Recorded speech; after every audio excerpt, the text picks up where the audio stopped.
Volume 4, Chapter 1. Hajime becomes an XXX, the mercantile city-state of Furin, a place where people, goods, and ambitions all mixed together to form the largest trading center in the world. Today, too, it was bustling with activity. One could hear the clamor of the city a good distance away from the walls, even. A long line of adventurers, merchants, and tourists snaked out from the main gate. They were all waiting their turn for Furin's trademark inspection. Some lounged about lazily, while others tapped their feet impatiently. At the very end of the line stood a man who was dressed rather ostentatiously. Next to him were two women outfitted in equally flashy garb, presumably his servants. Though he didn't seem too impatient, he was complaining incessantly about the necessity of the inspection. He was the kind of fool who thought spouting large words made him seem smarter. He went on at length about the incompetency of the Furin government. The nearby merchants struggled to hold in their derisive laughter, but the man and his two female attendants seemed not to notice. In the middle of his tirade, the gaudily dressed man began to hear a high-pitched noise, one he had never heard before. It sounded like steam hissing out of a pipe. At first he tried to ignore it and continued droning on to his two servants, but they, along with the other merchants, ignored him. Their eyes were fixated on something behind him. Giving up once the sound grew louder, the man let out a harumph and turned to see what all the fuss was about. The man let out a squeal of surprise. An unfamiliar black box-shaped object was heading for the city at an incredible speed, kicking up clouds of dust in its wake. A commotion broke out among the waiting travelers. Many turned to run, thinking it was a monster, but the black box was far faster than any of them could have ever predicted. Before they'd gone a single step, it was already upon them. The gaudily dressed man stiffened up in fear. Despair colored the travelers' faces. However, just before the box crashed into the line, it turned to its side and came to an abrupt stop. The force of its deceleration caused it to kick up a massive cloud of dust. As the travelers all stared at Bryce in wonderment and confusion, its front door opened. Man, this line is always so damn long. Yeah, what can you do, though?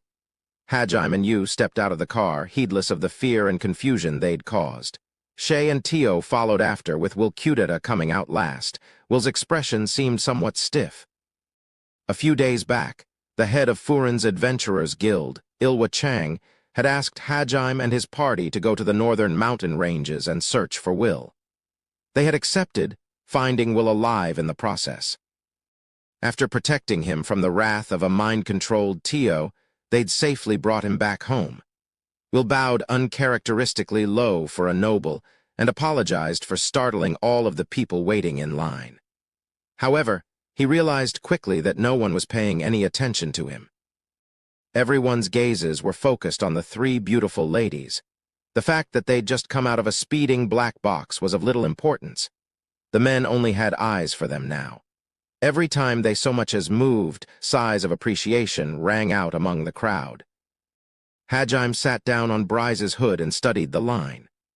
"Probably gonna take another hour, it looks like," he said as he narrowed his eyes. Sitting in the car for so long had left Hajime a little stiff, so he started stretching along with Yu and the others. There was still a lot of time until they got in, so he might as well relax, he thought. Bryce was operated via the direct application of mana, so he could control it without actually sitting in the driver's seat. Of course, his control wasn't nearly as precise as when he was behind the wheel, but he could still move it forward slowly as the line progressed. He cracked his neck from side to side, loosening up. Yu sat down behind him and massaged his shoulders. Smiling, Hajime leaned back into Yu. Shay's rabbit ears drooped a little. Feeling left out, she clambered up the hood and sat down next to Hajime. "Allow me to join you as well," Tio proclaimed. She climbed to Hajime's other side and attempted to press her breasts against his arm. However, a slap from Hajime sent her sprawling. Though the way she moaned as he slapped her implied she'd enjoyed it. He'd hit her hard enough that she'd spun around a few times, but for the masochistic Tio, there was no greater reward. Hajime scowled as she panted excitedly at his feet. Smiling awkwardly, Shay asked him the foremost question on his mind. Hajime-san, Was it really all right to drive all the way here in Brise? I thought you wanted to hide your abilities. It's a bit late for that now. We broadcast them to a whole village already. I guarantee you everywhere but the sticks will have heard of us in a week. Besides, I expected this day would come eventually, though I was hoping it wouldn't happen so soon. Yeah, no need for caution now. Hadjime shrugged his shoulders. Until recently, he'd been willing to suffer a little inconvenience if it saved him trouble down the line. However, after the battle at he had no doubt tales of his wondrous artifacts would spread throughout the kingdom in no time. Since his cover had already been blown, there was no reason for him to hide his abilities or equipment anymore. I guess you're right. There's no stopping the Holy Church or Heilig from pressuring us now. I just wonder if Eiko-san and Ilwa-san will be willing to help us. Well, the thing with Sensei and Ilwa was just extra insurance. It'd be nice if it pans out, but there's no big loss if it doesn't. From the start, I was ready to fight the entire world if it came down to it. We'll mow down anything in our way. That's all there is to it, Shay. You don't have to go around pretending to be my slave now, either. You can take the collar off if you want. They really had just been extra countermeasures. Hadjime wasn't too concerned with whether or not they'd really end up helping him when it came down to it. Hadjime gently rapped on Shay's fake slave collar as he spoke. Shay was strong enough to beat down anyone who tried to mess with her, so there was no reason not to let her walk around as their equal anymore. To Hadjime's surprise, though, Shay gently touched her collar and shook her head. It's fine, I don't mind staying like this. It is still technically the first thing you ever gave me, Hadjime-san, and it's proof that I belong to you. Besides, I've actually started to like wearing it, so I'll keep it on. A faint blush spread up her cheeks. Her bunny ears were twitching in embarrassment, too. Even Hadjime had to admit the way she looked down shyly was cute. Many of the men standing close enough to hear their conversation had already been overcome with nosebleeds. I see. Gotta at least make it look nicer, though. Hadjime-san. Hadjime gently lifted Shay's chin up. Her face was completely flushed now.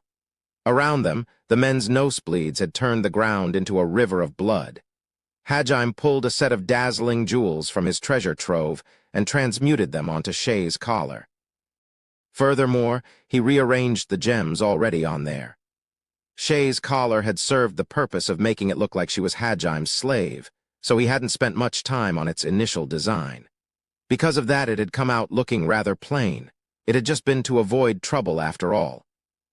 However, if Shay was going to keep wearing it because she liked it, Hadjime felt it deserved an upgrade in the looks department too. That was why he retailored it to suit her appearance more.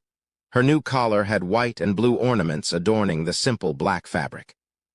Furthermore, he had transmuted a fragment of his now spent divinity stone into a luminous sky blue cross and transfixed it to the front of her collar.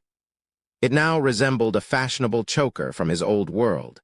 No one would think it was a simple collar meant to identify a slave. Hadjime nodded in satisfaction. Shay had lost herself in the sensation of Hadjime's fingers on her neck, but she snapped back to herself when he handed her a mirror. She excitedly looked at her neck. The beautiful choker was a huge improvement from her old collar. It seemed the color of the cross was the same as her eyes. Wow, Tilda, this is the first time I've ever had something so pretty. Shay beamed happily as she played with the tiny cross. Until recently, Shay had never left her village, much less the sea of trees. She had never owned fancy things like jewelry. Of course, that didn't mean she hadn't liked them. She'd always been jealous of the girls she'd seen in Verbergen, the ones rich enough to afford the scant amount of gems that could be found in the sea of trees. And now she finally had jewelry like that of her own. She was ecstatic, doubly so because it had been gifted to her by the boy she loved.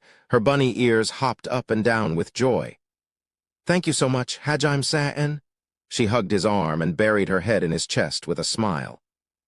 Her ears rubbed against him and her tail twitched happily.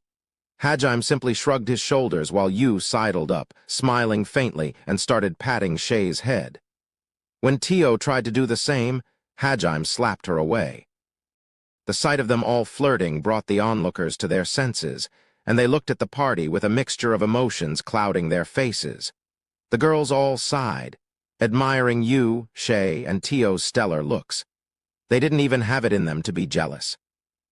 Meanwhile, the guys were split between being entranced by you and the others, extremely jealous of Hajime, or fascinated by his artifacts, and looking to see how much they could potentially make off them. None of them had tried approaching him yet, though.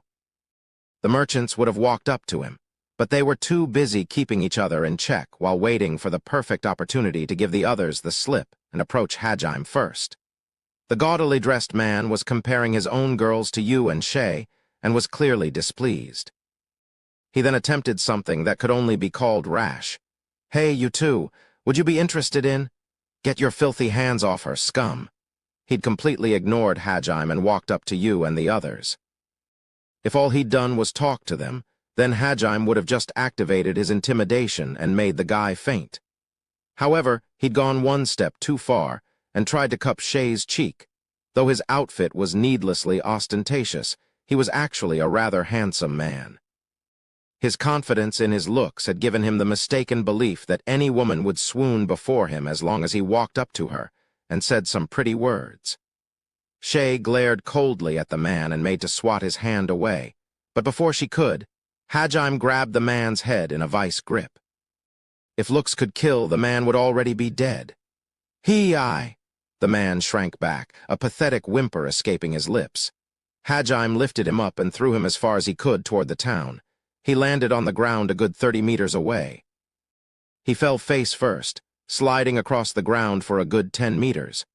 Then he did a headstand for a few seconds before flopping to the ground. He stayed there in a cloud of dust, unmoving. Everyone's gazes went from the man, who had just flown an unbelievable distance, to Hajime, their jaws hanging open in shock. The man's two female servants gave Hajime one last fearful look before running away screaming. Hajime gazed at the gathered onlookers with a stare that could freeze hell over. The merchants who had a second ago been trying to stop each other from being the first were now eagerly pushing their fellow traders forward instead. Hajime's gaze promised the same for anyone else who tried anything. When he saw no one else came forward, he smiled in satisfaction and returned to ignoring the crowd. "Hawawa," Hajime-sen got mad for my sake. "Have his feelings toward me started growing? Just a bit more and we'll finally be real lovers? Shay, good luck." "Yusan, thank you, I'll do my best." Despite what he says, he truly seems to cherish you. Master, when will you start cherishing me so? I would love it if you could throw me like that man." Shay clapped her hands over her cheeks and squirmed with happiness. In truth, Hajime just hadn't been able to stand how the guy had walked around as if he owned everyone and everything.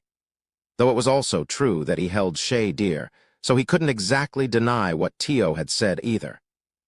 As an aside, when Tio expressed her desire to be thrown as well, Hajime simply slapped her again. She fell to the ground, moaning in ecstasy again. Hajime glared at her, but that only made her more excited. Giving up, he sighed dramatically and decided to ignore her. Will alone sat in the back of the truck, hugging his knees. He was trying his best to pretend like he had nothing to do with the group up front. Just then, a huge commotion broke out at the front of the line. Hajime looked over, spotting the gate guards heading this way. They'd probably spotted the earlier altercation and had come to see what had happened. Or maybe they'd just seen the man lying on the ground and wanted to find out what had occurred. 3 men in armor had ridden out on horses and were questioning the nearby merchants as they made their way toward Hajime. One of the merchants pointed to Hajime, then to the man lying on the ground. Then, one guard barked out orders and rode over to the collapsed man. The other 2 headed toward Hajime and the others who were still flirting on top of Bryce's hood. Their gazes hardened, not because that was their duty as guards, but because they were jealous. "Hey, you, what's all this commotion about? And what's that black box thing? Explain yourself." Though he was addressing Hajime, his gaze kept shifting over to you, so he didn't really sound as intimidating as he intended. Hajime had expected this, so he answered without hesitation. "This is my artifact. It's a vehicle that can move without horses. As for that guy..." He tried to lay a hand on my companion, so I sent him flying. He was trying to rape her. Can you believe it? Look at how scared she is now. Honorable guard, surely you don't mean to take the side of that rapist. Me and my friends would never feel safe coming into Furin, knowing that the law protects criminals like him. You understand, right? Hajime spun his tail without batting an eyelid. Shay was clinging to Hajime, and depending on how one interpreted it, it could have looked like she was terrified. Will glared at Hajime from the back. "Silver-tongued devil," he muttered. However, Hajime ignored him. The nearby merchants all whispered things like "rape her." He barely even said anything before he got sent flying.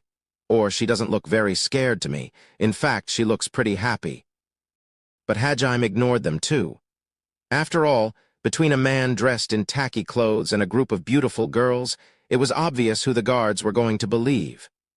"Why, that's terrible," one of the guards exclaimed, without even bothering to verify the truth of Hajime's statement. However, the other guard tilted his neck and examined Hajime. Suddenly, a look of realization passed over him, and he started whispering to the other guard. "Come to think of it, you're right," the other guard muttered as he looked over Hajime. "Could you three be Hajime, you and Shay?" "HM. Yeah, we are, but—" "I see. Does that mean you've returned from the quest the branch chief sent you on?" "Yeah, that's right. Do you have some kind of message from him or something?" The guards nodded. They'd been informed by Ilwa to let Hajime's party through right away. Thanks to that, Hajime wouldn't have to wait in line. He started up Bryce and followed after the guards. The rest of the travelers watched with curiosity as Hajime rode into Furin for the second time. Once they were inside, the group headed straight for the Adventurers Guild. They were let into the same waiting room as last time. There, they greedily devoured the tea and cakes they were offered while they waited. 5 minutes later, the door slammed open and Ilwa Chang stepped into the room. "Will, are you all right? You're not hurt, are you?" There was none of the calm composure he'd had last time. Without even greeting anyone, he dashed toward Will, fretting over his safety. He must have been really worried. "Ilwa-san, I'm sorry. Because I insisted on going, I ended up causing you so much trouble." "What are you saying?" "It's my fault for recommending such a dangerous request to you. I'm so glad you made it back safely. I don't know how I'd face Grail and Saria if something had happened to you. They were both worried about you too. You should go let them know you're safe. I've already told them you're alive. They're here in Furin right now. Father and Mom are? I understand. I'll go there immediately." Ilwa told Will where they were staying and urged him to see them at once. Will expressed his thanks to Ilwa for setting up a search party, promised Hajime he'd properly repay him later, and left the room. Hajime would have been fine at leaving things there, but Will insisted that he owed him. Once Will left, Ilwa focused his attention on Hajime. He smiled and bowed his head low. "Hajime-kun, thank you so much for finding Will. I honestly did not believe I would see him alive again. I cannot express how grateful I am that you brought him back alive. It was his own luck that let him survive for that long." "Ho ho ho, is that really so?" "I suppose that did play a part in it, but I heard you also defended him from an army of monsters. Isn't that right, Sir Goddess Knight?" Ilwa grinned mischievously as he spoke the nickname Hajime had been given in Hajime's expression stiffened. It looked like information between guild branches traveled even faster than Bryce.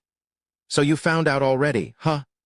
Most of the guild's higher-ups have an artifact that allows them to communicate with each other over long distances. Branch chief isn't ranked high enough to have one, so I'd actually sent one of my subordinates there to relay information to me. The first time I'd ever heard him cry was when he tearfully reported how he'd lost sight of you a few minutes after you'd left Furin. Ilwa smiled wryly. It seemed whoever he'd sent to had wanted to tail Hajime to learn his secrets. Whether that had been on Ilwa's instructions or his own decision, he must have been quite frustrated that he'd lost sight of Hajime so soon. Then, after riding to as fast as he could, he'd seen 4 people face off against an army of 60,000. Moments after that was over, he'd probably raced out of town to head back as fast as he could. He was probably riding to Furin as they spoke. Hajime couldn't help but sympathize with the guy a little. Regardless of whether this artifact was a communication device or some kind of scrying tool, Hajime had no intention of blaming Ilwa for sending someone after him. In fact, he was relieved the man he'd scouted as an ally was this cunning. Ilwa cleared his throat and put the subject of his spy's trials and tribulations to the side. Regardless, it must have been tough. To think the anomalies in the northern mountains had been the signs of such a disaster. I'm doubly grateful you chose to take this request. I'm truly interested in what power you must possess to be able to eliminate such an enormous army so easily. Would you mind telling me what happened there first? Sure, I don't mind, but could you get you and Shay their status plates first? As for Tio, I see. You plan to show this man their stats. Very well. If that is your decision, Master, then may I be granted a plate as well? Well, you heard her. I suppose seeing all of your stats will lend some credibility to the story that you annihilated an army of monsters. Very well. Ilwa could tell there was something special to Hajime and his party, even the newly added Tio. And so, he called over an attendant and had them bring 3 new status plates. You and the others' stats were as follows. ***** U age, 323 female level, 75 job, divine priestess strength, 120 vitality, 300 defense, 60 agility, 120 magic, 6980 magic defense, 7120 skills. Automatic regeneration plus pain dampener. All elemental affinity, spell melding. Mana manipulation plus mana emission plus mana compression plus remote manipulation plus increased efficiency plus ether absorption. Image composition plus increased imagination plus multiple spell image composition plus delayed. Casting, blood conversion plus body strengthening plus mana conversion plus stamina conversion plus mana strengthening plus blood oath. High speed mana recovery. Creation magic. Gravity magic * image composition allows the wielder to use imagined magic circles in lieu of real ones. Blood oath increases the effectiveness of blood-sucking abilities when the blood being sucked belongs to the contracted. ***** Shay Halia age, 16 female level, 40 job, diviner strength, 60 max 6100 vitality, 80 max 6120 defense, 60 max 6100 agility, 85 max 6120 5 magic, 3020 magic defense, 3180 skills. Future sight plus automatic activation plus branching paths. Mana manipulation plus body strengthening plus partial strengthening plus conversion. Efficiency Roman 2 plus increased concentration. Gravity magic * conversion efficiency Roman 2 allows 1 point of mana to increase 2 points worth of stats. ***** Tio Claris age, 563 female level, 89 job, guardian strength, 770 plus 4620 while in dragon form vitality, 1100 plus 6600 while in dragon form defense, 1100 plus 6600 while in dragon form agility, 580 plus 3480 while in dragon form magic, 4590 magic defense.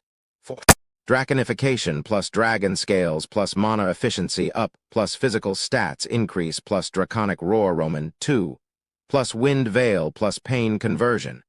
Mana manipulation plus mana emission plus mana compression. Fire resistance plus decreased mana consumption plus increased efficiency plus increased duration. Wind. Resistance plus decreased mana consumption plus increased efficiency plus increased duration. Spell melding * Draconic Roar Roman 2 allows the wielder to use their dragon breath while outside of dragon form. Wind Veil wraps the wielder in an armor of wind while draconified, aiding in their flight speed. Pain conversion is a truly wonderful skill. It's proof the wielder has opened the door to a new world. Come, partake of this wonderful sensation. *****, though they weren't quite as broken as Hajime, each of them were strong enough to take on the rest of Hajime's cheat-level classmates all at once. All of their best stats were so high that even Kuki with Limit Break wouldn't have been able to match up to them.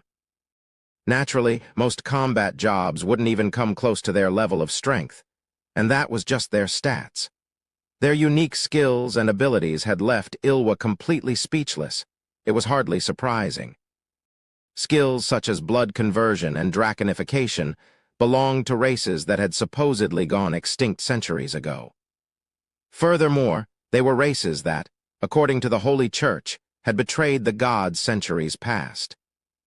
And while Shay didn't belong to a heretical race like you and Tio, her stats and abilities were completely abnormal for her species. My word.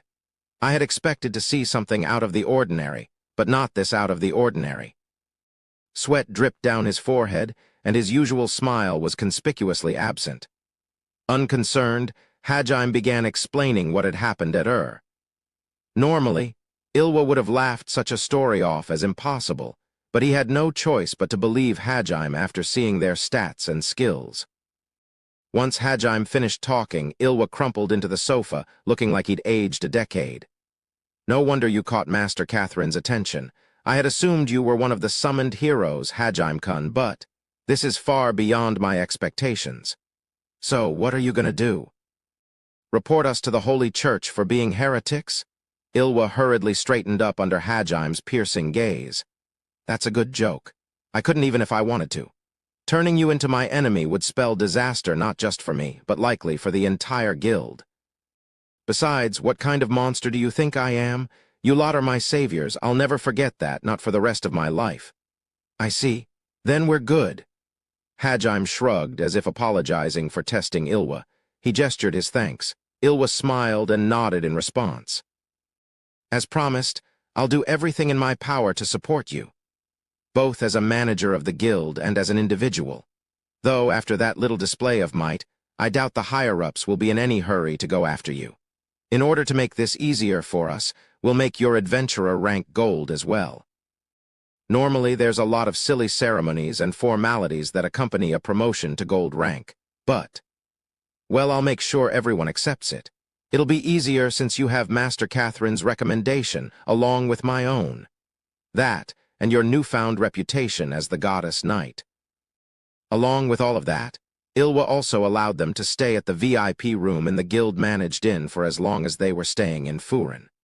Furthermore, he provided them a letter bearing his personal crest. He was serious about maintaining a friendly relationship with Hajime and his party. Thanks a lot. The more cards we have to play, the better. Looks like it was worth racing all the way out to after all. I'm glad you don't regret it. However, I'm sure you're aware those two girls' identities will be discovered eventually, even if they don't show people their status plates. Though I have pledged my support, in all honesty, it's like trying to block a fireball with a piece of paper. Ilwa scratched his cheek and smiled bitterly. Hajime brought his teacup to his mouth and shrugged his shoulders. Piece of paper can be a good shield if you use it right. My job's synergist, you know. My duty is to make sure anything that can be useful is made useful. Don't worry, I'll make good use of your support. Is that so? Yeah. Besides, remember what you said when you asked me to take this request? What? Ilwa tilted his head in confusion. Hajime grinned wolfishly and repeated the words Ilwa had told him a few days ago. I was prepared for a confrontation from the start. I see. I did say something to that effect. Whether Hajime had Ilwa's help or not was irrelevant. Having it would make things a little easier in the future, but he wouldn't be stopped regardless.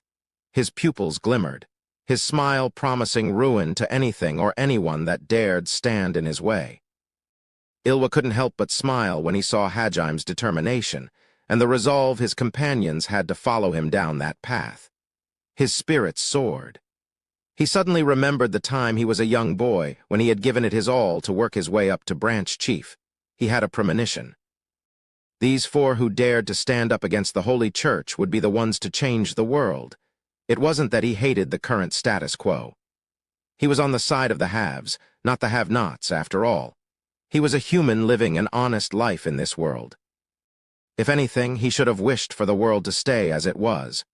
But the reason he couldn't help but feel excitement, and possibly a little fear, at the prospect was because he, Ilwa Chang, was part of the Adventurers Guild. I pray your travels turn into the most wonderful adventure and bring the most trouble this world has ever seen. I'm not sure if I'm supposed to say thanks to that or not. Even Hajime wasn't sure how to interpret Ilwa's heartfelt words. But well, it's very much like him, he thought with a wry smile. You, Shay, and Tio all turned to each other with bemused looks on their faces. Seeing their expressions, Ilwa laughed. He hadn't laughed like this in years. For so long, he'd just been busy with the work of managing the guild, but things were finally going to change. After they parted ways with Ilwa, Hajime and the others went to the guild-managed inn in the center of the city. It was a massive, 20-story building, and their room was situated at the top floor. They had an unobstructed view of the tourist quarter. The room they'd been given was magnificent as well.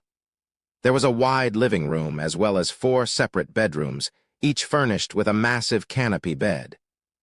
Both the sofas and the rug were soft and fluffy, and they could tell at a glance every piece of furniture was high class.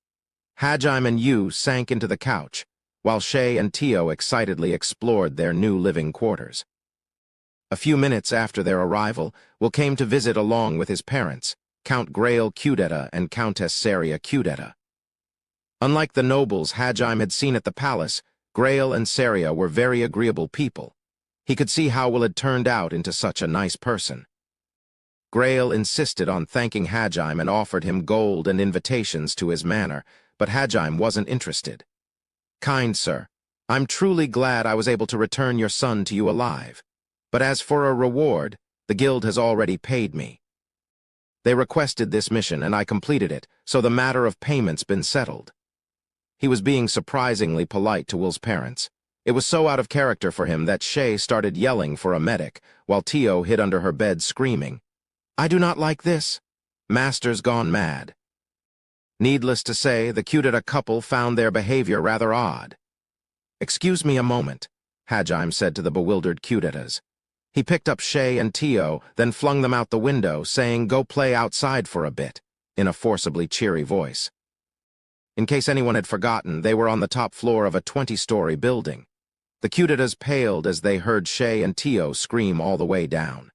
However, Hajime just slammed the window shut, turned to the couple with a smile, and said, "Cheery kids, aren't they?"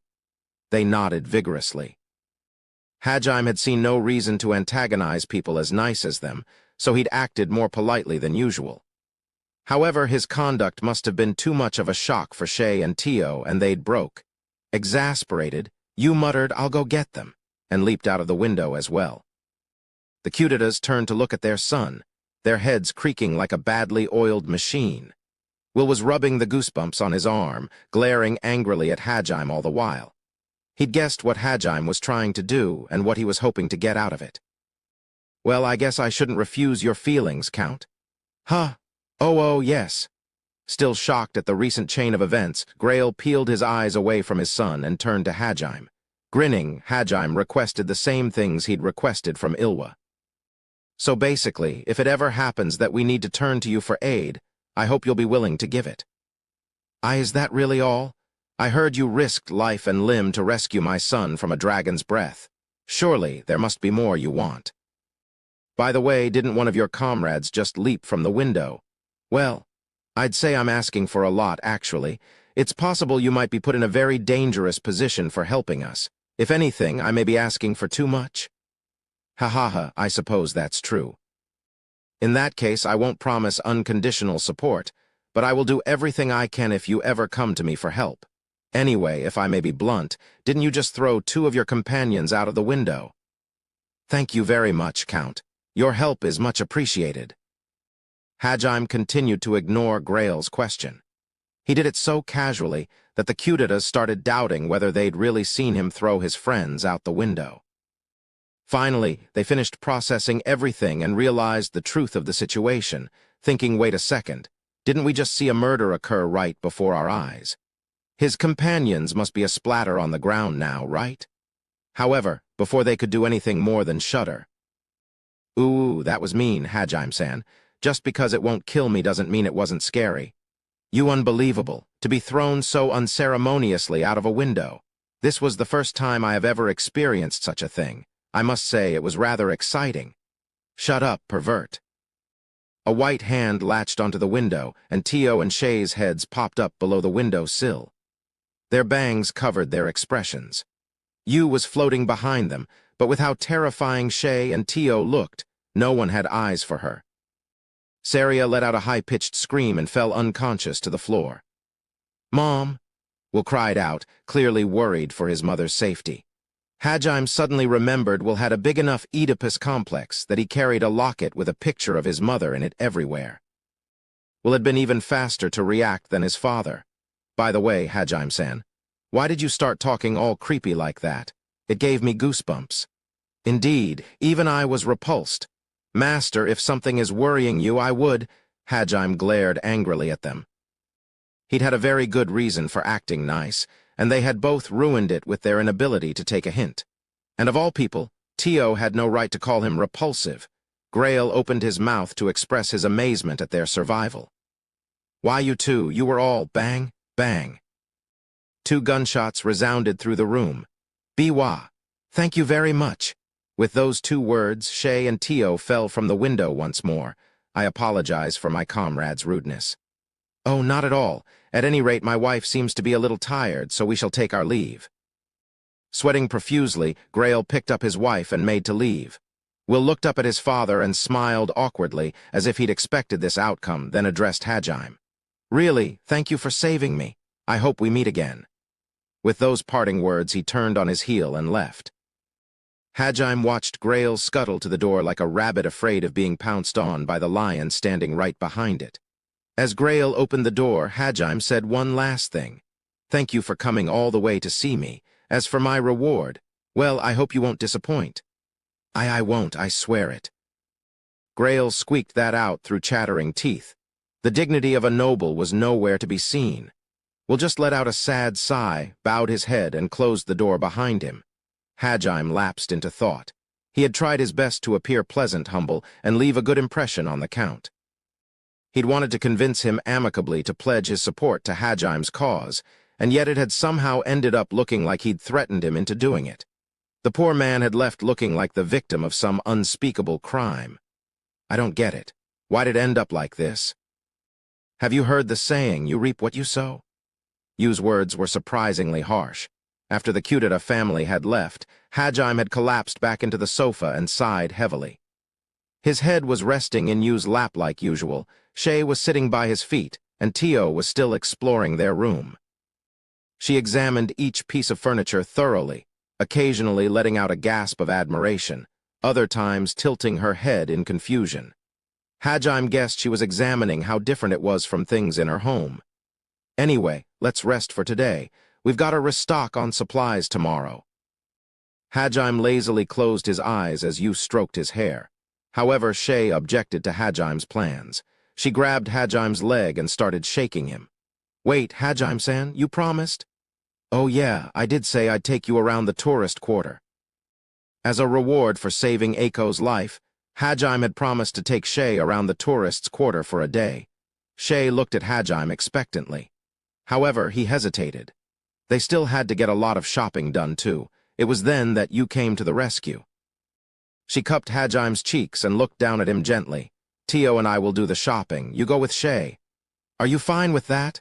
Yeah, but in return. What? Yu knew how much Shay was looking forward to her date, so she wanted to make sure it happened. Really, she was more like a big sister than a friend to Shay. Hajime looked up at Yu with a complicated expression on his face. Her expression transformed from gentle to predatory, and she licked her lips. She brought her lips close to Hajime's ear and whispered softly, "Spend tonight with me." Okay, Hajime replied, sounding just like Yu. He instantly gave in. He, who had the confidence to beat even Labyrinth Guardians, didn't think he would ever be able to win against Yu. And there they go, flirting again. Yu-san's really good at this. I must say, it is quite impressive how you refuse to back down even after seeing that, Shay. I am satisfied as long as Master doles out punishment regularly, but it must be difficult for you. Shay watched Yu with admiration. Tio was impressed with how Shay didn't seem to be jealous of Yu. Their relationship had piqued Tio's interests. A while later, Yu and Hajime came back to reality, and the 4 of them chatted idly for a few hours until it was time for bed. Late that night, around the time the moon was nearing its zenith, 2 figures were stealthily creeping their way across the terrace of the top floor of the Adventurers Guild's Inn. They were covered from head to toe in black, like assassins, snuffing out their presence and furtively looked into the window of a certain room. Upon looking inside, they saw. Look at that, Tio-san. They're being so rough. Won't Yusan break if Hajime-san's that rough? F woo-woo. Master is indeed being rough. But look, Shay, that expression of Yu's, it is far too stimulating. Even a woman such as myself feels tempted to. Hawawa, you're right. That look of pure ecstasy really is something. Yusan looks really happy. I'm so jealous, Tilda and an NGH. I had thought being tormented was enough for me, but that does look nice. A few minutes later, the two of them were discovered by Hajime and subjected to his usual punishments. HMHMHM? HMHMHM, the weather's great. It's a perfect day for a date. Shay was happily skipping down the main street of Furin. She was wearing a white one-piece dress today instead of her usual adventuring outfit. It was a wonder the thin shoulder straps managed to hold up her massive bust as she walked. She was wearing a small black belt around her waist, which further accentuated her figure. The loosely tied belt emphasized her perfect waistline, and her bare legs drew about as many stares from the surrounding men as her massive knockers did. However, most charming of all was her radiant smile. Her cheeks were flushed and joy was overflowing from her every pore. The fact that she was a beastman and that she was wearing a slave collar, albeit a very pretty one, didn't matter at all to the onlookers. They were all utterly entranced by Shay. Hajime was walking behind her, his demeanor more at ease than it normally was. Shay kept excitedly bounding ahead a few steps, and then turning around to wait for him with a smile. Honestly, even Hajime couldn't help but smile when he saw how happy she was. You don't need to run that fast, Shay. What if you trip? Phew-foo-foo, as if I would do that, Tilda. I've been trained by Yusan. There's no way I'd. Her foot caught on something and she tipped backward before she could finish her sentence. Hajime rushed forward and caught her before she fell. He doubted falling would actually hurt her with her strengthened body, but he wanted to be safe since she was wearing a dress. He wasn't going to let any of the onlookers accidentally cop a feel as they pretended to fall on top of her. S.H. Shori. Hey, I know you're excited, but don't run off ahead. Shay shrank back in embarrassment. She timidly grabbed his sleeve and matched his pace with small, quick steps. Quite a few of the onlookers fainted at the sight of her blushing cutely as she walked with Hajime. Most of the knockouts were caused by their lovers punching their lights out, though. They made their way to the tourists' district, attracting attention along the way. The district was filled with entertainment facilities of all kinds. There was a theater, numerous street performances, a circus, an opera house, aquariums, an arena, a gaming hall, numerous sightseeing platforms, multiple botanical gardens, and various plazas and towers to explore. Hajime-san, Hajime-san, let's go to the Meerstadt first. I've never seen living sea creatures before. Her bunny ears twitched impatiently as she gestured to the guidebook in her hand.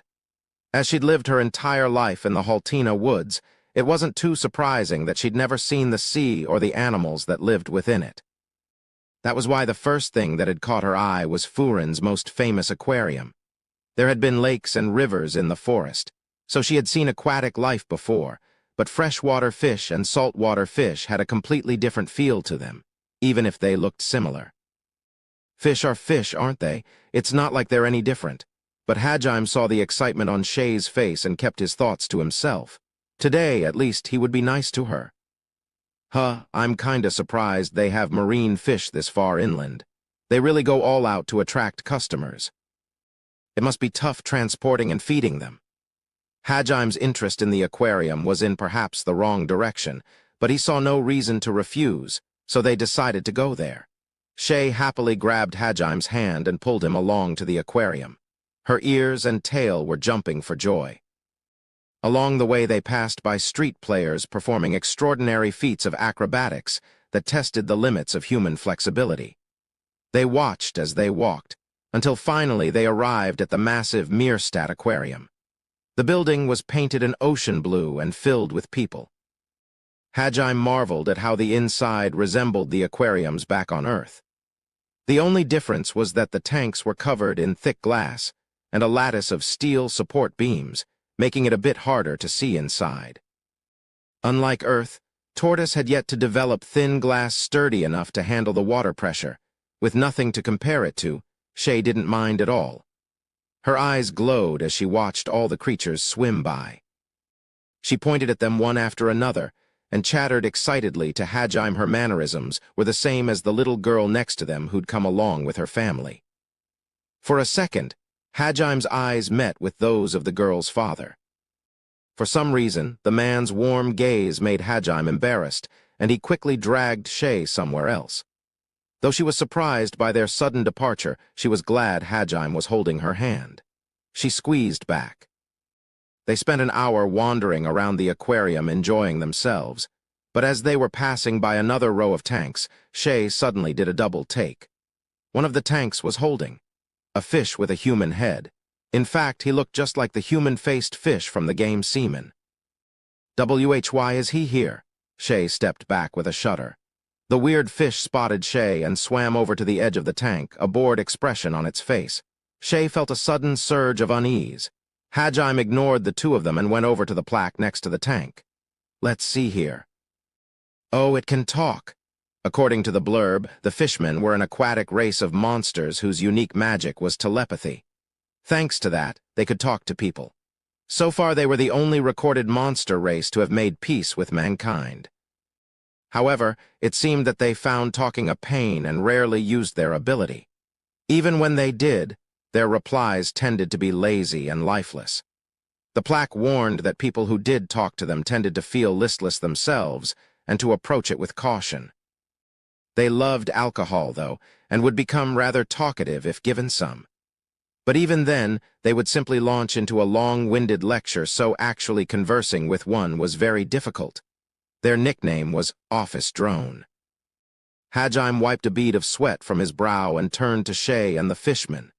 He couldn't tell if they were staring at each other or glaring at each other. With a hint of trepidation, he tried talking to it. Since they apparently didn't respond often to regular conversation, he tried using telepathy. "You can use telepathy, right? Can you really talk? Do you understand what I'm saying?" The seaman blinked once. It tore its gaze away from Shay and slowly turned to face him. Shay smiled triumphantly as if she'd just won a contest. "TCH, this is our first meeting, isn't it, boy? It's only polite to tell someone your name first. Sheesh, this is why kids these days are." A fish with an old man's face had just lectured Hajime on manners. He couldn't believe it. His mouth twitched at the corners a little and he tried again. "Sorry about that. I'm Hajime. So you really can talk, huh? What kind of creature are you guys?" "My dear boy, what kind of creatures are humans? If I asked you that right now, would you be able to answer? You wouldn't, right?" "All I can say is I'm me. Nothing more, nothing less. I can't say I have a name either, so just address me however you wish." Hajime floundered for a bit. Not only had the fishman's response made complete sense, he'd started sounding really cool too. He hadn't expected a fish monster to be this intelligent. Didn't the plaque say their answers are always lazy and lifeless? Hajime suddenly felt like suing whoever had written that. He quickly averted his gaze, so this time it was the seaman who asked him a question. "I'd like to ask you something too. How is it you can use telepathy? You certainly aren't using any magic humans are capable of. It's almost like you're the same as me, as us monsters." It was a pretty reasonable question. After all, here was a human using the special magic telepathy. It was only natural for the fishman to wonder how Hajime could do something only monsters were supposed to be able to do. The reason he'd answered Hajime's questions seriously was because he'd been curious himself. Hajime cleared his throat to give himself a second to think. He explained that he'd eaten a monster that could use telepathy and absorbed its powers. "I see. You faced a great deal of hardship despite your youth. Very well, if there's anything you'd like to ask this old man, go ahead. I'll tell you anything you want." He was being pitied by a fish. It looked like the fishman had misunderstood and thought Hajime had been so poor that he'd been forced to eat monster meat to survive. It wiped a tear with its fin. Judging by the clothes Hajime was wearing now, it was obvious he had worked hard to escape his impoverished situation. Truly, it was a tale touching enough to make an old man cry. Since he wasn't that far off the mark, Hajime didn't bother to correct him. Hajime certainly had faced a lot of hardship, though it was still a bit of a shock that his life so far had been so bad that even a fish pitied him. He shakily pulled himself together and asked whatever came to mind. Whether or not monsters possessed their own wills, how they were born, whether there were any other monsters people could come to an understanding with, and so on. According to the fishman, most monsters acted purely on instinct and had no wills of their own. Aside from his race, it was unlikely that there could ever be understanding with monsters and humans. Also, it seemed even he didn't know how monsters were born. They spent a long time discussing various topics of interest.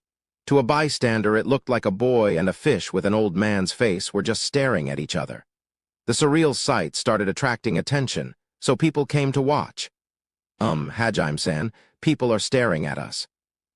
Also, you're on a date with me, so how come you're staring at that old fishman? The person you're supposed to be looking at is me.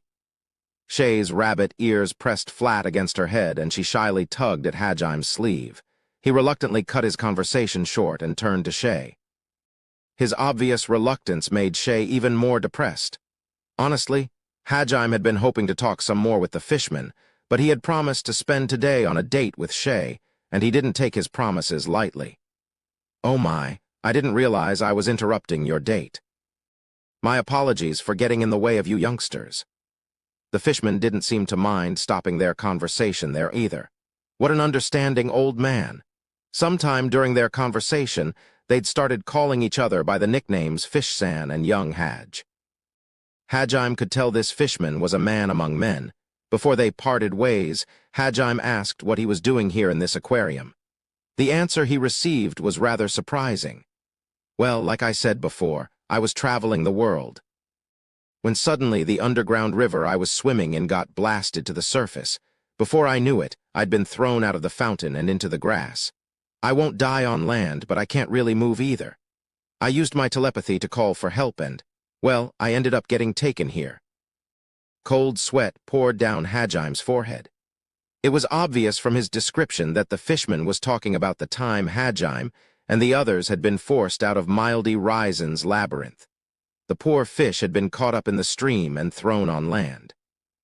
Technically, that was Mildy's fault, but that didn't change the fact that Hajime had something to do with his current plight.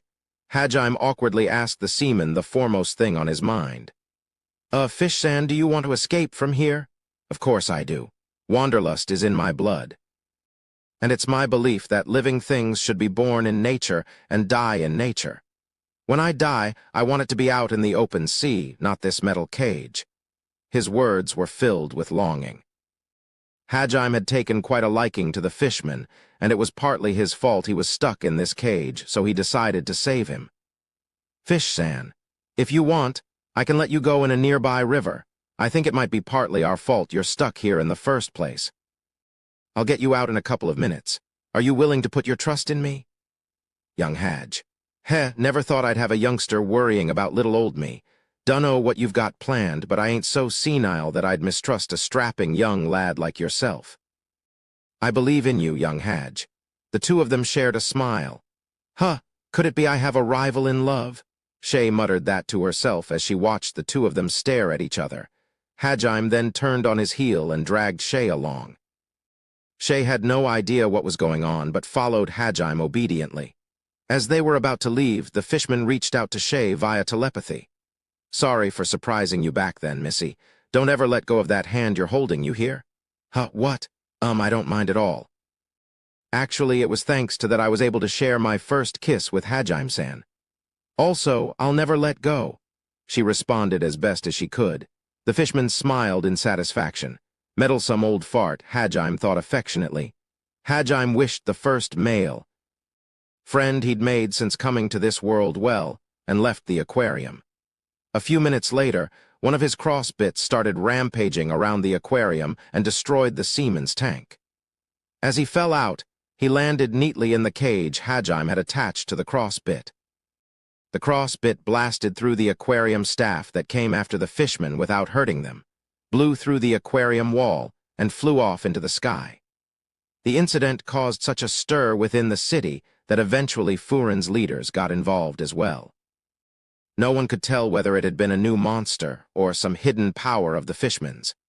But none of that had anything to do with Hajime. Round the same time, Yu and Tio were walking around the commercial district doing their shopping.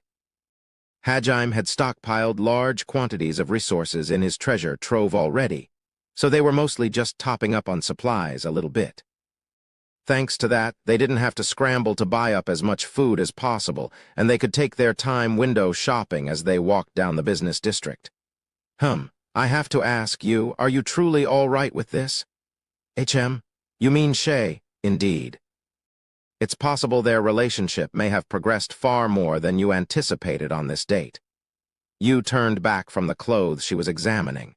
The curiosity was rather evident in Tio's voice. Are you sure you should be taking it so easy? She might usurp your position, you know. Was the unsaid implication in her question. Tio had joined only recently, and the strange relationship between Shay, you, and Hajime was something that intrigued her greatly. Seeing as they'd be traveling together from now on, she decided not to beat around the bush and just ask about it. However, you didn't seem shaken at all. She glanced at Tio's expression and shrugged her shoulders. She evidently wasn't worried at all. I'd be happy if it has. Happy? Do you mean to tell me you would not mind the man you love getting intimate with another girl? She's not just another girl. It's only because it's Shay. You went back to window shopping as she responded. At first, she was all over Hajime. It was annoying seeing her try to seduce him so brazenly, but after being with her for so long, I understand. Understand what? That girl is always serious. She's always doing her best, both for the things she holds dear and for the people she loves. For better or worse, she always charges straight ahead. I see. After watching her, I can certainly understand that. So what, you were moved by her sincerity? Tio had only been with the group a short time, but even she smiled as she thought back on Shay's antics. Despite the suffering she'd endured because she was born different, she never stopped smiling. The always cheerful bunny girl naturally put smiles on everyone else's face. Due to her youth, she still made a lot of mistakes and had a lot of flaws, but even Tio was charmed by how she always tried her hardest. However, that seemed too flimsy an excuse for you to let her one and only lover on a date with another girl. And so, Tio felt the need to confirm whether that was really the only reason you had allowed it. That's half of the reason. Half, you say? Then what was the other half? Yu's lips curled up into a smile, something rare for her. Shay loves me too, about as much as she loves Hajime. Perhaps in a different way, but still the same amount. Don't you think that's cute? I understand now. That girl needs both you and Master. Not many would be willing to deny such a pure request. I suppose that sincerity is one of her virtues. I see. Well, now I understand the depths of your feelings for Shay. But what about Master? Are you not worried she might steal his heart away? Surely you know better than anyone how alluring she can be. Yu shrugged her shoulders as if such a thing was impossible. Her smile suddenly turned seductive. She closed her eyes and licked her lips, a light blush spreading across her cheeks. The aura of mature sexiness that surrounded her was at odds with her small body. Men and women alike turned to stare at her. Thanks to that, there were a few collisions as pedestrians ran into each other. Yu's charm was enough to overshadow even Tio, who had curves in all the right places. Tio suddenly recalled the sight she had witnessed last night and shuddered. Unaware of the carnage she was causing, or perhaps aware and simply ignoring it, Yu replied. I want Hajime to have more people who are important to him, but I'm the only one who will be special to him. If anyone thinks they can take that position, they're welcome to try. I'll take on any challenge from anyone at any time in any place. Try it if you dare, Yu's smile seemed to say. Because she was usually so inexpressive, the impact was multiplied. Tio took an involuntary step backward. Realizing just how much Yu's smile had scared her, she smiled bitterly and raised her hands in surrender. Do not worry. I have no intention of picking a fight with you. So long as Master continues to debase me, I am content. Pervert. However, Yu's disgusted tone only made Tio happier. Yu understood that Tio's initial question had stemmed for a desire to get to know them all better, which was why, despite her exasperation with Tio's perverted behavior, Yu knew she would get along just fine with everyone. The two of them grew a little closer thanks to that exchange, and they continued walking amicably down the street together. Pudgy-ah! A nearby wall was blown to pieces, and two men came hurtling out of the hole. The two of them screamed as they skid across the ground. They came to a stop a few meters from the wall. Neither of them were even twitching. They looked like corpses. In fact, they were corpses now. The window of the same building shattered, and a few more men came whizzing out of it like pinballs. Sounds of destruction could be heard coming from inside the building. Every few seconds it would shake, and more cracks would appear on the walls. A couple dozen more men were flung out of the building, their limbs splayed out at unnatural angles as they landed. Some of them were in too hideous a state to accurately describe. Finally, the building could take no more, and it collapsed with a loud boom. Screaming, the onlookers fled as fast as their feet would take them.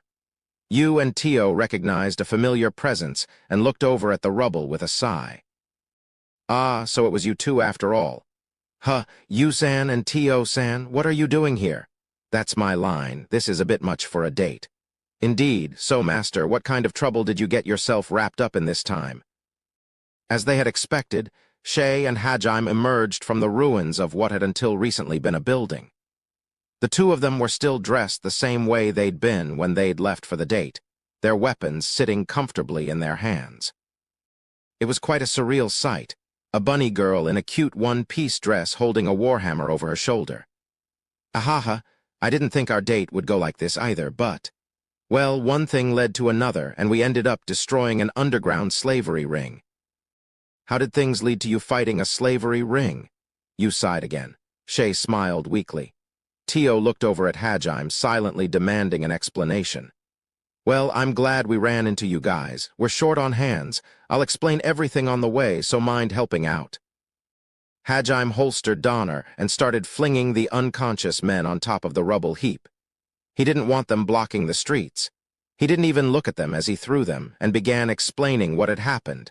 They'd gone for lunch after the aquarium. Once they'd finished eating, they'd decided to walk through some of the botanical gardens and maybe see some street performers. Shay's hands were full of the various foods she'd bought from different stalls. At the time, she'd been devouring a vanilla ice cream bar. You sure can eat. Is it really that good? Humph. Yes, it's delicious. Furin's amazing. Even the food stalls have food this good. If you eat too much, you'll get fat. Hajime-san, that's the one thing you can't say to a girl. Shay stopped eating for a second, but then muttered something lightly. I'll exercise later, and cut down a bit tomorrow. Then she resumed her quest to eat through every sweet Furin had to offer. Hajime smiled as he watched her chow down. However, suddenly, his expression transformed into one of confusion, and he looked down at his feet. Shay cocked her head quizzically at him. What's wrong, Hajime-san? Oh, my sense perception just went off. Why were you even using that skill? It's good training, and I usually use it constantly. Okay, but what's so special about sensing someone? There's people everywhere right now. Shay gestured around her. That's not exactly what I mean. I sensed someone below us. Below, aren't the sewers below us? Maybe someone's doing some work on them right now. I wouldn't have paid any attention if it was just that, but this presence is really small, plus it feels weak. I think it's a kid, a really hurt kid. Wah, that's terrible. What if they accidentally fell in and are being swept away by the water? Hajime-san, let's chase after them. Where'd you sense them? Once Hajime told her the direction, Shay dashed off. Hajime had been trying to live a life that in Aiko's terms was less lonely. But in the end, it was still Shay who acted first. He couldn't help but smile wryly to himself. Her cheerful and straightforward attitude had started rubbing off on him a little, or so it seemed. Together with Shay, Hajime tried to pinpoint the location of the rapidly moving child. They realized they were being carried by the current toward the sewer channel that ran beneath the street they were on. They dashed forward ahead of the presence, and Hajime pressed his hands to the ground. Red sparks sputtered from his hands, and in seconds there was a hole in the street. Without hesitation, they both leaped into the hole. Hajime grabbed hold of Shay and used aerodynamic to leap to one of the walkways that snaked alongside each side of the tunnel. He had no intention of falling into the foul-smelling sewer sludge. Hajime-san, I can sense it too now. I'll jump in and rescue whoever it is. Don't worry, you won't have to do that. Shay didn't hesitate to leap forward, even though it would have gotten her precious date clothes dirty. However, Hajime grabbed her by the collar and held her back. He once again placed his hands on the ground and transmuted it. A latticework of clay rose up from the bottom of the sewer. Hajime tilted the makeshift net and scooped up the child that was being washed down the sewer. Then he carefully rolled them closer to where he was standing. Finally, he shot out his left arm, grabbed the child, and reeled them in. "This girl's? She's still breathing. Let's get out of here first. It smells disgusting." Shay's eyes opened wide as she saw the girl Hajime had pulled in. Hajime was pretty surprised as well. Even with his limited knowledge of this world, he was certain someone like her wasn't supposed to be in a city like this. However, considering where they were, it really wasn't the time to worry about that. The unhygienic conditions were bad for them both physically and mentally. Considering who she was, Hajime doubted she'd fallen in here by accident. He wasn't sure if it was a good idea to bring her up into the open street, so he closed the earlier hole he'd made and transmuted a new one into the wall. Then, he used his knowledge of the nearby layout to map out a new path. After that, he pulled a blanket out of his treasure trove and wrapped it around the girl. Red sparks flared in a small back alley, and suddenly a hole appeared in the ground. Out of it appeared Shay and Hajime. He closed the hole behind him and took a proper look at the girl they had rescued. She had long, emerald green hair. Her adorable features shone through the dirt and shit that was caked on her face. From the looks of it, she couldn't have been more than 3 or 4 years old. However, her most striking feature, the one that had surprised Hajime and Shay, were her ears. Instead of human ears, 2 fan-shaped fins sprouted from the sides of her head. Furthermore, Hajime could see thin webbing on the tiny red hand that poked out of the blanket. This girl's a Dagon. What's she doing here? Well, whatever the reason is, it's probably not good. Dagons were a unique race among the beastmen. They lived in the coastal city of Ainz, which was to the west of the continent, past even the massive Grun Desert. Thanks to their racial traits, they were well suited to the water. So much so that they provided 70% of the continent's marine produce. It was thanks to their usefulness that the Heilig Kingdom guaranteed their safety, despite the fact that they were beastmen. The kingdom's opportunism knew no bounds. Even as they discriminated against the other races, they protected any that were useful to them. It seemed impossible that a Dagon child would be in one of the largest cities on the continent, and even more impossible that they'd find her in the sewers of all places. The whole affair reeked of shady dealings at work. As Hajime and Shay looked at each other, unsure of what to do, the little girl's nose twitched, and she opened her eyes. She looked around in confusion for a little bit, before finally settling her large round pupils on Hajime. She stared silently at him. Unable to look away, Hajime stared back. Seconds passed. Seconds turned into minutes, and the minutes continued stretching on. "What the heck are you two doing?" Shay's exasperated interjection shattered the strange tension that had formed around them, and the girl's stomach gurgled. Her nose twitched again, and this time her eyes locked onto the food Shay still had wrapped up in her hands. Shay tilted her head and pulled out a meat skewer. She slowly waved it from right to left, and the girl's gaze followed it like a magnet. She was clearly hungry. Hajime stopped her before she could unwrap the skewer and started transmuting. "So, what's your name?" She shrank back as red sparks filled the air and the ground rose up to make a small box. The skewer was no longer the center of her attention. After a moment of hesitation, she quietly whispered her name. "Mayu." "I see. I'm Hajime and that's Shay." "Anyway, Mayu, before you can eat that, we have to clean you up first." Hajime took some clean water out of the treasure trove and poured it into his makeshift bathtub, then heated some flamrock under the tub to warm it, finishing off his impromptu bath. He didn't think it would be healthy even for a Dagon to eat with hands caked in sewer sludge. As she'd probably swallowed some earlier when she was being washed away, he'd probably need to give her some antibiotics as well. Without even giving her time to reply, Hajime stripped off her dirty clothes and plopped her into the bath. Mayu let out a terrified squeal, but after she realized the warm water actually felt pleasant, she slowly relaxed. Hajime handed Shay a towel, some medicine, and a bar of soap. He left her to bathe Mayu while he went out to purchase new clothes for her. When he returned, he found Mayu hugging Shay, a blanket wrapped around her body. It seemed she'd already finished her bath. Shay was in the process of feeding her the meat skewer. Mayu's small mouth worked furiously to chew the large chunks. Her hair had regained its original luster, and she looked like a tiny angel surrounded in a halo of emerald green. "Ah, Hajime-san, welcome back. I'm not a doctor, but it looks like Mayu-chan's doing fine." Shay stroked Mayu's damp hair as she reported to Hajime. Still chewing on the meat, Mayu turned back to stare at Hajime again. It looked like she was trying to decide whether Hajime was a good or bad person. Hajime nodded and pulled out the clothes he'd bought. It was a small white one-piece, similar in design to Shay's. He'd also gotten her a pair of gladiator sandals and some basic underwear. Even though it had been for a kid, Hajime could feel the clerk's eyes boring into him when he went to buy them. Hajime gently pulled the blanket off her and pulled the dress over her head. Of course, he helped her put the underwear on as well. Then, he knelt down and slipped the sandals onto her feet. Once that was finished, he pulled out one of his artifacts that could blow hot air, a hair dryer basically, out of his treasure trove and started drying Mayu's hair.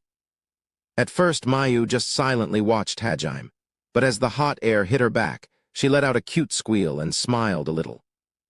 "I didn't realize you were so good at looking after people, Hajime-san." "Where'd that come from?"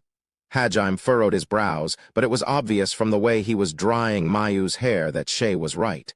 She grinned pointedly at him. Realizing he couldn't deny it, Hajime quickly changed the subject. "Anyway, we need to think about what to do next. You mean about Mayu-chan, right?"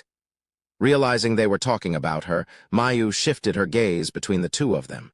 They decided to first figure out what was going on with her. Mayu haltingly told them everything after a lot of prodding. It was more or less what Hajime had already guessed. One day, while she'd been swimming, she'd gotten separated from her mother and had ended up being captured by humans. After a grueling journey through the desert, Mayu had been taken to Furin and locked up in a dark cell somewhere. Apparently there had been other human children in the cells next to her. Then, after a few days, a few of the children were taken away each morning. None of them ever came back. She overheard that one of the older boys had been shown off to a bunch of people before being sold to someone. It was meant to be her turn today, but the door to the sewers had been left open. Probably because someone had gone in to maintain it and forgotten to close the door. Regardless, the sound of rushing water had called to Mayu, and she'd jumped in. It was a blessing that they hadn't shackled her. They had probably figured a young child like her couldn't have done much anyway. Anyway, thanks to that, Mayu was able to swim. She did her best not to gag at the terrible smell and started paddling. Though she was young, she was a Dagon. Nobody on foot could have hoped to catch her, especially as she was swimming with the current. However, the stress of the kidnapping, the terrible journey, and the inadequate food she'd been given finally caught up to her. Swimming through a city's worth of human waste was impossible for her in her weakened condition. She'd blacked out, and when she next awoke, she had been in Hajime's arms. Shown off and then sold, huh? Sounds like an auction. And if they're selling Dagon and human children too, it's clearly an illegal one. "Hajime-san, what should we do?" Shay hugged Mayu tight. It was obvious from her expression that she wanted to do something for the poor girl. The fear of being captured and sold off as a slave was one beastmen were well accustomed to. Shay had watched many of her family members get captured, so she knew just how much it hurt. And yet, Hajime simply shook his head. It would be better to leave her to the safety department. "You can't. You're going to just abandon her and all those other kids." Shay cried out vehemently. She looked at Hajime in shock, as if she'd just been betrayed. The safety department Hajime was referring to was the fantasy world equivalent of the police. Placing her in the care of a public institution like that would mean that her fate was completely out of their hands. It wasn't exactly the same as abandoning her, and it was, in fact, the normal procedure for when someone found a lost child, but considering the situation, Shay's feelings were understandable as well. Hajime knelt down and explained everything to Shay point by point. "Look, Shay. Normally, when you find a lost child, the proper thing to do is to send them to the safety department. Besides, Mayu's a Dagon. They'll definitely treat her well. And the fact that there's an underground auction that deals in Dagons will cause a huge uproar. There'll definitely be a full-scale investigation, and all the other kids will end up in the department's protection as well. Even if Mayu was a beastman, she was one of the races under the kingdom's protection. Furin did possess a level of independence, but they couldn't ignore people that were so flagrantly flouting the kingdom's authority. Hajime had no doubt that the officials of the city would have to act, which in turn would surely lead to Mayu being returned home. Hajime continued piling on rational reasons why they should leave Mayu in the city's care. Do you understand? What we're dealing with here is the underworld that exists in every large city. If they're capable of capturing Mayu, then it's obvious they have eyes and ears in places the government can't reach them. This whole affair is Furin's problem. It's not something we should poke our noses into. Besides, whatever we decide to do, we still have to report this to someone. I know this probably hits close to home, and I understand your feelings, but I guess you're right. But we could at least take her with us, right? We're headed west anyway. Come on, you know we're going to visit the volcano before we reach the coast. Are you suggesting we take her into a labyrinth with us? Or make her wait outside alone in the desert? Besides, if we just took a girl with us because we wanted to, we'd be no better than kidnappers ourselves. Don't be unreasonable. Oh, well, okay.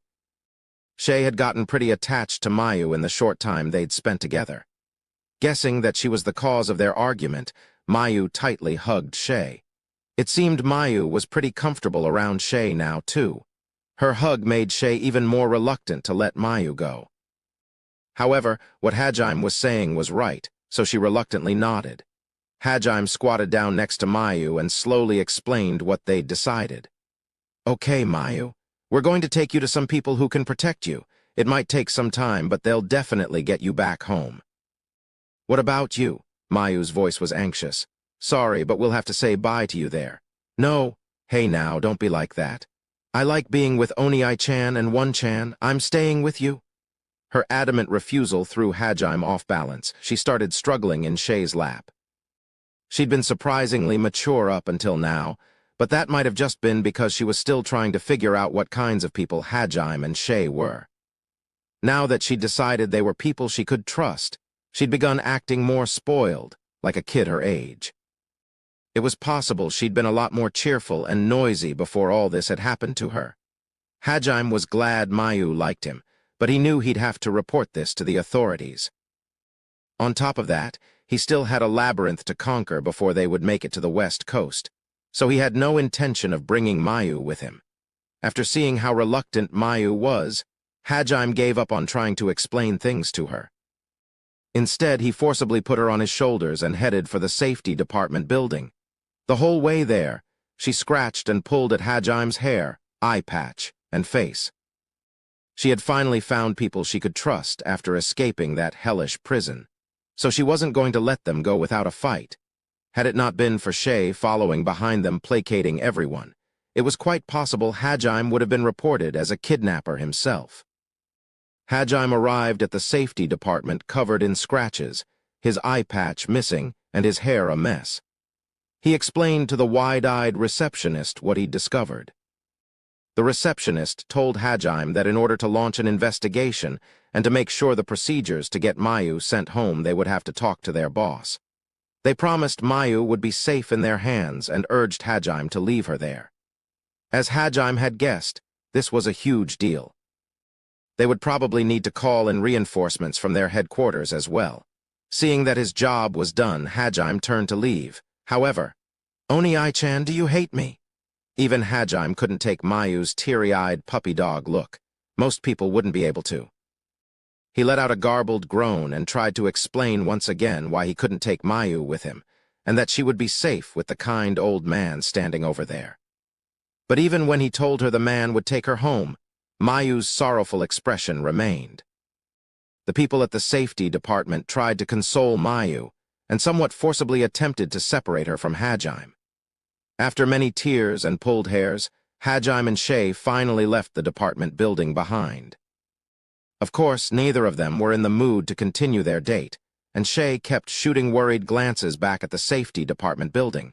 Finally, they were out of sight of the building. Shay still looked glum, so Hajime tried to cheer her up. However, just as he opened his mouth, there was a massive explosion behind them. The two of them whirled around and saw black smoke rising in the distance.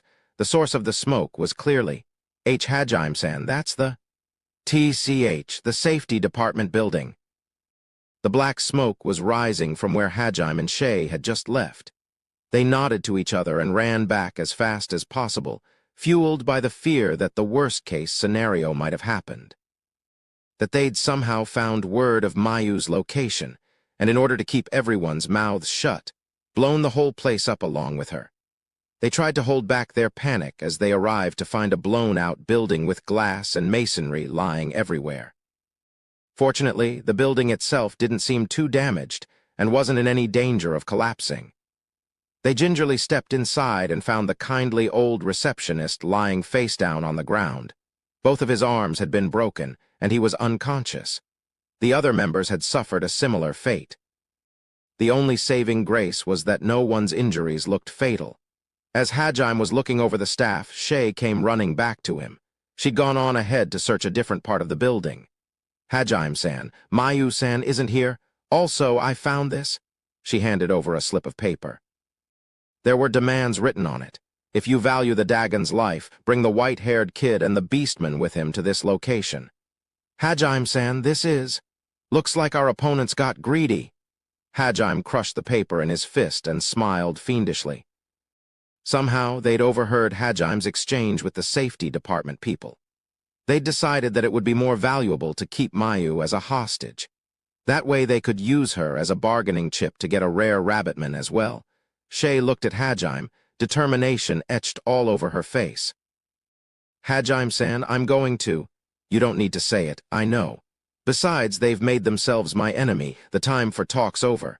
We're gonna tear them a new asshole and get Mayu back. Roger. Hajime had honestly thought it would have been better to leave Mayu in the care of professionals, especially considering how dangerous their journey was. And if they were going to leave her eventually, the faster the better. After all, he hadn't wanted a desperate girl like her getting too attached to them. Still, now that he knew there was the danger of her getting kidnapped again, he couldn't leave her alone. Abandoning her when there was something he could do about it would certainly lead down the path Eiko had feared. Besides, he knew if he just said it had nothing to do with him, Shay would be devastated too. And more than anything, they'd tried to kidnap Shay too. Anyone that would dare harm someone Hajime considered important was an enemy. And he showed his enemies not even an iota of mercy. These slave traders had crossed a line they never should have. Weapons in hand, Hajime and Shay headed to the designated meeting point.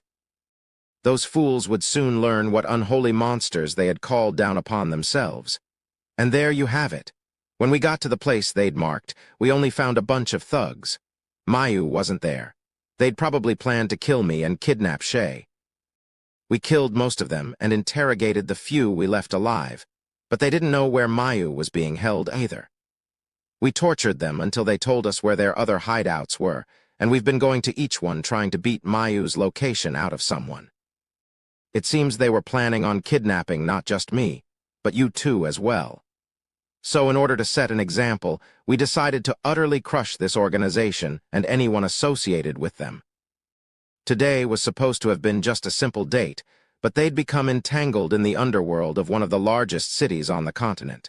You and Tio marveled at Hajime and Shay's penchant for attracting trouble. So we just need to find out where Mayu is, right? Yeah. From the information we've gotten so far, it's a pretty big organization. They've got a lot of buildings and subgroups. Could you help us? Yeah, leave it to me. Of course, I would never dream of refusing a request from my master. You and Tio agreed without hesitation. Hajime told them about the location of the hideouts he'd just discovered from his previous raid, and they split up into two groups to take them down. Hajime went with you, Shay with Tio. The reason Hajime and Shay had split up was because they wanted there to be at least one person Mayu knew there when they found her. They headed to a place near the outskirts of the business district. It was an area that no tourist or honest merchant ever visited.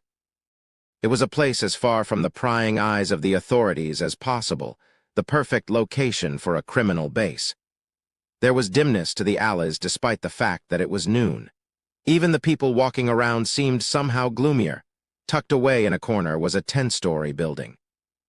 On the surface, it was a place that managed part-timers. However, in reality, it was the headquarters of Freydhof, an organization that managed Furin's slave trade. Normally, it was a quiet place that did its best to look inconspicuous, but today it was bustling with activity. People were running in and out of the entrance with unusual frequency. Most of the people running around were low-ranking thugs that were ferrying messages back and forth.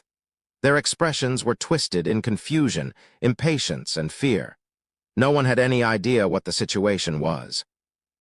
Thanks to the chaos, two figures clad in nondescript robes were easily able to slip into Freydhof's headquarters. They weaved through the crowd of panicking gang members and made it to the top floor without anyone challenging them. Before them stood an imposing set of double doors. Angry voices spilled out of the room into the hallway the figures were standing in. The two of them raised the hoods of their robes slightly and tiptoed forward. "Quit fucking with me. I dare you to say that again, you bastard." "Hey, but it's true, boss. They've already taken out more than 50 of our safe houses. There's 2 groups of 2 taking our whole operation out.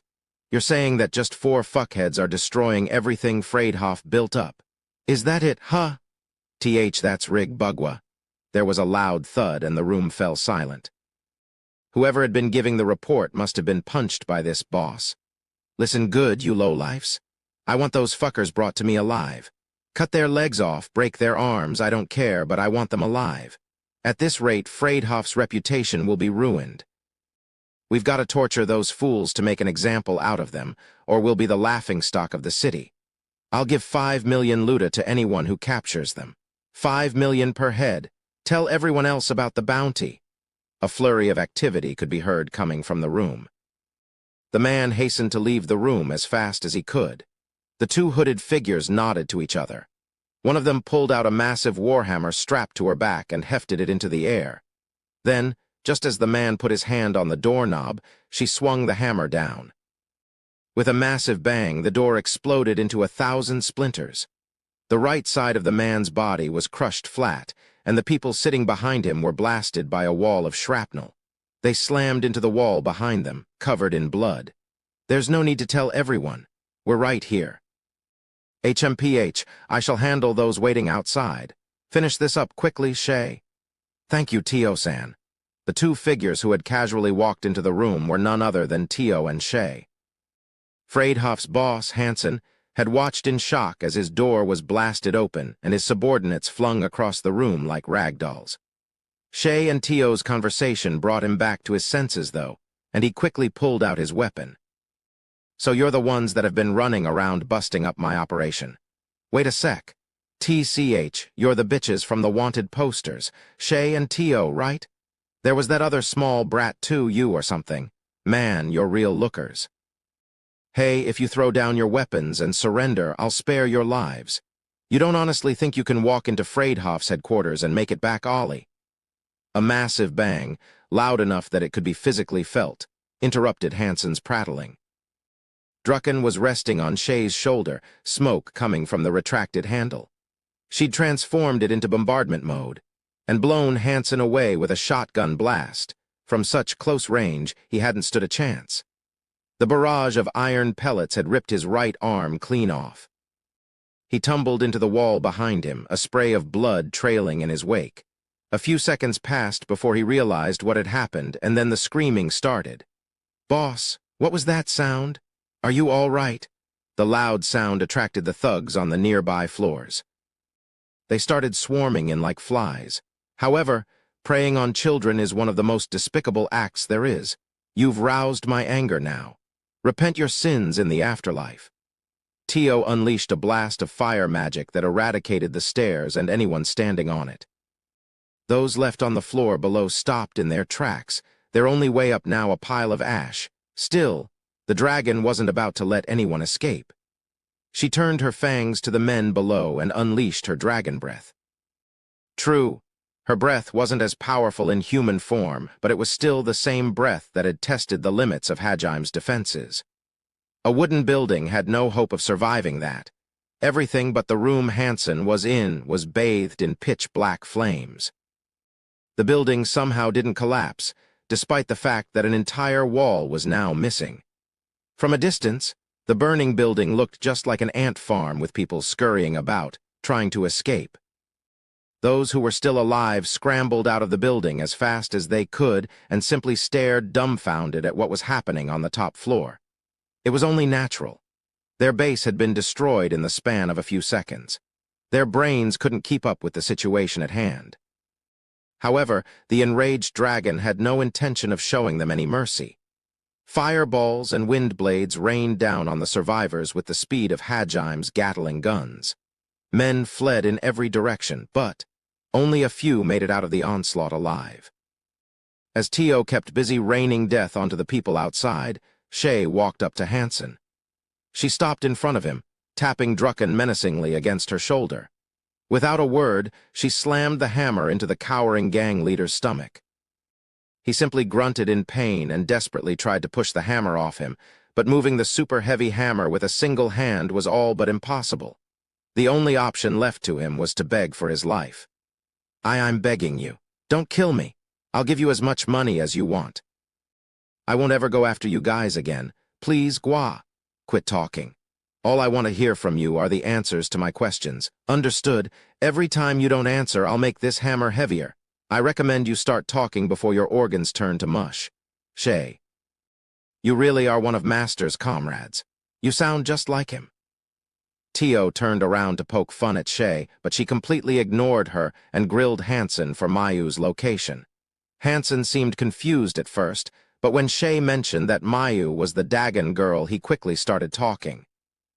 The steadily increasing weight of Drucken probably had something to do with it, too. It seemed there was going to be an illegal auction held this evening, and that she'd been imprisoned in a cell beneath the auction hall. Hansen hadn't been aware of the relationship between Shay and Mayu, which was why he didn't understand the reason Shay was so hung up on her. From the sound of it, whoever had spotted Shay and Mayu at the safety department had decided to capture Shay on a whim. Shay's name had actually been a priority target on Freydhoff's list already, so the thug who tried to kidnap her had likely just been looking for a promotion. Shay touched the gem on her choker and used telepathy to contact Hajaim. Hajaim-san, can you hear me? It's Shay. Shay. Yeah, I can hear you loud and clear. What's up? I found out where Mayu-chan is. You're in the tourist quarter right now, right? It's close to where you are, so head there before us. Gotcha. Shay told him Mayu's location and cut the telepathic link. Hansen could no longer breathe under Drucken's weight, and his face was turning blue. He silently begged Shay to let him live. She canceled the gravity magic and hoisted the hammer back onto her shoulder. Though he was no longer being crushed, his consciousness was starting to grow dim due to the blood loss. He weakly reached out in supplication. Please, call a doctor. Do you really think you deserve to live after what you did to those poor children? Besides, you're our enemy now. If I let one of our enemies go, I'll get scolded by Hajaim-san and you-san. And so, goodbye. And no, why? Shay crushed Hansen flat. There was a wet, squelching noise as blood spurted from underneath Drucken. She shook the blood off and slung her hammer across her back, then turned to face Tio without so much as a backward glance at the pile of flesh that had once been Hansen. Tio-san, let's finish off the survivors and meet up with Hajaim as soon as possible? Very well. Your utter lack of mercy is rather alluring. Did you say something? It was nothing. Though she hadn't been able to pick up what Tio had muttered, shivers still ran down Shay's spine. She tilted her head in confusion for a moment, but then put it out of her mind as the two of them began systematically destroying Freydhoff's headquarters. By the time they were done, there was nothing but corpses and a pile of rubble left. In a single afternoon, Freydhoff, Furen's largest criminal organization, had been utterly demolished. Meanwhile, as Shay and Tio were wreaking havoc, Hajaim and Yu rushed toward the Mayu's location. Since she was meant to be auctioned off, Hajime assumed her life wasn't in any danger, but that didn't mean she wasn't suffering. The faster they rescued her, the better. This is the place? Ah, yeah, I can sense people below us. Okay. There were two hulking figures clothed in all black guarding the entrance. Hajime didn't want to cause a commotion and risk them moving Mayu somewhere else, so he went around to a back alley and transmuted his way in. They both hid their presence and started searching the building. If only they'd had a cardboard box to hide under. They wouldn't even have needed hide presence if they'd had that. Finally, they arrived at a vast underground prison. The lone guard guarding the entrance was dozing at his post. They slipped past him and found a group of 10 human children huddled together inside a cell. These were most likely the children up for auction that night. Almost all humans were faithful believers of the Holy Church, and it was illegal to take any believers as slaves. It was, however, still acceptable to buy and sell criminals and heretics. Anyone who betrayed God was no longer protected by the laws of the Holy Church. Hajime highly doubted any of the children shivering on the cold stone floor were either criminals or heretics. It was obvious this was not a legal auction. However, Hajime didn't see Mayu anywhere in the cell. The children shrank back as he walked up to their cell, but he squatted down in front of them, quietly asked a question. Did any of you see a Dagon girl come here? They'd all been terrified it was their turn to go up, so his question took them by surprise. They all looked at each other. Sensing their reluctance to say anything, Yu squatted down next to Hajime and muttered something. "It's okay, we won't hurt you," was what she said. A young boy of maybe 8 fidgeted nervously for a few seconds before answering. They took her a little while ago. Who are you?" Hajime clicked his tongue in frustration before answering the boy. "We've come here to save you." "Wah, you're here to save us," the boy shouted excitedly. His voice echoed across the stone walls. Realizing his mistake, the boy hurriedly clapped his hands over his mouth, but it was too late. "Quit making a racket," the guard yelled that out as he came stomping toward their cell. He stiffened for a moment when he spotted Hajime and Yu, but recovered quickly. "Who the hell are you guys?" he screamed as he drew his short sword and charged. The children let out terrified shrieks, thinking their saviors were about to be killed. However, that didn't happen. Hajime casually grabbed the sword's blade with his artificial hand and crushed it. Shards of metal fell from his hand as he opened his fist. The guard stared dumbly at Hajime for a few seconds before looking down at the sword in his hands. All that was left was the hilt. Comprehension dawned on him, and he took a faltering step backward. Hajime took a step forward, crushed the guard's throat with a quick jab, and tripped him as he pitched backward.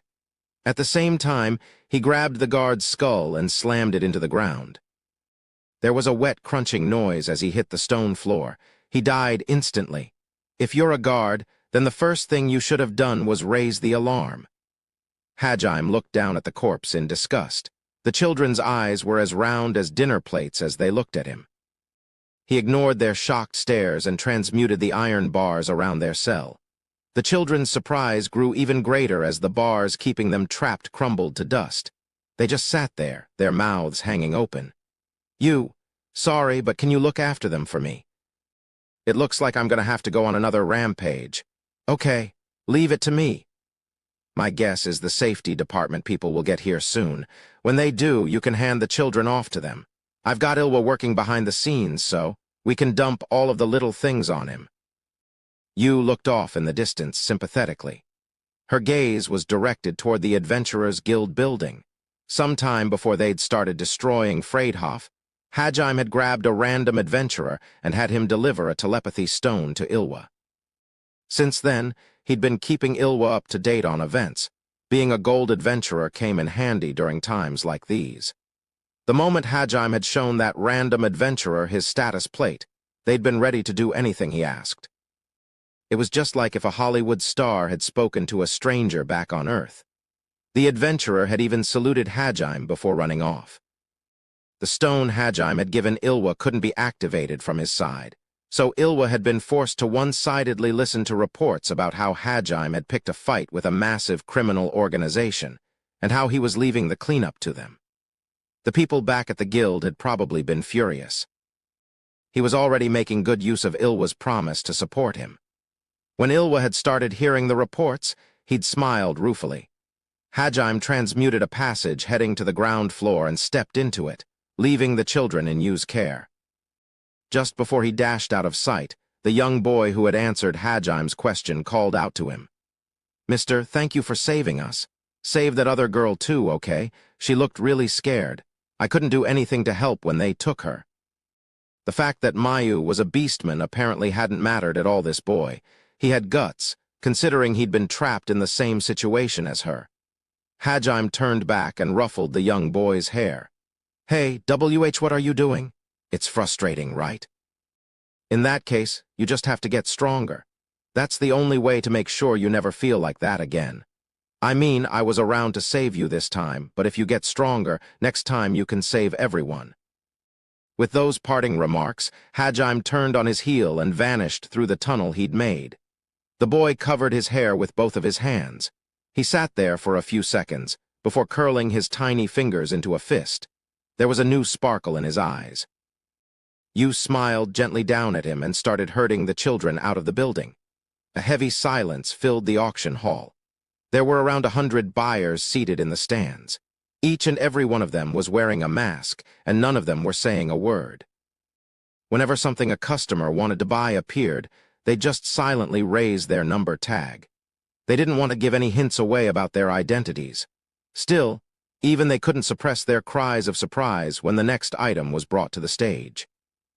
A 2-meter-long water tank holding a young Dagon girl. Mayu, she'd been stripped naked and was currently hugging her knees in a corner of the tank. The reason she'd been put in the tank was to prove that she was a real Dagon, as they were the only race that could breathe underwater. And because she'd managed to escape once before, they'd shackled her this time. The metal shackles had been fastened so tight that her skin was chafed underneath them. The auctioneers examined the trembling girl for a few seconds. Then the bidding began. Prices soared, yet the bidding war showed no sign of stopping. Even though her existence had now been made aware to the public, most of the auctioneers seemed confident they could transport her discreetly. Or perhaps they simply weren't aware of the commotion that had happened that afternoon. The auction hall grew noisy for the first time, and Mayu shrank as far back as the tank would allow her to. Her fingers were curled tightly around a black piece of cloth. Hajime's eye patch. He'd been so preoccupied with trying to calm Mayu down that he'd forgotten to take it back. The one he was wearing right now was a spare. Right now, that eye patch was the last thing Mayu had left to cling to. She'd been taken from her mother, forced to travel a long way, been thrown in a dark cell, and swam through literal filth to escape. Finally, when she'd thought all hope was lost, she'd found herself wrapped in something warm. When she'd opened her eyes, she'd found herself face to face with a young silver-haired boy wearing an eye patch. She'd stared at him in surprise, and he'd stared back. Both of them had been too stubborn to be the first to break eye contact, but then Mayu'd been distracted by the smell of something delicious. He'd asked for her name, and she'd told him. Then, there'd been a pretty red flash, and he'd plopped her into a bath. After that, a pretty girl with light blue hair had started washing her. The bath had been pleasantly warm, and the girl had been really gentle. Soon enough, Mayu had let her guard down enough that she was calling the pretty girl Shay, One-chan. Mayu didn't think she'd forget the taste of the skewers Shay had fed her for the rest of her life. And, while she'd been busy eating, the boy named Hajime had come back. She'd been a little scared of him, but then he helped her put on these really cute clothes and dried and combed her hair, so she started feeling better around him, too. When they'd said she couldn't stay with them, and that they'd give her to these people called the safety department, she'd been devastated. She'd been so lonely ever since she'd been separated from her mom. She didn't think she could take being lonely like that again after having found such kind people. And so, Mayu did everything she could to stay. She pulled at Hajime's hair, slapped his cheeks, and even took his eye patch. If he wanted it back, he'd have to let her stay with them. However, in the end, the kind people she'd finally found left her in a strange and unfamiliar place. As she huddled in her tank, she thought back on what happened. Did they leave me because I did something bad? Is it because I took the black thingy? Do Oni-chan and One-chan hate me? Tears welled up in her eyes. If she ever saw them again, she'd apologize. She'd even give Hajime his eye patch back. She'd do anything they asked. She just wanted to go with them. Oni I-chan? One-chan. Suddenly, there was a loud thud and her tank shook. She squealed in terror and hurriedly opened her eyes. There was a masked man wearing a tuxedo standing next to her tank. He was yelling something and kicking the glass repeatedly. The auction manager had wanted Mayu to swim around a little in order to make the guests bid higher, but she'd just stayed curled up in a ball. Tired of waiting, he'd finally snapped and started kicking her tank. That only served to frighten Mayu further, however, as she curled into a ball and attempted to look as small as possible. All she could do was try to drown out the yelling and the kicking. The Freydhof member managing the auction grew even angrier. He was worried people would think she was sick and not bid as high. If she sold low, he was the one who'd be punished for it. Seeing this wasn't working, he resorted to drastic measures. Feeling pressured by the crowd, he started insulting Mayu in the hopes of eliciting a reaction. "Move, you sniveling little brat. Stop causing us humans so much trouble, you stupid fish freak." He climbed up the ladder next to the tank as he berated her, intending to poke her with the cane he was carrying. Mayu shut her eyes and braced herself. Oddly, the impact she was waiting for never came. Instead, she heard a familiar voice. "What was that, you fucking bastard?"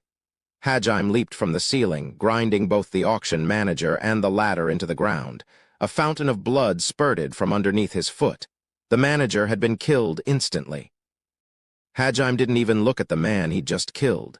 Instead, he turned around and smashed the water tank with his artificial arm. The glass pane shattered into 1,000 pieces, and a torrent of water came flooding out. "Hi-ha!" The current carried Mayu out with it. But before she got very far, a warm hand caught her, and she timidly opened her eyes. When she'd first heard his voice, she desperately hoped she hadn't been imagining it. And now she knew she hadn't. The person holding her right now was Hajime. Mayu blinked a few times before staring at him, much like she had when they first met. "Yo, Mayu, how come you're always soaked whenever I see you?" Still staring at him, she quietly whispered a single word. "Oni I-chan." "I wouldn't say I'm your brother, but I am the same guy you scratched, kicked, and stole an eye patch from." Hajime smiled at Mayu, and the tears started dripping from her eyes. After a second of silence, "Oni I-chan," she wrapped her arms around Hajime and started sobbing. Hajime awkwardly patted her back in an attempt to comfort her. Then, he wrapped her in another blanket. Black-robed men burst into the main hall and surrounded the two, cutting their reunion short. The auctioneers were certain the men could handle Hajime, so none of them made any move to flee. "Hey, brat. Do you know what happens to morons who try and mess with Freydhof? If you hand over the girl, then we'll at least grant you a painless death." Mayu lifted her face from Hajime's neck and looked at him worriedly. 20 burly men stood between them and safety. "Oni I-chan, don't worry. I'm here with you. It'll get a little noisy, though, so you should close your eyes and cover your ears." Hajime peeled Mayu's fingers off his neck and placed them over her ears. His confident tone assuaged Mayu's worries. Still a little confused, she nodded, closed her eyes, and buried her face in Hajime's chest. "Think you can just ignore us, huh? Kill the brat, but don't lay a hand on the merchandise." The leader angrily ordered his men to charge. A second later, there was a loud bang, and the leader was suddenly missing his head. The remnants of his brain splattered the faces of his comrades. Unable to grasp what had just happened, everyone silently watched as the leader's corpse crumpled to the ground. And while they stood there, still confused, Hajime fired again, and again, and again. Gunshots echoed throughout the chamber, each one marking another death. 11 people fell before the rest finally realized what was going on. He's a monster? He's a demon. We're all gonna be killed." The men in black started backing away from him, while the auctioneers screamed and swarmed for the exits. "A monster, huh? That's rich, coming from people who buy and sell slaves." He wanted to teach those fleeing slavers a thing or two, but he kept his attention firmly focused on the threat in front of him. Who the hell are you? What, why? How did you do that?" The man trembled in fear as he shouted in what he hoped was an intimidating voice. Another dozen men in black ran into the hall, but they faltered when they saw the bodies littering the floor. Hajime scoffed at the man who'd spoken. "Why, isn't it obvious? I came to take back what's mine. Oh, and to make an example out of you guys. This is what happens if you touch my friends. Now then, you'll join me for the grand finale, right?" Hajime used aerodynamic to jump up to the ceiling. Then he transmuted a hole into the ceiling and leaped through it.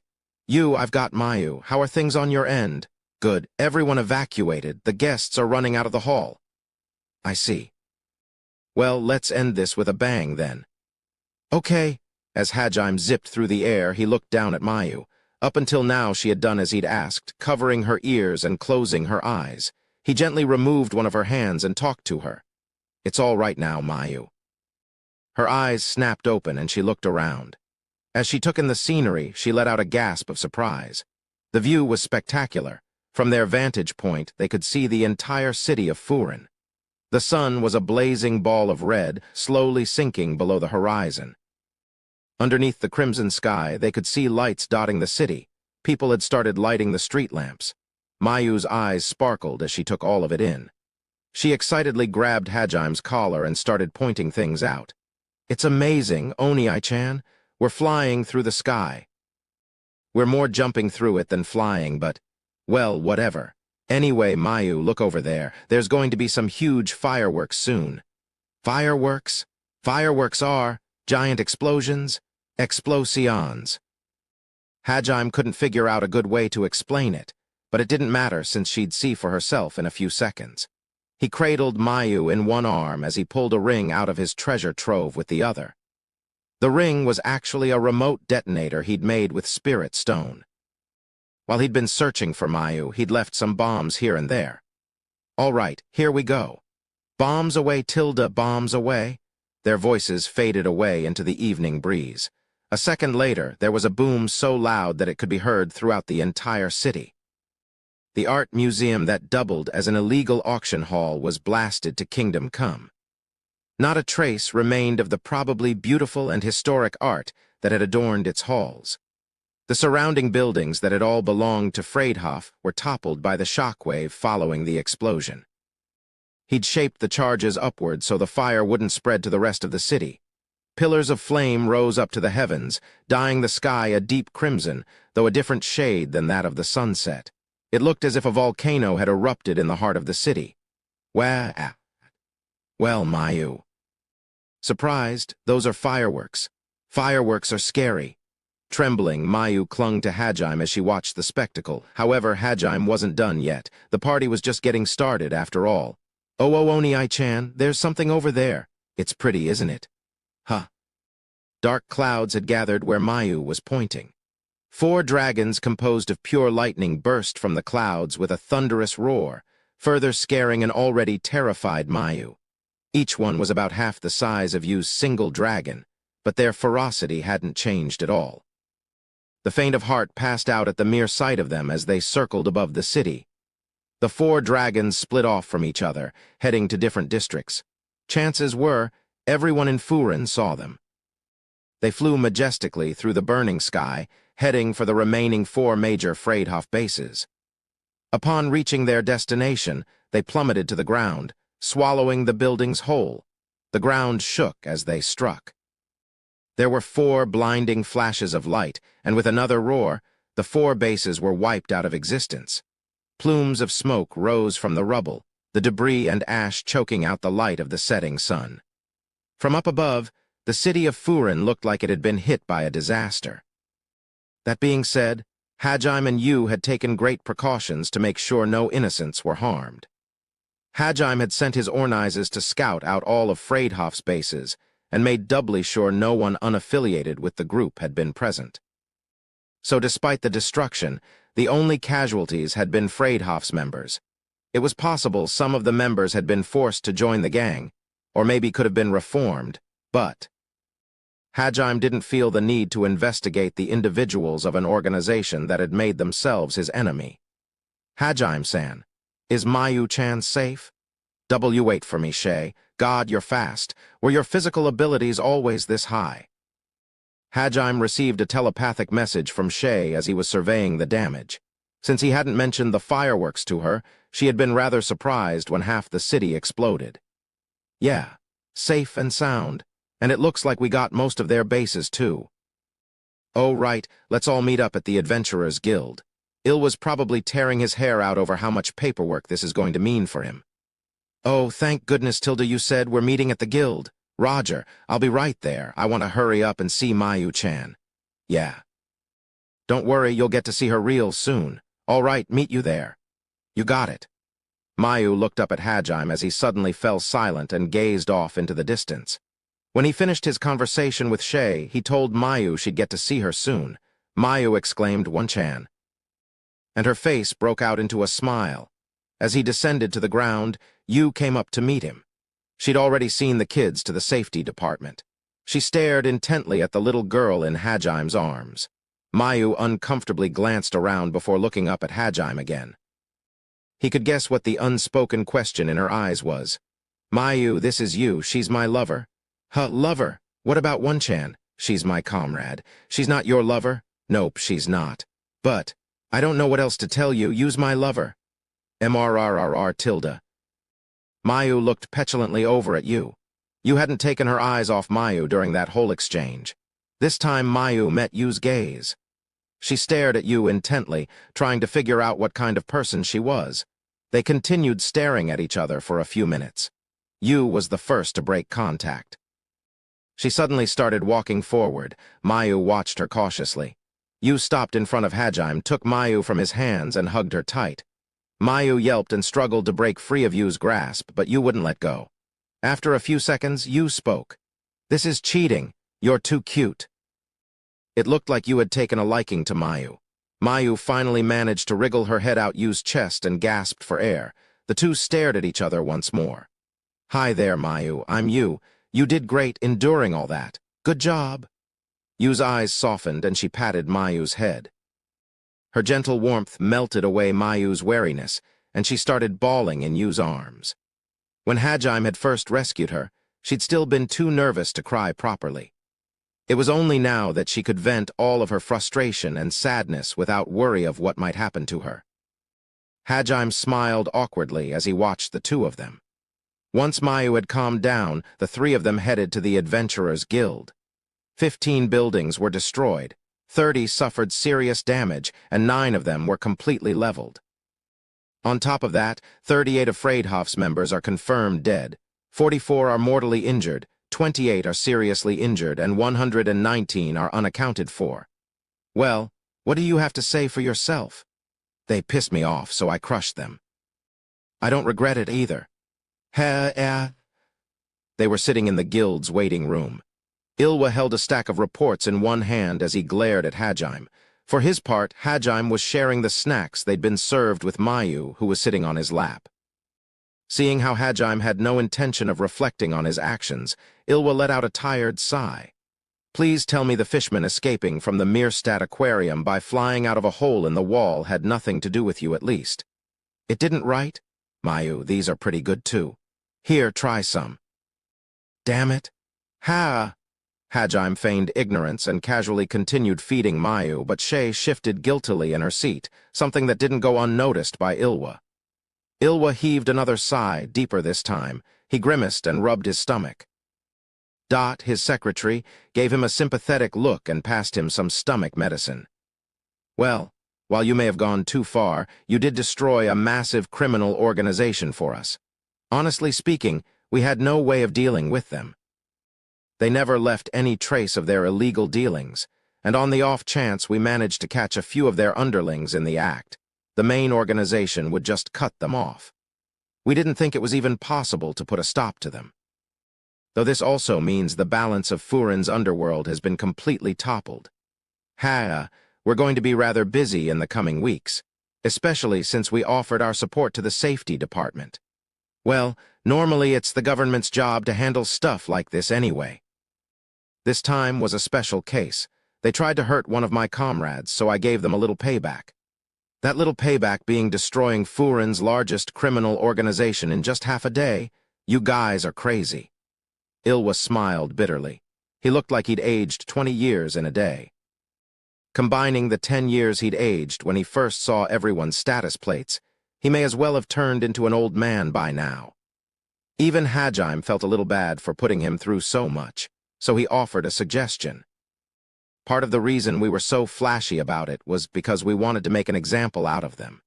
You know, to make sure no one else would try the same thing. So why not use our names to your benefit? If you say the gold-ranked adventurer that did this is part of your branch. Wouldn't that work as a good deterrent? Oh my, is that really all right? That would save us a great deal of trouble, but weren't you the kind of person that hated their name being used by others? Ilwa looked at Hajime in surprise. He sounded hesitant, but his gaze made it clear he was dying to use Hajime's name. Hajime smiled wryly and shrugged his shoulders. Well, you scratch my back, I scratch yours, right? You've been a great help already, so I don't mind if it's just using my name. If you're smart enough to make it all the way to branch chief, I can trust you'll use it wisely. Plus, I do feel a little bad about getting innocent people involved in our personal vendetta. I see. Is it just me, or have you changed, Hajime-kun? When I first met you, you struck me as the kind of person that didn't care at all about others. Did something happen at her? Well, I guess you could say that. Ilwa wasn't a branch chief for nothing. He could see through people better than most. That was why he'd been able to pick up on the slight shift in Hajime's mentality. Hajime becoming a kinder person was better for Ilwa too, and he gladly accepted Hajime's offer to use his name. As Ilwa had expected, days after Freydhoff's destruction, new criminal groups would spring up, hoping to take advantage of the power vacuum that had been created. However, Ilwa would manage to keep them quiet by skillfully spreading rumors of Hajime's ferocity. Sometime later, people would begin referring to him by nicknames like Furin's ultimate weapon, white-haired flame master, lady killer, and so on.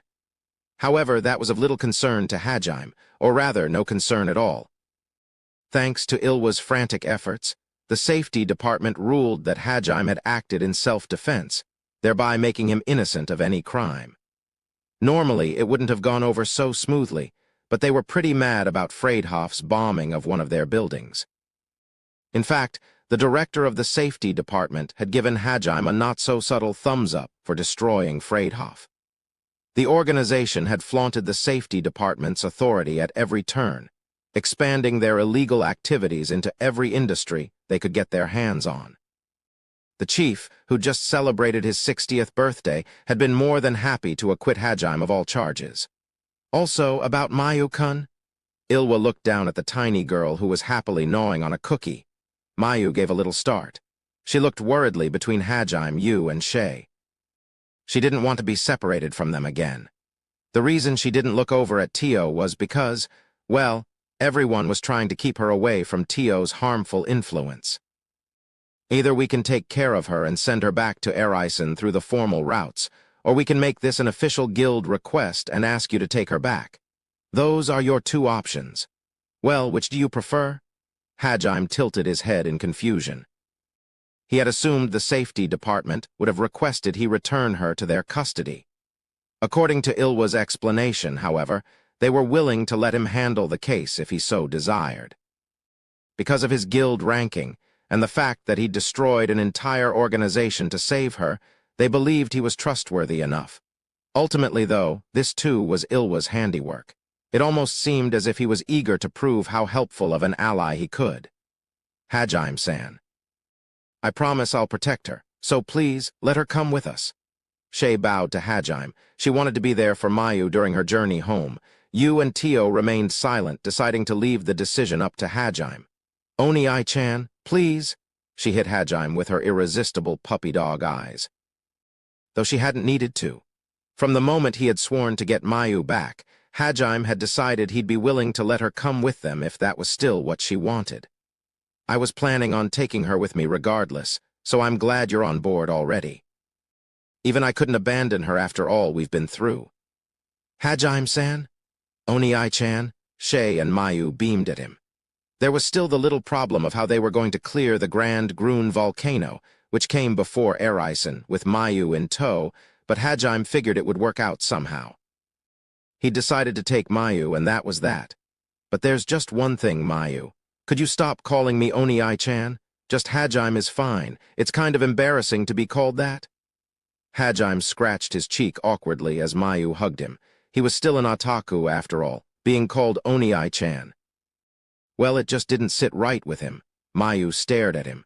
After a while, she came to some sort of understanding and nodded. However, her response was something no one present had expected. Then I'll call you Daddy. WH what? Sorry, Mayu, I didn't quite catch that. Could you say that again? Daddy? Is this like a Dagon word for Oni-chan or Hajime or something? Nope, Daddy means Daddy. Okay, hold on a second. Hajime started massaging his temples while Shay hesitantly asked Mayu why she'd chosen to call him Daddy of all things. Apparently, I don't have a daddy. He went to heaven before I was born. All of my friends have one, but I don't. That's why you're my daddy now, Oni-chan. I kind of get it, but at the same time, I kind of don't. Anyway, Mayu, I'm begging you anything but Daddy. I'm still only 17, you know? No, I like Daddy. Okay, fine. Even Oni-chan is okay. I'm not asking for much, so please, just not Daddy. Nuo, you're my daddy now. Hajime tried everything he could to get her to stop calling him Daddy, but he struck out. She seemed to like it even more than Oni-chan, so the name stuck. Finally, Hajime gave up. His only choice now was to ask Mayu's mother to get her to stop when they finally reached Arifureta. Mayu had managed to inflict more damage on him than anything else since he'd left the abyss. They finished talking to Ilwa and headed back to the inn. Once there, a heated debate began over who would become Mayu's mama. In the meantime, Hajime tied Tio up and hid her somewhere so she couldn't be a bad influence on Mayu. Naturally, Tio saw her punishment as a reward. In the end, it seemed Mayu only wanted to call her real mother Mama, so Yu, Shay, and Tio all became one-chans. That night, depressed that Mayu wouldn't call her Mama, Yu said something shocking. Hajime, I want a baby. Judging by his reaction, the day where Yu would get to be called Mama wasn't too far off. Shay tried the same trick, but Hajime ignored her. And, of course, the perverted dragon lady couldn't resist adding her 2 cents after that. Master, I am prepared to bear your children as well. We can begin at. Your existence is already enough of a joke. I don't need you spouting them as well. Why am I the only one to receive such a harsh rejection? Despite her indignant reply, Tio writhed happily on the ground when Hajime shot her down. The next morning, Hajime said his goodbyes to everyone who'd come to see him off. Ilwa, the people at the safety department, and the Kudeta family. He looked just like a real father, carrying Mayu on his shoulders. She was happily hugging his head as he grabbed her legs to make sure she didn't fall off. Today was the day the monster of the abyss became a father. And so, his adventures continued, now with a daughter in tow. Chapter 2. A looming shadow. Sounds of battle filled the dimly lit underground room. Explosions and the steel of swords were illuminated by the faint green light. The fighting was so fierce that it shook the walls around them. At times, the reverberations could even be felt by those far out of sight of the combatants.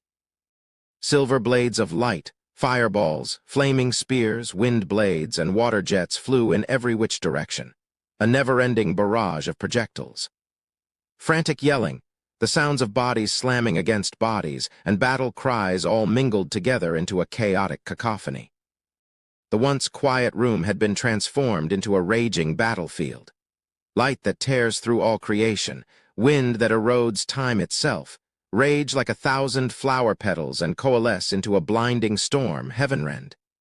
In the middle of all the fighting stood Kuki Aminagawa, the hero. With a flick of his wrist, countless blades of light shot out of his holy sword. A dozen of the bat-like creatures flying at him were shredded to pieces. They were reduced to chunks of flesh in a flash without even a chance to defend themselves. Vanguard, 10 more seconds. Roger. The party was facing off a veritable army of huge ant monsters, giant bats, and massive sea anemone-like things with wriggling tentacles, all in a circular room only 30 meters in diameter. 8 tunnels led into the room. It was from there that the monsters continued pouring in. The hero's party was currently exploring the 89th floor of the Great Orcus Labyrinth. The party's vanguard was composed of the hero Kuki, his childhood friends, the monk Ryutaru Sakagami and the swordmaster Shizuku Yigashi, the heavy knight Jugo Nagayama, the fighter Daisuke Hiyama, and the spearmaster Raikai Kondo. Lastly, though he wasn't technically part of the vanguard, the assassin Kusuke Endou flitted around the battlefield, picking off targets. The highly trained vanguard expertly repelled the wave of monsters, keeping the more vulnerable rearguard safe.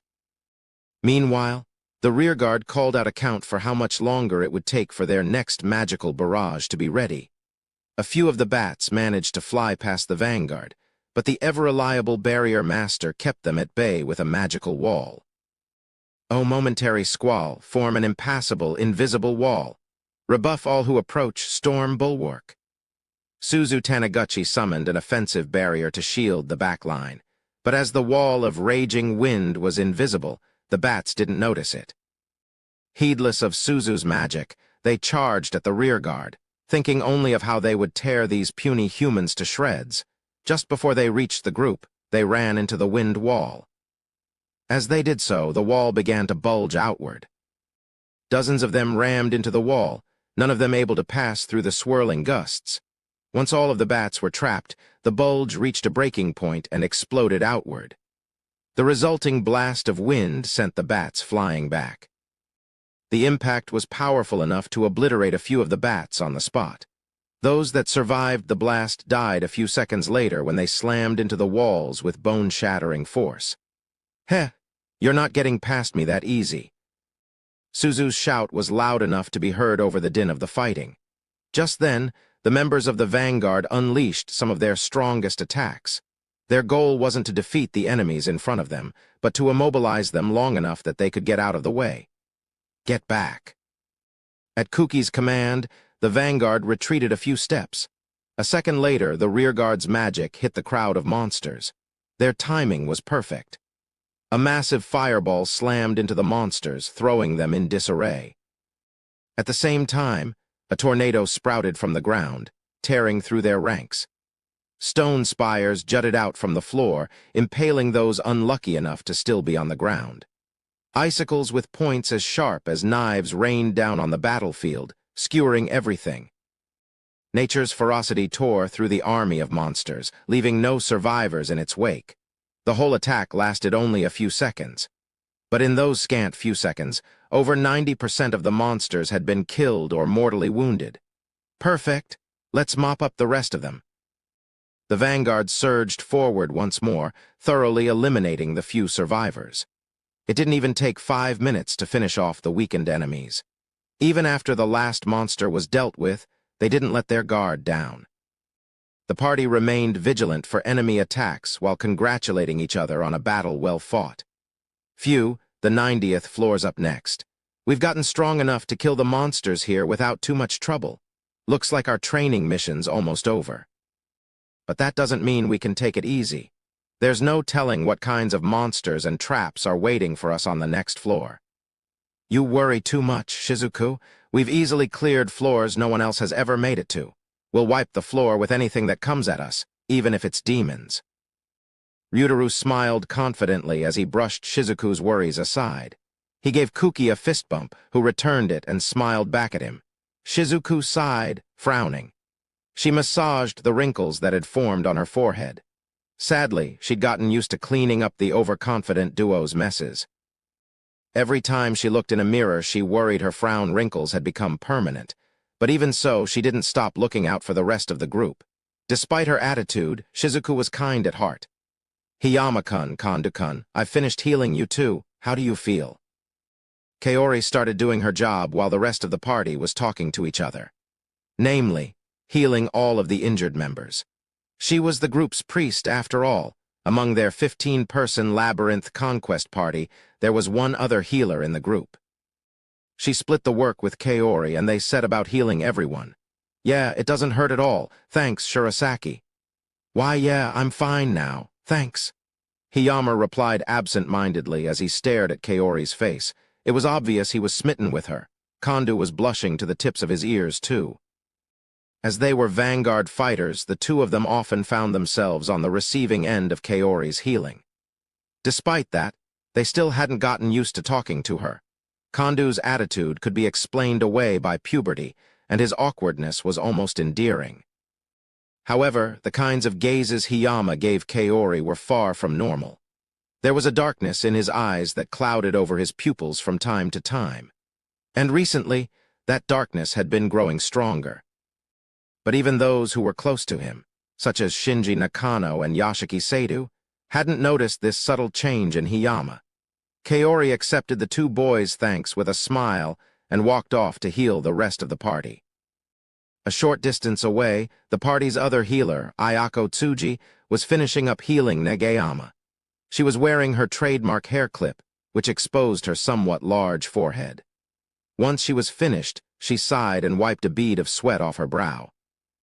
As Nagayama was the party's heavy knight, he often took the brunt of the enemy's attacks. Thanks to that, healing him was harder than healing the others.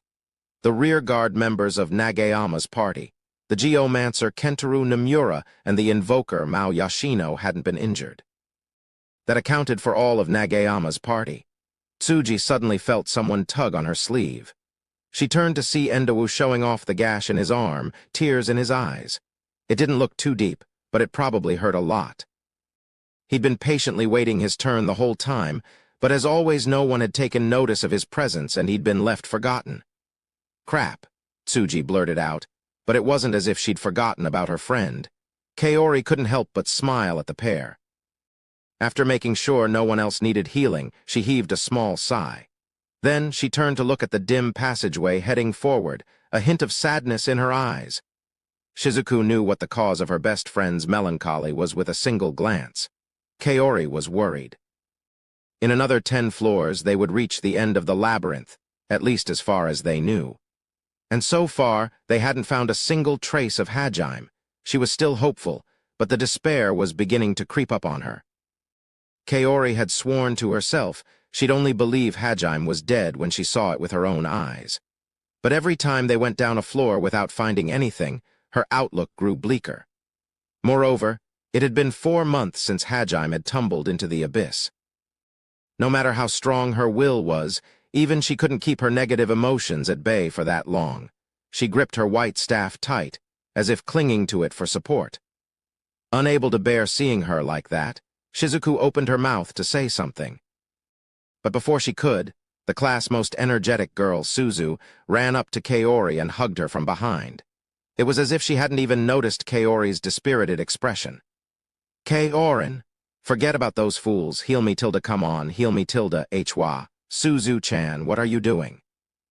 And besides, you're not even injured. M2, my poor glass heart's been broken, so spoil me. Let me have some of those soft boobs of yours. Whwa, no, hey, stop that. Yeah, Shizuku-chan, help me. How about this? Does it feel good? You're pretty sensitive down, Bwa. Cut it out, Suzu. That's too much stimulation for all the poor boys." Shizuku delivered a sharp chop to the back of Suzu's head, and she fell to the ground. She often acted more like a perverted old man than the teenage girl she was. However, Shizuku was too late to save the dignity of the boys in the room, who'd all gotten erections. Iri Nakamura, Suzu's friend, smiled awkwardly as she watched Suzu roll around in pain. "Ooh, tilde, thanks, Shizuku-chan. That was embarrassing. There, everything's fine now. I'll be here to get rid of any perverts that try and attack you." Kaori clung to Shizuku, who gently patted her head. This had become a pretty common scene recently. As she ran her fingers through Kaori's hair, Shizuku examined her expression. Kaori was busy watching Iri nurse Suzu now, though, and her earlier summer expression was nowhere to be seen. At least for now, she'd been distracted. Shizuku mentally thanked Suzu for her timely intervention. "There's still 10 more floors. Hang in there, Kaori." Shizuku squeezed Kaori's shoulder and looked her in the eyes. "Don't break on me now," her gaze seemed to say. Realizing how pathetic she must have looked, Kaori slapped her cheeks and looked back at Shizuku. Her gaze didn't waver. "You're right. Thanks, Shizuku-chan." Once again, Kaori realized just how much she relied on Shizuku's support. As she expressed her thanks, her gaze softened. Shizuku, too, dropped the intensity from her glare and nodded. To everyone else they looked like passionate lovers staring into each other's eyes, but neither Shizuku nor Kaori noticed. They didn't notice Kuki looking around awkwardly either. After all, they only had eyes for each other. "Do you think I could protect him now?" "Definitely. I know you can. You're stronger than you were back then. I mean, look, your level's even higher than Captain Meld's. Hee, but you know, he might have gotten even stronger than you. He was the one who saved us back then, too." "Foo, geez, Shizuku-chan." Shizuku had just meant it as a joke, but in truth, Hajime had grown far stronger than either of them could have imagined, though they wouldn't come to learn that until later. As Kuki and his party's stats had long since eclipsed that of Captain Meld, he and his knights were waiting on standby in the 30th floor. They remained guarding the magic circle they discovered that connected to the 70th floor. As of now, they ranked among Tortoise' strongest humans. Their stats were *******, Kuki Amanagawa age, 17 male level, 72 job, hero strength, 880 vitality, 880 defense, 880 agility, 880 magic, 880 magic defense, 880 skills.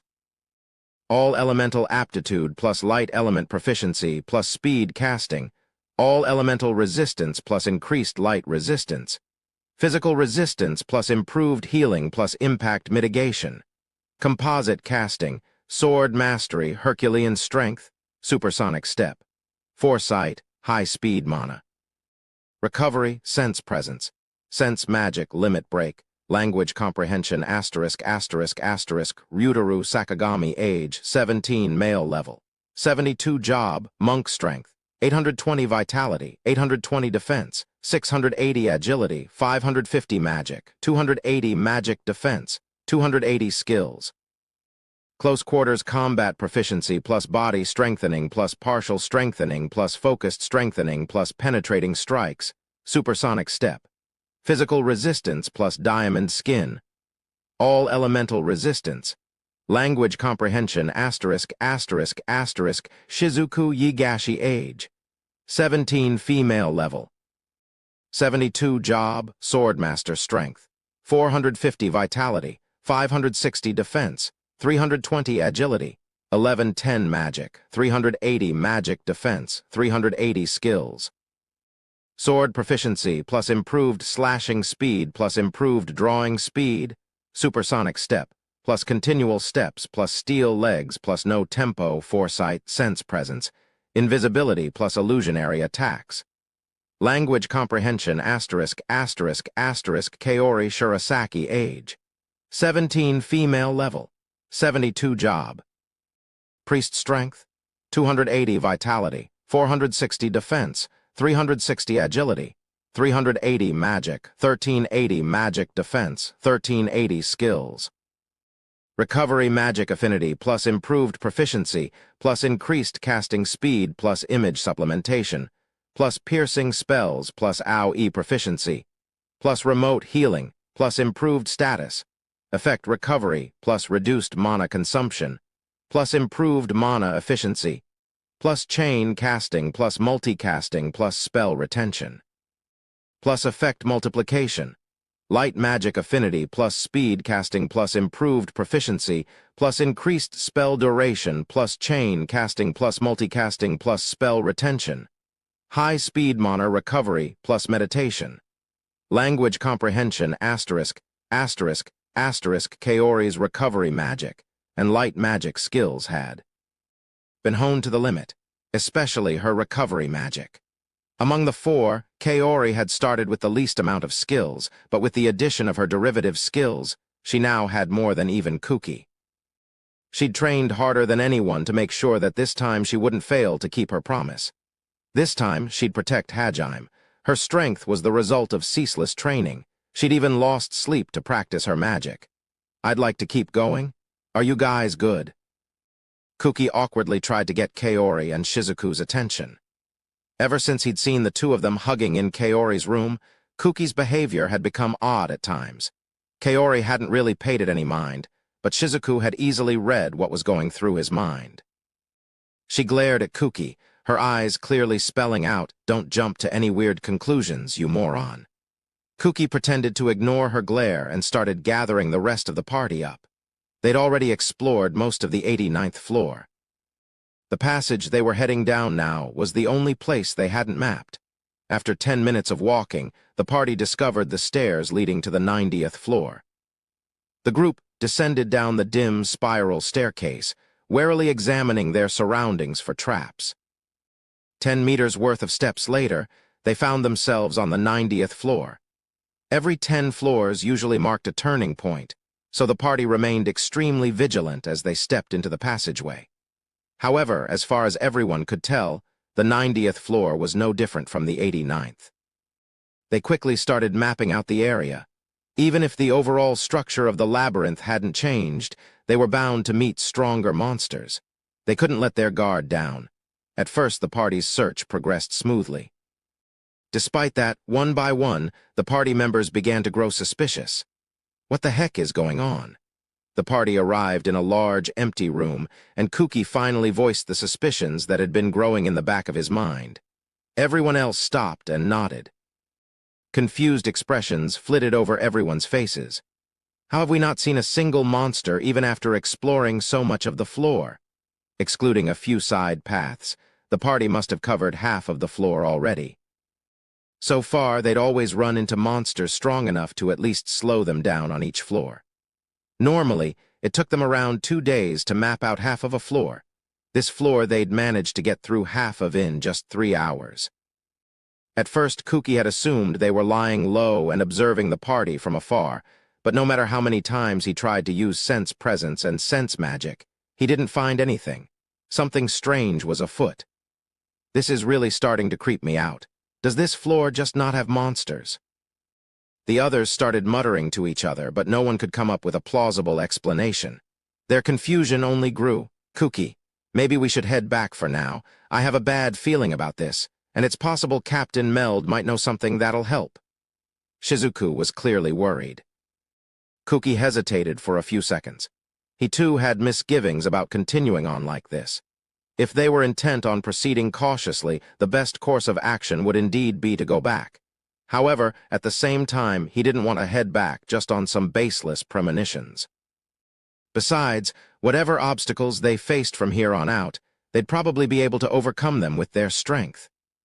After all, they'd been able to clear out the 89th floor with ease. As Kuki was waffling, Endowu started scouting out the room. Spotting something, he stooped down and called out to the group in a nervous voice. "Guys, this is blood, right?" He ran his finger across the ground and held it up for everyone to see. Kuki started scrutinizing the walls and floor. As he did so, he noticed something. It's kind of dark, so it's hard to tell, but there's definitely blood splattered all over this room. Man, this is a lot of blood. Nomura and Nagayama stared grimly at the blood plastered over the walls. Both of them were now on high alert. Everyone's faces paled. "Amanagawa, I think Higashi-san has a point. We should leave. This is monster blood, and it's fresh."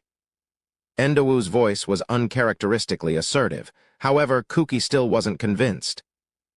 Judging by the amount of blood here, whatever monster it was that did this killed every other monster on the floor. But even if there's something that strong here, we have to defeat it to move forward, right? Nagayama shook his head. His size rivaled Ryutaru's, but he was a far more cautious person than him. On top of that, he was good friends with Endowu. Nagayama was inclined to trust in his judgment. He had all of his senses heightened to the max in case of a surprise attack. However, he was hoping to retreat without a fight. "Amanagawa, listen to me. There's no way monsters only lived in this room. We should have found traces of them on our way here too, but we didn't. In other words, whoever attacked these monsters was trying to hide their tracks." Shimizu finished his sentence, and Nagayama nodded. Realizing what that meant, Kuki stretched out his sense presence as far as it would go, cautiously searching for enemies. It's possible there's monsters that intelligent down here, but it seems more likely this was the work of a person. And the fact that the bloodstains here haven't been wiped away means they didn't manage to cover their tracks in time, or that. "This is the place we wanted to lure you to." An unfamiliar woman's voice echoed throughout the room. It was a husky, hoarse voice. Everyone drew their weapons and turned to face the voice at once. Footsteps rang out on the stone floor as a young woman with fiery red hair walked into the room from the other side. Her skin was swarthy, and her ears tapered to fine points. The students' eyes opened wide in surprise. They recognized those particular characteristics, if not the person. They'd never seen one in person before, but they knew from Ishtar's lectures what race she belonged to. According to the Holy Church, she was mankind's greatest enemy. In other words, a demon. One of the students muttered quietly. A cold smile formed on the demon lady's face. She looked over the shocked party of students. Her eyes were the same fiery crimson as her hair. She was dressed in something that resembled the biking suits that motorcyclists wore. The black suit hugged her body, emphasizing her ample curves, even in the dim light. Kandu, Nakano, and Seidu all blushed, though they knew that now was neither the time nor the place for such thoughts. "I take it you're the hero, the one dressed up in that ridiculously sparkly armor." "It's not ridiculous. Besides, a demon like you has no right to criticize me. What are you even doing in this place?" His somewhat overblown reaction could probably be chalked up to how shocked he'd been to see a demon here, but he managed to recompose himself and ask what everyone was wondering. The demon lady ignored his question and shook her head in exasperation. "Well, you certainly are straightforward. Really, though, this is the great hero they want me to win over to our side. Unbelievable. Well, I guess orders are orders." With an annoyed sigh, she addressed Kuki once more. "You, the one in the stupid shining armor, how about joining our side?" What? What do you mean, join your side?" "Slow on the uptake, I see. Literally what I said, I'm inviting you to join us, the demons. I promise we'll treat you better than the humans have." The students were so stunned by the offer that it took them a second to comprehend it. Everyone turned to Kuki, waiting for his answer. He wiped the befuddled look off his face and glared angrily at the demon. "I refuse. You honestly believe I would betray my comrades and my fellow humans? I see now that you demons are as evil as the stories say. You may have come here to persuade me, but it was foolish to come alone. You're outnumbered here. Surrender quietly and come with us." Kuki's yells reverberated throughout the chamber, but the demon didn't even flinch. Instead, she narrowed her eyes and carefully observed Kuki. She didn't seem too perturbed by his refusal. In fact, she tried offering even more favorable conditions. "What if I said you could bring your comrades with you? Do you still refuse?" "My answer won't change. No matter what you offer me, I won't betray the humans." There wasn't even an ounce of hesitation in his reply. Offended that the demon had even offered, he raised his sword and started pouring mana into it. The holy sword began to glow with white light. His stance made it clear there would be no more talking. "If she won't surrender, then I'll take her by force." The demon didn't react to Kuki's response, but Shizuku and Nagayama did. They both clicked their tongues and carefully watched the demon and the area around her. Nagayama quietly mouthed instructions to Endowu. A second later, his presence vanished. Both Nagayama and Shizuku had hoped Kuki would play along.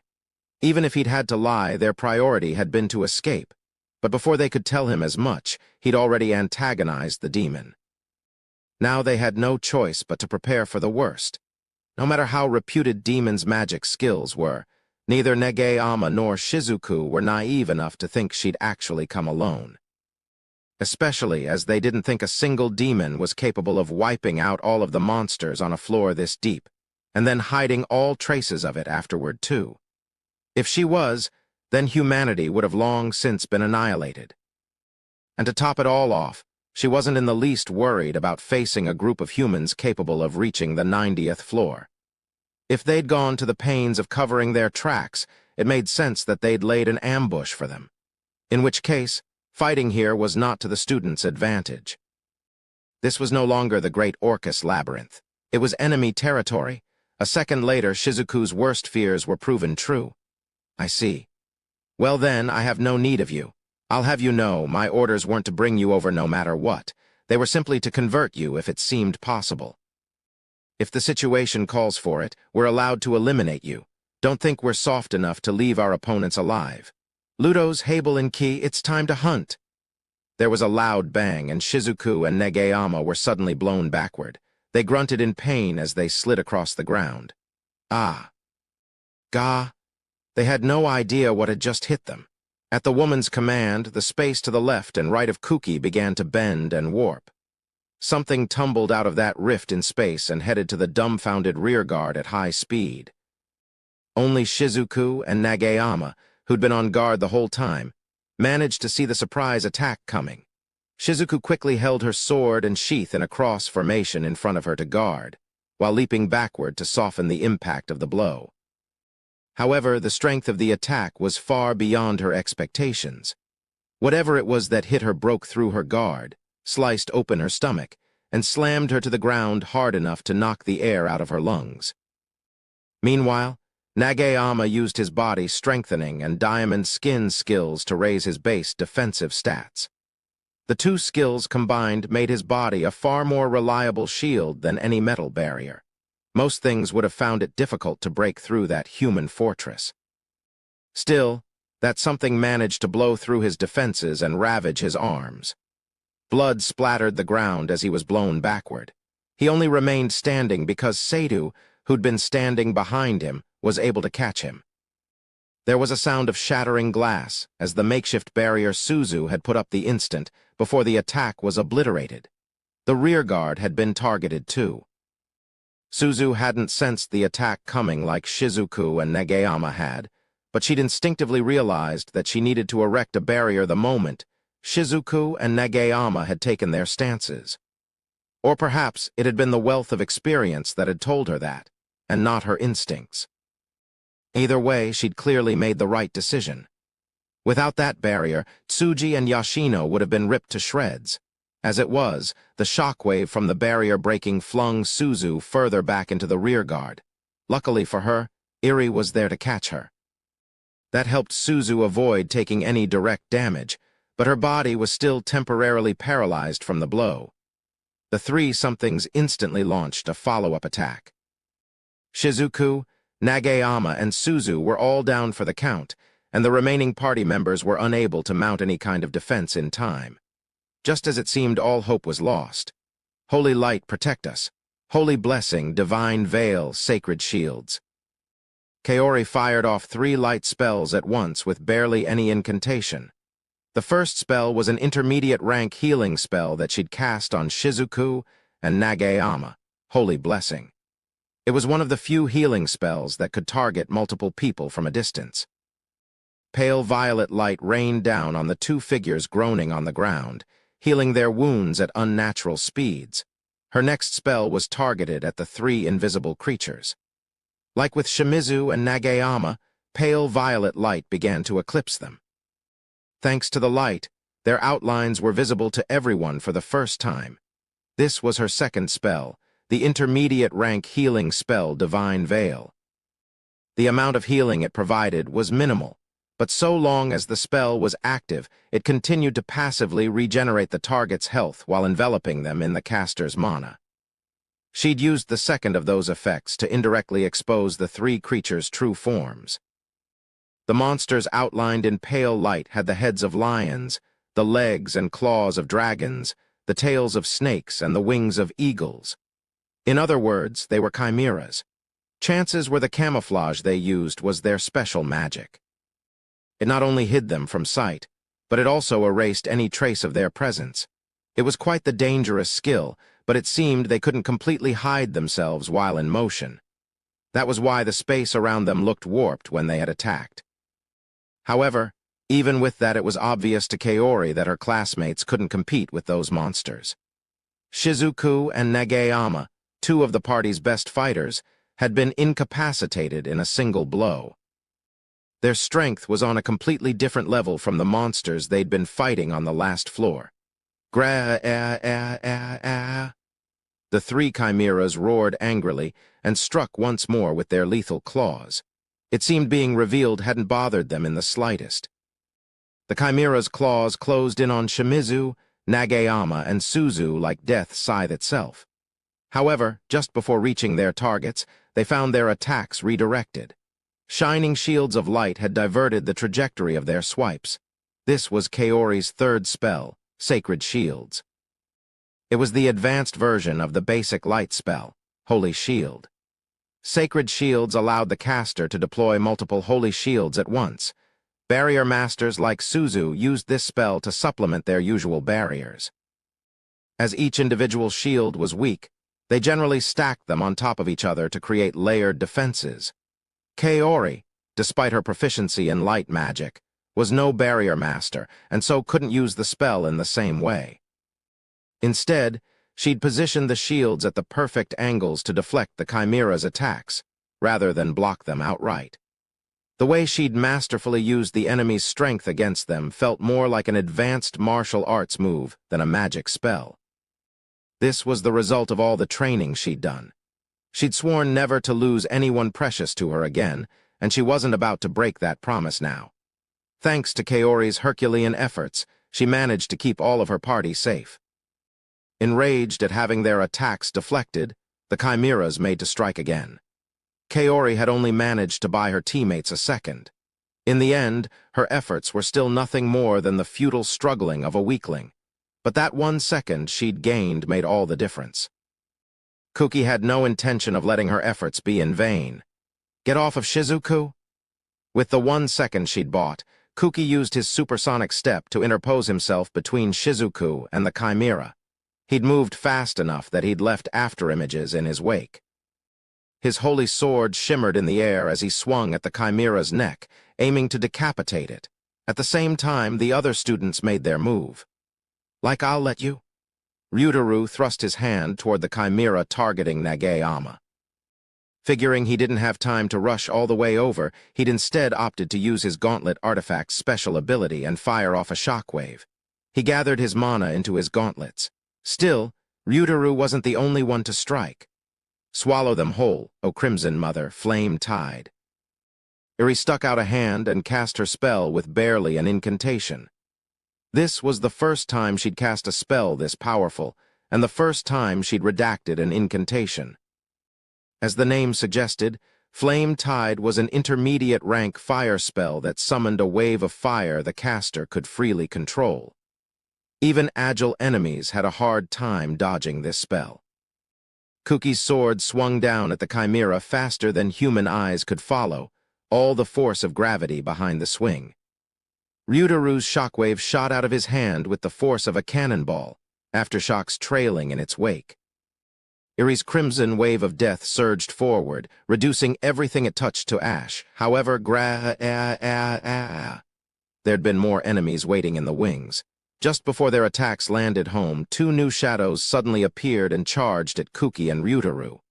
Ah, what the? Chills ran down their spines. The 2 shadows reached their targets and swung down their heavy metal maces. Kuki nimbly twisted his body out of the way, using the centrifugal force of his swing to accelerate his dodge. Meanwhile, Ryutaru brought up his left fist and blocked the mace outright. Kuki lost his balance and tumbled to the ground, while Ryutaru was blown away by the shadow's follow-up punch. The monsters that had caught Kuki and Ryutaru by surprise were 2 2-meter-tall giants that looked like Bultors. But Bultors, like orcs and ogres, tended to have pig-like, disgusting faces. These 2 giants that had attacked Ryutaru and Kuki had much more intelligent features.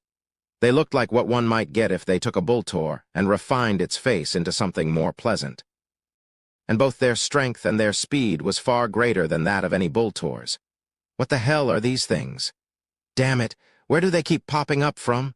Kuki and Ryutaru were confused and overwhelmed by the powerful monsters that had appeared out of seemingly nowhere. Just then, "Gah!" Endowu cried out in pain as he slammed into the ground between the 2 of them. "Endowu? NGH, be careful, everyone. There's more we can't see, they're everywhere." Endowu held a hand over his stomach as he shouted out his warning. He'd been hurt pretty bad. At Nagayama's command, Endowu had gone invisible using his assassin skills and tried to launch a sneak attack on the demon. However, the situation had progressed faster than he'd expected.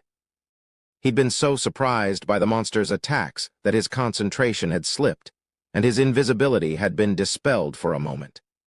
Because of that, one of the monsters had managed to spot him and ram into him from the side. When he'd been hit, He'd noticed that the monster who'd struck him was the same kind of chimera as the ones that had attacked Kuki seconds before. Furthermore, he'd realized there were chimeras next to the super Bultors, and that they could go invisible too by touching the chimera's manes. In other words, all of the monsters could, and had, borrowed the chimera's power of invisibility. There was no telling how many enemies were hidden from them. That was how the demon had been able to wipe out all the monsters on the 90th floor. As if to prove Endowu's statement, monsters suddenly appeared next to Iri as well. There was a massive whoosh of air, and her flame tide suddenly collapsed in on itself before being completely snuffed out. It was as if someone had made a hole in the atmosphere itself, and it was sucking everything inside it. No way. The shock of having a massive spell like that wiped out in the blink of an eye was too much for Iri. She stared blankly at the spot her flames had been in. The monster who destroyed her flames appeared in that same spot, seemingly as if from thin air. It resembled a massive, six-legged turtle. The shell on its back was glowing bright red, as if it had absorbed all of Iri's flames. The turtle then opened its mouth, and its shell glowed even brighter. Shimmering red light started gathering in its mouth. It looked like a laser ready to fire. And not good. Iri's face paled. She just cast a spell, so she didn't have time to cast another. However, her best friend had recovered enough to help out once more. I'm not done yet. Undying holy light, be my shield forevermore, sacred shields. 20 barriers of light instantly sprung up in front of the pair of them just as the turtle released its red-hot laser beam.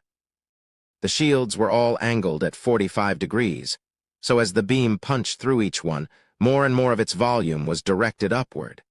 However, this attack was even more powerful than the chimera's swipes had been, so Suzu's barriers were all pulverized. Biting her lip, Suzu continued chanting. For every shield that was destroyed, she raised a new one. Living up to her name of Barrier Master, Suzu just barely managed to keep the turtle's ray of death at bay. The entire floor shook as the turtle's beam slammed into the ceiling, sending chunks of molten rock raining down below. Damn it. What the hell are these things? They're so freaking strong. Fuck, it's do or die, guys. Hiyama and his party had recovered their wits as well, and they too leaped into the fray. Nage-ama-kun, I'll cut them down, you protect the rear guard. Just leave it to me. Take them down, ye gashi. Both of them had been fully healed now, and they were ready to launch a counterattack. Shizuku charged at the chimera closest to her. She moved so fast that even her afterimages left afterimages. There was a loud whoosh, and in less than a second, Shizuku was behind her quarry. She drew her katana with superhuman speed, slashing at the chimera's rear. Her no-tempo skill made it impossible to read her movements. It wasn't just her speed that made her hard to follow, but also the lack of any sort of pattern to her actions. On top of that, her sword-related skills had made her slashing and drawing speeds even faster. Most creatures would be cut down by a slash like that without even knowing what hit them. This was one of the Yigashi style's signature moves, vacuum slash. A technique where the wielder held the sword in its scabbard until the last moment, building up as much force as possible. Then, they released that force all at once. True to its name, Shizuku's sword moved so fast that it felt as if it was cutting through air itself. There was a single silver flash, and the chimera's tail was severed at the base. The chimera roared in pain and turned to slash at Shizuku. However, its paws passed through thin air. Shizuku had already circled around to the other side. This time she sliced through both of the chimera's wings. NGH? She was whittling down its strength with shallow, speedy attacks. However, Shizuku didn't seem happy about that at all, probably because her attacks weren't connecting as well as she'd wanted.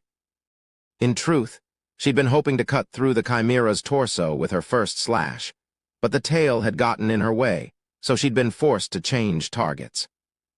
Her second attack was also supposed to have been fatal, but the chimera had managed to twist out of the way in time, resulting in only its wings being chopped off.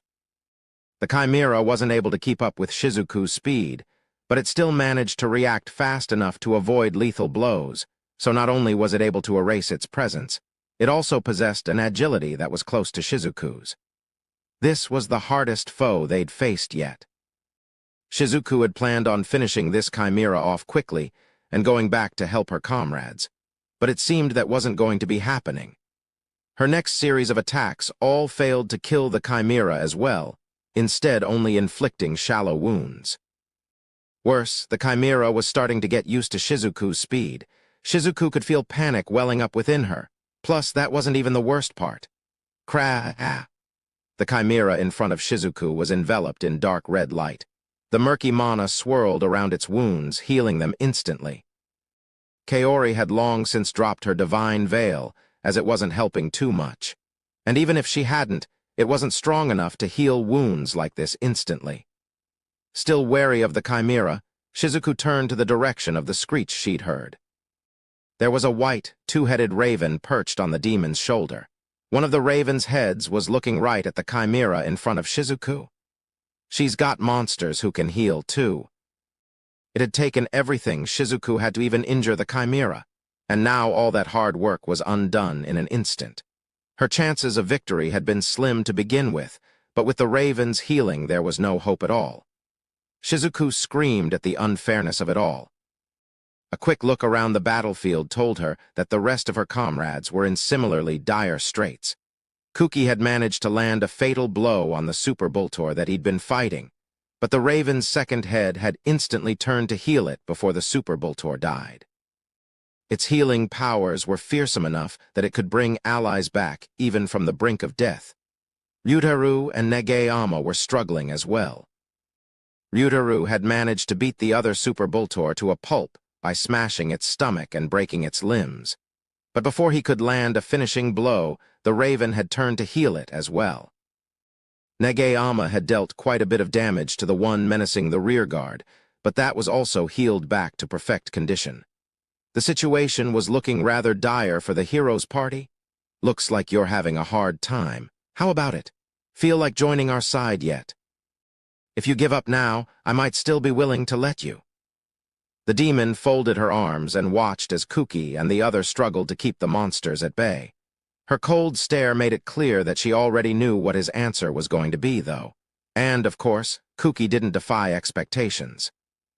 Like hell we will. Your petty threats won't work on us. Just you watch, we'll beat you and your monster army. Take this, limit break. He angrily swatted back the super Boltor's mace and activated his most powerful skill. Limit break continually drained his mana, but in exchange it tripled all of his stats.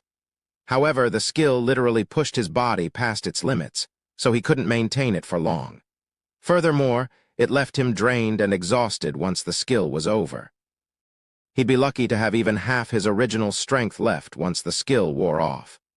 Though this skill was his trump card, it came with dire consequences that needed to be taken into consideration. Kuki had activated it here because he knew he needed to kill these monsters fast, or his party's morale would drop. The strength of the monsters, as well as the raven's healing, had left him with few other options. Blinding white light wreathed his body. The super Boltor charged again, completely unperturbed. Light of judgment, smite mine enemies, holy blade. Kuki ducked under the super Boltor's attack and swung his light-infused sword up from below. He'd done a similar attack a few minutes before, but it had only managed to wound the super Boltor back then, not kill it. However, his stats were tripled now, and so he cut through the super Boltor like it was butter.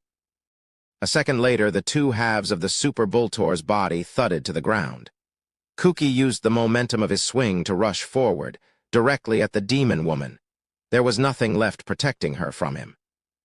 Skilled at magic though they may be, Kuki doubted this demon could do anything to stop him now. He'd cut down the two-headed raven and that would end the battle. At least, that's what everyone thought would happen. Just then, wah. The space around Kuki warped in 5 different spots. 5 invisible chimeras let out a ferocious howl and charged at him. Kuki wheeled about in surprise as they closed in on him from all sides. He ducked under the attack coming at him from the front while cutting down the chimera to his right. He trusted his holy armor to protect him from the chimeras to his left and rear. It succeeded, but just barely. The one on the left cuffed him on the shoulder, sending him careening into yet another chimera. The right one raised its paws and slammed them down on his shoulders, forcing Kuki to his knees. NGH, gritting his teeth, Kuki grunted in pain. The chimera's fangs bore down on him, and he just barely managed to keep them at bay with his sword. The claws digging into his shoulders limited Kuki's movements, and despite being in limit break, he couldn't squeeze out enough strength to break free. Sanctified flowers paved the path to victory, plenary blessing. Radiant prison. Kaori cast her spells the moment she saw Kuki get hit. Plenary blessing was a single-target intermediate rank recovery spell. It was a more potent form of an earlier spell she'd cast, Holy Blessing. Just healing Kuki would have been pointless, though, as the chimera had him pinned and would just hit him again. That was why she'd also cast the intermediate rank light spell, Radiant Prison. As its name suggested, Radiant Prison sealed its target in a cage of light. Her target was Kuki. Bars of light rose up around him, pushing the chimera away. With the chimera removed, Plenary Blessing was able to heal Kuki without interruption.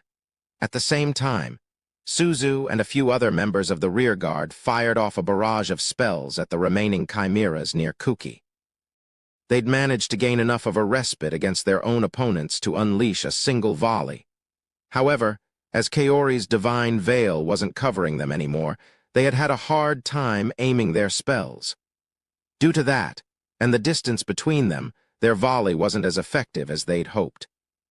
Still, it bought the front line enough time to regroup.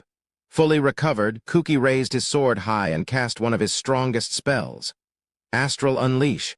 4 shockwaves of light exploded out from Kuki's blade. This was his favorite technique. The chimeras sensed danger and quickly tried to leap out of the way. However, Kaori wasn't going to let that happen. Divine Shackles? Now it was her turn to show off her most prized spell. Chains of light rose up around the chimera's feet, wrapping around their legs, necks, and torsos. With their strength, the chimeras could easily break free, but Kaori had still succeeded in stopping them for a few seconds. Those few seconds were all it took for Kuki's shockwaves to reach the chimeras and make mincemeat out of them. Kuki turned around and pointed his sword at the demon. Sorry, but if this is the best you've got, it's nowhere near good enough. There's nothing left protecting you now. The demon stared at Kuki with an incredulous expression on her face. If you have me on the defensive, why waste your time stating the obvious? You should have just gone straight for the attack, it seemed to say. Kuki found it infuriating that even after being pressed so far, the demon still seemed so composed. He'd taken out all of her chimeras and super boltors. Part of why he was so annoyed was because everything she'd hit them with until now had been surprise attacks. That coward. All she ever does is use petty tricks and sneak attacks while she watches safely from behind her monsters. I don't recall ever saying this was my best. Your bluffs won't work on me. You'll see for yourselves whether it's a bluff or not. Now that I've seen how strong you heretical apostles are, I have no use for you anymore. What are you? Kaya. The demon irritably flicked a strand of hair out of her eyes. At the same time, Kuki heard a scream behind him. The sight that greeted him as he turned around was the stuff of nightmares. 5 more super boltors and chimeras had suddenly sprouted up from nowhere. Worse, new monsters had popped up too. Black 4-eyed wolves and black cats with tentacles sprouting from their backs menaced the rest of the party. One of the cats slammed its tentacles into Nomura's flank as he watched. Kentaro, damn it, you'll pay for that. Ayako, pull yourself together. Heal him. Endowu quickly launched an attack on the cat's tentacles the moment he saw Nomura go down. He angrily slashed down with his daggers. Meanwhile, Yashino started yelling at the dumbfounded Tsuji to start healing her comrade. Yashino's rebuke brought Tsuji back to her senses, and she began casting healing spells on both Endowu and the collapsed Nomura. What? There were still that many monsters left. Kuki's jaw dropped open in surprise. The chimera's special ability is camouflage. It can hide itself and anything it touches. That kid over there even tried to warn you about it. Though even he wasn't able to figure out just how many monsters I had hidden here. Now then, I suppose it's time for the final curtain call. Ah. The students were being pushed back by the sudden onslaught of monsters. Kuki dashed back to try and help his comrades. Now that the secret was out, the demon had no reason to hide her forces. More and more monsters started dispelling their camouflage and joined the fray. Dozens of wolves and cats appeared from the space behind the demon and charged. Before he could make it back to his allies, Kuki found himself surrounded by a wall of tentacles. He swung his sword in a giant circle, cutting down the tentacles. One of the cats jumped at his face and he swung down at it. Since it was mid-leap, he was sure it wouldn't be able to dodge out of the way. "I'll start with you," Kuki roared. However, the cat jumped aside in midair, and Kuki's sword swung harmlessly through the air. This went far beyond Kuki's expectations. It then leaped forward again, its wickedly sharp claws headed straight for Kuki's neck. He barely managed to duck his head out of the way in time, but in doing so he ruined his stance and was unable to defend against the four-eyed wolf that came at him from behind. Thanks to his armor and limit break skill, the wolf's tackle didn't do any real damage to him. Instead, it sent him flying backward to his comrades, which, fortunately, he'd been trying to do in the first place. The horde of insanely powerful monsters surrounded Kuki and his comrades. It was only thanks to Kaori and Tsuji's non-stop healing that all of the students were still alive. The front line was still barely holding, but as it was, they had no way out of this predicament. Kuki tried to cut down their numbers while his limit break was still active, but the monsters came at him in formations of 5 and employed hit-and-run tactics. They weren't letting him get a decisive blow in. Even Shizuku's speed had been sealed. The agile cats worked together with the wolves, who possessed the special magic foresight, to keep up with her even when she was using no tempo. Though she managed to get a few cuts in anyway, none of them were fatal. Crap. This is really bad. Fuck, what are we supposed to do? Despair started to color the students' faces as they continued fighting. The final nail in the coffin was when the demon herself joined the battle. "O great golden-eyed drake, slumbering deep beneath the earth, lord of all creation, your curse pierces through even the blackest darkness. Bring forth an everlasting seal of darkness from which nothing escapes. Fear, despair, anguish, swallow it all and leave emptiness in your wake. All will fall before your stern visage. Destroy your enemies and return them to the earth, dark jail." As she finished chanting, a swirling gray ball of mana gathered into her hand and flew across the room to where Kuki and the others were. It didn't travel all that fast. Every one of the students was a high enough level that they could have dodged it. However, when Nomura saw it, his face paled. He was barely conscious thanks to that earlier attack, but he knew he had to warn his friends. Coughing up blood, he shouted a warning to his comrades. "Oh no, Taneguchi. Put up one of your barriers. We have to stop that sphere." "Huh? Oh okay, reject all malice and let this be a holy ground that denies thine enemy's passage, hallowed ground." Suzu shortened her chant and hurriedly cast a high-level light barrier spell. A shimmering dome covered the party. As hallowed ground separated a particular area from other areas, and not people from people, the monsters within the dome remained. Moreover, hallowed ground consumed a massive amount of mana. Normally, Suzu reserved this skill for the most dire of circumstances.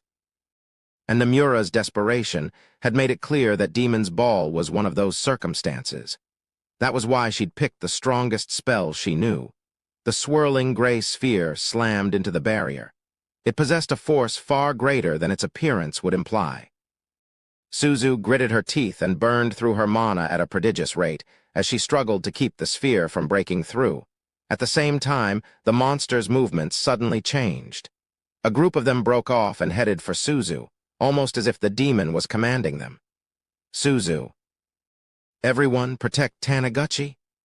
Iri started casting like mad, trying to keep the encroaching super Bultors at bay. Across from her, Seitu, Yashiki, Kandu, and Raikai all heard Nomura's shout and rushed over to cover Suzu. So long as hallowed ground was active, Suzu couldn't move. The black cats took advantage of that weakness and nimbly slipped through the gaps in the party's defenses. Nomura laid his hand against the ground and summoned spikes from the earth, hoping to impale the cats, but they zigzagged through the air, avoiding the spikes, and lashed out at Suzu with their tentacles. "Taniguchi?" "Ah." Nomura called out a warning, but it was too late. The tentacles pierced through Suzu's stomach, thigh, and right arm. Before she could even scream, the cats swung their tentacles sideways, throwing Suzu to the side. She hit the ground so hard the breath was knocked out of her throat. Blood littered the ground where she lay. As she sucked in a ragged gasp, a searing pain ran through her body. Suzu-chan?" Suzu, Iri, and Kaori called out to Suzu, clearly panicked. Kaori quickly began casting a healing spell, but Suzu's barrier faded before she could finish. "Everyone, get away from that sphere." Nomura desperately called out to everyone, but this was the same spell that had managed to compete evenly with Suzu's hallowed ground. Nomura's warning was too little, too late.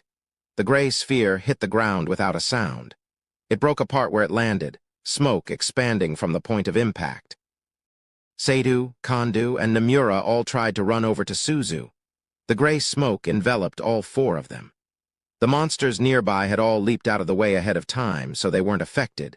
The gray smoke expanded out even further, swallowing the rest of the students.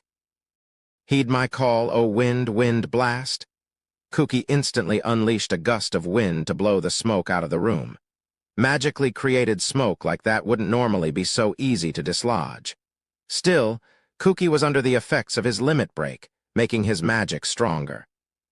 He was able to push the smoke out into the hallway, albeit with some difficulty. However, when the smoke cleared, the sight that greeted them was completely unexpected. "No way, Suzu, Nomura-kun, Seidu, Kondo," the four of them had been turned to stone. Seidu and Kondo had been completely petrified, while Nomura, who had thrown himself above Suzu, had only his left half petrified. For her part, Suzu had only had her legs petrified. Seidu and Kondo hadn't even had time to react before the smoke had hit them. Their faces were still frozen in dumbfounded shock. Suzu had fainted from the excruciating pain that had accompanied having her legs petrified. Nomura managed to remain conscious, but just barely. He gritted his teeth and groaned as the petrified part of his body seared in pain. The reason Nomura had resisted the petrification better than the others was because he was a geomancer and possessed the highest resistance to earth magic out of all of them. He'd been aware of how dangerous the spell was in the first place because it was an earth spell he'd recognized. More specifically, the high-rank earth spell, Dark Jail. It spread a cloud of smoke that petrified anything it touched. Worse, as long as any part of someone was hit by the petrification, it would slowly spread until they were completely frozen. The only way to stop it was to put up a barrier strong enough to repel it, or blow the smoke away before it touched anyone. However, only a high-rank barrier would be able to hold it off. Furthermore, it required an extremely powerful wind spell to be dislodged. "You bastard! How dare you!" Seething fury dripped from his words. The light surrounding him shone brighter than before. He was more than ready to charge straight at the demon. However, Shizuku's words stopped him. "Kuki, wait. We have to retreat. You need to secure our escape route?" "No way." "You want me to retreat after she did that to our comrades?" He glared angrily at Shizuku, but she wasn't fazed by his attitude and calmly glared back at him. "Listen to me. Kaori can still heal them, but it'll take her time, and if we wait too long, it might be too late. We need to retreat and regroup. And now that we've lost half our party, if you jump out to attack now, the rest of us won't be able to hold out. We'll all die. NGH, but. Besides, your limit break's going to run out soon, isn't it? How long do you think you can last without it? You can't lose your cool here. Everyone's angry about what happened, but we're done for if we let that get the better of us." Kuki ground his teeth in frustration. It was then that he noticed the blood dripping from the corners of Shizuku's mouth. She was just as angry as him, if not more.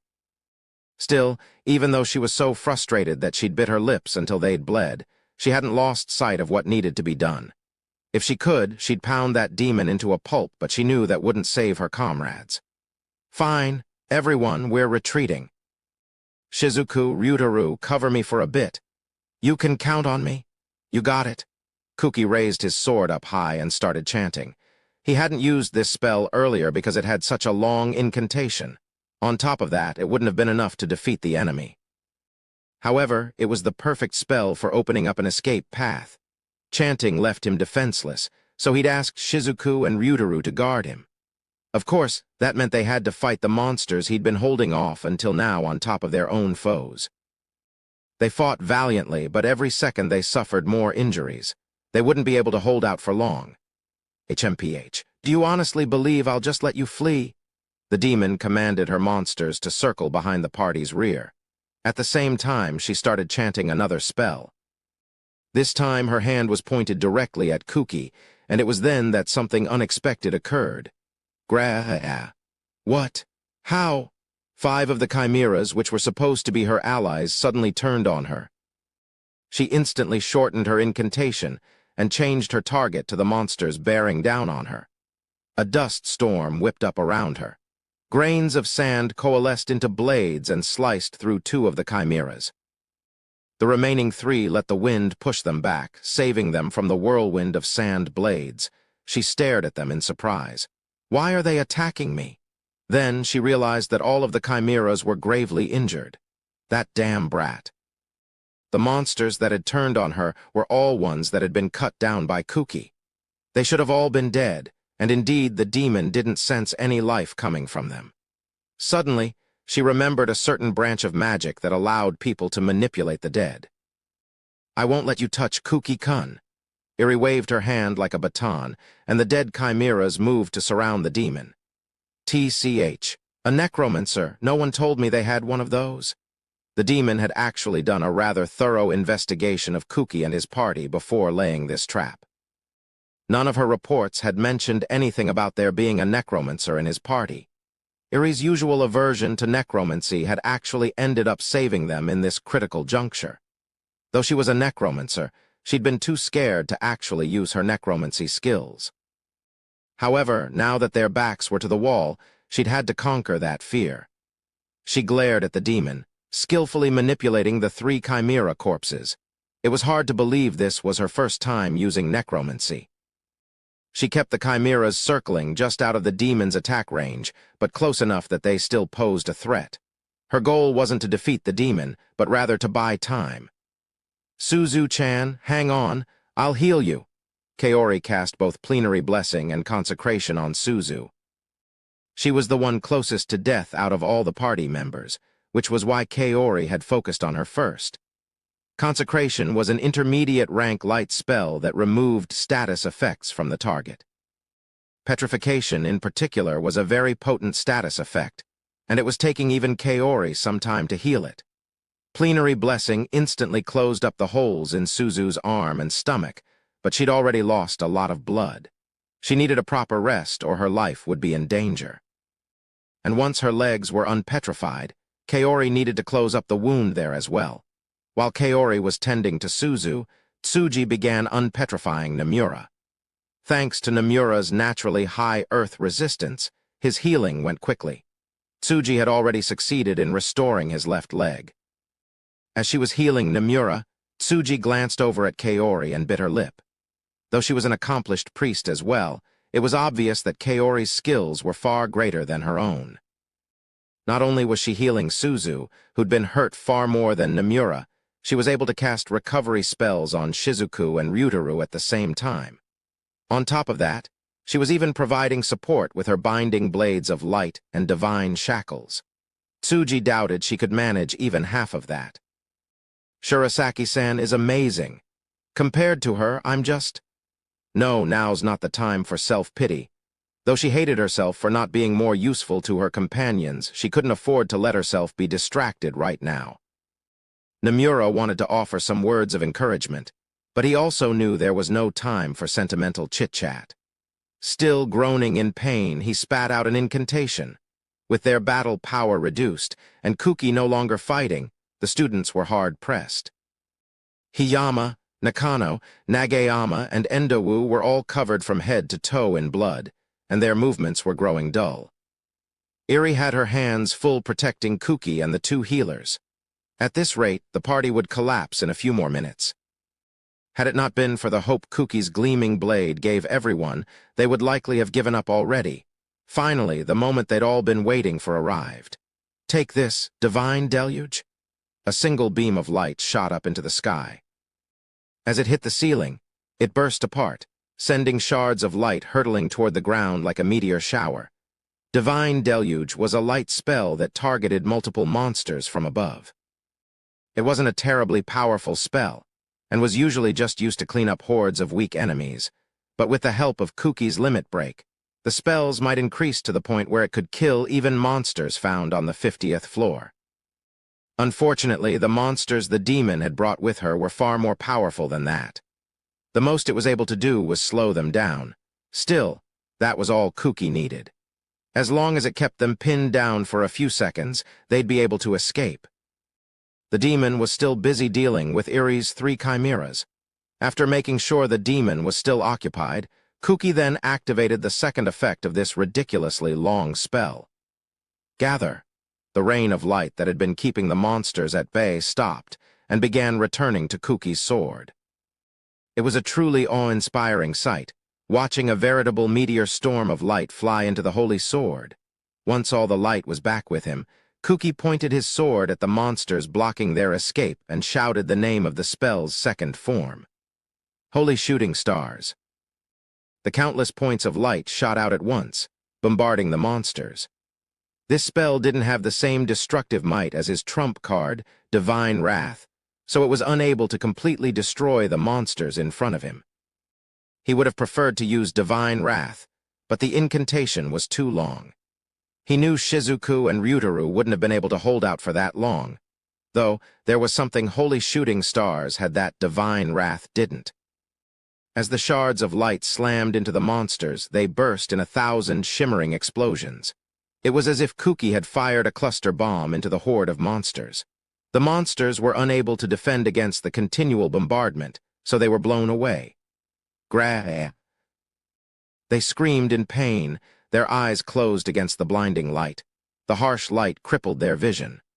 Holy Shooting Star's secondary ability was that it blinded its targets. Unable to see properly, the monsters flailed about. They weren't in position to guard an escape route anymore. Kuki and the others were saved. Everyone run for your lives. At Kuki's command, the party began to flee. Nagayama carried the petrified Kondu and Seidu, while Endowu carried the unconscious Suzu. Nomura's left arm was still petrified, but he endured the pain and ran. TCH. Don't let them escape. All of you attack. The demon ordered her remaining monsters to attack while she continued fending off the chimera corpses. The monsters quickly dashed off in pursuit. The chimeras, four-eyed wolves, and black cats were all agile creatures, and they closed the gap in an instant. Nomura grinned through his pain and turned around, his right hand pointed at the army of monsters bearing down on them. You're not the only one who can use earth magic here. Have a taste of your own medicine, Dark Jail? Nomura fired off the same gray sphere the demon had a few minutes prior. It exploded in front of the charging monsters.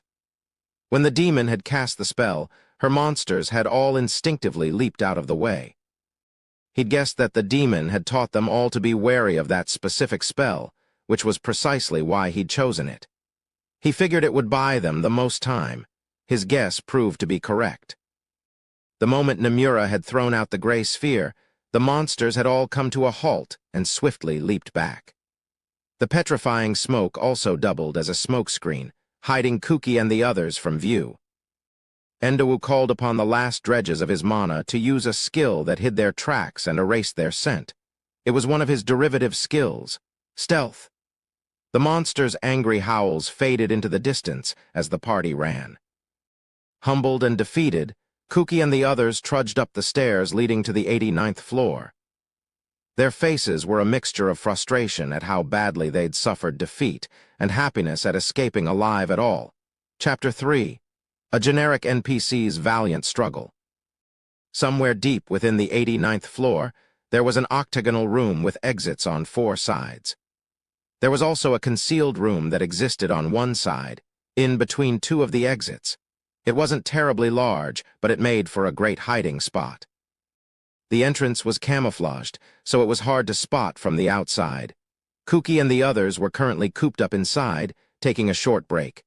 Everyone's expressions were dark. Their minds were all preoccupied with the battle they'd just escaped from. Many of them still hadn't had their wounds healed and were grimacing in pain. Normally, this would be where Kuki roused his companions with one of his characteristically charismatic speeches. However, using limit break for that long had taken a serious toll on him. He silently sat against the wall, his lips utterly sealed. Worse, the ever-cheerful class mascot Suzu was still unconscious. Her face was pale from blood loss, and she rested fitfully, her breathing ragged. Seeing her so weak was part of what had the class down. Suzu's legs were still petrified from the knees down, and Kaori was still working on healing her.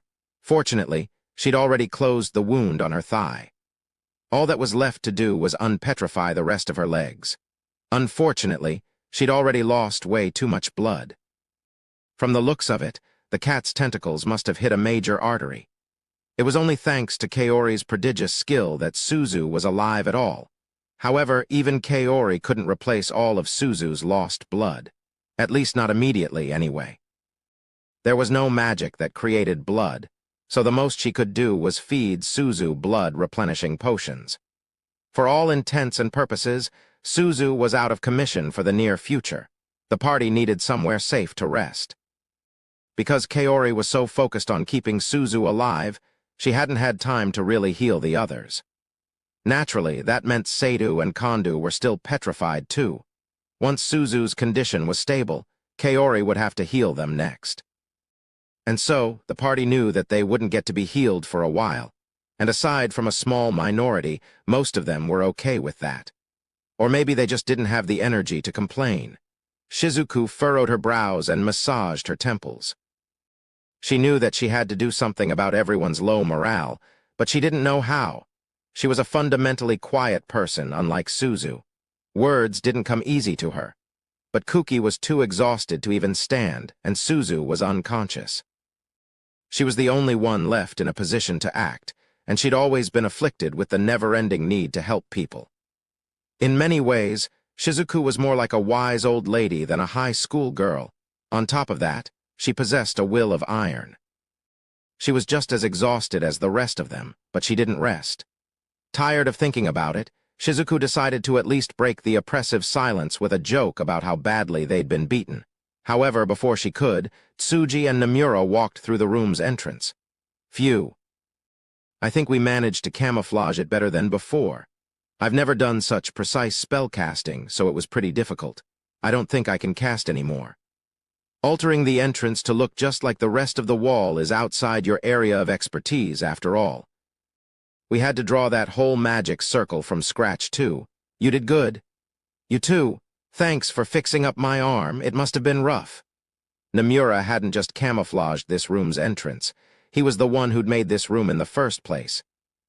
Geomancer's affinity with earth magic generally extended to directly controlling the earth, not shaping and molding it like synergists did. Because of that, precise work such as this was difficult for them. They could open giant cracks in the earth, send boulders flying, make spears out of the ground, and if they were strong enough, even petrify foes and create golems, but separating out specific minerals from alloys, fusing them together, and creating new objects with things that fell under the earth category was the sole domain of synergists. So while it was easy for a geomancer to make a huge hole in the wall, doing something precise like then covering that hole up with earth that looked just like the wall around it was almost impossible. Nomura had needed to draw an entire magic circle from scratch to make it happen. The reason Tsuji had gone with him was so she could finish unpetrifying his arm. Good work, Nomura-kun. You've bought us some time. I just hope it works. All we can do now is pray she doesn't find us before we finish healing. As for Kusuk, all we can do for him is pray too. Don't worry about Kusuk. No one's as unnoticeable as him. Hey, Jugo, I know you're trying to cheer us up, but that's just depressing to hear.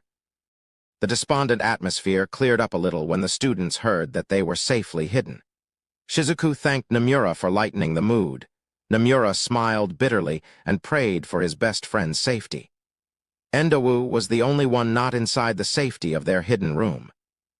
He'd headed out alone to inform Captain Meld of what they'd encountered on the 90th floor.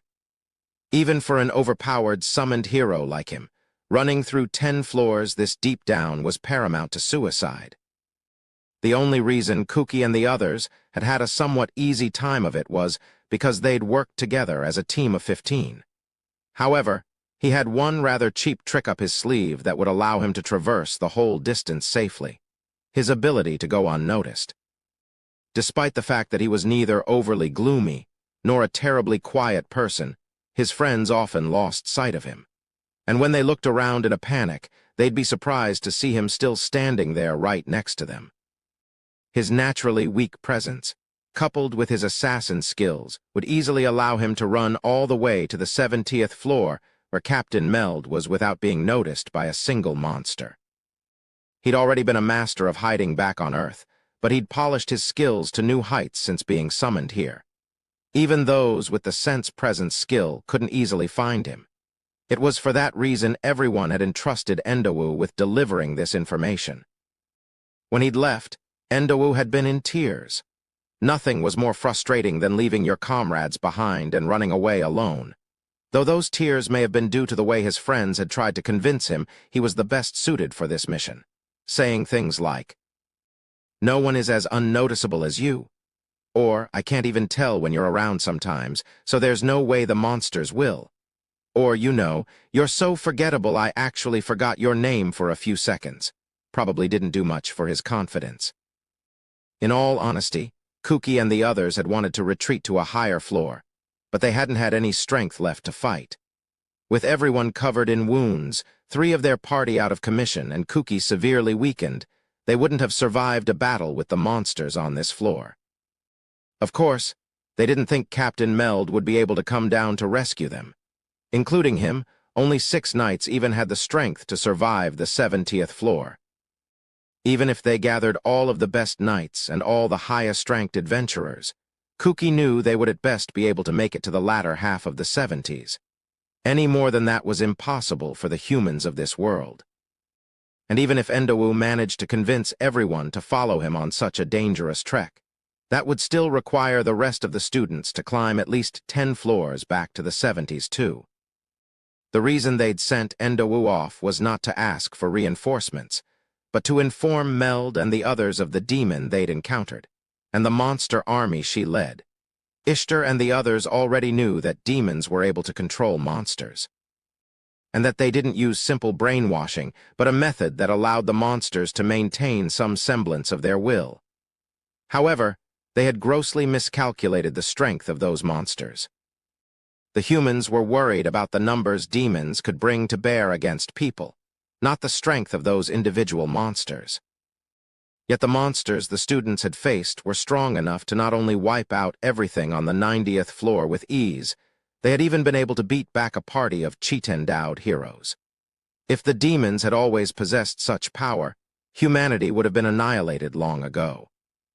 In other words, Ishtar's information hadn't been mistaken at the time, but the demons had since leveled up their monster-taming abilities. Not only had they gained the advantage of numbers, but they also eclipsed humans in individual strength. Kuki and the others knew that information had to be passed along to the Holy Church as soon as possible. "Shirasaki-san, I'll leave unpetrifying Kandu-kun and Seidu-kun to you. It would take me too long to do it. I'll start healing the other members instead." "Yeah, that's fine." "Don't overdo it, Tsuji-san." "I'll be fine. If anything, I should be saying that to you. Sorry. If I was stronger, you wouldn't have to carry such a huge burden." Tsuji had been downing mana potions one after the other while Nomura was talking. She'd recovered enough to start healing the others now. Tsuji always pretended that she wasn't bothered by the fact that her skills were far inferior to Kaori's, but in truth her lack of skill constantly ate at her. She hated her own weakness and the burden it caused Kaori. Kaori shook her head, but Tsuji just smiled bitterly and went to go heal her comrades. Seeing the pain vanish from their faces helped ease her own. Once again, Nomura was dying to say something, but he didn't want to interrupt Tsuji's concentration while she was healing. "We're not even sure how much longer we can hold out. If there's something you want to say, man, just say it. Shove off. Nagayama watched Nomura with an amused expression, but Nomura sulkily turned away from him, a few hours later. The students took naps in shifts, gradually recovering some of their strength. Meanwhile, Endowu made his way up the floors, avoiding contact with all monsters. Slowly but surely, he was approaching the 70th floor where Captain Meld was. The monsters on 80th floor and below were all powerful enough that he could only take them on one at a time. If multiple came at him at once, he'd be overwhelmed. He moved as fast as he could without attracting attention, knowing every minute he spent on the lower floors was a risk. Fortunately, he was so well hidden that he could watch monsters go by right in front of him and not be worried. Once the current group of monsters was out of sight, he dropped from the ceiling, silent as a spider. His artifacts all aided in his stealth, and he was wearing all black. He looked every bit the assassin he was. Had he wished to, Endowu could easily have launched a surprise attack on the monsters that had passed him by, doing quite a bit of damage. Am I really that hard to notice? A tear glimmered in the corner of his eyes. It dripped to the ground, as silent as the rest of him. Anyway, I need to hurry. Endowu understood the importance of the task he'd been entrusted with. He also knew that they hadn't sent him away just to inform the kingdom. His comrades had wanted him to survive, that was why they'd made him go. He was the only one who could escape. Nagayama and Nomura hadn't said anything, but he could tell from their faces when they'd sent him off that they didn't want him to come back. Despite their wishes, he had every intention of returning to his friends once he'd completed his mission. He couldn't bring himself to escape by himself when he knew his friends were struggling. Though it disappointed him how invisible he was, he also knew that right now it was his greatest weapon. He sped up the escape route he knew by heart now, and safely made it back to the 70th floor. Reining in his impatience, he cautiously made his way to the teleportation circle Captain Meld had made his base. Finally, he was close enough that he could sense 6 humans.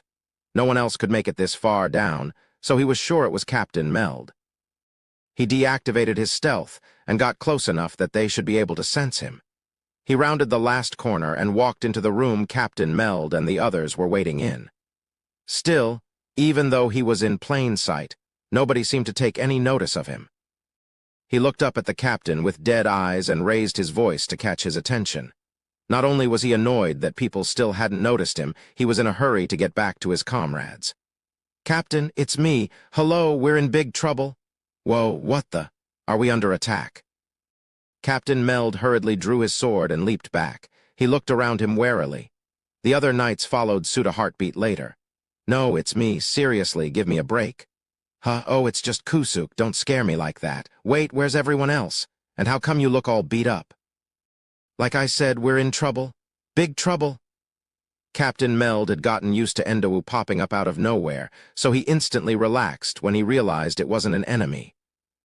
A moment later, the fact that he'd returned earlier than scheduled, alone, and covered in wounds set alarm bells ringing in his head. He realized something catastrophic must have occurred, and his expression grew serious. He was a little hurt that even the country's most elite knights couldn't sense him unless he said something, but he also knew now wasn't the time to worry about that. He quickly explained what had happened. At first, Captain Meld had just been confused, but as Endowu's story progressed, his expression grew steadily more grim. Tears started streaming down Endowu's face as he finished his tale and explained why he'd escaped alone. Captain Meld gently patted his head and reassured him. "Don't cry, Kusuk. You did what you needed to do. Could anyone else make it up 20 floors this fast? Someone had to warn us, and you were the best person for the job. You did good, kid." "Captain, I'm going to go back. They said they'd make it back on their own somehow, and that they wouldn't lose next time, but..." "Aminagawa used his limit break, so he's exhausted. We barely managed to run away. Everyone's tired from all the fighting. Even if they get healed up next time the demon comes. Next time those damn monsters show up, there's no telling what'll happen. We don't even know if that was all of them. So please head back to the surface on your own."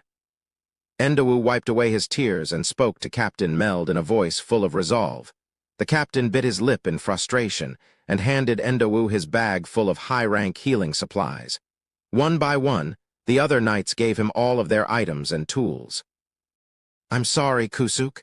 I'd like nothing more than to head there with you, but I know I'd just slow you down." "Oh, don't worry about it. We were running out of healing items, so these alone are a great help." Endowu smiled and held up the pack Captain Meld had given him.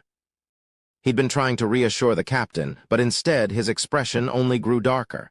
It wasn't just frustration at his inability to help, but also bitterness at what he knew he had to say. "Kusuk, I'm going to ask you for something despicable. I don't care if you hate me for it. In fact, maybe you should, but please promise me all the same." "Huh, what are you? If things look bad, make sure you at least bring Kuki back with you." "Huh?" Endowu stared at Captain Meld, a puzzled look on his face. "Kusuk, if you've encountered monsters strong enough to beat you guys back, we're in deep trouble. Without Kuki, humanity's as good as lost. Of course, I believe the lot of you can all make it out of this alive, and I'd like nothing more than to see that happen. But as Heilig's Knight Commander, I need to think about what's best for our kingdom too. If the worst should happen, I want you to promise you'll focus on keeping Kuki alive above all else." Endowu's expression transformed into one of shock. Captain Meld wanted him to abandon his friends for the sake of someone more important to humanity. Leaders sometimes had to make cruel choices. The kinds of things Captain Meld had to worry about were things that hadn't even occurred to Endowu, and that was precisely why Endowu's expression darkened. "Are the rest of us just Aminagawa's sidekicks to you?" "That's not what I meant. I wasn't lying when I said I want you all to make it out of this alive.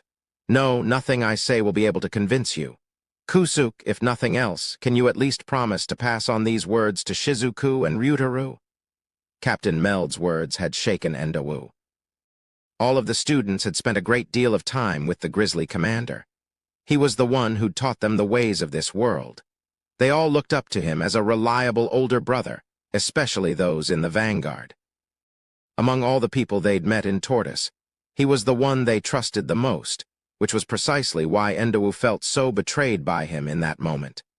Yet, in a tiny corner of his mind, he realized there was logic in what Captain Meld had said.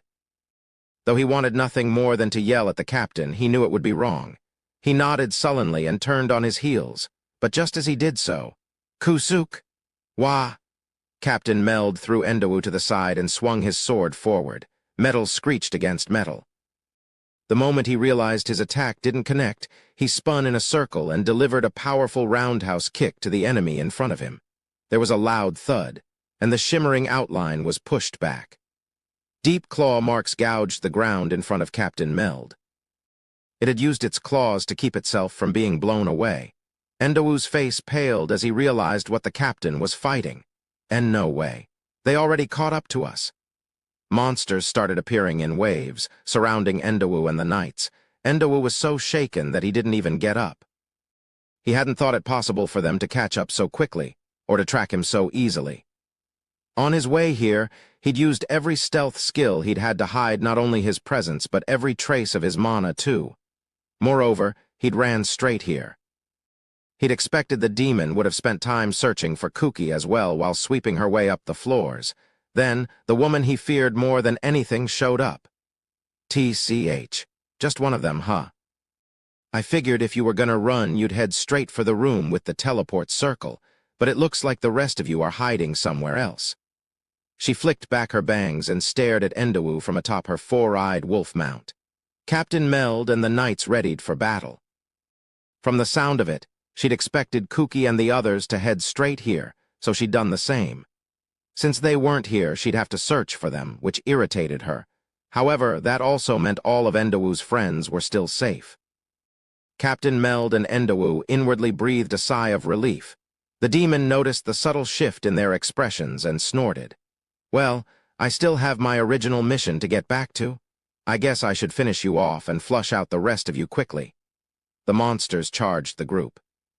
The chimeras wavered and blurred as they sped forward, and the cats leaped around the battlefield with the speed of a typhoon. Meanwhile, the super Bultors raised their heavy maces high, and the four-eyed wolves quietly watched and waited for an opening. Everyone, get in a circle formation. Protect the teleportation circle with your lives. Kusuk, Don't just sit there, get up and run. You have to get back to the surface. Huh, the knights reacted with inhuman swiftness.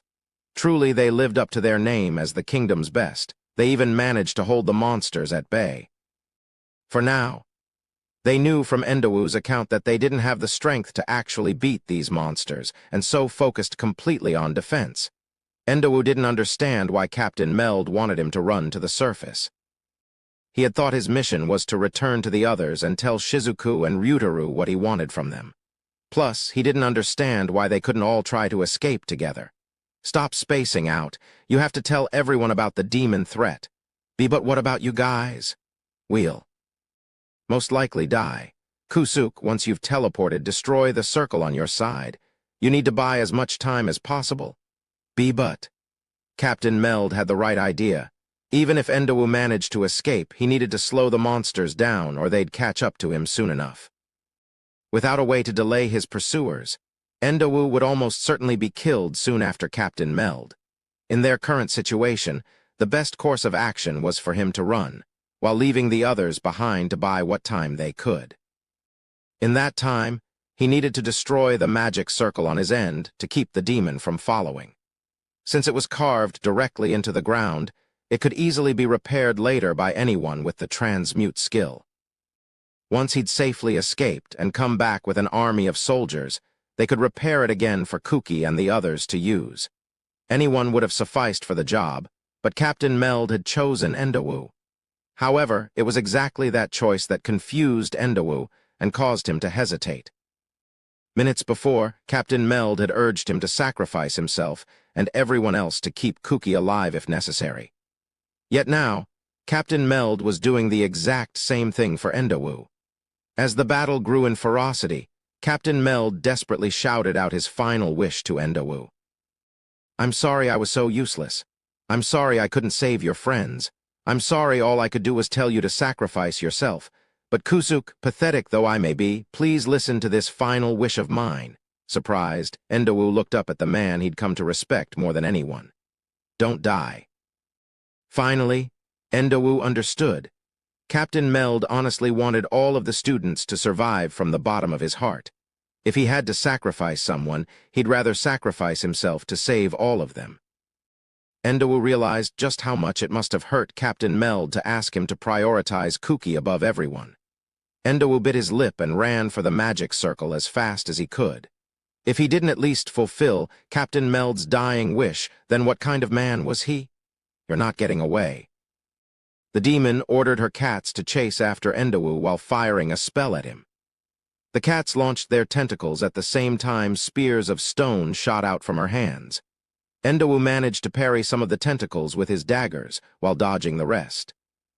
However, he was completely defenseless against the spears that followed. They were aimed exactly at the spot he needed to be in to dodge all of the tentacles. He gritted his teeth and covered his vitals. He didn't mind taking a hit or two as long as he could still make it to the teleportation circle. However, the impact he was expecting never came. One of the knights had broken formation and covered Endawu with his body. Alan-san. "Gah, don't mind me, go."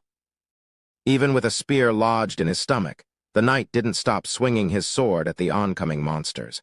Despite his injuries, he managed to smile reassuringly at Endawu. Endawu bit his lip so hard he drew blood, then dashed straight for the teleportation circle. TCH, persistent little pests. "Everyone, target the boy." The demon commanded her forces to attack Endawu, but it was already too late. "Ha, you lose. Don't underestimate Heilig's knights."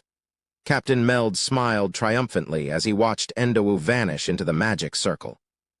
The demon ignored him and charged her monsters toward the circle. Since they could manipulate mana directly, they didn't need to chant an incantation to use it. This was her last chance to bring them over in time. However, Captain Meld wasn't about to let that happen. "I just told you not to underestimate us." Though they were inferior to the students in terms of raw power, they possessed a level of coordination, skill, and experience that Kuki and the others lacked. Outnumbered they may have been, but they clung on with a persistence that could only be called exceptional. But no matter how hard they struggled, the strength and numbers of the monsters they faced was too much. They weren't going to last long. The first to fall was Alan, the knight who'd taken a spear to the stomach. In dodging a monster's attack, he lost his balance and fell to one knee. A chimera took advantage of the opening and leaped over him toward the magic circle.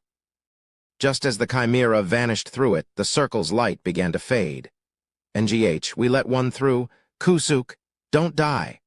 Captain Meld's words were drowned out by the monster's roars. Furious with the knights, the demons set her monsters on them. "Heh. Since we're destined to die here anyway, let's go out with a bang, men. Show her the pride of Heilig's knights." "Yes, sir," the knights all yelled in unison.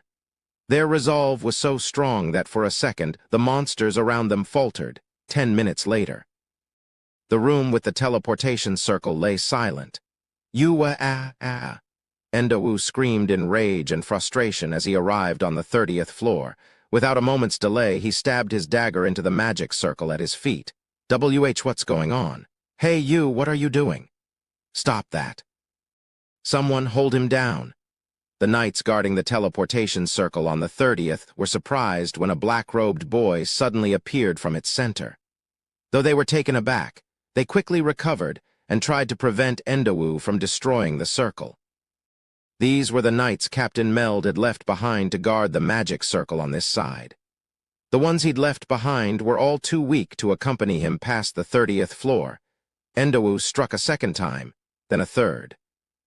Just before he destroyed the circle completely, the knights managed to pile on top of him. It was possibly the worst mistake of their lives. Let me go. I need to destroy this. If I don't, they'll follow me. Let me go." "Wait, you're one of the hero's friends, aren't you? Why are you?" The knights shouted in surprise as they realized the person who'd teleported in was a member of Kuki's party. For just a second, their grips loosened. Endawu took advantage of that to raise his dagger up again, but he was a second too late. The magic circle began to glow. A second later, a blurry outline attacked Endawu and the knights. "Shit, everyone get back. What's happening?" Endawu leaped out of the way, barely dodging the chimera's attack.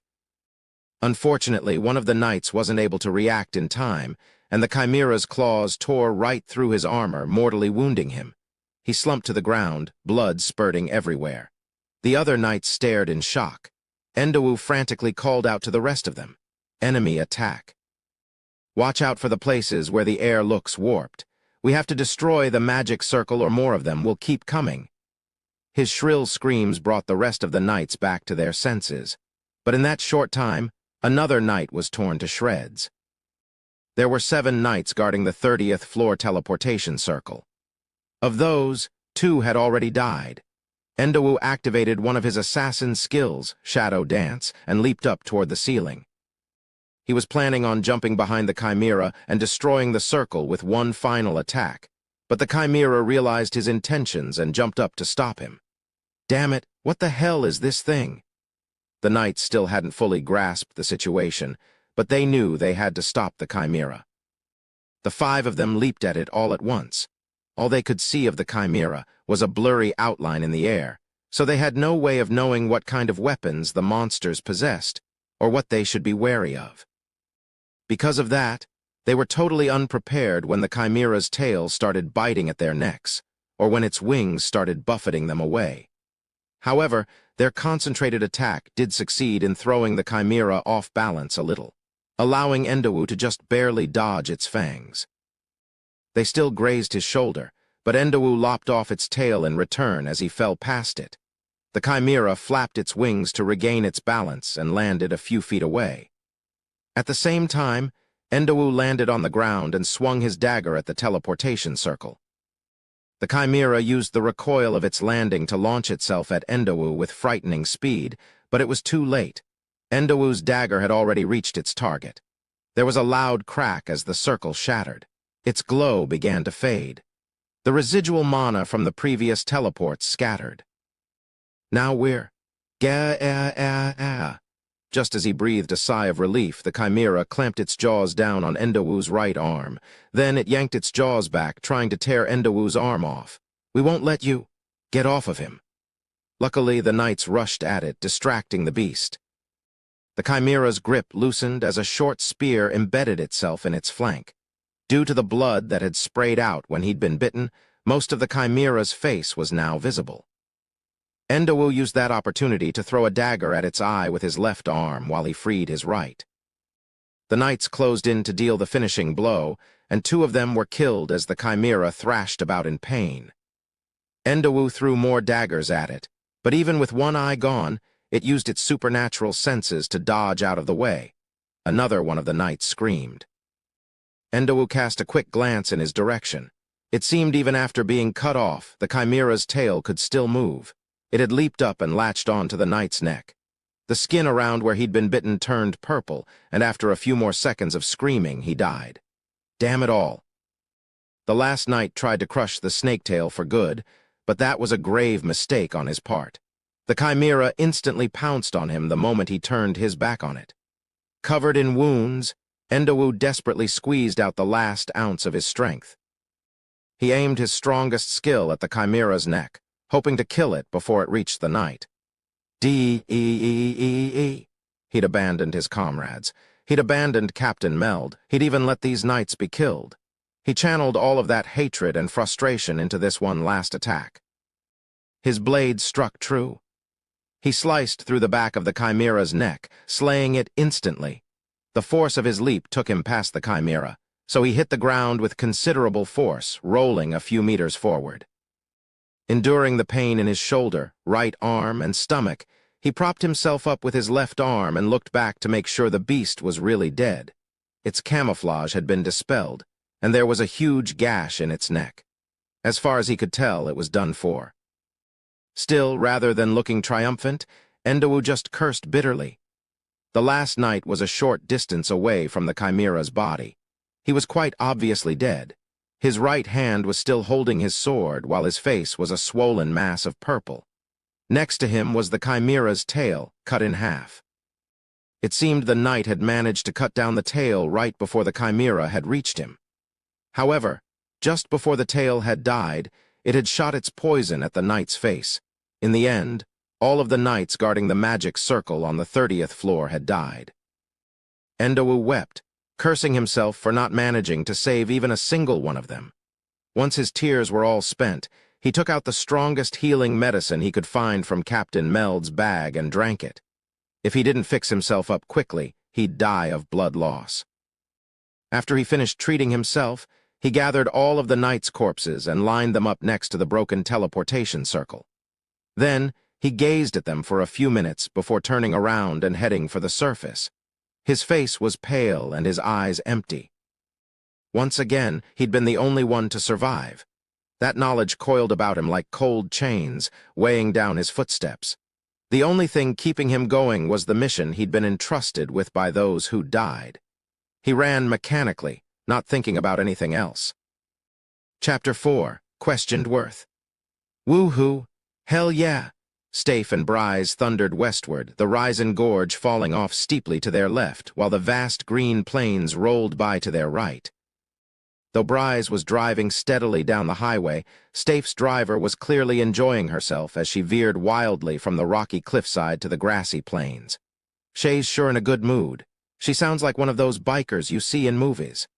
I kind of want to try driving it too. Hajime watched Shay drive with an amused expression on his face.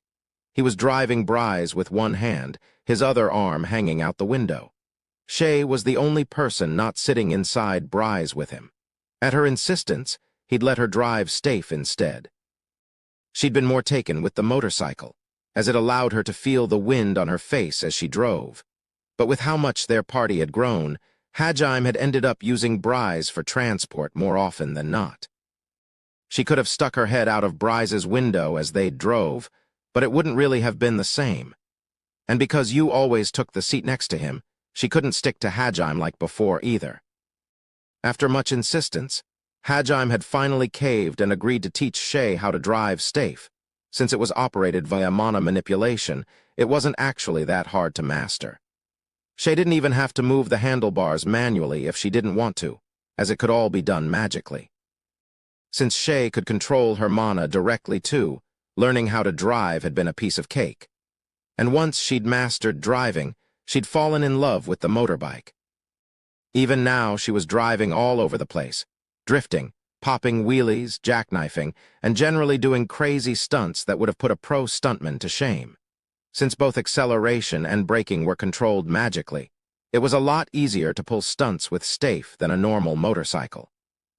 That being said, Shay's driving skill had far surpassed Hajaim's at this point. He didn't particularly mind that she'd become a better driver than him.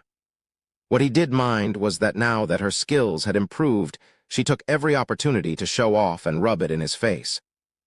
It seemed Shay was one of those people whose personalities did a complete 180 when they started driving. You also watched Shay drive around, a hint of longing in her expression. Hajaim didn't think his heart could take it if you turned into a 90s gangster too, so he swore in his heart that he'd never let you drive.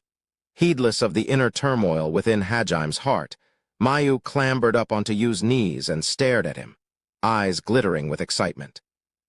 She pointed at Shay, who was currently doing a handstand on the handlebars. "Daddy, Daddy, I want to do that too." "Not happening." "But I wanna." Mayu started thrashing about in Yu's lap. Yu got a firm grip on Mayu so she wouldn't fall down and scolded her gently. Mayu started pouting and Hajaim finally relented. "Mayu, I'll let you ride it with me later, so be good, okay? You will?" "Yeah, there's no way in hell I'm letting you get on with Shay, but if it's with me, then I guess it's all right." "I can't go with Shay, Wanechan?" "Absolutely not. Just look at her. She's posing on top of the handlebars. It's kind of scary how good she is. But there's no way I'm letting you ride with someone who drives like that." Shay was standing atop Staife's handlebars, covering her face with her right hand while raising up her left shoulder. It looked just like JoJo's trademark pose. Hajaim stared as she laughed maniacally, vowing to himself that he'd never let Mayu ride with Shay as long as he lived. He then glared at Mayu, impressing on her that she better not ask Shay to drive her around in secret either. "Two-wheelers are pretty dangerous, though, so I don't really want to let you ride in one as it is. Maybe I should make a children's seat for Staife. I could probably use—" "You Wanechan, Daddy's talking to himself again. He's weird. He's just worried about you." "I didn't think he'd be so overprotective. Fufu, Master's a surprisingly doting father. I must say the discrepancy between how he normally is and how he's acting now is quite—" Hara. "You Wanechan. Tio Wanechan's making weird noises again." "That's just how she is. Don't worry about it." Yu absent-mindedly patted Mayu's head as she talked with her. It had only been a short time since Mayu'd started traveling with them, but Hajaim had already given up on being called anything other than Daddy. At first, he'd tried everything he could think of to get Mayu to change her mind, but he'd be defeated at every turn by her teary-eyed face. He'd grown strong enough to kill the monsters that inhabited the abyss, but he didn't think he'd ever match up to this little girl. And so, Daddy had stuck. As time had passed, Hajaim had begun doting on Mayu more and more. At this point, he was just like those idiotic fathers he'd seen on TV. Shay was hopeless, and Tio was a pervert, so it fell to Hajaim to raise Mayu into an upstanding young woman. Or so he thought, anyway. At present, it fell to Yu, the level-headed member of the party, to rein Hajaim in when he was clearly being too overprotective. Yu was a little disappointed that Mayu was cutting into her alone time with Hajaim, but at the same time, she was enjoying acting out the motherly role. She covered Mayu's ears so she wouldn't be corrupted by Tio's perversion, then shut the dragon up with her magic. Hajaim absent-mindedly watched Shay, who wasn't even riding Staife at this point, but rather clinging to its rear as she sent it careening up and down the cliffside, while he considered what materials would make for the best car seat. The party continued driving down the highway like that. After a few hours, they arrived at Horod. Originally, Hajaim had planned on passing the town by, but Ilwa had asked him to deliver something, so he'd taken a small detour. It was more or less on their way to the Grand Grun volcano, so he wasn't going that far out of his way anyway. Hajaim looked around nostalgically as he walked down the main street of Horod. Mayu noticed the slight shift in Hajaim's attitude and lightly patted his forehead from her perch atop his shoulders. "What's wrong, Daddy?" "HM? Oh, it's just I've been to this place before.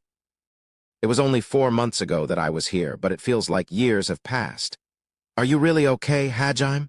Yu laid her hand on Hajim's arm and looked up at him worriedly. He simply shrugged his shoulders. A second later, he was back to his normal self. Yeah, I'm fine. Just got lost in thought for a little bit. It's not like me to get sentimental, but this is where it all began, isn't it? I spent a night here nervous and afraid, then the next day we went into the labyrinth, and then I fell. As Hajime reminisced about that fateful day, Yu, Shay, and Tio looked up at him, their expressions unreadable. Yu seemed content to stay silent, but Tio couldn't restrain her curiosity. Do you never wish you could do things over, Master?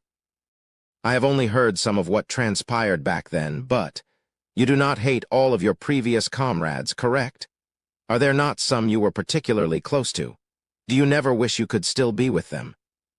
Since Tio hadn't known Hajime for as long as the others, she wasn't as familiar with his past. And because she was straightforward by nature, she had no compunctions about asking whatever came to her mind. Perhaps the way she went about it was a bit insensitive. It was just her way of showing she cared about her comrades. Her constant perverted antics always gave Hajime headaches, but he actually liked this blunt side of her. He wasn't offended by her question at all, and organized his thoughts as he considered the best way to answer her question. As he sifted through his memories, he suddenly remembered the conversation he'd had the night before his fall. Kaori had to come to his room, wearing nothing but a white negligee. They'd talked under the moonlight, drinking his sorry excuse for tea. She'd sworn she would protect him no matter what. And even when he'd fallen, he remembered her tortured expression as she tried to jump down after him. It was only her comrades holding her back that had stopped her. Yu squeezed his arm, snapping him out of his reverie. When he looked down, he saw her staring intently at him. He returned her gaze, and his expression softened. You're right, I was pretty close with some of my old classmates. Still, even if I could turn back time and return to that day, I'd do everything the same way. Oh, and why is that? The reason why was obvious from Hajime's expression, but Tio still asked anyway. He covered Yu's hand with his own and replied without ever taking his eyes off her. A faint smile formed on the edge of her lips. Her cheeks were slightly flushed too. Obviously, so I could meet you again. Hajime, for an outpost town, Harad was surprisingly lively. Mercenaries, soldiers, and adventurers alike flocked to the great Orcus labyrinth both to gain experience and raise their levels, and hopefully to make a fortune harvesting mana crystals. Merchants followed in their wake, hoping to relieve said adventurers of some of that fortune. Because the strength of monsters was strictly regulated by floor, it was one of the most popular, safest training spots in the kingdom. As such, it stood to reason that the town's main street would be the busiest section. Yu and Hajime were standing in the middle of that bustling street, staring at each other. They were so lost in each other that they took no notice of the hundreds of people walking around them. They received a lot of curious looks and jealous stares, but as always, the two ignored them. They only had eyes for each other now. Did you hear that, Tio-san? He didn't say us, just you-san. And now they're flirting in the middle of the street again. They don't even care where they are anymore, do they? And what about us? Are we just supposed to sit there and watch? When are we going to have those kinds of special moments with Hajime-san? I've been ready for him to come on to me for ages now, but I keep getting treated like some kind of comic relief character. I mean, I get it. I know you-san's special to him. One of the reasons I joined them was because I wanted that kind of relationship the two of them have. So it's fine if you-san gets special treatment. In fact, if Hajime-san started ignoring you-san, I don't think I'd even like him anymore. If he ever did anything to make her sad, I'd be the first one lining up to kill him. But you know, I thought I was making progress with him too. I thought I was finally getting somewhere, but nothing's happened. Even if you-san's special to him, he could at least look at me every once in a while, right? I'm offering myself up on a silver platter here, but he still won't take me. What kind of guy ignores a girl when she's trying so hard to seduce him? Someone needs to teach him a lesson. I want to flirt with Hajime-san too. I want to do all those things with him in bed too. I want to do all those things he did with you-san too. What's so wrong about that? You're the pervert here, Tio-san, so tell me what the problem is. SHA. I understand your resentment very well, but you need to calm down. You cannot go around shouting things like that in public. Look, you're attracting more attention than they are now. And wait, did you just insult me there at the end? I cannot believe you would call me a pervert in the middle of the street. Ha, I can feel people staring coldly at me. Ha, mmm. Now the flirting couple had been joined by a bunny girl who'd screamed how she wanted to fuck a guy at the top of her lungs, and a beautiful older woman who was panting heavily after being called a pervert. A lot of the people who'd stopped out of mere curiosity hurriedly left. Daddy, Shay Wanechan, and Tio Wanechan are. Mayu, don't look at them. Pretend you don't know them. Shay, maybe I should tie Hajime up and leave him with you for a night. Shay's shouting had brought Hajime and Yu back to the real world, and they quickly began pretending Shay and Tio had nothing to do with them. At the same time, Hajime decided to pointedly ignore Yu's last statement. He didn't want to have to suspect she was luring him into a trap every time they were alone, though he didn't want to actually get caught in said trap either. Well, you wouldn't really do something like that, right? She'd tried something similar before, but surely it would be fine to trust her now. At least, that was what Hajime kept telling himself. The party had caused such a scene in the middle of the street that the guards had come out to see what all the commotion was about.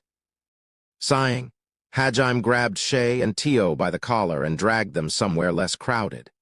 Hajime was used to receiving jealous glares every time he walked into a populated area, but for the first time, he felt like people were looking at him in pity more than anything else. After extricating themselves from the crowd, Hajime and the others finally arrived at Horod's Adventurers Guild. Hajime pushed open the guild's doors with Mayu still sitting on his shoulders. Unlike the other guild branches that he'd visited, this one's front doors were made of metal. There was a massive groaning noise as the double doors creaked open. Last time Hajime had been in Horod, he'd had no need to visit the guild, so this would be his first time inside.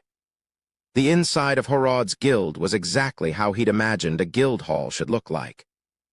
The walls were peeling and holes in the floor had been hastily covered up with wooden planks. Dust and grime gathered unchecked in the less used corners of the room. The building's layout itself was no different from the other guild branches he'd visited. There was a huge counter dead ahead and a restaurant to the left. However, it seemed this one also served alcohol. A few grizzled old men were already well into their cups, despite the fact that it was barely past noon. Some of the adventurers sitting on the second floor walked over to the railing to see who the newcomers were. As far as Hajime could tell, all of the adventurers on the second floor were pretty strong, relatively speaking. It seemed there might have been some kind of unspoken rule that only the higher-ranked adventurers used the upper floor. The adventurers all had a different air around them compared to the ones Hajime had seen in other cities as well. There was an edge to them that had been missing from the laid-back adventurers Hajime had met in Brook. I guess they are all so tough-looking because they're used to fighting monsters in the labyrinth. You'd have to be decently strong to want to come here. Though, even if one took all that into account, the atmosphere in the guild room was strangely strained. Something serious enough to put these hardened adventurers on edge must have happened. Everyone's eyes focused on Hajime and his group. Mayu let out a terrified squeal and tried to hide behind Hajime's head. Jealous glares settled on Hajime, as was usual whenever he walked into a crowded area accompanied by Yu, Shay, and Tio. He took Mayu off his shoulders and cradled her in his arms. She buried her face into his chest and shut out everyone's stares. A few of the adventurers got up from their seat and headed over to the group. It was obvious from their expressions that they wanted to teach this cheeky little kid who just barged in here a lesson. They had no real reason to be so hostile toward him. They were just jealous. That, and the strained atmosphere in the guild had gotten them itching for a fight. They hadn't even considered the possibility that he might be in trouble and had come to the guild to request help. Not that something like that would ever happen. The only thing on their mind right now was beating Hajime up to vent their own frustrations. Normally, he wouldn't have paid them any mind, but since he'd become an overprotective father, he was going to make them pay for scaring his daughter. He gently patted Mayu's head and shot the adventurers advancing upon him a withering glare. Then, Without warning, he unleashed a wave of intimidation so powerful that it blew the adventurers back. The pressure was so strong that they could physically feel it. They cowered before Hajime, their earlier confidence nowhere to be seen. The less experienced adventurers fainted on the spot, while most of the others returned meekly to their seats. They shivered in fear, cold sweat pouring down their backs. It took everything they had to keep from fainting like the other adventurers had. Then, as suddenly as it had appeared, the oppressive presence vanished. The adventurers gasped for air, only just realizing they'd been holding their breath the entire time. More than a few of them had wet themselves, and some looked like they were about to hurl. Hajime flashed them all a feral grin. "Hey, all of you bastards that glared at us." "Ah!" They all jumped when they heard his voice. Everyone was staring at Hajime like he was some kind of monster, which in a sense he was. He ignored their fear and laid down a request. No, a command. Smile. Huh, he was met with confused stares. "Didn't you hear me? I said smile like this. You've got to show that you're not scary. Wave your hands and stuff too. It's because you all look so intimidating that you scared her. What are you gonna do if you traumatize her for life, huh? Then don't bring a little girl with you to an adventurer's guild in the first place." The adventurers all thought unanimously, but none of them had the courage to actually say it. Cowed by his intimidation, the adventurers all forced themselves to smile. A few feebly waved their hands at him too. It was a truly surreal sight, all these hard-faced adventurers smiling stiffly, trying to pretend they were friendly. Hajime nodded in satisfaction, then whispered something into Mayu's ear. She timidly looked up at him with tears in her eyes. Then, at Hajime's urging, she slowly turned around. She was greeted by the sight of hardened adventurers trying their best to look friendly. "Hi." As expected, their forced smiles did little to assuage her fears, and she buried her face into Hajime's chest once more. And so, Hajime narrowed his eyebrows angrily. "You call that a smile?" Hajime roared, a dangerous glint in his eyes. "Don't be ridiculous." The poor adventurers turned to you for salvation, tears forming in the corners of their eyes. You breathed a deep sigh, walked up to Mayu, and whispered something into her ear as well. Once again, Mayu hesitantly turned to face the crowd of adventurers. They once again tried their best to look friendly. She stared at them for quite a bit longer this time. Finally, her face broke out in a smile and she waved back at them. The adventurers' forced smiles suddenly turned into natural ones when they saw how cute she was. Hajime nodded in satisfaction and put Mayu back on his shoulders. His business with the adventurers concluded, he walked up to the counter. Silverware clattered to the floor as he walked past, but he paid no heed to the people around him. For once, the person manning the reception counter was a cute girl. She was about the same age as Hajime. This was the first time the Adventurers Guild stereotype actually fit. Unfortunately, the effect was ruined because she was frozen stiff. Having Hajime that close to her made her unbelievably nervous. "Is the branch chief here? I'm here to deliver a letter from the Furin branch's chief. I was requested to give it to him in person." He handed over his status plate to the receptionist. She accepted it with trembling fingers. Though she was nervous, she still did her job admirably. "Why, yes. Let me just confirm your identity. Does this mean you're here? On a direct request from Furin's branch chief." The reason she was so surprised was because it was rare for a mere adventurer to undertake requests from someone as high-ranking as a branch chief. However, when she saw the ranking on Hajime's status plate, she understood why he'd been chosen. "Why you're gold-ranked?" At most, maybe 10% of all adventurers were gold, and the names of all gold-ranked adventurers were kept on a roster that every guild worker had memorized, including this receptionist, and yet she'd never heard of Hajime before. When they heard her exclamation, all of the other adventurers stared at Hajime in shock as well. After a few seconds of silence, the entire room burst into conversation. The receptionist paled as she realized she'd accidentally blurted out Hajime's personal information for everyone to hear. She bowed as low as she could. "My deepest apologies, sir. I didn't mean to say it so loudly." "I don't really mind. Could you just call the branch chief over for me?" Oh, of course, right away.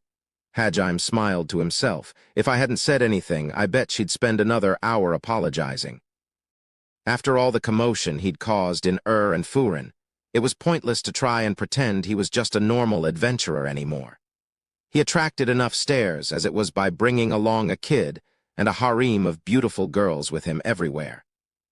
Adding gold-ranked adventurer to the list of oddities didn't really change much at that point. However, Mayu still wasn't used to getting so much attention. She squirmed uncomfortably as she looked at everyone.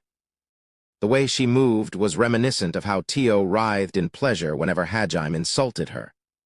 Hajime slapped her for teaching Mayu such unwholesome things, which caused even more of a stir with the crowd. Finally, after a few minutes, Hajime heard someone thundering down the corridor. A black-clad figure burst out from the hallway situated on the side of the counter. He looked around wildly, his eyes passing through the crowd. He was obviously in a great hurry. Hajime's eyes went wide in shock. This was someone he recognized and the last person he'd expected to see here. Endowu. The black-clad figure was none other than Hajime's classmate, Kusuk Endowu.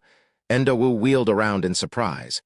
He cast another panicked glance around the room but didn't spot the person he was searching for.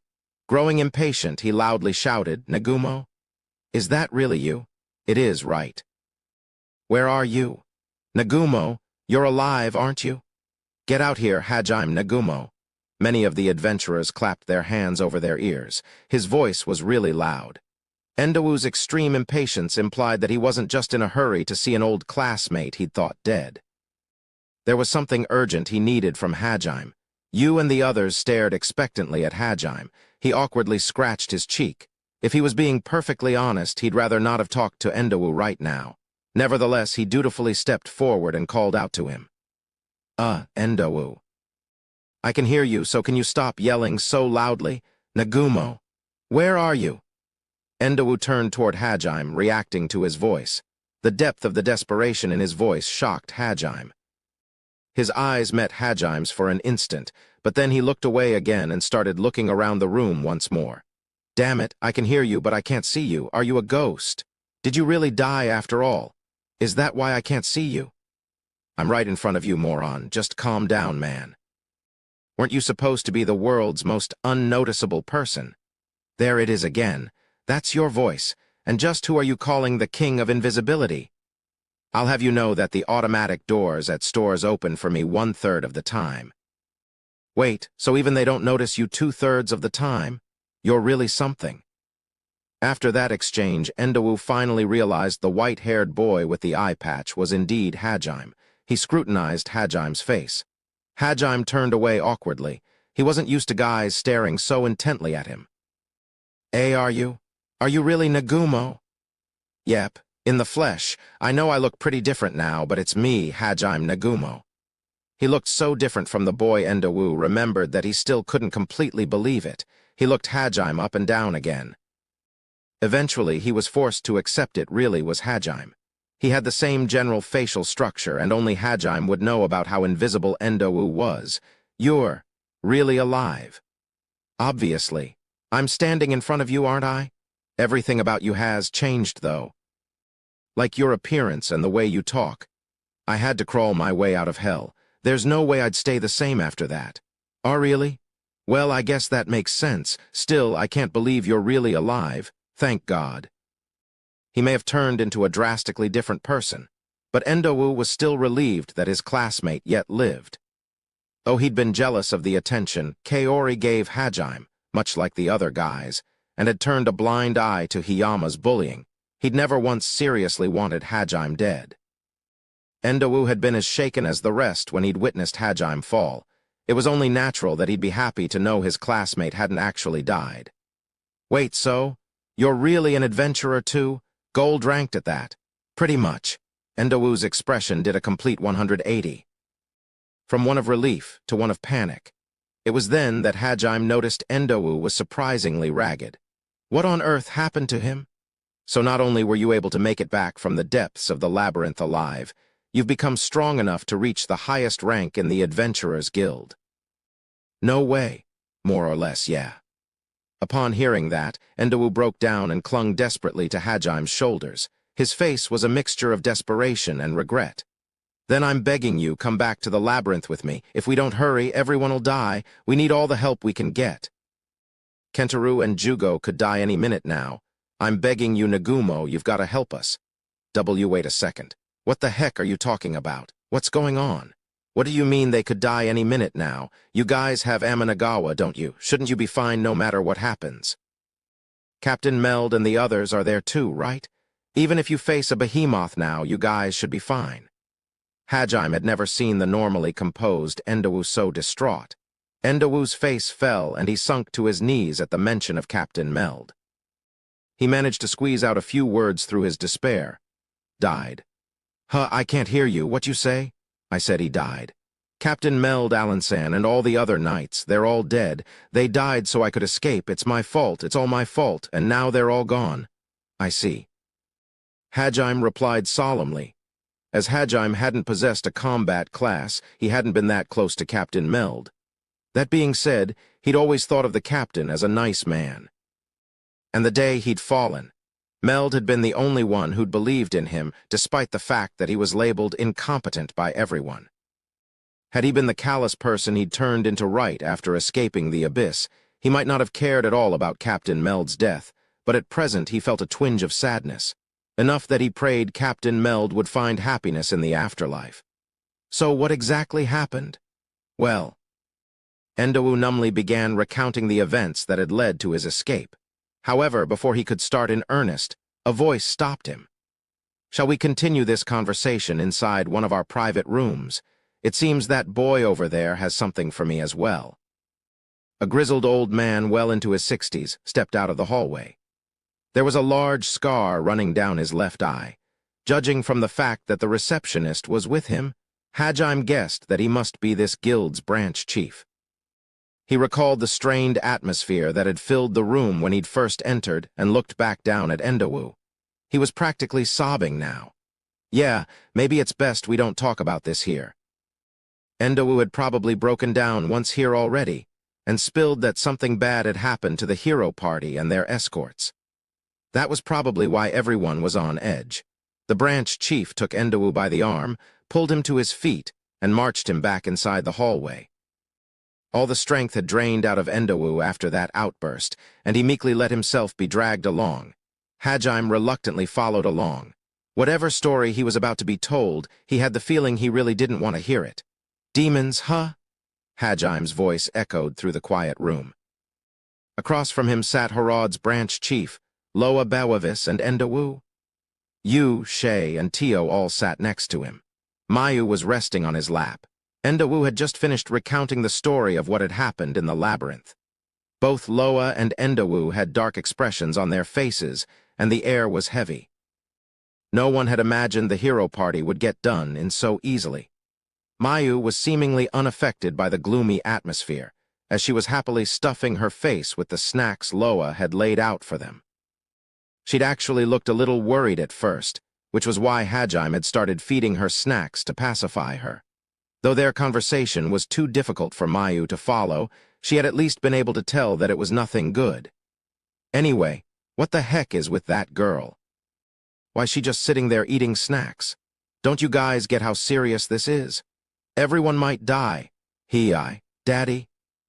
Unable to stand it any longer, Endawu angrily pointed a finger at Mayu. She let out a terrified squeal and clung to Hajime. Naturally, Hajime wasn't going to let that slide. He wouldn't forgive anyone that hurt his daughter. "You bastard. How dare you take it out on Mayu? You want to die, huh?" Endawu shrank back and shrieked in a high-pitched voice not unlike Mayu's. Next to him, the girls all sighed. He's totally become a father now. He called Mayu his daughter earlier too, Tilda. I wonder if Master will be able to give her up when we reach Air-Isen. Hajime ignored their comments. The only thing in his mind right now was how to calm Mayu down. Loa sighed as he watched Hajime soothe Mayu down and decided to move the conversation forward.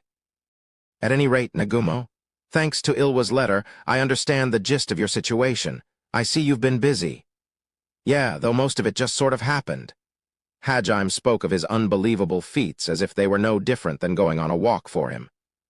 He shrugged his shoulders, and Loa smiled in amusement. According to this letter, Ilwa wants me to endorse your promotion to gold rank and to assist you in any way I can. I more or less understand what's going on, so that shouldn't be a problem. I've heard that you not only single-handedly annihilated an army of 60,000 monsters, but that you completely destroyed Furin's underground crime ring in half a day. Frankly, I find it hard to believe you're actually capable of all of these things, but I can't imagine someone like Ilwa lying. If he told me you were the Demon Lord himself, I'd still believe him.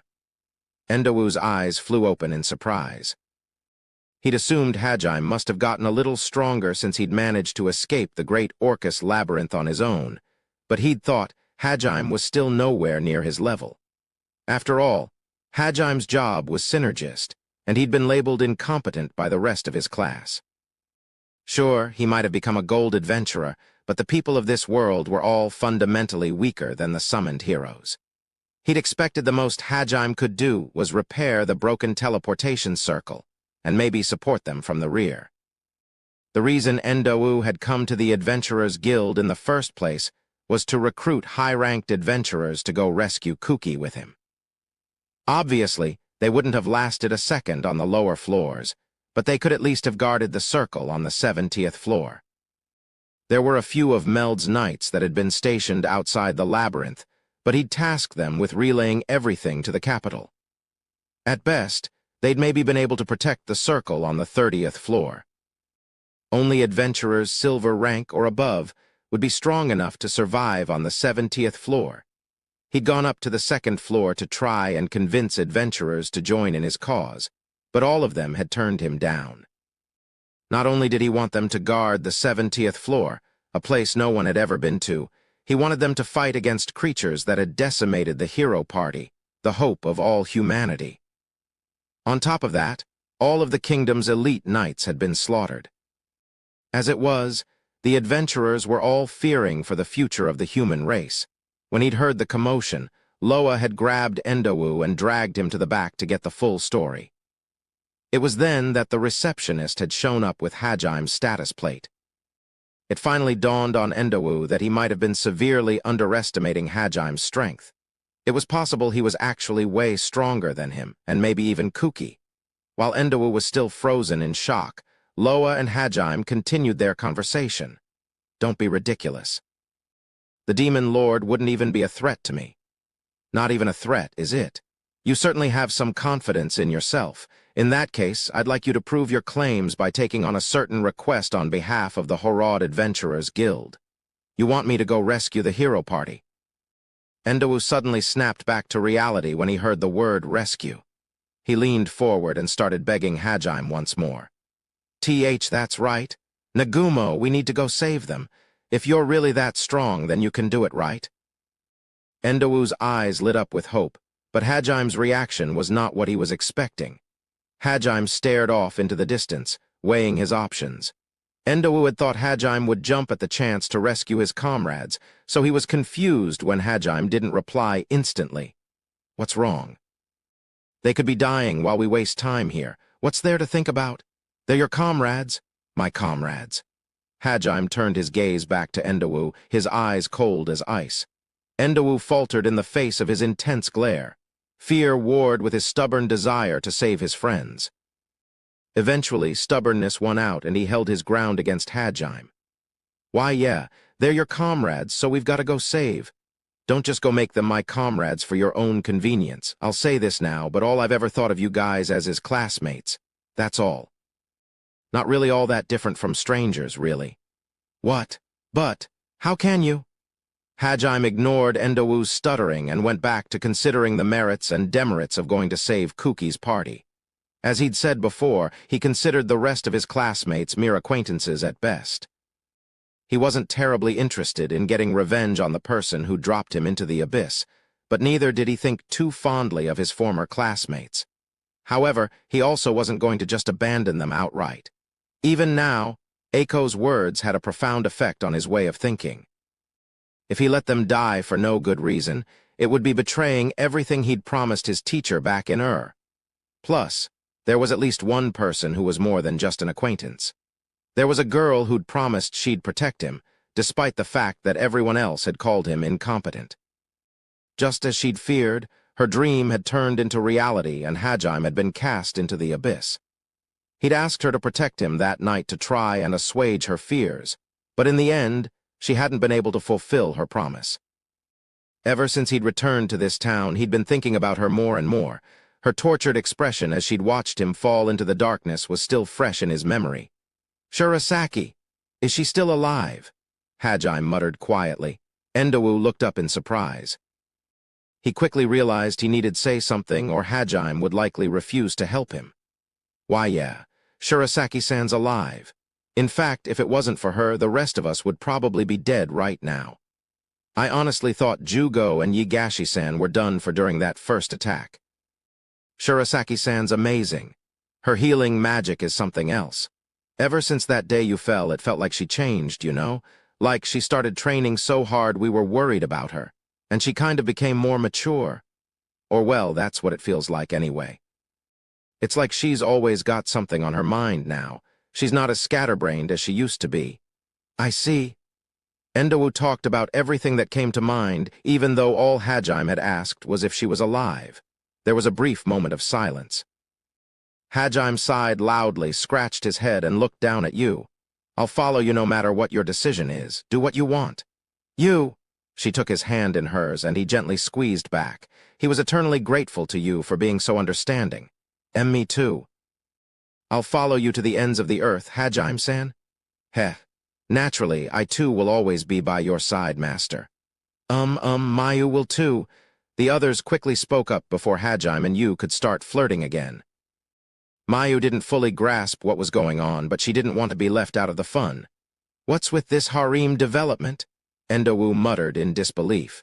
Hajime ignored him, then turned to face his reliable comrades. "Thanks, guys. To be honest, I really don't want to deal with God's chosen hero. But there's someone I owe a debt to, so I'm gonna go save her. Though knowing them, they might have fought their way out already." In all honesty, Hajime couldn't have cared less about Kuki and most of the other students. In fact, he would have preferred not to get close to them, since they were effectively being manipulated by this world's corrupt gods. Still, he'd always felt bad about not letting Kaori know that he was still alive. He had no doubt the reason she'd pushed herself so far was because of him. She was one person he'd rush to save if she was ever in trouble. She'd been the only one who'd tried to protect him. And though he didn't know it, even now she was soldiering on because she believed he was alive. Besides, the danger to him would likely be negligible. From Endowu's description, he guessed the four-eyed wolves they'd encountered were the same ones Hajime had fought in And the chimeras and cats seemed no stronger than the monsters he'd fought in the first couple of floors of the labyrinth. He wouldn't even break a sweat. Does that mean you're going to help?" "Yeah. Chief Loa, if possible, I'd like you to still make this a formal request from the guild. You don't want the guild's managers thinking they can ask you to do things for free? Pretty much. Oh yeah, one more thing. Do you have a room I can leave Mayu in? Of course, that won't be any problem at all." Endowu breathed a huge sigh of relief when he heard Hajime was coming, but Hajime ignored him and continued talking to Loa. He was hoping to leave Mayu in the guild's care while he went to rescue everyone. Strong as he was, he didn't want to risk taking her somewhere that dangerous. Like before, Mayu was not at all happy about being left behind. However, this time everyone managed to convince her together, and they left Tio to be her babysitter. Finally, they prepared to depart, with Endowu leading the way. "Hey, hurry up and lead us there, Endowu. Hey, don't kick me. And how come your personality's so different from what it was before? Quit asking dumb questions. Hurry up, I want to reach them in a day. No, half a day. I'm not happy about having to leave Mayu behind, so we're gonna get this done as fast as possible. I'm worried about leaving her alone in the hands of that pervert. Man, you've really become a dad, haven't you? And you've got a harem of beautiful girls with you. What the heck happened for that meek Nagumo to end up like this?" Endowu grumbled to himself as they ran through the labyrinth floors. He'd regained some of his former composure now that he'd recruited Hajime's help. Endowu had been pretty confident in his agility, but that pride had been ripped to shreds as Hajime and his friends easily outstripped his speed. He pushed on as fast as he could, praying that his friends were still safe. NGH. Suzu-chan. Suzu groaned and opened her eyes. The first thing she saw was her two best friends, Kaori and Iri, looking happily down at her. It took her a few seconds to fully regain consciousness, but eventually her mind cleared up enough that she could speak. This is an unfamiliar ceiling. Suzu, we know you're a comedian at heart, but maybe you should lay off the jokes until you're feeling better. Her voice came out as a hoarse croak. Shizuku had rushed over the moment she'd heard Suzu awaken. She was both impressed and somewhat exasperated that Suzu would try to crack jokes even in this situation. She pulled off her leather canteen and brought it up to Suzu's lips. Suzu greedily gulped down the water. I feel like I've just come back to life, literally, she exclaimed as she finished drinking. After that, she unsteadily rose into a sitting position. Kaori and Iri hurriedly supported her. It was so very like Suzu to act cheerful even after she'd just recovered from near-fatal wounds. Her bright demeanor lifted the spirits of her classmates. However, despite her forced cheerfulness, Suzu's face was still pale. She'd burned through much of her mana with that last barrier, and she'd lost a lot of blood. There were dark circles in her eyes, and her smile was strained. It was a testament to the strength of her will that she managed to smile at all. Both Shizuku and Kaori really respected Suzu for this very reason. Suzu-chan, you should rest for a bit longer. Your wounds have closed up, but you lost a lot of blood. Ah, so that's why I'm feeling so dizzy, Tilda. I can't believe that horrible demon could do such a horrible thing to my fair skin. She pierced right through me.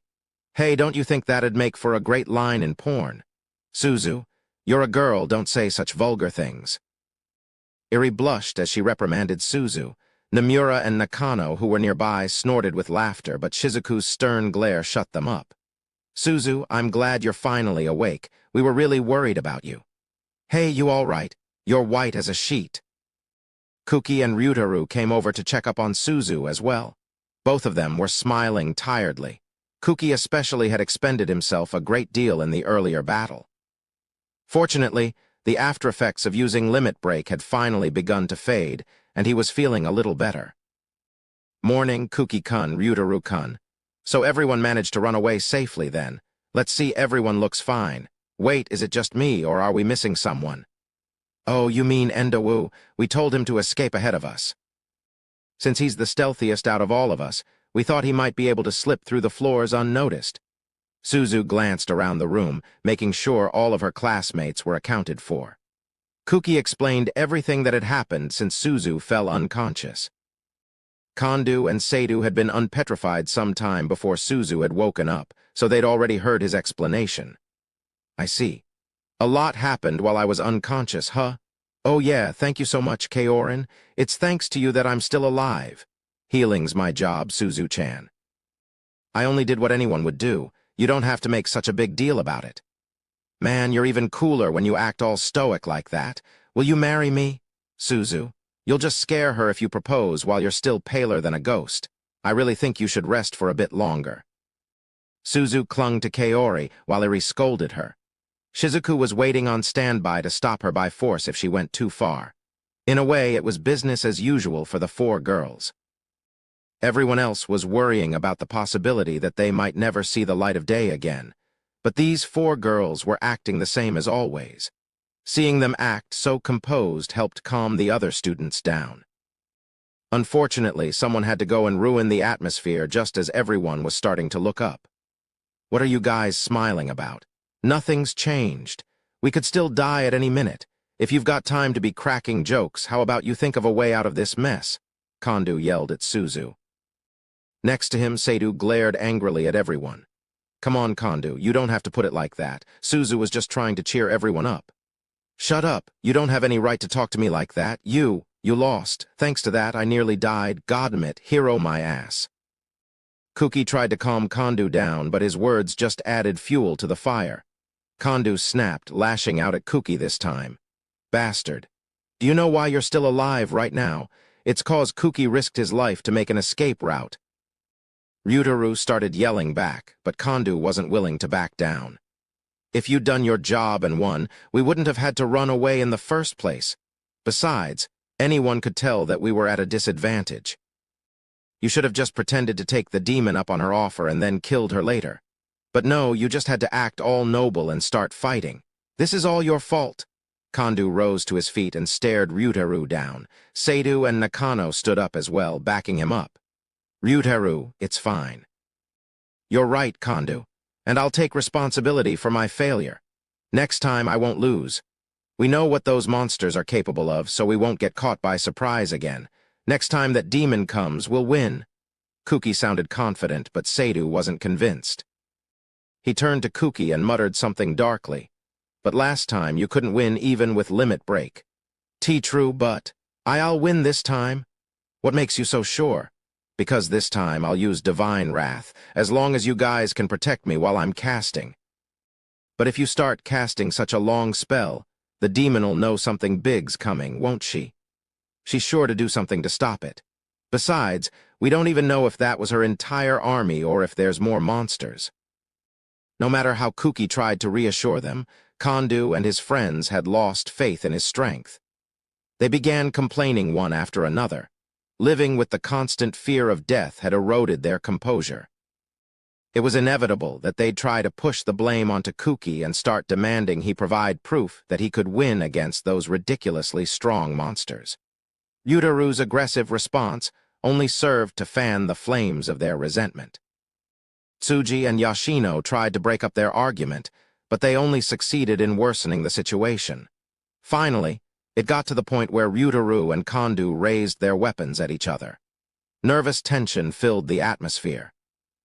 Kuki put a hand on Ryutaru's shoulder, trying to hold him back, but the blood had rushed to Ryutaru's head now, so he simply glared angrily at Kandu, fists raised. Kandu glared back, his spear at the ready. Everyone calmed down. Whether you like it or not, Kuki's our only hope of making it out of this alive. We need his limit break to have any chance of taking down that demon. There's no way she's going to let us go, and he's the only way we can kill her. Why can't you get that through those thick skulls of yours? Shizuku tried to reason logically with Kandu and the others, but they weren't in any mood to listen. Suzu even staggered to her feet and apologized to Kandu, but that didn't help either. Just as Kaori was thinking the only way to get everyone to cool their heads was to bind the lot of them, she heard a low growl from outside the room. GRR. Huh! Everyone present recognized that voice. They all froze, their frustration transformed into fear in an instant. Everyone knew what those monsters were capable of. They held their breath, afraid even the slightest noise would alert the monsters to their presence. Their eyes were glued to the hidden entrance to their room.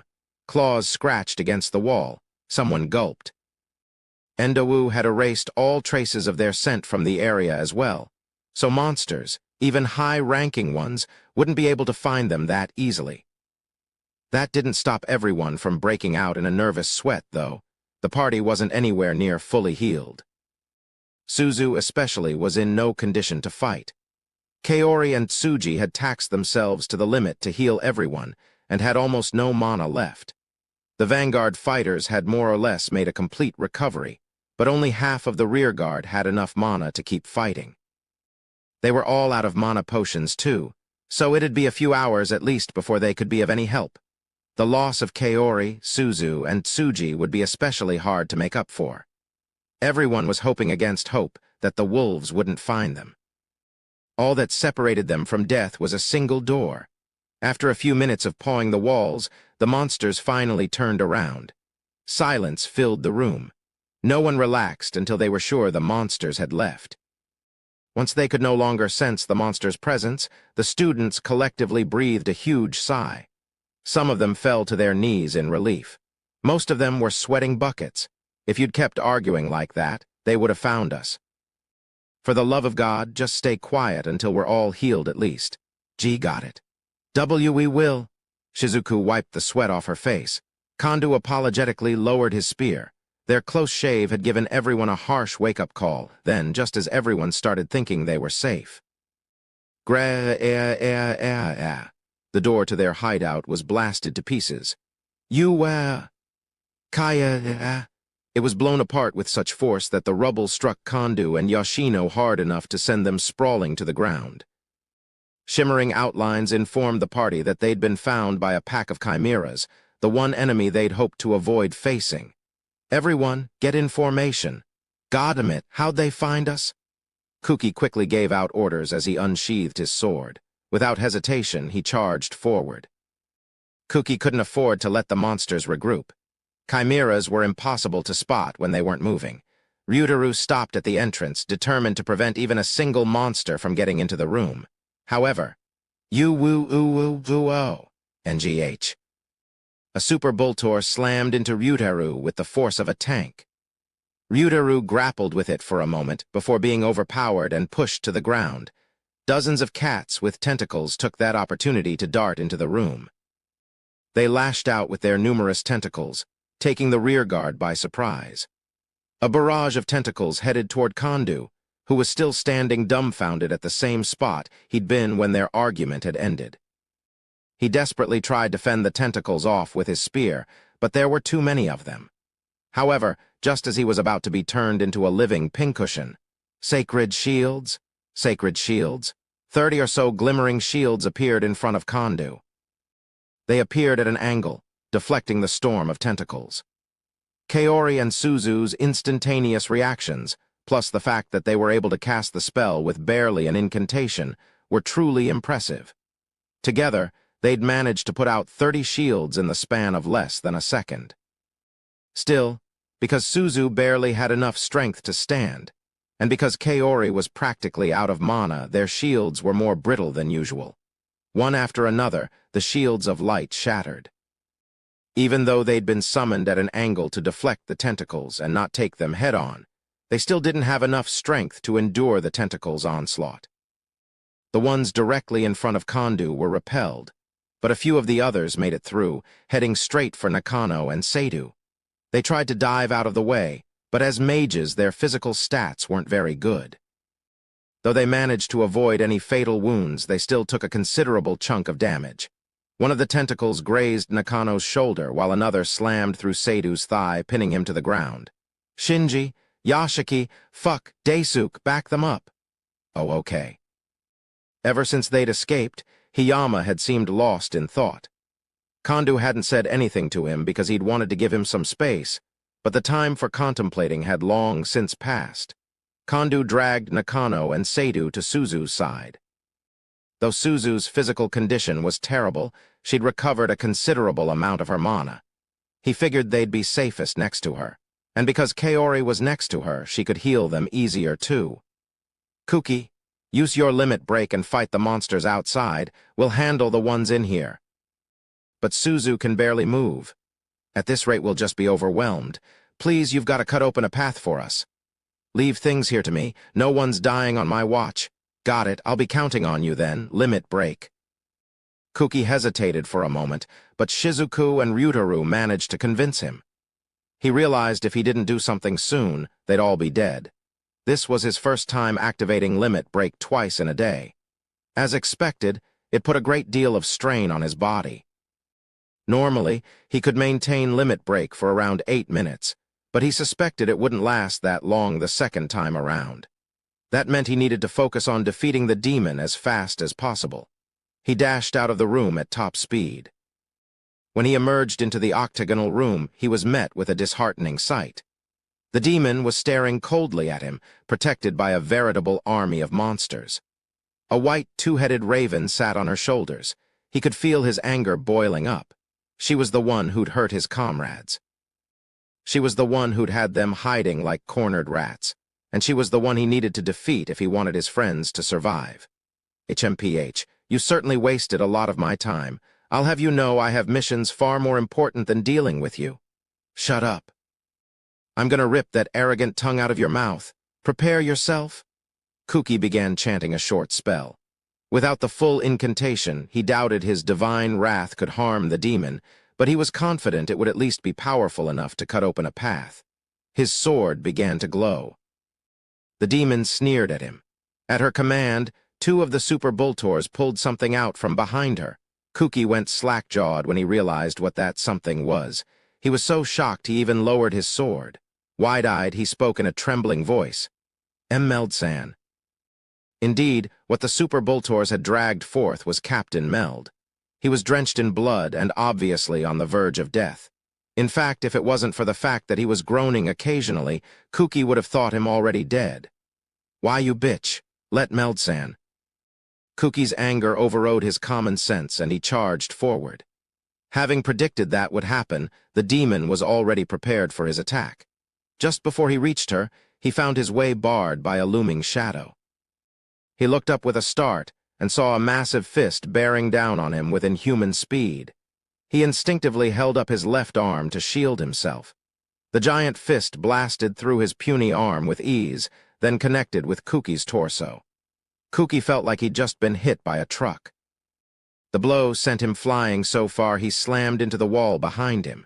The force of the impact was large enough to leave a Kuki-shaped hole in the wall. Gah! The air burst from his lungs and he slid to the ground in a pathetic heap. He slowly raised himself up with his remaining good arm. Blood dripped from the corners of his mouth. That attack had been powerful enough to damage his organs. From the looks of things, it had given him a concussion, too. His vision blurred as he looked up at what had hit him.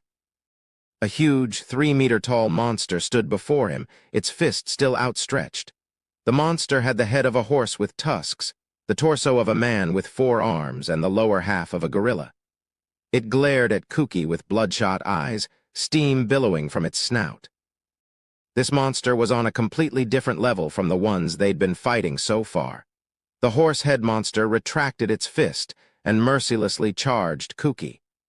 He stopped mere inches from Kuki's face and brought its hands down in a crushing blow. Kuki, who was still on all fours, trusted in his instincts and rolled to the side at the last second. The monster's fists slammed into the ground a second later, reddish-black shock waves spreading outward from the point of impact. The ground literally exploded, a huge crater forming where the monster's fists had struck. This was this monster's special magic, mana burst. It was as simple as it sounded. It just created shock waves of mana at the point of impact. However, just because it was simple didn't mean it wasn't powerful. No longer reeling from his concussion, Kuki finally rose to his feet. Still, before he could do more than raise his sword, the horse-head monster was in front of him, swinging its fist down. Kuki tried to block the blow with his sword, but his left arm was broken, and his right arm alone couldn't bear the impact. He was blown away once again, barely avoiding a fatal blow. He continued desperately defending against the monster's 4 arms and the shockwaves that came from each mana burst. His movements grew duller, and he couldn't find a single opening to launch a counterattack. NGH, how strong is this thing? I'm even using limit break. Even with limit break active, Kuki was being easily overwhelmed. If he kept defending, eventually he'd just be beaten down. And so he steeled himself to take a few hits, then went on the offensive. However, before he could launch an attack, his legs gave out. His limit break's time limit was up. The recoil from using it twice in a short span of time was so great that he couldn't even stand anymore. The monster mercilessly pressed its advantage. As Kuki sunk to his knees, it slammed its fist cleanly into Kuki's stomach. There was a massive boom as its fist connected. Gaha! A spray of blood spewed from Kuki's mouth as he flew back into the wall. The strain from using limit break, plus the damage from that last attack, was more than his body could handle. He fell to the ground, unconscious. The only reason he wasn't dead was because the monster had held back on its final attack. It walked up to Kuki and gruffly lifted him by his collar. It presented the unconscious boy to its master, the demon. She nodded in satisfaction and recalled the monsters she'd sent into the students' hideout. A few minutes later, Shizuku and the others cautiously stepped outside. They despaired when they saw a massive monster more powerful than anything they'd faced before staring them down, a defeated Kuki in one of its arms. No way. Kuki? Lost. This can't be happening. Shizuku cried out in disbelief. Kaori and Suzu were too shocked to even say anything. They just stood there in stunned silence. Seeing that they'd all lost the will to fight, the demon coldly addressed the students. HMPH, I never thought it would be this easy, looks like. You really were nothing more than overconfident brats after all, and here I was worrying I may have underestimated you." Pale-faced, Shizuku nonetheless bravely asked the demon a question. "How did you do it?" With this. See, look." She nodded to Captain Meld, who was still held by the two Super Boltors. When Shizuku spotted the half-dead knight, she realized instantly what must have happened. The demon had used Meld to distract Kuki and hit him with a sneak attack. Anytime Kuki saw someone he knew hurt, he was liable to lose his cool. The demon must have realized that as well from their last battle. And so, she'd hidden her strongest monster with the Chimera's magic, and then baited him into range. "So what do you want with us, then?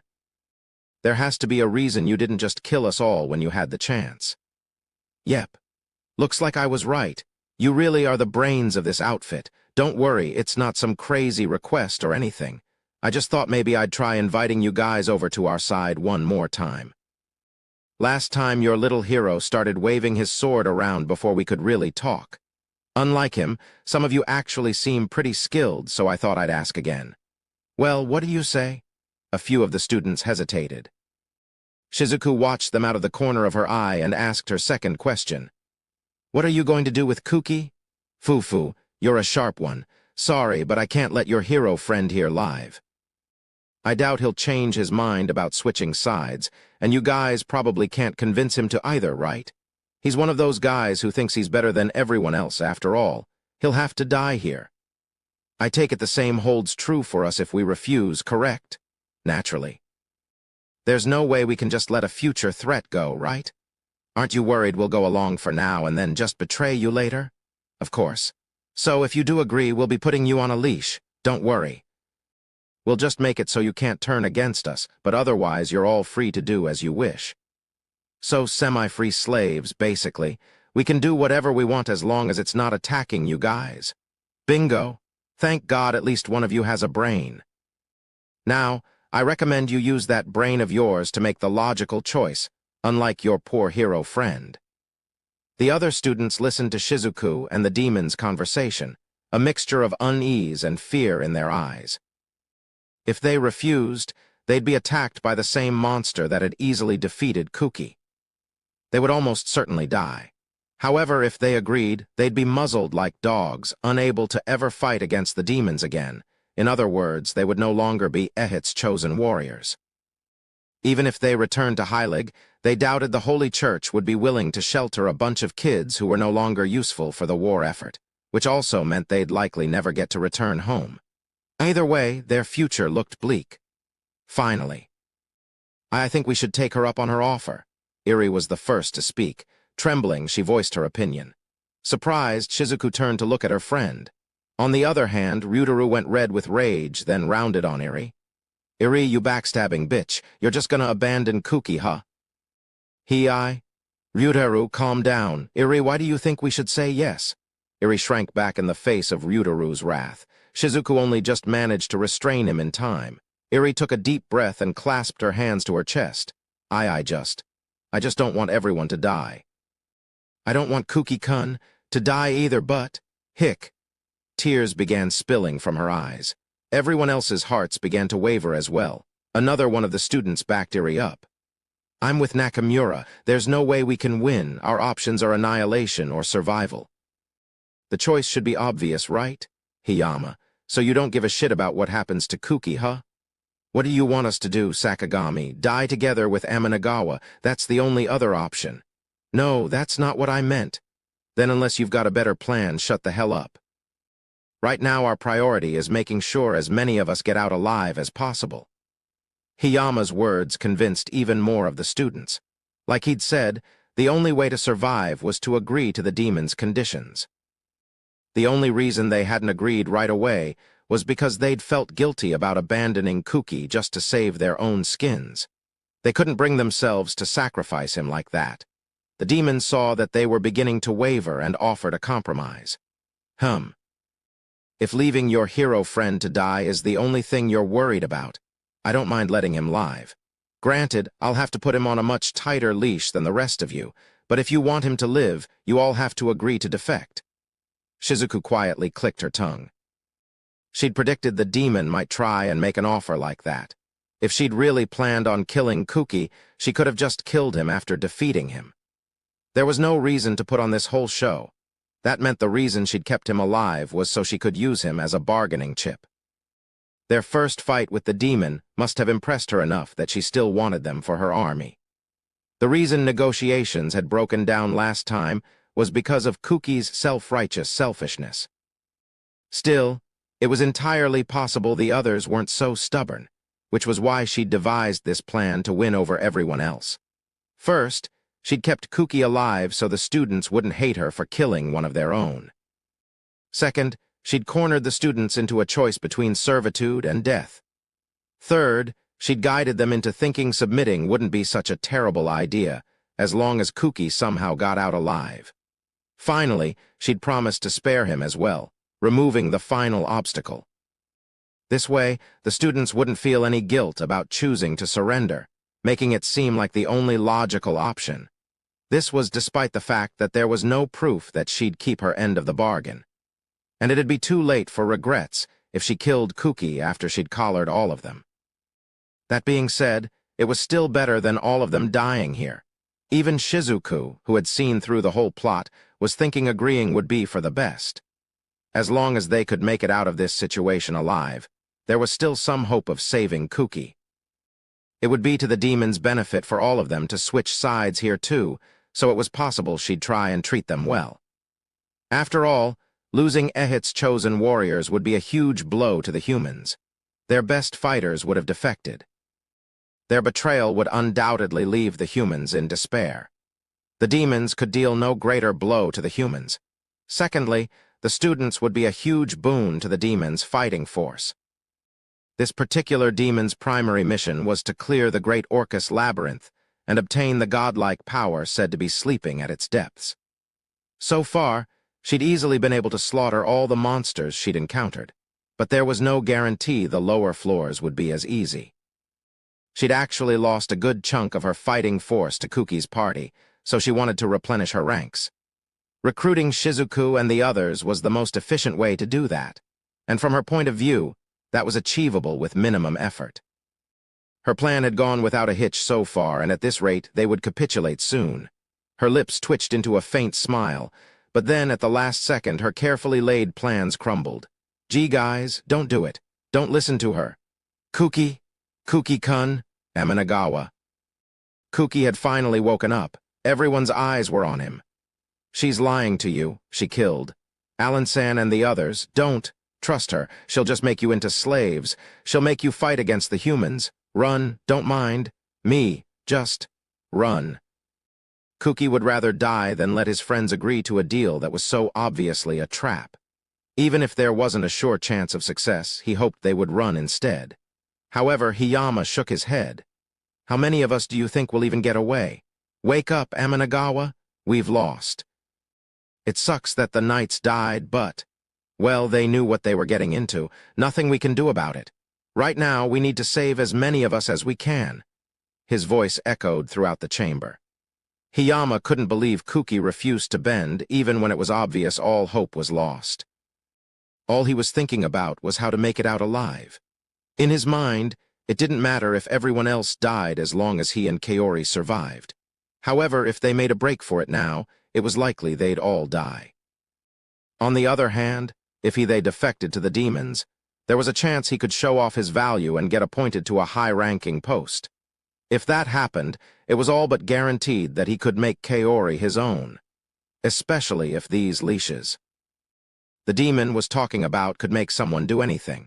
As long as Kaori was his, he didn't care if she still had any free will of her own or not. He saw her as little more than an object.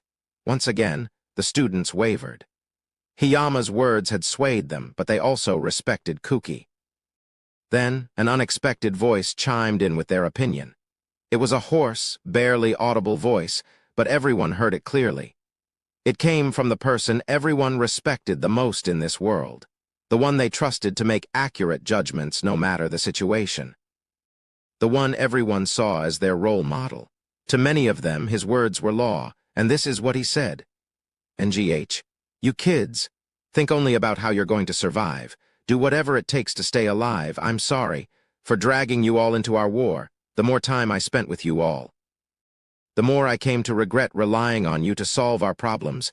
So please, live to make it home. Don't worry about us. From the start, this was our fight to fight.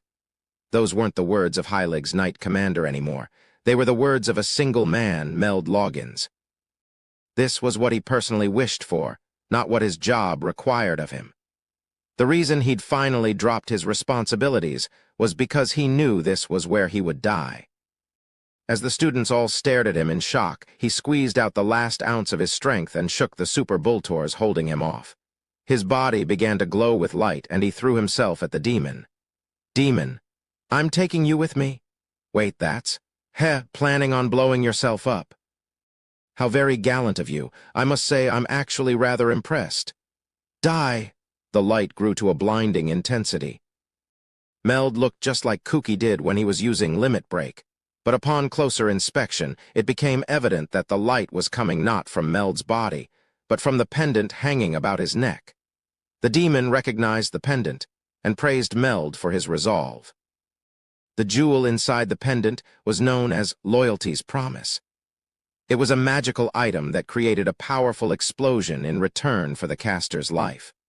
All of the high-ranked members of the Heilig Kingdom and Holy Church were aware of what it did. As the dark magic demons employed included spells that could read a portion of their target's memories, all powerful people within the kingdom carried one around with them. If they were ever to be captured, they could use it to kill themselves and hopefully their enemy, and keep the demons from learning any valuable information. The students called out to Meld when they realized what he was trying to do. The demon, however, who was the target of the attack, seemed wholly unconcerned. Meld's jewel grew brighter and brighter. Just before it burst, the demon acted, devour it whole, Absad. And just like that, the light coming from Meld's Loyalty's Promise vanished. Wah, how on earth? Strictly speaking, it hadn't vanished. It was being sucked away. He turned to the direction the light was going and saw a six-legged turtle with its maw open wide. That was what was sucking away Meld's final attack. It seemed that monster's name was Absad. Its special magic was mana absorption. It could absorb the mana of other people's spells and store it in its shell. However, it couldn't absorb multiple spells at once, nor could it transform the mana into anything else.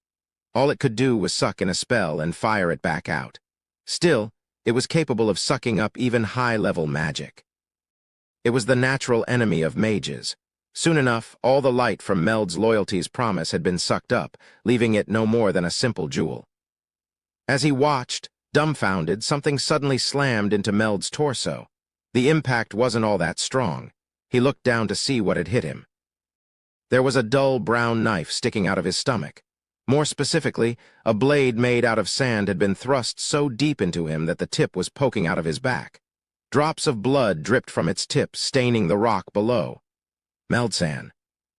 Kooky coughed up blood as he called out to his mentor. Meld looked from his wound-up to Kooky. Sorry, he mouthed with a bitter smile. The sand blade swung to the side, sending Meld flying. He hit the ground like a rag doll and lay unmoving where he landed. A pool of blood spread out from under his stomach. Everyone could tell the wound was fatal. It was a wonder he'd managed to move at all with the wounds he'd already had, but this time he really was done for. Though she knew it wouldn't make it in time, Kaori still desperately tried to cast long-range healing magic. She succeeded in staunching the blood loss for a short while, but Kaori was out of mana too, and she didn't have the strength left to close the wound. Nuo, please, don't die. Kaori was so drained of mana that she couldn't even stand, but she still continued casting without pause. I honestly didn't think he had enough strength left to stand, let alone pin me down. So this is what the kingdom's strongest knight is like. You've earned my respect. Unfortunately, you'll have to die here. This time I'll be sure to finish you off. How about the rest of you? Is this as far as you all go as well? The demon flung the blood off her sand blade and stared at Kooky and the students. Most of the students were trembling in fear. This was the second time they'd seen someone close to them die. They knew in the back of their minds that unless they submitted, they'd be next. Hiyama opened his mouth to accept, but someone cut him off before he could. Us. Kooky muttered something so quietly that it was barely audible. Even though he was in no state to do anything, there was a heavy pressure emanating from him. Hiyama swallowed the words he was about to say. Huh, what was that, you half-dead hero? The demon scoffed at Kuki, certain the most he could do was whine like always. He lifted up his face and glared daggers at the demon. She fell silent when she saw the look in his eyes. Possibly because his pupils had turned silver and were now glowing. The immense pressure he was radiating forced her to stagger backward. Her instinct screamed that whatever he was doing was dangerous. Now was not the time to worry about appeasing the other kids. She needed to kill the hero right away. Ahatad, finish him. The horse-headed monster, Ahatad, roared obediently. It activated its magic shockwaves and pounded on Kuki with two of its fists. However, just as they reached him, Kuki's entire body was enveloped in a violent whirlpool of white light. It rose up to the ceiling, turning into a solid glowing pillar. He slammed his fist into the arm that was holding him, pulverizing it instantly. Ra-ah-ah! Ahatad screamed in pain and dropped Kuki. With movements that seemed impossible given his current wounded state, Kuki followed up with a swift roundhouse kick. There was a loud boom as his foot connected, and this time it was Ahatad that was sent flying into the wall. Ahatad tried to rise back to its feet, but it no longer had the strength to move. It lay there in the wall, struggling fruitlessly. Kuki hopped from foot to foot and stretched his hand out. His sword responded to his call and flew back to him. He glared coldly at the demon. The giant pillar of light subsided, and Kuki's body began to glow even brighter than when he'd used Limit Break. The dire situation had unlocked his full potential, and he'd learned Limit Break's only derivative skill, Overload. While Limit Break only tripled someone's base stats, Overload multiplied them by 5.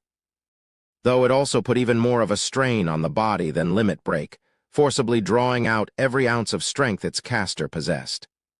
At best, Kuki could maintain this state for 30 seconds, and the exhaustion that followed would be twice as debilitating. Still, he was too angry to worry about any of that right at the moment. He let his wrath take over and charged the demon. His only thought was to get revenge for Meld. That was what was giving him the strength to remain standing. The demon seemed flustered for the first time, and she hurriedly ordered her monsters to defend her. The chimeras, cats, and super Bultors all rushed him as one. Claws, tentacles, and maces all descended upon him. However, Kuki didn't even bat an eyelid. He swept them all aside with a single stroke of his blade and continued charging the demon. "You monster! How dare you kill Meld-san?" TCH. Kuki swung his sword down without a moment's hesitation. The demon clicked her tongue and transformed her sand sword into a sand shield. But Kuki's sword sliced through it like it was butter and bit deep into the demon's shoulder. The only reason she hadn't been sliced in half was because she'd had the foresight to leap back before Kuki's blow struck. Still, her wound was deep, and the shockwave from his attack had sent her flying backward. She slammed into the wall and slumped to the ground. Kuki swung his sword from side to side as he advanced upon the demon. "Unbelievable. I didn't think it was possible for you to make a comeback from that. If this is some kind of joke, I don't much like the punchline." This was as cliched as it got, the hero getting a sudden burst of strength just when everything was beginning to look hopeless. The demon's mouth curled up into a sardonic grin. She seemed resigned to her fate. The white raven perched on her shoulder had started casting healing magic, but it was too late. She wouldn't recover in time to defend against Kuki's next attack. Realizing this was checkmate, the demon pulled out a small locket from her pocket. Thinking she was planning on blowing herself up like Meld had been, Kuki hurriedly closed the distance between them. He didn't care if the demon died, but he didn't want his comrades caught up in the explosion. He needed to finish her off before she set off the bomb. However, the locket didn't have a loyalties promise in it. "I'm sorry, Mikhail. It looks like I'll be going on ahead of you. I love you."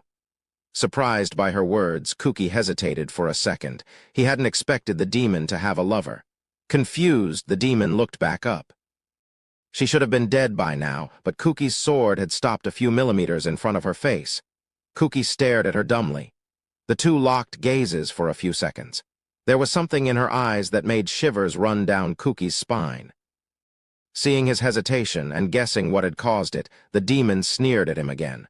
Her scorn shook Kuki even further pathetic. Did you only just realize that you're about to kill someone? Ah. Up until that point, Kuki had been taught by Ishtar that demons were heartless and cruel, no better than monsters, really. In fact, he'd thought they were basically like an advanced form of monsters. The fact that they were using monsters to fight had only further cemented that idea in his mind. He had never considered that they might be just like people, that they had friends, lovers, parents, things they were willing to fight and die for. Rather, he hadn't wanted to consider that possibility, but when he'd seen the demon staring at her locket, Kuki had been forced to confront reality. The reality that who he was about to kill wasn't some heartless demon, but a person with feelings just like him. Killing her, whether it was justified or not, would make him a murderer. To think you didn't even consider us people until now. Rather arrogant of you, don't you think? And no, I just didn't know. HMPH. More like you didn't care to find out. Aye. Well, what are you waiting for? I'm just another monster to be hunted down, right? Another soulless creature to be eliminated. Get it over with already. You've done this hundreds of times already. If we just talked things out. I'm sure we could. Kuki lowered his sword. The demon looked at him with eyes full of contempt. By way of a reply, she gave out orders to her monsters. Ahatad, get the swordswoman. The rest of you attack the others. Ahatad had finally recovered enough to move. It dutifully got up and lumbered toward Shizuku. While Shizuku didn't possess the overwhelming charisma Kuki did, she was the one who always calmly analyzed every situation and came up with the optimal solution. In a way, she was the most dangerous member of the party. That was why the demon had sent Ahatad after her, while the rest of the monsters kept the others at bay. She'd made up her mind. It would be better to kill them all here than try to bring them over to their side. Kuki's sudden power spike had proven too dangerous. He couldn't be allowed to live. What? Why? You still don't get it, do you? We're at war, kid. An immature brat like you having so much power is a threat. That's why I have to kill you all. You better go save your friends or they'll all die. The demon had no interest in negotiating anymore. Kuki turned around just in time to see Shizuku get sent flying by Ahatad. Ahatad was far stronger than even the other monsters the demon had brought with her. Surprise attack or no, it had managed to overpower Kuki even while he was using Limit Break. There was no way Shizuku stood a chance. Pale-faced, Kuki rushed over to Shizuku. With his body strengthened with overload, he was able to block Ahatad's fists. Then, in one fluid motion, he cut off one of Ahatad's arms.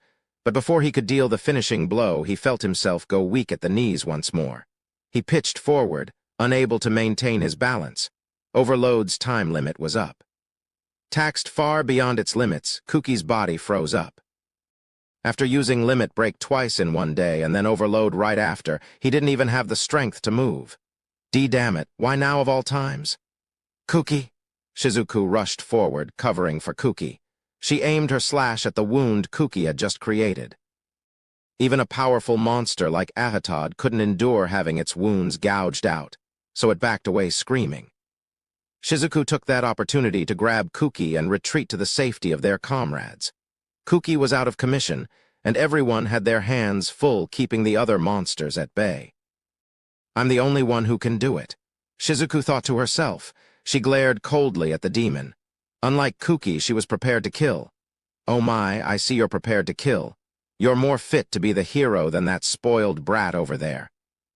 The White Raven had finished healing the demon, and she slowly got to her feet.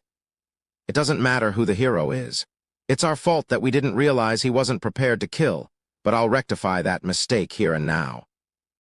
Shizuku had known just how straightforward and naive Kuki was, and she'd known he'd never fought another person before.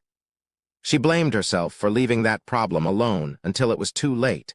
It wasn't as if Shizuku had any experience killing others either.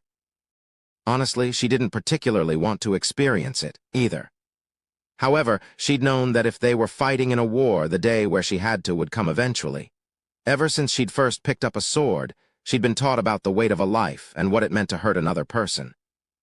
It finally seemed like the moment had come, but she could feel her resolve wavering. The reality of what she was about to do weighed heavily on her, and she felt like just curling up into a ball and crying.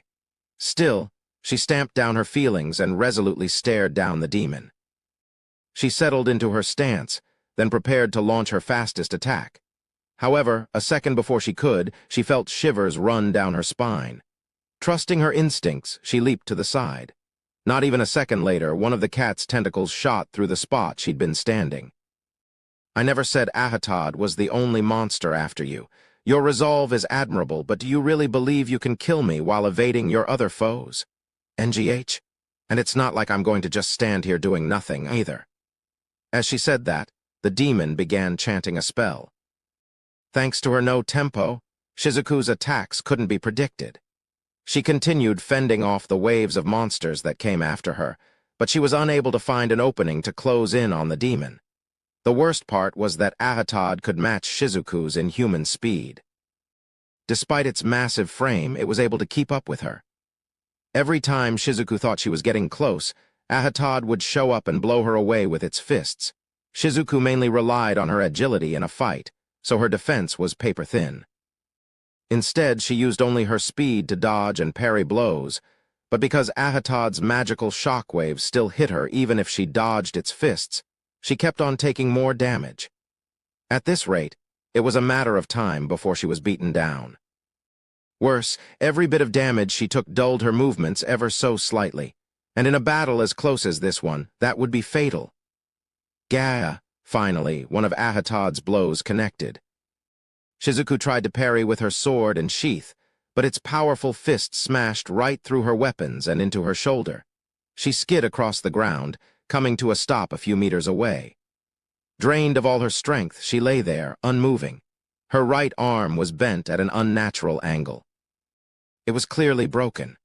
The blow had done a number on her internal organs as well, and she was coughing up blood. "Shizuku-chan," Kaori cried out, but her friend simply lay there, her hands still tightly gripping her broken blade and sheath. At that moment, thoughts about their current plight and the fact that she was completely out of mana vanished from her mind. Kaori knew she couldn't do anything even if she went to Shizuku's side, but all she could think about was how her best friend was in danger. She ran toward Shizuku. Because she was completely drained of mana, her footsteps were unsteady and she nearly tripped. Her comrades tried to stop her, but she didn't listen. Nothing was more important than Shizuku right now. Naturally, monsters swarmed toward the now defenseless Kaori. However, walls of shining light rose up to block their path. The glowing barriers created an unbroken road toward Shizuku. No one wants to be alone at the end. Suzu had done the impossible. Though she was on the verge of fainting, she'd managed to create a wall of barriers stretching from her to Shizuku. There was a faint smile on her lips. Suzu knew they were all going to die here. And so, the least she could do was use the last of her magic to make sure her best friends didn't die alone. This, of course, meant her barriers protecting the rest of the party weakened. Suzu mentally apologized to the rest of her friends, but even if she'd done her best to fight, they were doomed. A few attacks managed to get through and graze Kaori, but she was able to reach Shizuku more or less intact. She lifted Shizuku's limp body and held her close. Kaori, what are you doing? Hurry up and go back to the others. It's too dangerous for you to be out here.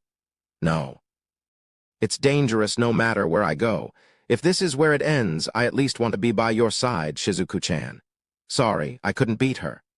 I'm sorry I can't do more either. I don't have any mana left. Kaori smiled at Shizuku and cast a small spell to dull Shizuku's pain. It was such a basic spell that it cost practically no mana. Shizuku gripped Kaori's hand with her remaining good hand and smiled back. A huge shadow covered the two of them.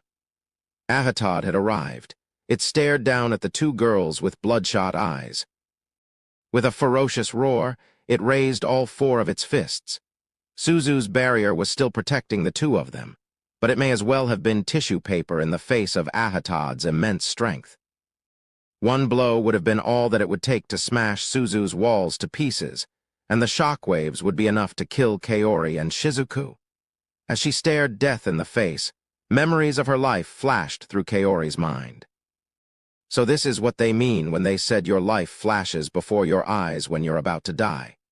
For some reason, Kaori felt extremely calm. The last thing to pass through her mind was that moonlit night she'd vowed to protect Hajime. She remembered every word they'd exchanged. The terrible taste of the tea he'd made. The way he'd smiled awkwardly when he'd suggested she protect him. It was only after he'd fell that she realized she loved him. She'd come this far because she'd believed he was still alive, but all of that was coming to an end. In the end, I couldn't keep this promise either. Tears spilled from Kaori's eyes. She'd hoped if they ever met again that they could start calling each other by their first names. If this was going to be the end, she at least wanted the memory of having said his name at least once. Hajime-kun. And so she resigned herself to her fate, but there was a thunderous crash, and the ceiling above Ahatad's head crumbled. A giant jet-black spike punched through the hole, red sparks running down its length. The spike smashed into Ahatad's head with considerable force.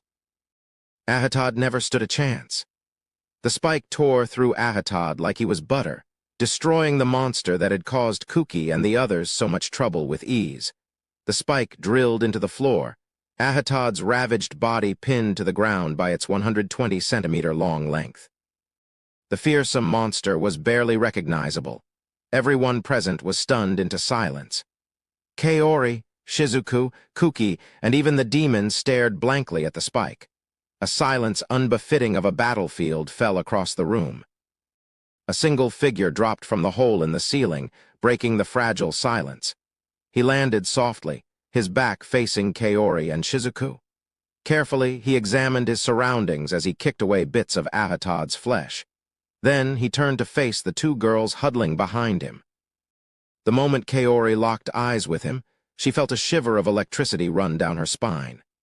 Ever since that fateful day, it had felt like her heart had been encased in a block of ice. But in an instant it had thawed, and now she could hear it pounding loudly in her ears. I see you two are as inseparable as always. Kaori could feel her heart bursting with joy. His hair color was different. He looked like a different person. The way he talked was different. Even the look in his eyes was different, but Kaori knew. She could tell instantly it was him. The person she'd been searching all this time for. It was Hajime. Hajime-kun. Chapter 5, The Best at Being the Worst. Huh, Hajime-kun? Wait, you mean that's Nagumo-kun? What? No way. How? Confused, Shizuku glanced back and forth between Hajime and Kaori. Kaori may have been able to instantly tell the white-haired boy with the eye patch was Hajime, but Shizuku had no such supernatural powers of recognition. However, his wry smile was certainly the same one she'd remembered seeing many times before. Moreover, his facial features still resembled the Hajime from Shizuku's memories. Wait, seriously? Is it really you? Is it really you, Nagumo-kun? How on earth are you here?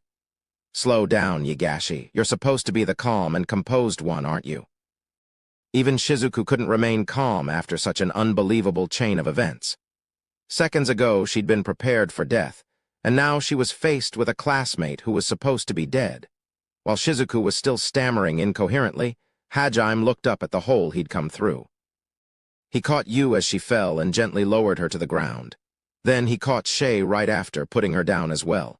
Last came Endawu. Ennagumuo, you bastard, that nearly gave me a heart attack. What the hell was that? You just plowed right through the ground with it. What the hell were you thinking? He looked around as he complained, spotting his best friends along with the rest of his comrades, surrounded by a horde of monsters. His friends were both overjoyed at seeing him again and angry that he'd returned. Kusuk, Jugo, Kentaru. I've brought reinforcements. At the word reinforcements, both Kuki and the demon turned to look at Hajime and the girls he'd brought with him. However, Hajime ignored the stares and started barking orders to Yu and Shay. You, sorry, but can you guard those idiots over there for me? Shay, look after that collapsed knight over there, the one wearing all that armor. Okay, leave it to me.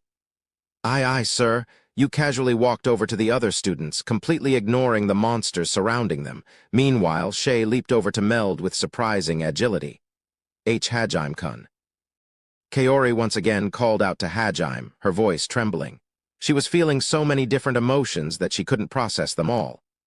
Naturally, There was the joy of knowing he was still alive, and the happiness she felt at seeing him again. However, there was also a mounting feeling of dread along with a sudden fear creeping its way into her mind. After all, Hajime was here in this dangerous place. She had no idea how he'd found his way down here, but all she wanted was for him to flee to safety. Hajime noticed her unease and tried to reassure her. "Don't worry, everything will be fine. Just sit back and watch." He activated Riftwalk, honing his senses to the limit, then pulled 3 cross bits out of his treasure trove and set them to guard Kaori and Shizuku. The 2 girls' eyes darted about as they watched these floating crosses that had suddenly appeared out of nowhere. Hajime then turned to the demon and arrogantly stared her down. He offered her a single chance at mercy. As of yet, she wasn't his enemy. "You, the red-haired girl over there. If you flee now, I won't chase you. I recommend you run if you want to live." What was that? It was ludicrous to think that this puny human could harm her, especially with so many monsters surrounding him. She was so surprised by his words that she didn't comprehend them at first. Hajime sighed and repeated himself. "You're not very quick on the uptake, are you? I said if you run now, I'll let you live. Is that so hard to understand?" So I didn't mishear him. Her expression turned cold. All she said in response was a simple, short statement: "Kill him." She pointed at Hajime, ordering her monsters to attack.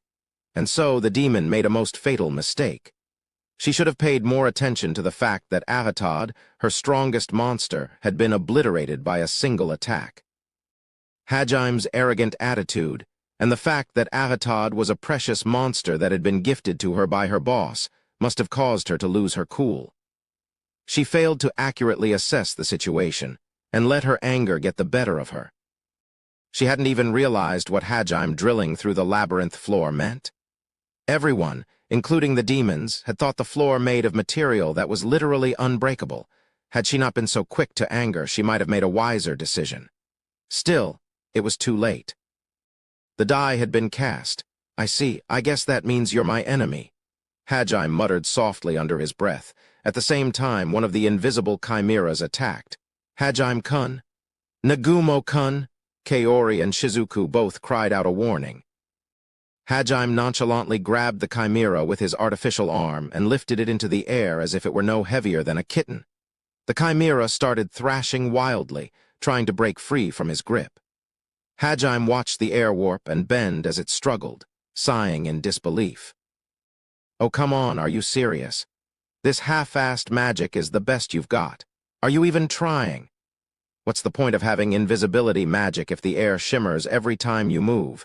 He'd fought monsters in the abyss that had been able to conceal themselves. Each and every one of them had proven a troublesome foe. Compared to them, the chimera he was facing was nothing. A concealment skill that still left traces was no concealment skill at all. Everyone watched in dumbfounded amazement as Hajime fought. He just lifted up a monster weighing a couple 100 kilograms with a single hand as if it was no sweat. As always, he ignored the stares and put more strength into his grip. There was a loud crunching noise, and eventually the air stopped shimmering. The chimera fizzled into view, its head mercilessly crushed. The intimidating creature that had given Kuki and the others so much trouble now hung limply from Hajime's hand. "No way," someone muttered in the ensuing silence. Hajime tossed the dead chimera to the side, then casually pulled Donner out of its holster. His movements were so smooth that they felt almost unnatural. He took aim at what seemed like nothing and fired. Bang, bang. As always, Hajime didn't miss. 2 crimson streaks cut through the air, piercing through their intended targets. The air shimmered again, and another chimera fizzled into view, its head blown apart along with a super boltor, its heart shot clean through. Both monsters slumped to the ground, dead. How did he know? The demon could no longer hide her surprise. Hajime just scoffed. Even if they were completely invisible, they shifted the air around them, which caused slight vibrations along the ground. On top of that, Hajime could easily pick up on their gazes and their auras, along with the flow of their mana and even their body temperature. To him, the monsters were no more than sitting ducks. Hajime didn't even spare the dead monsters a glance, and began the battle. No, the slaughter, in earnest. The fight was too one-sided to be called a battle. The monster of the abyss had descended, and he wasn't leaving until his enemies were annihilated. The demon couldn't believe how easily her monsters were being killed, while Nagayama and the others couldn't understand how Hajime possessed weapons that clearly didn't belong in this world. Heedless of anything but their orders, the monsters continued attacking in waves. Had they not been mind-controlled, they likely would have fled. A few black cats got behind Hajime and tried to launch their tentacles from his blind spot. However, with a single flick of his wrist, Hajime spun Donner around and fired at the enemies behind him. Bullets traveling faster than the speed of sound tore through the cats' skulls. Next, a pack of four-eyed wolves surrounded Hajime from two sides. And yet, Hajime simply pulled Schlag out as well and mowed down the wolves leaping at him. The bullets fired from practically point-blank range destroyed not only the wolves' skulls, but their bodies as well. Another black cat leaped on top of a chimera and used the chimera's camouflage to launch a barrage of invisible tentacles. Still, none of them reached their mark. Hajime fired off a non-lightning field enhanced bullet and ricocheted off the wall to hit the cat. The force of the bullet flung it into the air. Then, he enhanced his legs with steel legs and dropped the chimera with an axe kick. He finished both the cat and the chimera off with shots from Donner. You-woo-woo-woo-woo-oh. Two super Bultors moved to flank him.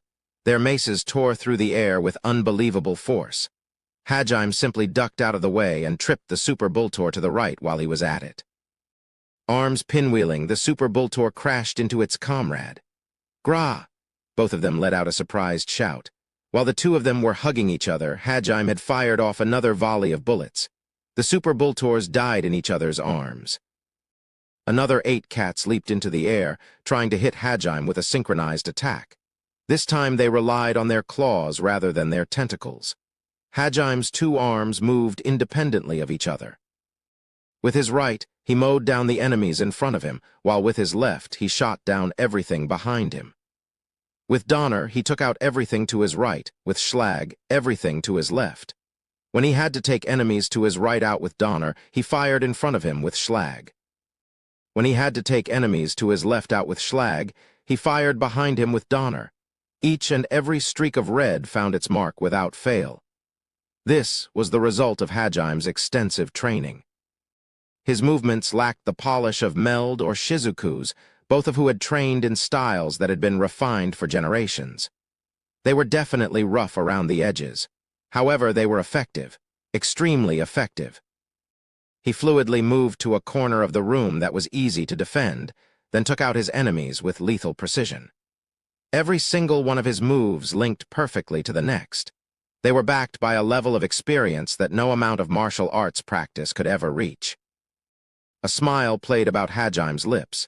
It wasn't that he was deriving pleasure from trampling his enemies. It was just the happiness that came with knowing he could finally challenge this unreasonable, unfair world. His way of saying, "Try and kill me if you dare." Packed into that smile was his resolve to stay alive and annihilate anything that dared stand in his way. Just as both Donner and Schlag ran out of ammo, another wave of chimeras and four-eyed wolves charged. Hajime leaped a few meters into the air, did a somersault, and reloaded his guns while upside down. He moved so fast that the chimeras and four-eyed wolves lost sight of him for a second. While they were still looking around in confusion, Hajime dealt them all finishing blows.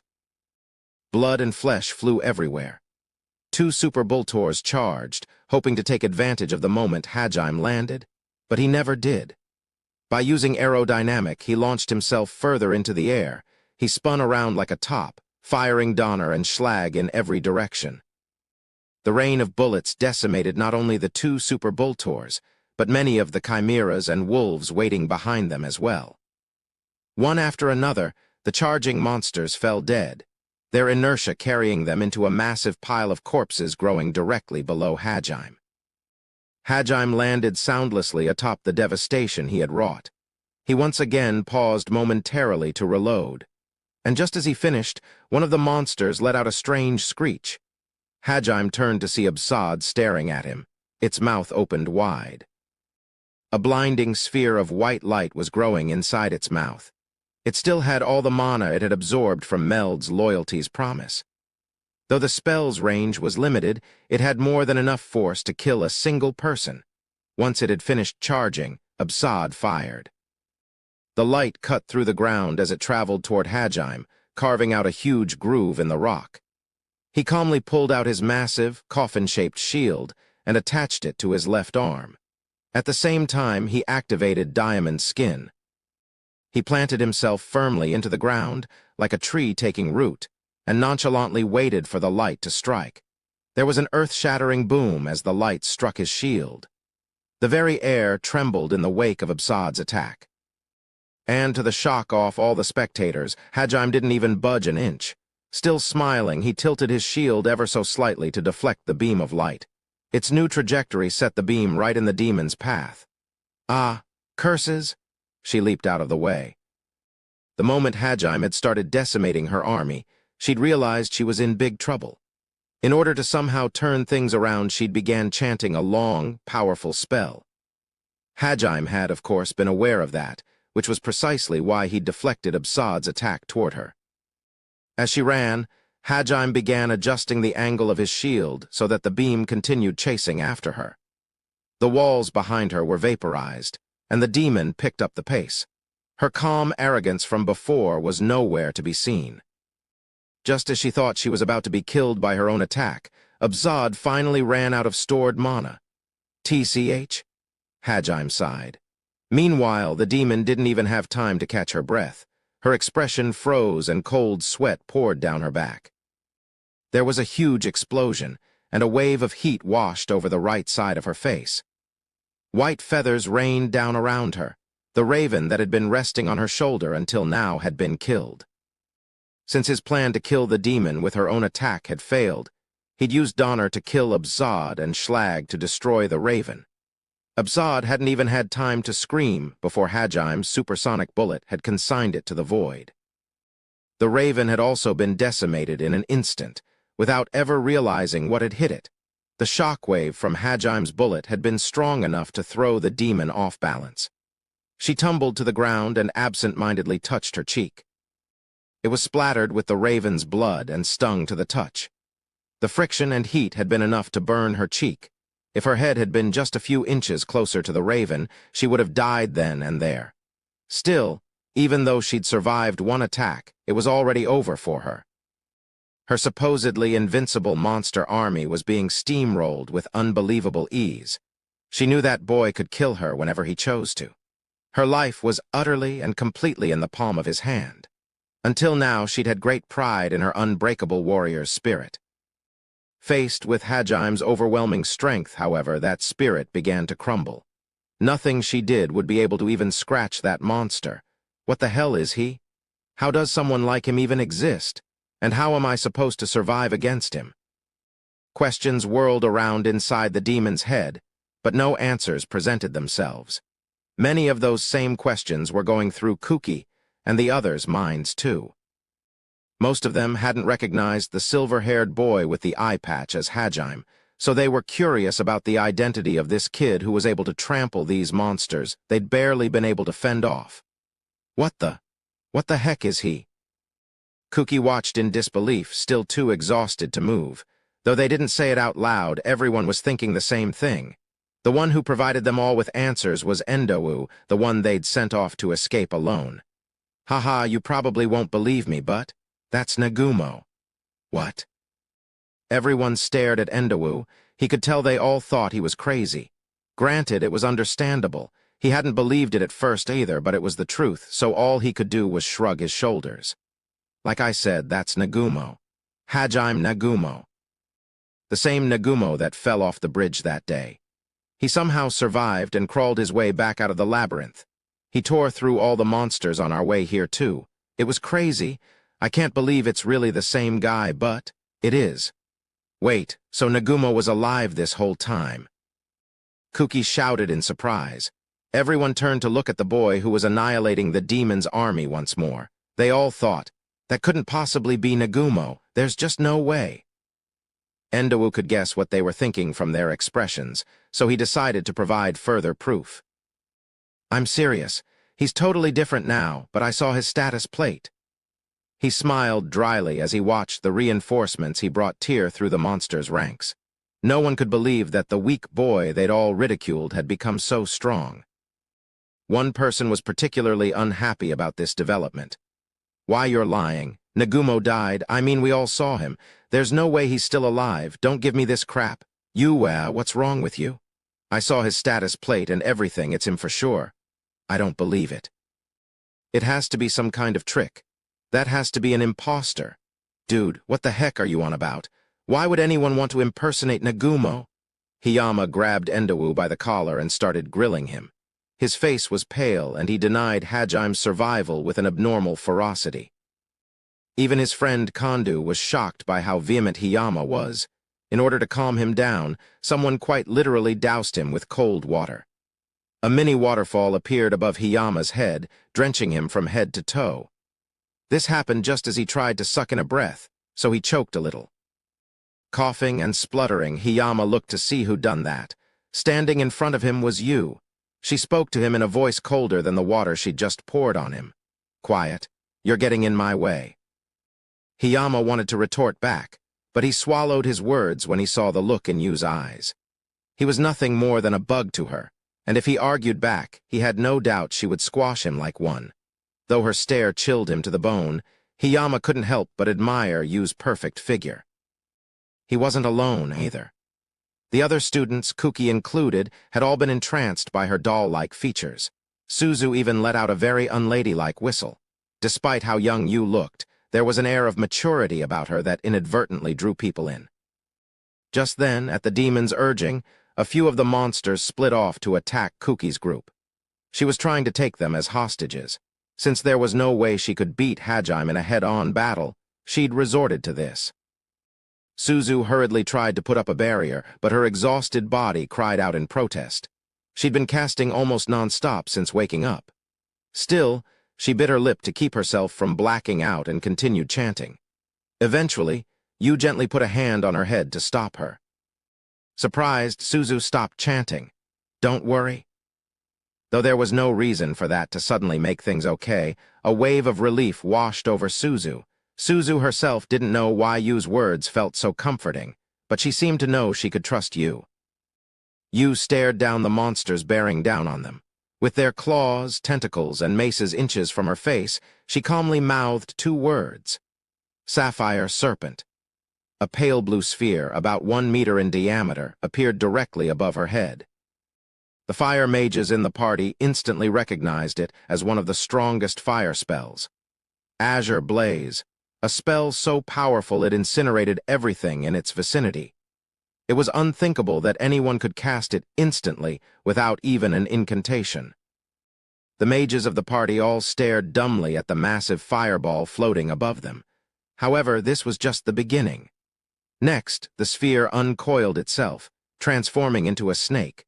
The flaming serpent swallowed a super Bultor whole, leaving not even ash in its wake. The serpent then sprouted wings, completing its transformation. A flaming sapphire dragon stood where the sphere had been. The 30-meter-long dragon coiled itself around Kuki and the others, forming a protective barrier. The burning blue blaze was so hot that the monsters couldn't even get close to it. The dragon then opened its maw wide, surging forward. Its roar shook the room. The monsters were all lifted into the air and flung into the dragon's waiting jaws. They struggled desperately, but it was futile. One after another, they were thrown into the furnace of hell and incinerated beyond recognition. "What is this?" one of the students muttered. None of them had ever heard of magic that could control the bodies of others in a manner like that. That made sense.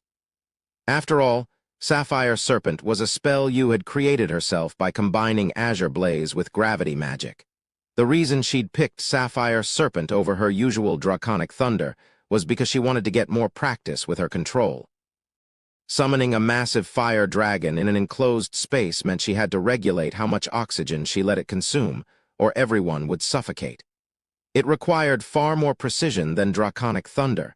However, Kuki and the others didn't know that. They all turned back to you, intent on demanding an explanation.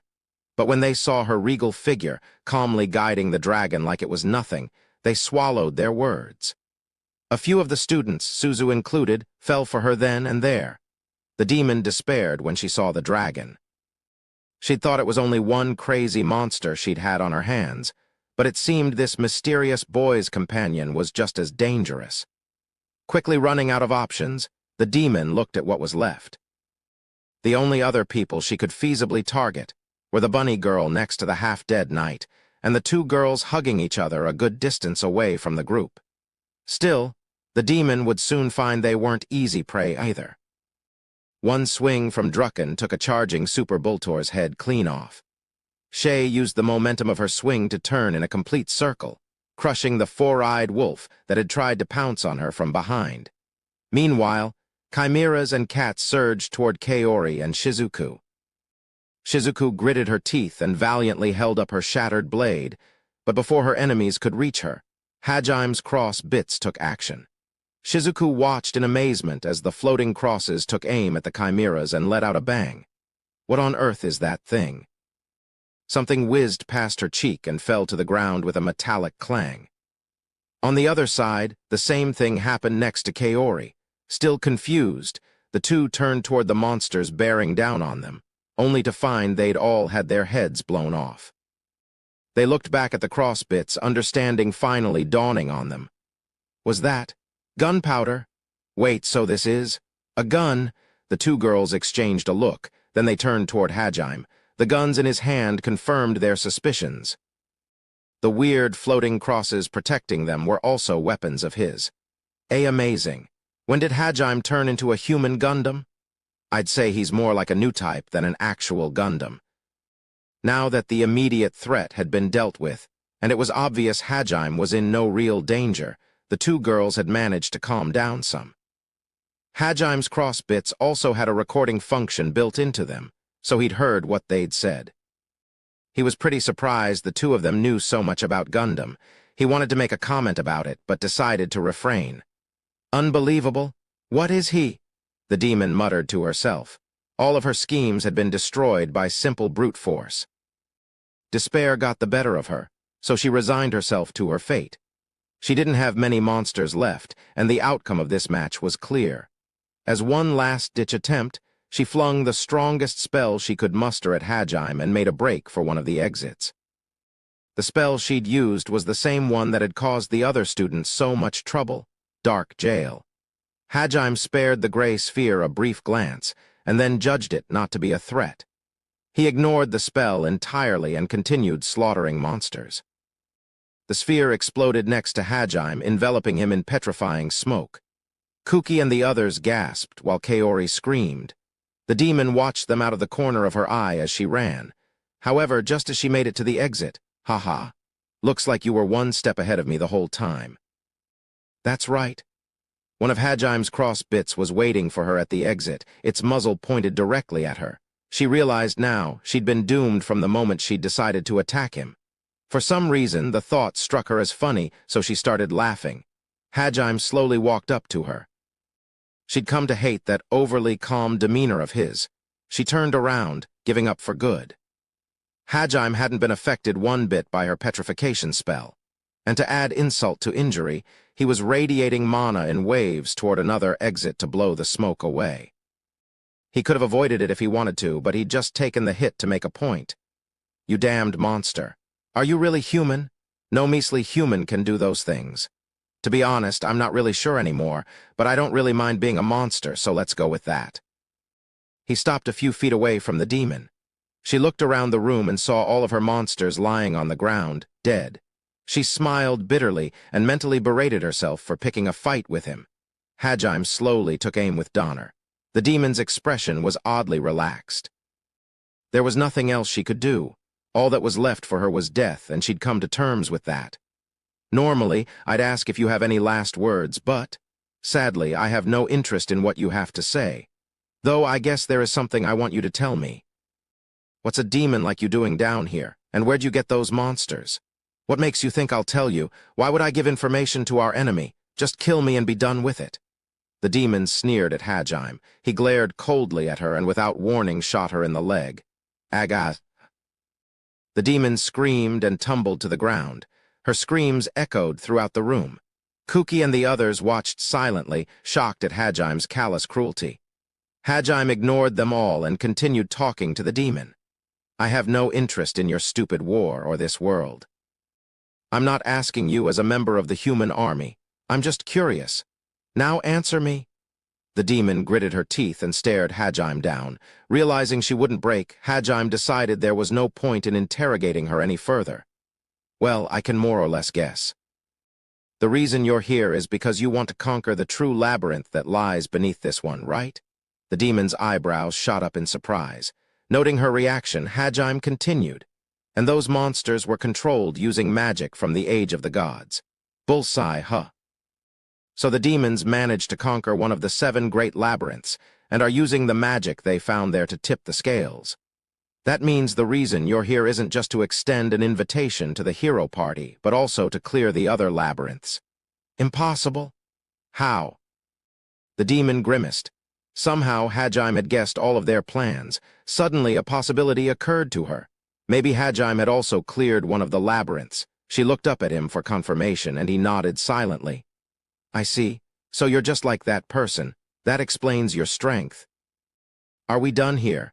If so, get it over with already. I hope you're not thinking of taking me prisoner. You'll never take me alive. That person, huh? So they're the one who gave you this army of monsters. It was clear from her gaze that the demon would kill herself before she allowed herself to be taken captive. But if possible, she wanted to die a warrior at the hands of her enemies. For his part, Hajime had gotten all the information he'd wanted out of the demon. He no longer had any use for her. The demon cursed Hajime with her final words in one last act of spite. Someday my lover will come to kill you. Hajime smiled fearlessly. I'll kill anyone that makes themselves my enemy, even the gods themselves. I can't imagine someone stuck as their pawn is much of a threat. Done with their final exchange, the two of them fell silent. Hajime pointed Donner at the demon's head, but before he could pull the trigger, someone called out to him. Wait, Nagumo, she can't fight anymore. There's no need to kill her. Hajime looked over his shoulder at Kuki, a dumbfounded expression on his face. Is this guy serious? Kuki stumbled to his feet, swaying unsteadily. Hajime still had his finger on the trigger. Let's just make her our prisoner. There's no way we can kill someone who can't even resist. Heroes aren't supposed to do things like that. You're one of my comrades too, so shouldn't you be obeying my commands? Hajime could scarcely believe the things coming out of Kuki's mouth. He ignored Kuki entirely and pulled the trigger. There was a sharp crack as the bullet robbed the demon of her life. Silence fell. Kuki's jaw was hanging open. He understood what had just happened, but his mind still couldn't accept that his classmate had mercilessly killed someone without any hesitation. The person who'd been most shocked by Hajime's actions was Kaori, not because he'd killed someone. She'd been prepared for that too. She understood that was what it meant to help the humans of this world with their war. This entire labyrinth excursion was simply training for when they'd actually have to kill people. She knew one day she might have to kill someone. Sure, it would be Shizuku and Kuki and the other frontliners doing the actual killing, but she had to be prepared to help them in that endeavor. To bear the same guilt as them, what had shocked Kaori was how easily Hajime had done it. She couldn't believe that he had no aversion to killing whatsoever. He'd done it as naturally as breathing. The Hajime she'd known was a kind, powerless boy. Even though he had no strength of his own, he'd always done everything he could to help others. That was what had made him strong. Even though he could barely fight, no matter the situation, he was always sacrificing himself for others. Which was why she was so surprised that he hadn't hesitated to kill someone who couldn't fight back. Even Shizuku could easily tell what was going through Kaori's mind. They'd been friends for long enough that she understood Kaori's thought process. After all she'd heard about Hajime from Kaori, Shizuku knew just how big of a shock that had to be. When she saw Hajime's cold expression, she too thought to herself that he'd changed far too much. Still, She also knew that she had no right to say anything about it when she didn't even know what Hajime had experienced thus far. All she could do was hug Kaori and try to comfort her somehow. However, Kuki had no such inhibitions. His strong sense of justice compelled him to protest. And protest he did. Why did you kill her? There was no need to. Hajime looked at Kuki out of the corner of his eye. He wondered for a few seconds how he should respond, and then realized there was no need to respond at all. Pretending he hadn't heard anything, he walked over to Shay and Meld. Yu broke off from the students and trotted up to Hajime. Suzu watched her forlornly as she left. Shay, how's Meld doing? It was pretty close. Any later and he'd probably be dead. I gave him some ambrosia like you asked, but... Are you sure it was okay to use some on him? Yeah. He deserves that much at least for all the times he helped me.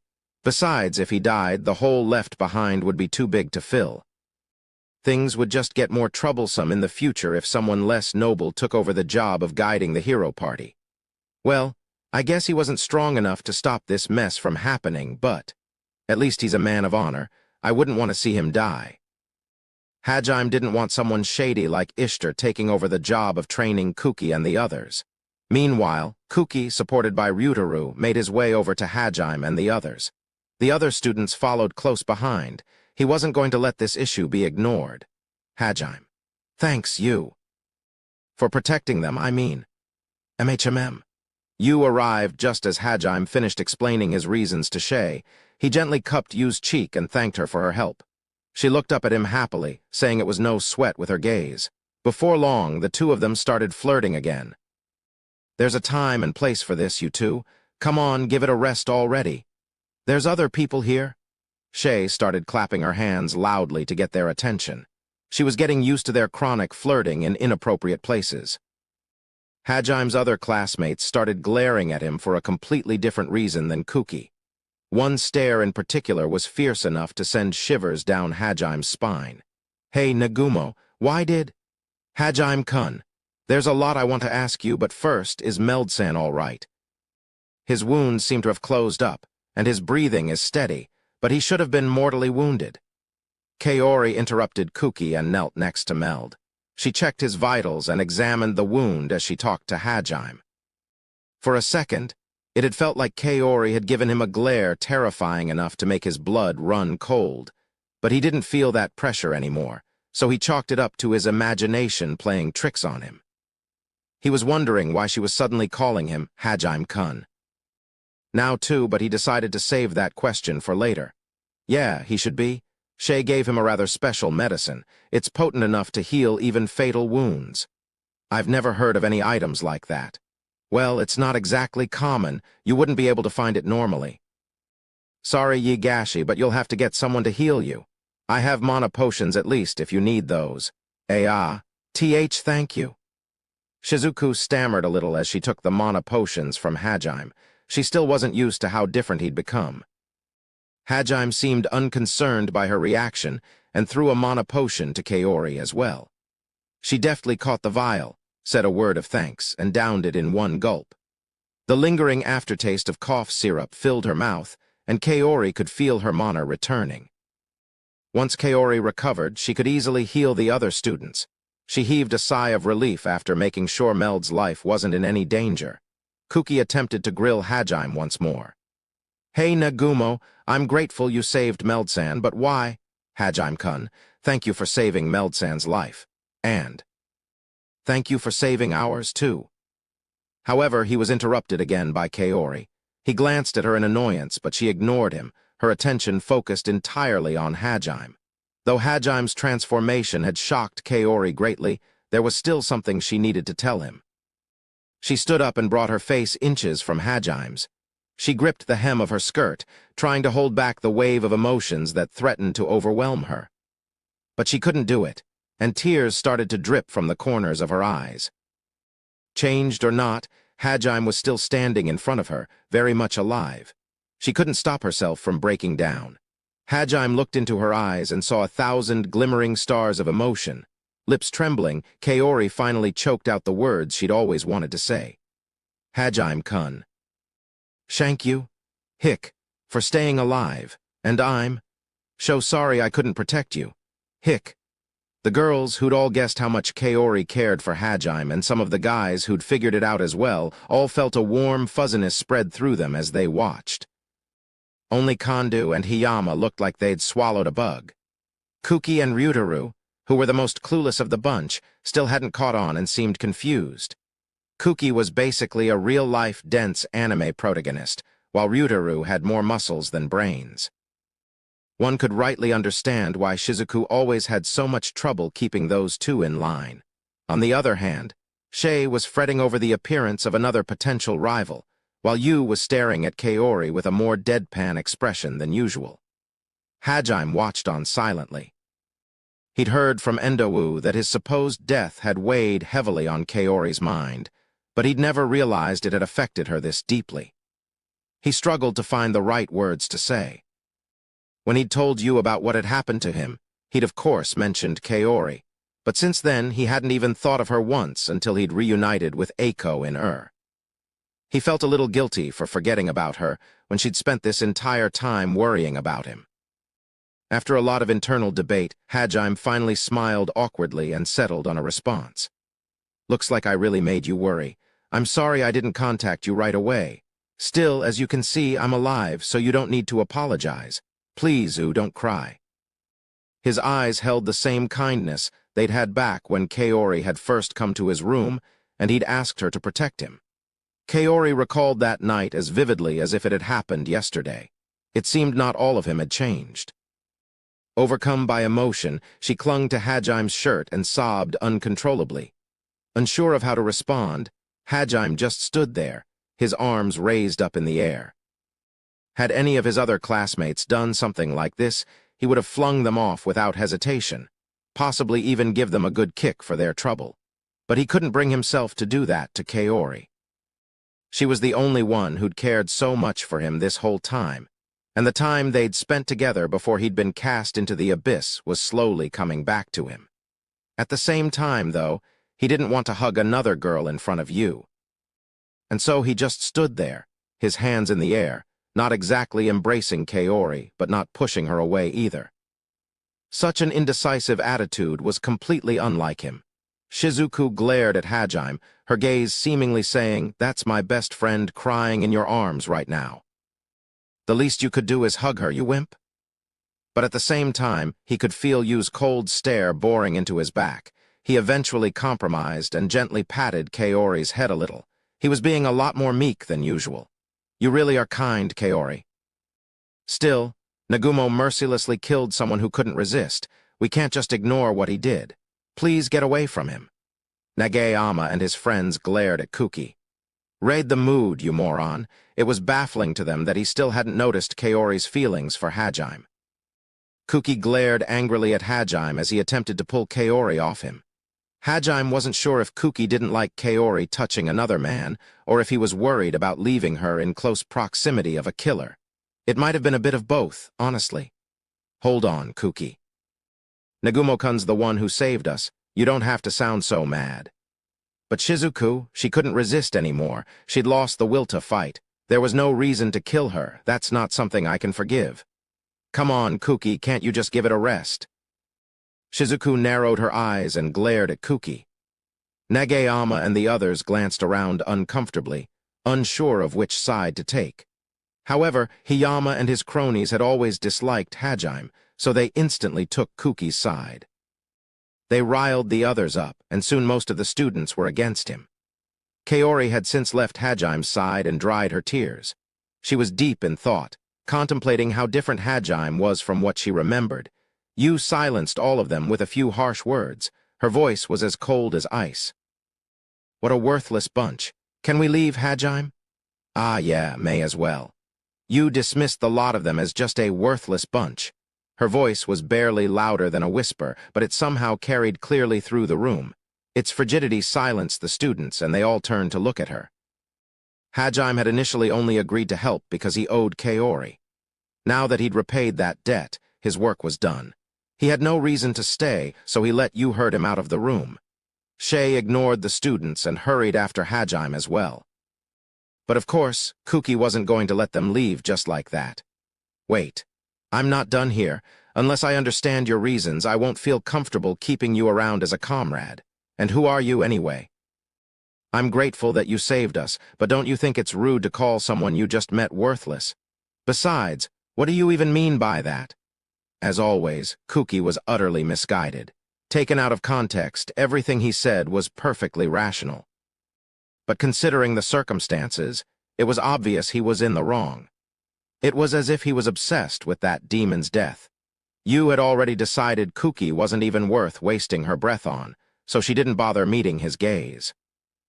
Kuki frowned, but a minute later his irritation vanished and he gave you the same killer smile he flashed all of the girls in school.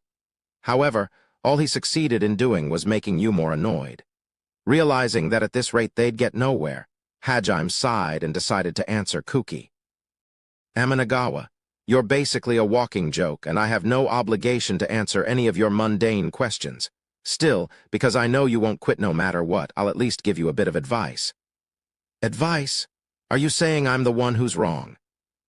I'd like to think what I'm saying is common sense. And this is why you're such a pain to deal with. Quit deluding yourself. What do you? You're not mad because I killed that demon, you just didn't want to see anyone die in front of you. Even you know you can't say it's wrong to kill someone who tried to kill all of you and nearly killed the Knight Commander. That's why you're focusing on the fact that she was defenseless when I killed her. You saw something you couldn't stomach, and you're mad that I did what you couldn't. And now you're trying to take it out on me, all while pretending you're in the right. Of course, you're not doing it maliciously. You probably don't even realize it. You never change.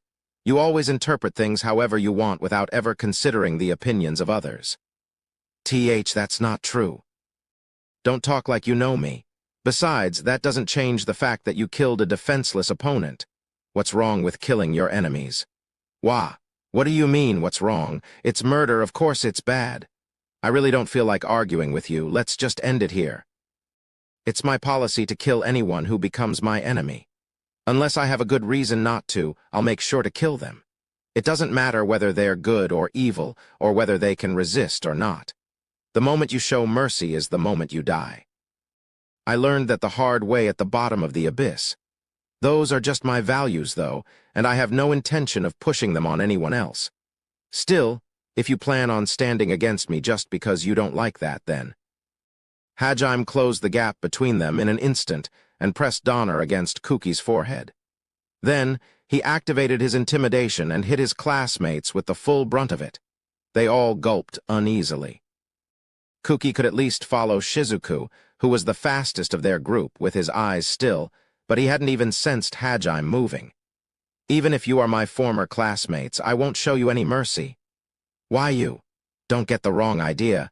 I didn't come here to rejoin your little group. You guys aren't my comrades. I only came back because I owed Shirasaki a debt. Once we get out of here, we'll be parting ways. I have my own goals in mind.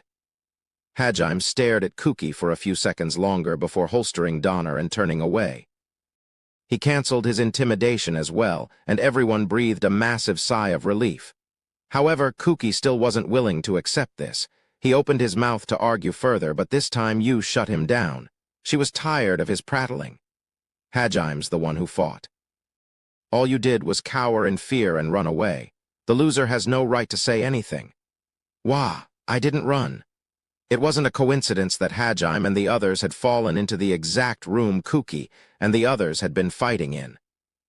When they were on the floor above, Hajime had sensed a massive explosion of mana.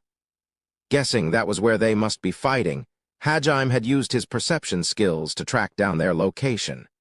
He then used a combination of transmutation and his pile bunker to dig through the floor. What Hajime had sensed was Kuki's activation of overload. Hajime had figured with Kuki's current strength, he would easily be able to overpower the demon. From the situation that followed, he'd correctly surmised that Kuki hadn't been able to kill her, which was why they'd fallen into such dire straits. Just as Kuki was about to argue, Meld joined the discussion. Leave it, Kuki. Meld-san. Meld had regained consciousness a while back and had been listening in on their conversation. He still felt a little dizzy, but his consciousness was clear. He eased himself to his feet. He put his hand over where his wounds should have been, but found his stomach surprisingly whole. Kaori had told Meld a summary of what had happened while he'd been unconscious. When he'd learned Hajime was still alive, and that it was his medicine that had saved Meld's life, Meld had been overjoyed. Meld prostrated himself before Hajime, thanking him for saving his life and apologizing for being unable to save Hajime's own.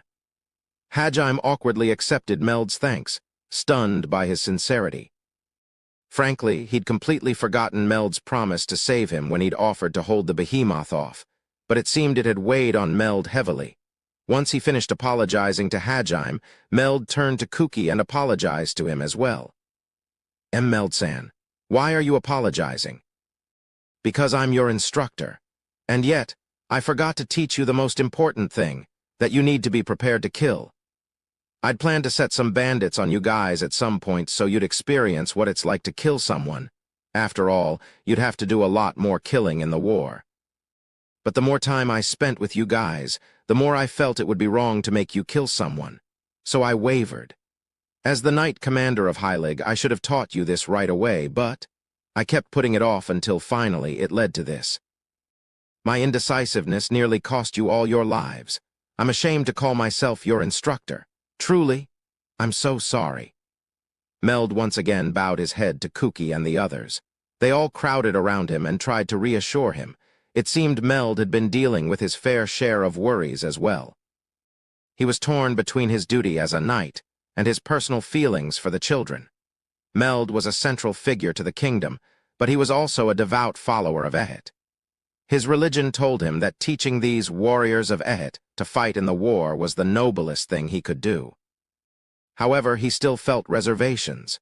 His kind-hearted nature had played a part in his misgivings, but more than anything he was, as Hajime had said, a man of impeccable virtue. Kuki suddenly fell silent. It was finally dawning on him that in the near future he'd have to kill people too. He recalled the fear he'd felt at the prospect of taking someone's life. It had been quite a shock that Meld would have even contemplated setting humans on them for the students to kill. Bandits or not, people were people. The students would have no trouble dealing with bandits, but to kill them was a completely different story. Kaori had fallen silent as well, not because of what Meld had said, but because of Hajime's earlier words. About how the Abyss had taught him to kill his enemies without hesitation, no matter who they were. That was something the old Hajime would never have said. Still, the murderous malice he'd exhibited earlier proved that it was no bluff. The Hajime that had once been willing to sacrifice himself to save them was now saying he wouldn't hesitate to kill them if they crossed him. Kaori felt lost. The Hajime she knew and the Hajime standing before her were just too different. She was beginning to think she might just have imagined the remnants of his old self that she'd seen earlier. At some point, Kaori realized someone was staring at her. She looked up to see a golden-haired, red-eyed beauty standing in front of her. It felt to Kaori as if her gaze was devoid of all emotion. Kaori stared back, curious about this girl who seemed to be so close to the new Hajime. The two gazed at each other for a few minutes. HMP. Ah! The first one to look away was you. She sneered at Kaori and turned away. Kaori involuntarily gulped. Even without words, she understood what you meant. If your feelings for Hajime are that superficial, then you may as well forget about him entirely. You had easily been able to tell that Kaori had feelings for Hajime. She'd expected to have another rival on her hands and had been prepared to fight for Hajime's affection. However, when Kaori had seen how much Hajime had changed, she'd faltered. It was perhaps a natural reaction, but from Yu's point of view, all it meant was that Kaori wasn't even worth considering as a rival. If this is all it takes to scare you off, you don't stand a chance. You won't be able to take Hajime away from me. Kaori flushed. Whether from embarrassment or anger, she didn't know. Yu had all but declared that she was the most important person to Hajime, but Kaori couldn't say anything back. She'd lost that right the moment she'd thought of Hajime as something other than human. The first clash between Kaori and Yu ended with Yu's victory. Hajime collected all of his spent pile bunkers, rounded up Yu and Shay, and went to leave through one of the passages. Kuki and the others hurriedly followed behind. As the party was exhausted, Endowu suggested they all follow Hajime to the surface so they wouldn't have to fight monsters on the way back.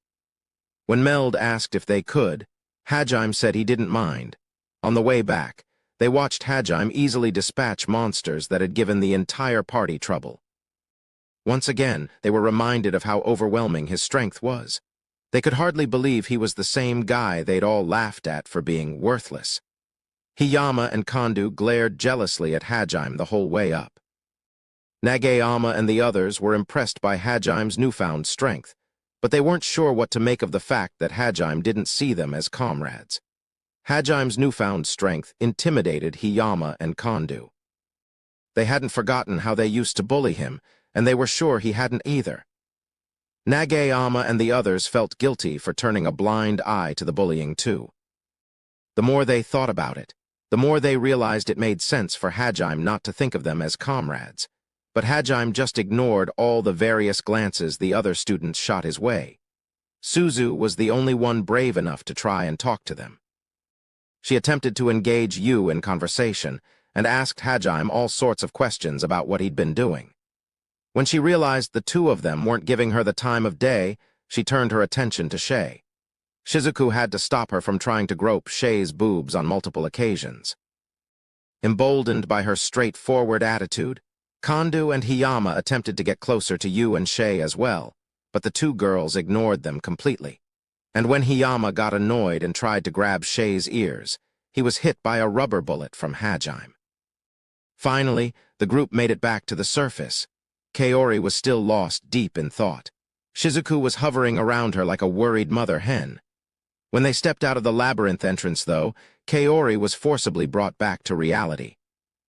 After all, an event occurred that she absolutely couldn't ignore. For someone who loved Hajime, it was perhaps the most shocking event possible. "Ah, Daddy, you're back." "Oh, Mayu." A little girl calling Hajime her father appeared. Mayu's voice carried over the din of the bustling market street. A few onlookers smiled as they watched the little girl totter up to Hajime. She made a beeline for Hajime and leaped up into his arms. He caught her in midair and lifted her high into the air. Normally, this would have been the scene where she barreled into Hajime and knocked him over, but he was hardly so weak that he couldn't catch a little girl. If anything, Mayu would have been the one to get hurt had she headbutted into his chest. "Did you come here to see me? Where's Tio?" "Yep." Tio Wanechan said that Daddy would be coming back around now, so I should go see him. "Right now, Tio Wanechan's?" "Right here." Tio made her way through the crowd, her beauty attracting the attention of the nearby merchants and adventurers. Hajime couldn't believe Tio would let Mayu out of her sight in such a crowded place. "Hey, Tio, you can't leave Mayu alone in a place like this." "She was never out of my sight. I had to deal with a few thugs, though, and I thought it prudent to do it somewhere Mayu couldn't see." It seemed some foolish kidnappers had tried to abduct Mayu. Hajime had told her to wear a hood whenever she went out in public, so she wouldn't attract attention. He assumed that was why her would-be kidnappers hadn't noticed she was a Dagon, a member of a species under the Holy Church's protection. Mayu was an incredibly cute girl, so she made for an appealing kidnapping target, though Hajime had no way of knowing whether they'd just been after money or if they were just pedophiles. "I see. I guess I can't blame you then. So where are those thugs?" "Fear not, Master. I have already dealt with them. TCH, they got off easy.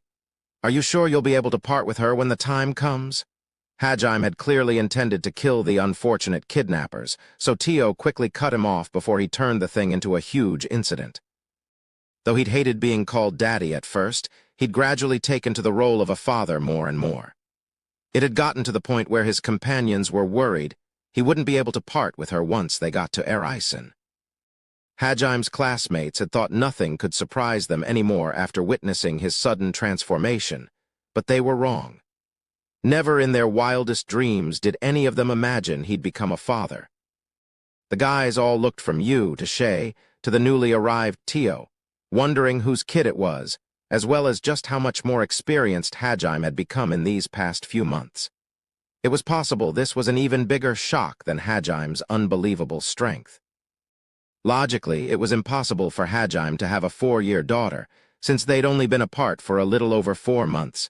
But the students were all too shocked and exhausted to be thinking straight. Kaori stepped forward, swaying slightly. There was a smile on her face, but her expression was anything but happy. She stumbled up to Hajime and grabbed him by the collar. "Hajime-kun, explain yourself. Is she really your daughter? Who did you get pregnant? You-san? Shay-san? Or that beautiful lady over there? Wait, are there even more girls I don't know about? How many of them have you gotten pregnant? Answer me, Hajime-kun." It seemed Kaori had finally snapped. Hajime tried to explain that it was all a misunderstanding, but Kaori wouldn't let him go. He couldn't understand where she was getting such strength from. "Calm down, Kaori. There's no way that girl could actually be his kid." Shizuku tried to pull Kaori off Hajime, but to no avail. The people in the streets started whispering to each other. "What's that? A lover's quarrel. It looks like he went and got another girl pregnant even though he already has a lover. More than just one girl, too. Did he get all 5 of them pregnant? I've heard that he has a whole harem of girls and got 10 of them pregnant. I guess he was hiding it all from his wife. Yeah. And it looks like she just found out. A harem, huh? I'm jealous. What a guy. Lucky bastards like him should all go die." The rumors were exaggerated at breakneck speed, and in the span of a few minutes, Hajime had become a married man with a harem of 10 pregnant girls on the side. Still being rattled back and forth by Kaori, Hajime looked up to the sky and sighed. Mayu looked up at him in confusion, and he gently patted her head. Face bright red, Kaori buried herself in Shizuku's arms. She just wanted to crawl into a hole and die. Once she'd finally calmed down enough to think things through rationally, Kaori had realized just how embarrassing the things she'd said were. Shizuku looked more like Kaori's mom than anything as she comforted her. Hajime and the others had moved from the labyrinth entrance to a square near the town's edge. Rumors had already begun to fly about how Hajime was a man amongst men, but also a scumbag cheater. Hajime had already finished reporting his success to Branch Chief Loa and was in a hurry to get out of this town. He'd only stopped here to deliver Ilwa's letter, and there were no supplies he needed to replenish at the moment, so there was no problem with leaving right away. The reason Kuki and the other students had followed Hajime to the edge of town was because Kaori had chased after him. She was still embarrassed at her earlier outburst, but she also knew she had to make a decision soon, whether to travel with Hajime or let him go for good. Traveling with him was what she wanted. After all, she'd finally managed to reunite with him, so she definitely didn't want to let him go again. Still, she hesitated. She'd feel guilty for leaving Kuki's party, and more than anything, she was still shaken by how different Hajime was. Worse, you had seen through just how shaken she was. Kaori could tell you cared a great deal for Hajime as well. What stung the most, though, was that Hajime loved you as well. They seemed so perfectly in sync. And when you had sneered at her, Kaori had begun doubting the depths of her own affection. Maybe she really did care less for Hajime than you did. Maybe if she confessed to him now, he'd only see it as a bother. Was she even willing to accept Hajime as he was now? Was she actually just pining for the old Hajime? In short, Kaori had been overwhelmed by Yu's overbearing presence. The fact that Yu possessed strength that rivaled Hajime's own only added to her intimidation. Kaori had lost her confidence that she could beat Yu, both as a mage and even in the depth of her feelings for Hajime. That was why she'd been unable to make a decision. And now, Hajime was about to leave. However, before he could step out of the gates, he was stopped. Kaori looked up to see around 10 men blocking their path. "Hey, brat, where do you think you're going? You really think we'll let you go after you beat up one of our buddies?" The scruffy-looking men were all glaring at Tio. They were friends of the kidnapper Tio had dealt with, coming to avenge their comrade. Though judging from their ogling stares, they were motivated more by lust. Hajime was getting tired of all these petty thugs picking a fight with him. The thugs interpreted his silence as fear, and they grew even bolder. Their gazes slid over to Yu and Shay. Disgusted by the men's gazes, Yu and Shay slunk back behind Hajime. Once again, the men misinterpreted their actions and thought they must have been scared, so they began threatening Hajime. "Brat, you better not be thinking of doing anything stupid. If you don't want to die, leave the women and scram. Don't worry, we'll give them back after they've apologized properly." though they'll probably be broken by then. The men all laughed.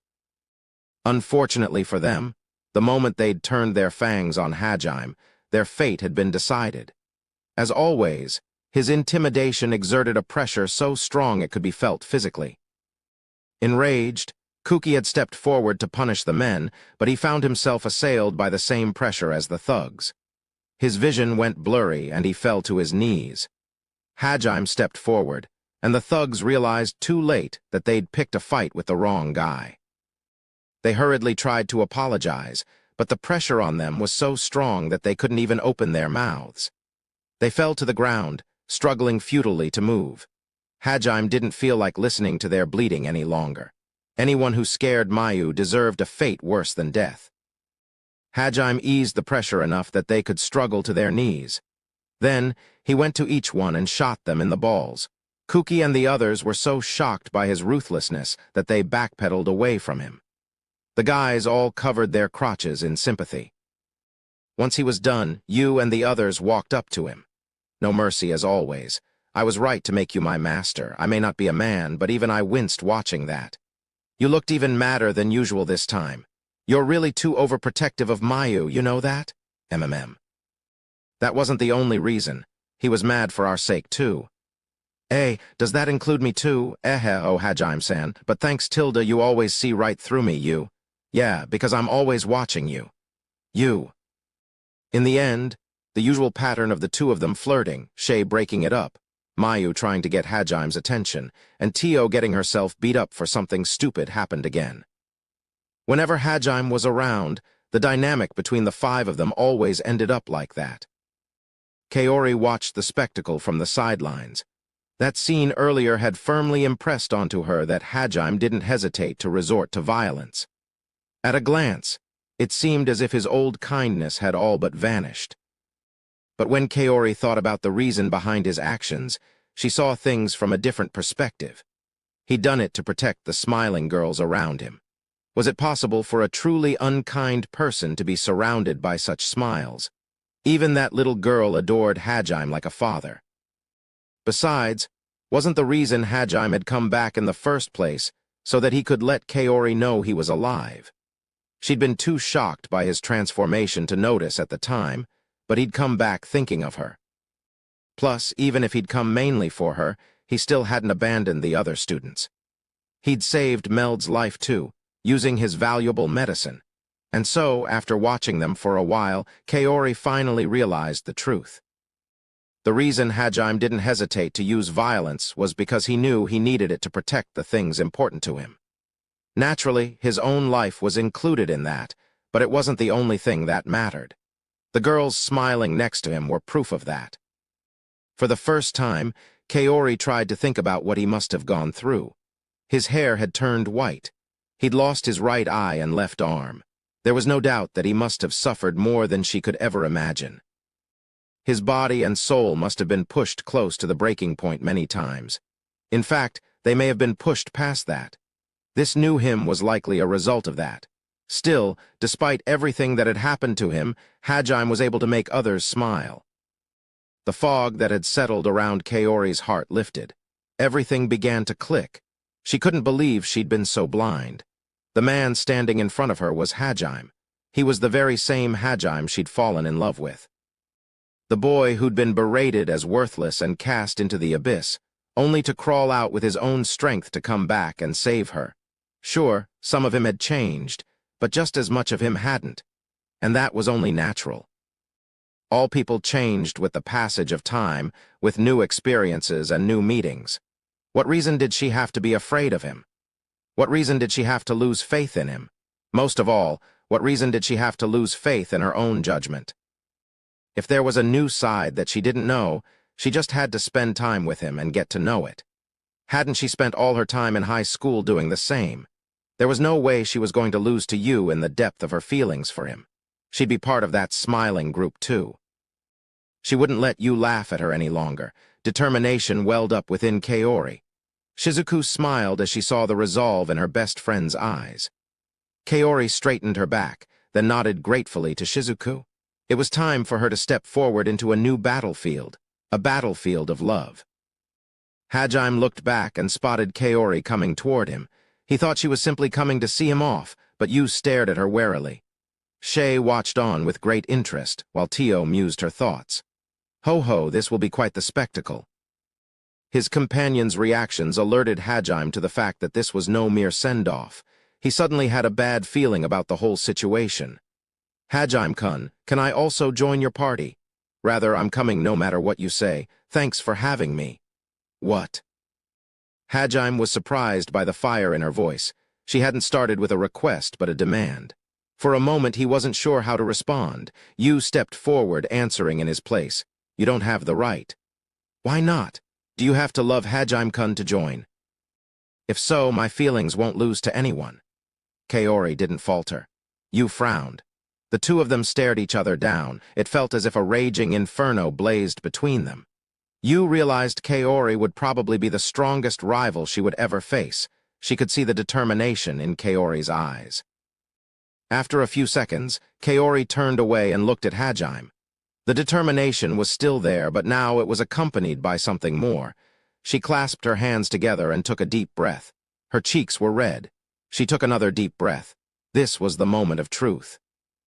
It was finally time to say the words she'd wanted to the first time she'd seen him kneeling in front of those thugs way back in Japan.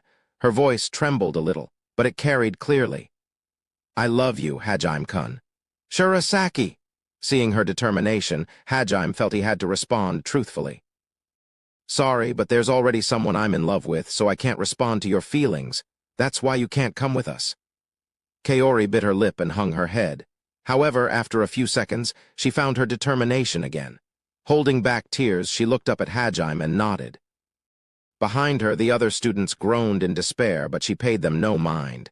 She'd already decided on her course of action. I know, it's Yusan, right? Yeah, so. But that's not a reason to refuse to let me come with you. What? After all, Shay-san and Tio-san are in love with you too. Shay-san especially, it seems. Am I wrong? They know you're in love with someone else, but you still let them join you. So tell me, why is it any different here? After all, my feelings for you are stronger than anyone else's. Kaori looked back at Yu as she said that, the fire burning bright in her eyes. She wouldn't let Yu laugh at her any longer. This was her declaration of war. She would steal the spot of Hajime's most beloved person for herself. Yu's lips curled up into a rare smile. It seemed Kaori would be a worthy rival after all. Fine, you can come. I'll show you just how huge the gap is between us. My name's not Yu, call me Kaori. Then you can just call me Yu. I'll accept your challenge, Kaori. Foo-foo, very well, Yu. Don't come crying to me when you lose, though. Phew-phew-phew-phew-foo-foo. Ah-ha-ha-ha-ha. The two of them were lost in their own world. Even though he was the one who'd been confessed to, Hajime felt as if he was suddenly left out. The decision to let her join had been made without even consulting him. Mayu and Shay hugged each other and fearfully watched the two girls verbally duke it out. Hajime-san, is there something wrong with my eyes? I can see dark thunderclouds forming behind you-san. There's a dragon there, too. No, you're seeing right. I'm pretty sure there's a sword-wielding demon standing behind Shirasaki, too. Daddy, one-chan's scaring me? Hara, my body's tingling just imagining what it would feel like, to have that scorn directed at me. Kaori and Yu had both brought out their stands and were staring each other down. Were those two always like this? Hajime wanted to break them up, but he was worried about what they'd do to him if he tried. And so he just stood there, Mayu and Shay clinging to him. Wise men knew when to hold their tongues. Sadly, the resident hero was no wise man. As always, Kuki felt he needed to interject.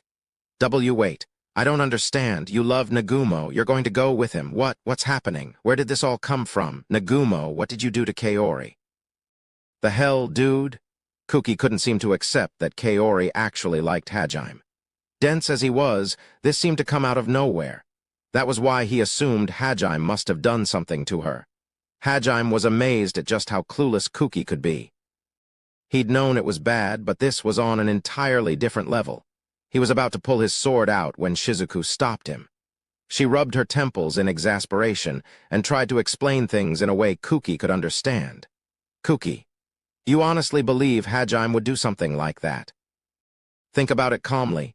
You may have been too dumb to notice it, but Kaori's been in love with Hajime for a long time, since we were in Japan, in fact. Why do you think she always talked to him?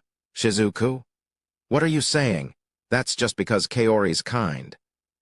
She just felt bad because Nagumo was always alone, right? How could she possibly have been in love with that lazy, uncooperative otaku? While Hajime couldn't deny any of those allegations, they were still annoying to hear. Noticing the commotion, Kaori finally broke eye contact with Yu. She turned to face her fellow classmates. It was best if they heard it from her own mouth. Kuki-kun, everyone, I'm sorry. I know it's selfish of me to leave like this, but I want to go with Hajime-kun, so I'll be leaving the party. I'm truly sorry. She bowed. Suzu, Iri, Tsuji, and Yashino all cheered her on. They'd realized for a while now, and they had no problem with it. Nagayama, Endawu, and Nomura had all known for a while too.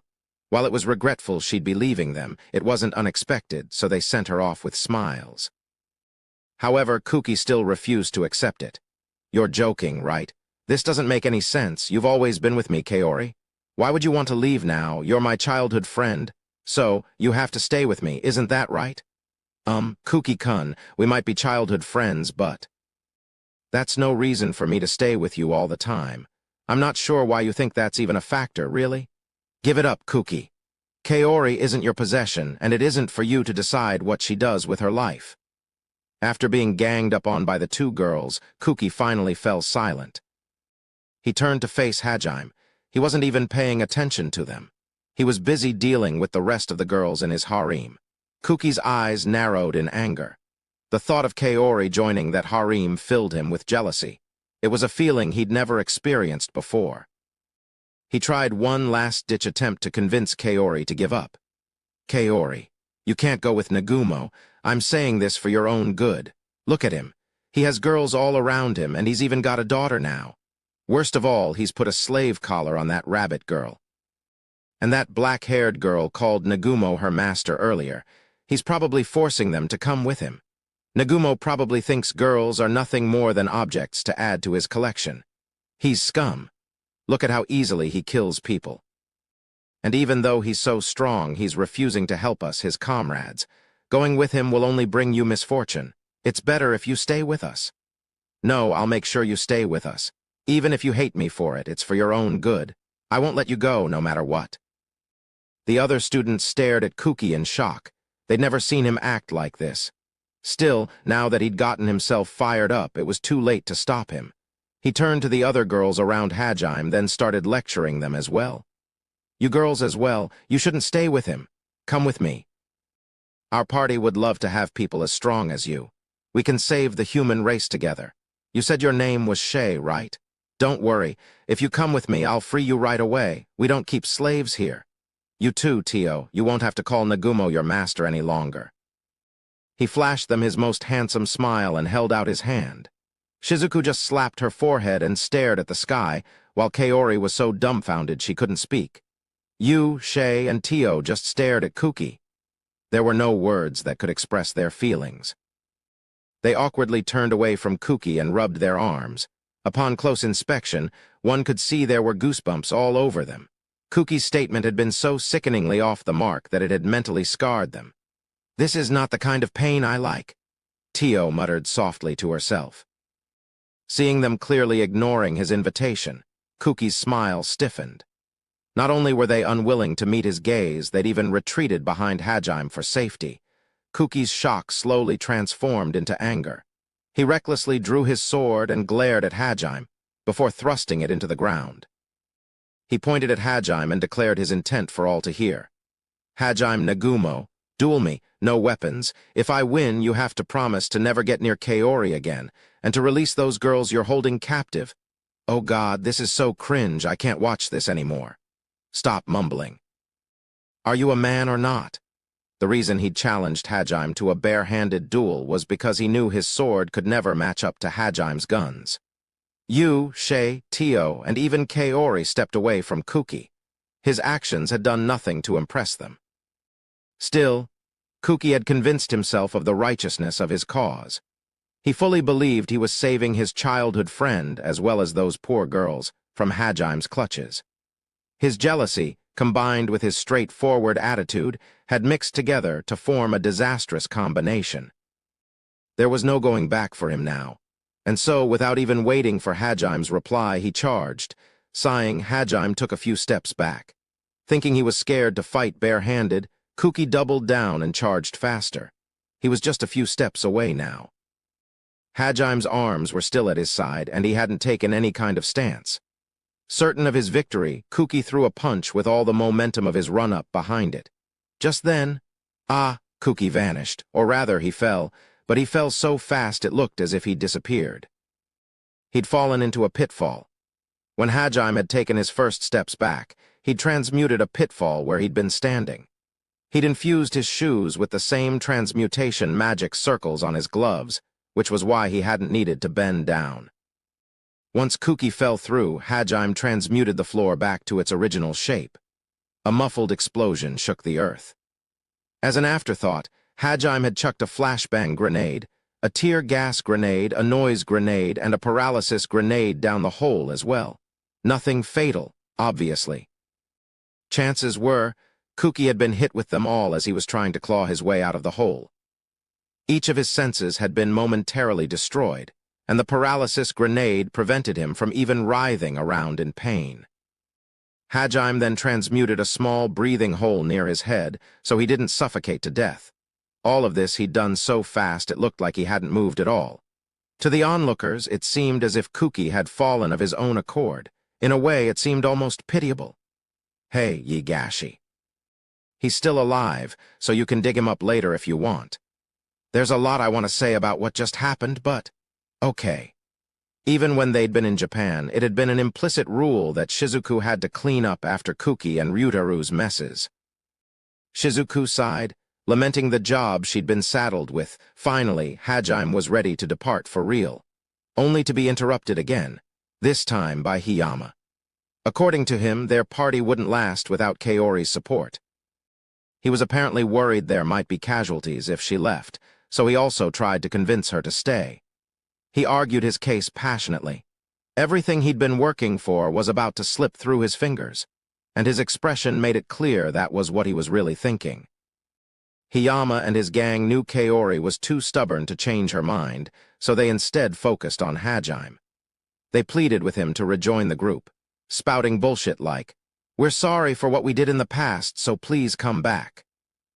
Everyone, including the other students, knew Hiyama wasn't one bit sorry for what he did. Even they found it disgusting how shamelessly he tried to butter up Hajime. Hajime looked at Hiyama properly for the first time since he'd seen him again. There was a madness in his eyes that hadn't been there before. The prospect of Kaori leaving had really rattled him. Hajime decided now was as good a time as any to learn the truth of what had happened the day he fell. He figured he may as well get his questions out of the way before Shizuku started tearing into him, and so he smiled sardonically and asked Hiyama the top question on his mind. "Hey, Hiyama, have you gotten better at using fire magic?" "Huh?" Hiyama was caught off guard by the sudden question. His face paled as what Hajime was trying to ask slowly dawned on him. What are you talking about? I'm part of the Vanguard, and the element I have the highest affinity with is wind." "Huh, and here I thought it was fire." It's not. Why does it matter anyway?" "Well, you must like fire a lot still. Fireballs specifically. Remember throwing any recently?" Hiyama was as white as a sheet. His reaction all but confirmed Hajime's suspicions. And judging by how distraught he seemed at Kaori's departure, Hajime could guess his motives too. Hajime was amazed Hiyama hadn't assaulted her already. At this point, he really didn't care about getting revenge anymore. If Hiyama insisted on making himself Hajime's enemy, he'd kill Hiyama without hesitation.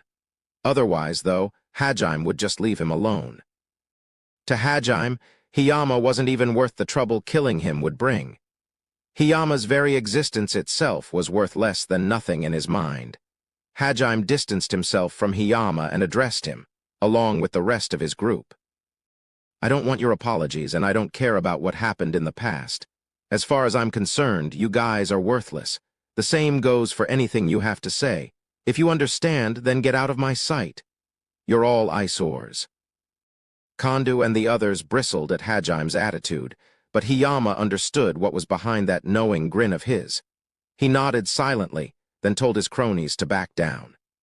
Hiyama knew that Hajime knew. If he wanted to stay alive, his only option was to obey Hajime's commands. Kandu and the others were surprised by Hiyama's uncharacteristic obedience, but his serious tone brooked no argument, so they reluctantly gave up on persuading Hajime. At last, there was nothing else to take care of.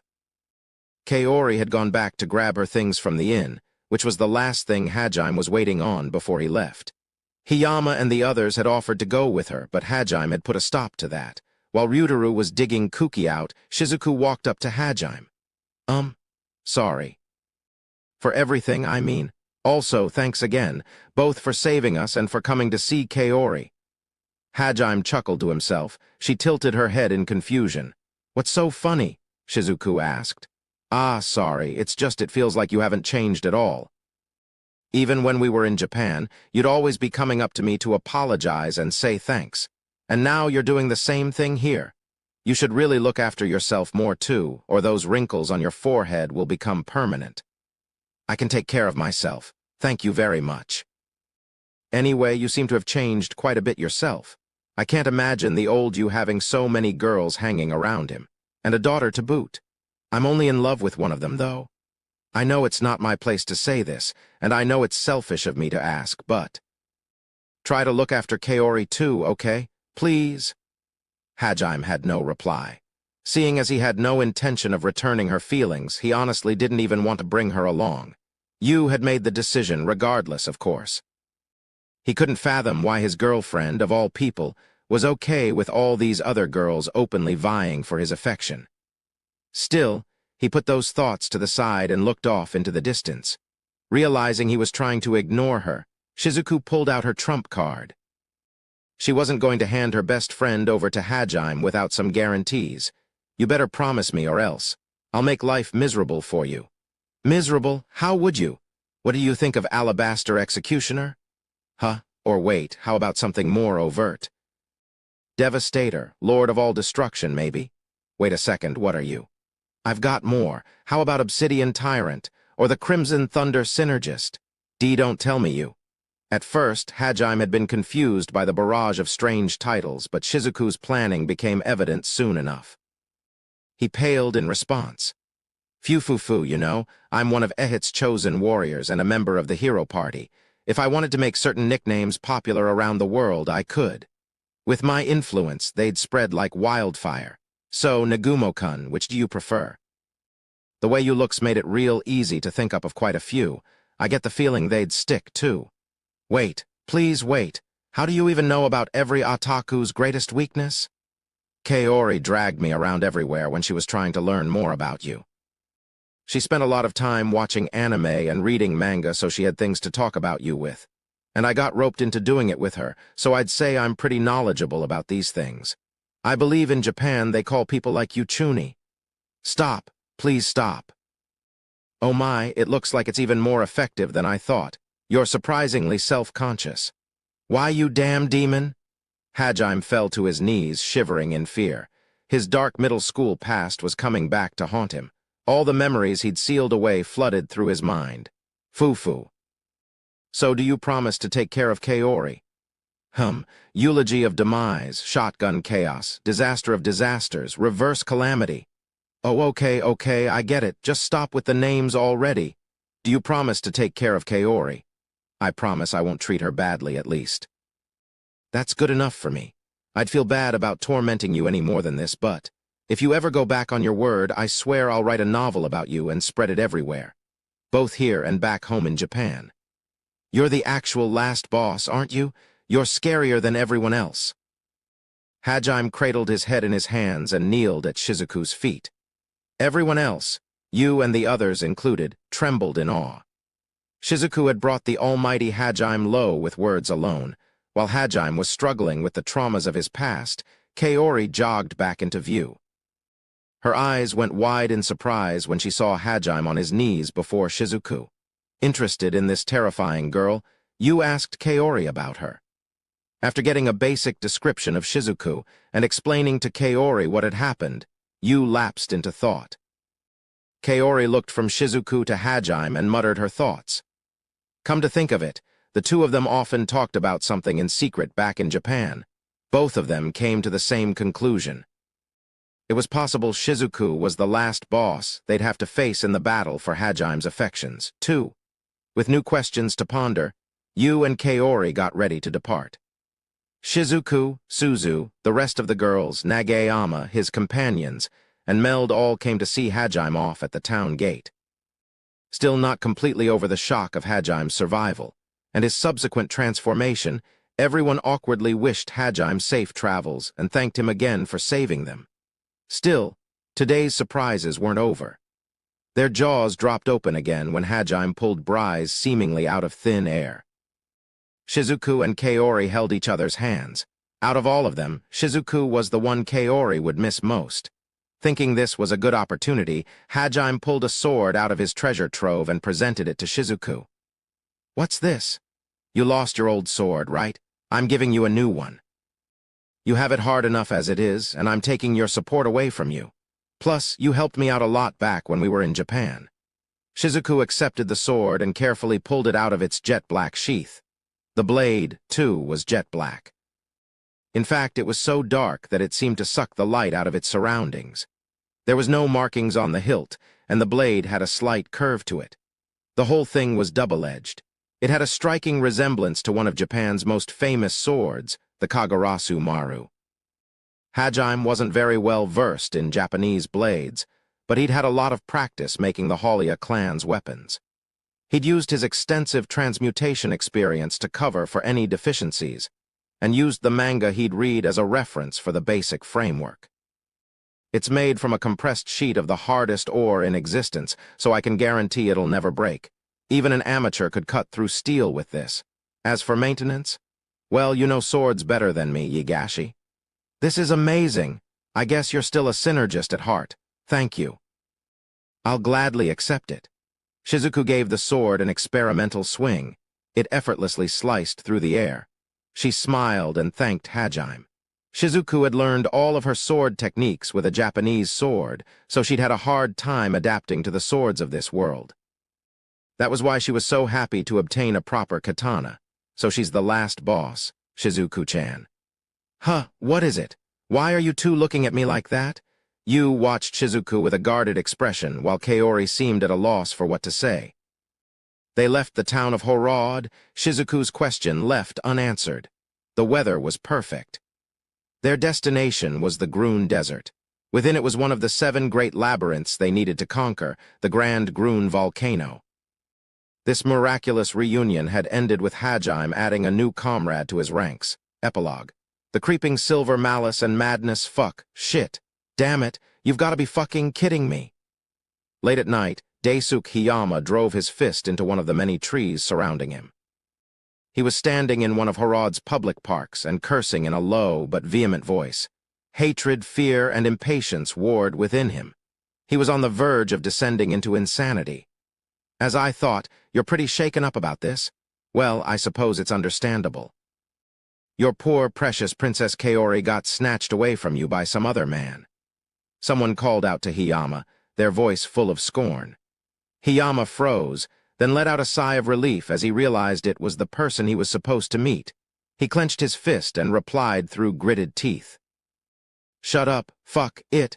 It wasn't supposed to be like this. Why's that fucker still alive? What do you think I tried to kill you for in the first place? Could you at least hang on to your sanity long enough to listen? I'd rather not be found by anyone here. It'd be hard to explain. I don't have any reason to listen to you anymore. My Kaori's all ready. The second figure was hidden by the shade of the trees. Hiyama turned to face them and slammed his fist into the tree behind him. He'd only agreed to cooperate with them because he'd been promised Kaori in return.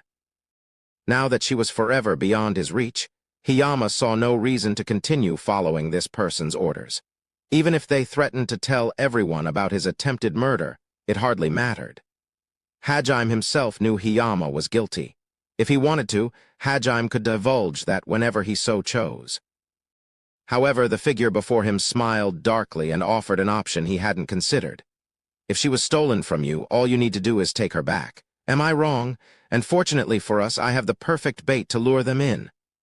Bait, puzzled, Hiyama repeated the word. The figure grinned and nodded. Yes, bait.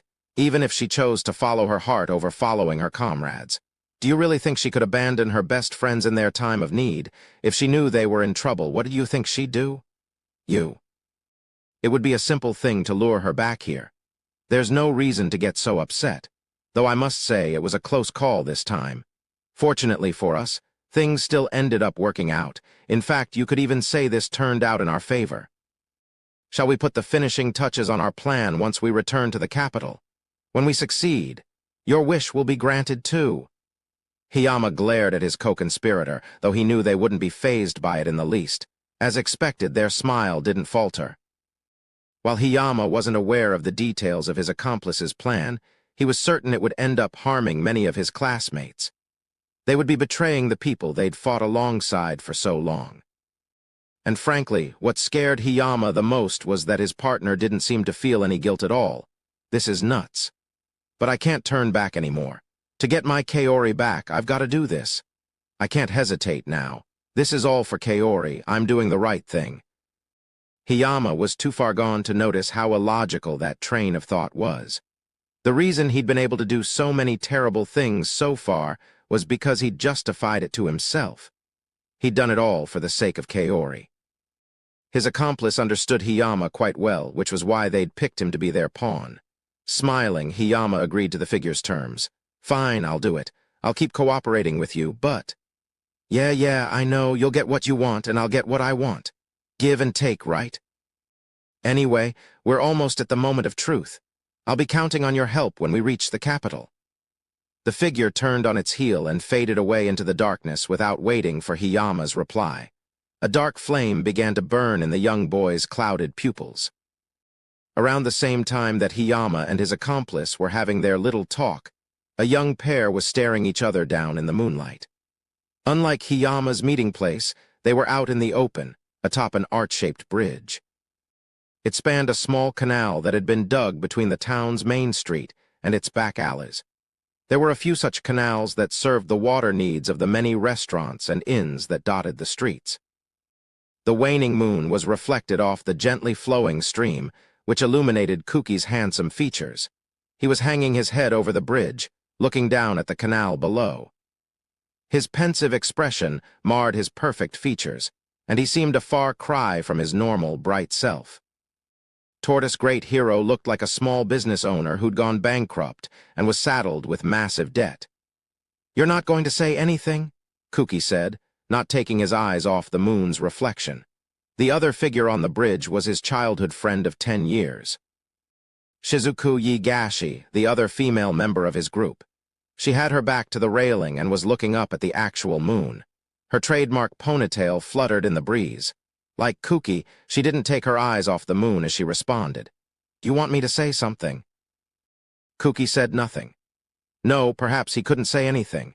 He was looking down at the canal, but all he could see was that scene of Kaori confessing her feelings to Hajime. She'd looked so nervous, but at the same time seemed so happy to finally be able to let him know how she'd felt. Even someone as dense as Kuki had to accept that her feelings had been the real deal. He'd known Kaori for 10 years, but he'd never seen her make an expression like that before. It had been so powerful, so beautiful, that even he couldn't help but be moved. Now that he'd calmed down enough to think about it rationally anyway, her confession had been a bolt out of the blue to him. Even now, when he thought back to it, he felt this indescribable feeling well up in his chest. It was dark and heavy, and threatened to crush him with its weight. Until that point, he'd always assumed that Kaori would be with him forever. He'd had no basis for it, but he'd never questioned that belief. Low though he was to admit it, he'd thought of Kaori as his. In short, Kuki was jealous. Whether that jealousy stemmed from love or simply a desire to monopolize Kaori, Kuki didn't know. All he knew was it felt as if Kaori had been stolen from him. However, the person who'd stolen her, not that Hajime himself would ever claim to have done such a thing, hadn't really taken her. Kaori had chosen to travel with him of her own volition. The reality he still didn't want to accept, his anger toward Hajime, and his own feelings of helplessness that came from challenging Hajime to a duel and losing all world around in his head, turning it into a jumbled mess.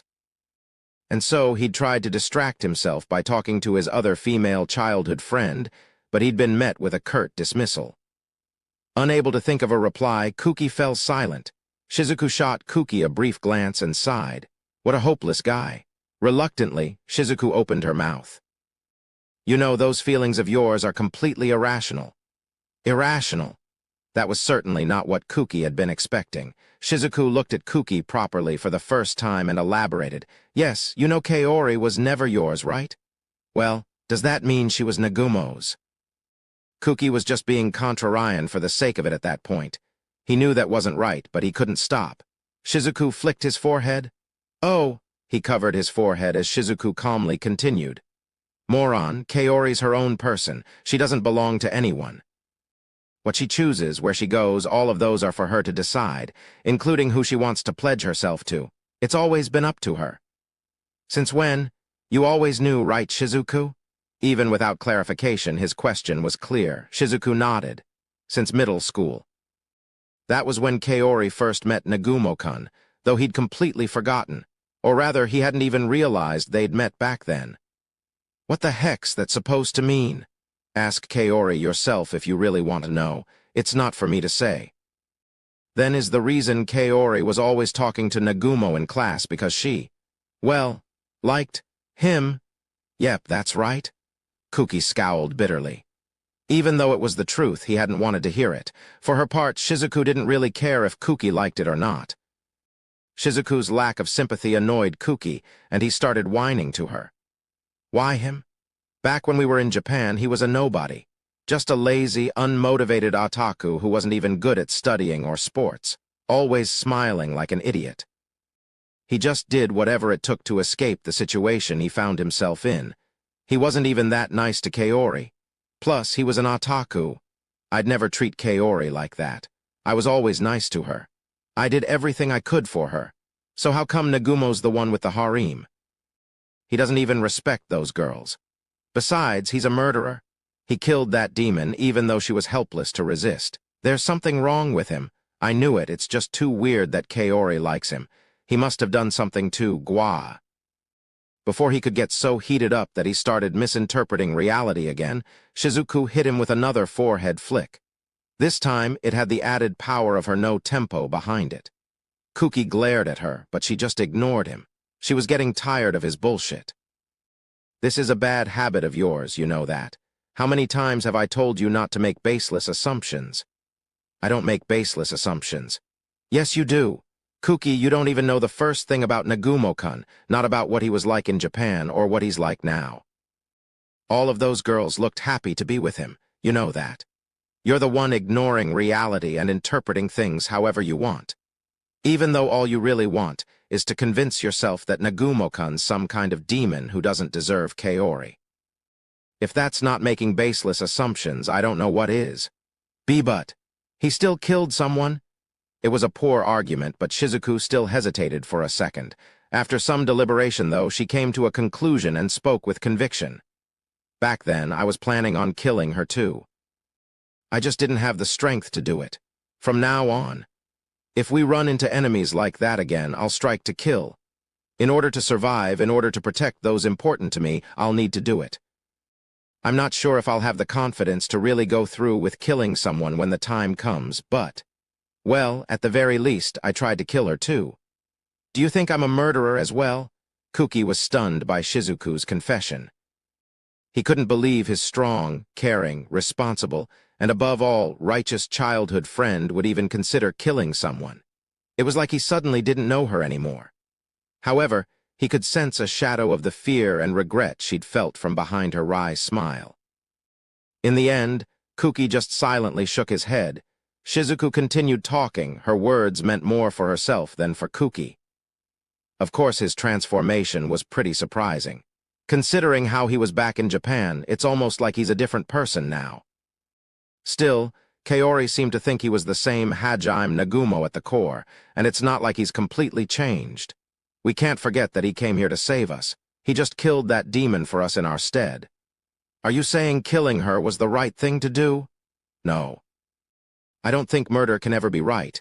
No matter the circumstances, murder is murder. I can't really justify that, and I don't think anyone should. Then, but I don't think we have the right to judge Nagumo-kun for it. After all, the reason he did it was because we were too weak to do it ourselves. They, who just powerlessly watched from the sidelines, had no right to complain. It was their own fault that they hadn't been strong enough to guide things to a conclusion they'd wanted. They could hardly blame Hajime for his choice when they'd left the decision to him. When Kuki thought back to how he hadn't been able to do anything, he fell silent. Shizuku had a point. Hajime was the one who'd saved them. But still, murder is wrong. Kuki scowled again. Seeing his unwillingness to relent, Shizuku finally talked about all of the things she'd implicitly understood when they'd come to this world. I actually like that straightforward and righteous side of you, Kuki. Shizuku. But still, that doesn't mean you can just assume you're always right. You want me to doubt myself? Yes, you need a strong will to achieve your goals, but blindly believing in yourself and rushing forward without thinking about anything will warp even the purest of ideals. That's why you need to learn to think about the situation you're in and the people involved at all times. You need to really question whether your will is still justice or not. And if it's not, is it something you still want to do regardless? Sometimes what you want to do isn't always the objectively right thing to do. In fact, I think living a just life is one of the hardest things to do. Ever since coming to this world, it's something I've been thinking about. After all, even we've killed monsters. Kuki was shocked. He hadn't thought Shizuku would have been worried about killing monsters, of all things. Kuki, you have to understand that you're not always right, and sometimes, even when you are, that sense of righteousness is dangerous, though this time you weren't right at all, just jealous. I wasn't jealous, I was just... You look pretty lame when you try to make excuses like that. Kuki hung his head and once again examined the moon's reflection in the water. This time, though, his expression wasn't as dark. He seemed deep in thought. Shizuku heaved a sigh of relief. It seemed she'd stopped him from drowning in a negative spiral of his own emotions this time. Thinking he probably wanted some time to himself, she quietly started heading back to their inn. Kuki called out to her, retreating back. "Shizuku, you won't leave me, right? Where'd that come from? Please don't go anywhere, Shizuku." He was practically begging her now. Had he said those words to any of his fans back in Japan, or the noble ladies here who were infatuated with him, they'd probably have fainted with joy. Sadly, all Shizuku felt was disgust. He's probably just depressed over losing Kaori. Shizuku looked down at the shimmering reflection of the moon. The crescent floating on the water's surface seemed very different from the one she'd been looking at until now. "I'm not as ephemeral as that moon you've been staring at, but I'm not very fond of clingy guys." With that, Shizuku walked out of sight. Kuki stared at the alleyway she disappeared down for a few minutes before turning back to the moon's reflection. A certain saying came to mind. The moon's reflection, huh? The moon's reflection is forever out of one's reach. It meant there were things people could see like the moon's reflection, but never make their own. For Kuki, Kaori was the same. Like the reflection he was staring at, he could never make it his. However, Shizuku had said she wasn't. In other words, she was still within Kuki's reach, though her words right after had been pretty harsh. Kuki smiled bitterly to himself. Why on earth had he spilled his guts out to Shizuku? Kuki stopped looking at the illusory moon in the water and stared up at the real one in the sky. The things he'd always believed were within reach felt so very far away now. Sighing, Kuki began to ponder his stern but kind childhood friend's words. Whether he changed his attitude or not was all up to him in the end, and so he spent a very long time mulling over his recent experiences. 3 weeks had passed since Kuki and the others had learned of Hajime's survival, and Kaori had left their party. They had all returned to the capital. There was one very important thing they had to do before they headed out again. Help Kuki overcome his reservations against killing people. If he was to fight in this war, he would need to be able to kill one way or another. Otherwise, he would likely find himself dead before long. There wasn't much time left. Kuki and the others had heard about the events at It was clear the demons were gathering their forces. The battle would start soon, and so it was imperative that Kuki overcome his aversion to killing as fast as possible. He was currently training for anti-personnel combat with Meld and his knights. Ryutaru, Kandu, Nagayama, and the others had all been somewhat prepared to kill, but their resolve had been shaken when they'd seen Hajime blow the demon's brains out. They accompanied Kuki for his training, wondering all the while if they'd really be able to do it when the time came. The knights were worried as well. They needed the kids to be ready to kill, but it was meaningless if the mental strain of it broke them. It was in the middle of this that good news finally reached the castle. Eiko and her guard had returned. Normally, it fell to Kuki and his charisma to keep everyone in high spirits, but now that he himself was dejected, the other students had no one to turn to. An air of gloom had fallen over the castle. Demoralized from their loss, and still grappling with the issue of murder, the students were on the verge of breaking. The only things holding them together were Shizuku and Nagayama's calm leadership, and Suzu's cheerfulness, but they weren't able to lift the heavy fog that had settled on the students' hearts. That was why they were all extremely grateful for Eiko's return. Shizuku was the first to act when they learned she'd come back. She ended training early and ran off to see her. She wanted to exchange information with Eiko before the other students talked to her. Shizuku was worried their opinions about Hajime would bias her objective viewpoint. She dashed through the halls of the palace, the jet-black sword she'd received from Hajime dangling at her waist. For some reason, the maids all stared longingly at her when she passed by. Even in another world, Shizuku was more popular with the ladies than the guys. Worse, everyone, including older ladies, had taken to calling her One-sama. Shizuku had read reports about Hajime's exploits in but she wanted to hear the details directly from Eiko. It was possible her opinion of Hajime could tilt the scales of Kuki's heart in an undesirable direction. So as always, it fell to Shizuku to make sure everyone was taken care of. I bet he pulled all sorts of crazy antics in too. I mean, he's strong enough to hand out weapons like this like they're nothing. What do you mean it's just sharp and unbreakable? This katana's probably stronger than any artifact in the kingdom's treasury. Shizuku traced the jet-black sheath as she mumbled to herself. As she ran to Eiko's room, she recalled the conversation she'd had a few days ago. In order to learn how best to maintain her new sword, she'd visited one of the king's personal blacksmiths. For lack of a better term, she'd christened her new katana Black Blade. At any rate, she'd gone to the best blacksmith in the country and showed them the Black Blade. They'd been respectful at first. She was one of Ehit's chosen warriors, after all. However, when they'd appraised her weapon, their manners had gone out of the window.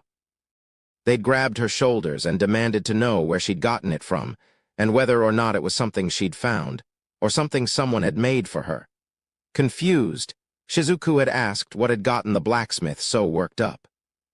According to them, the holy sword Kuki was currently using was the only thing that could even compare to the splendor of her weapon.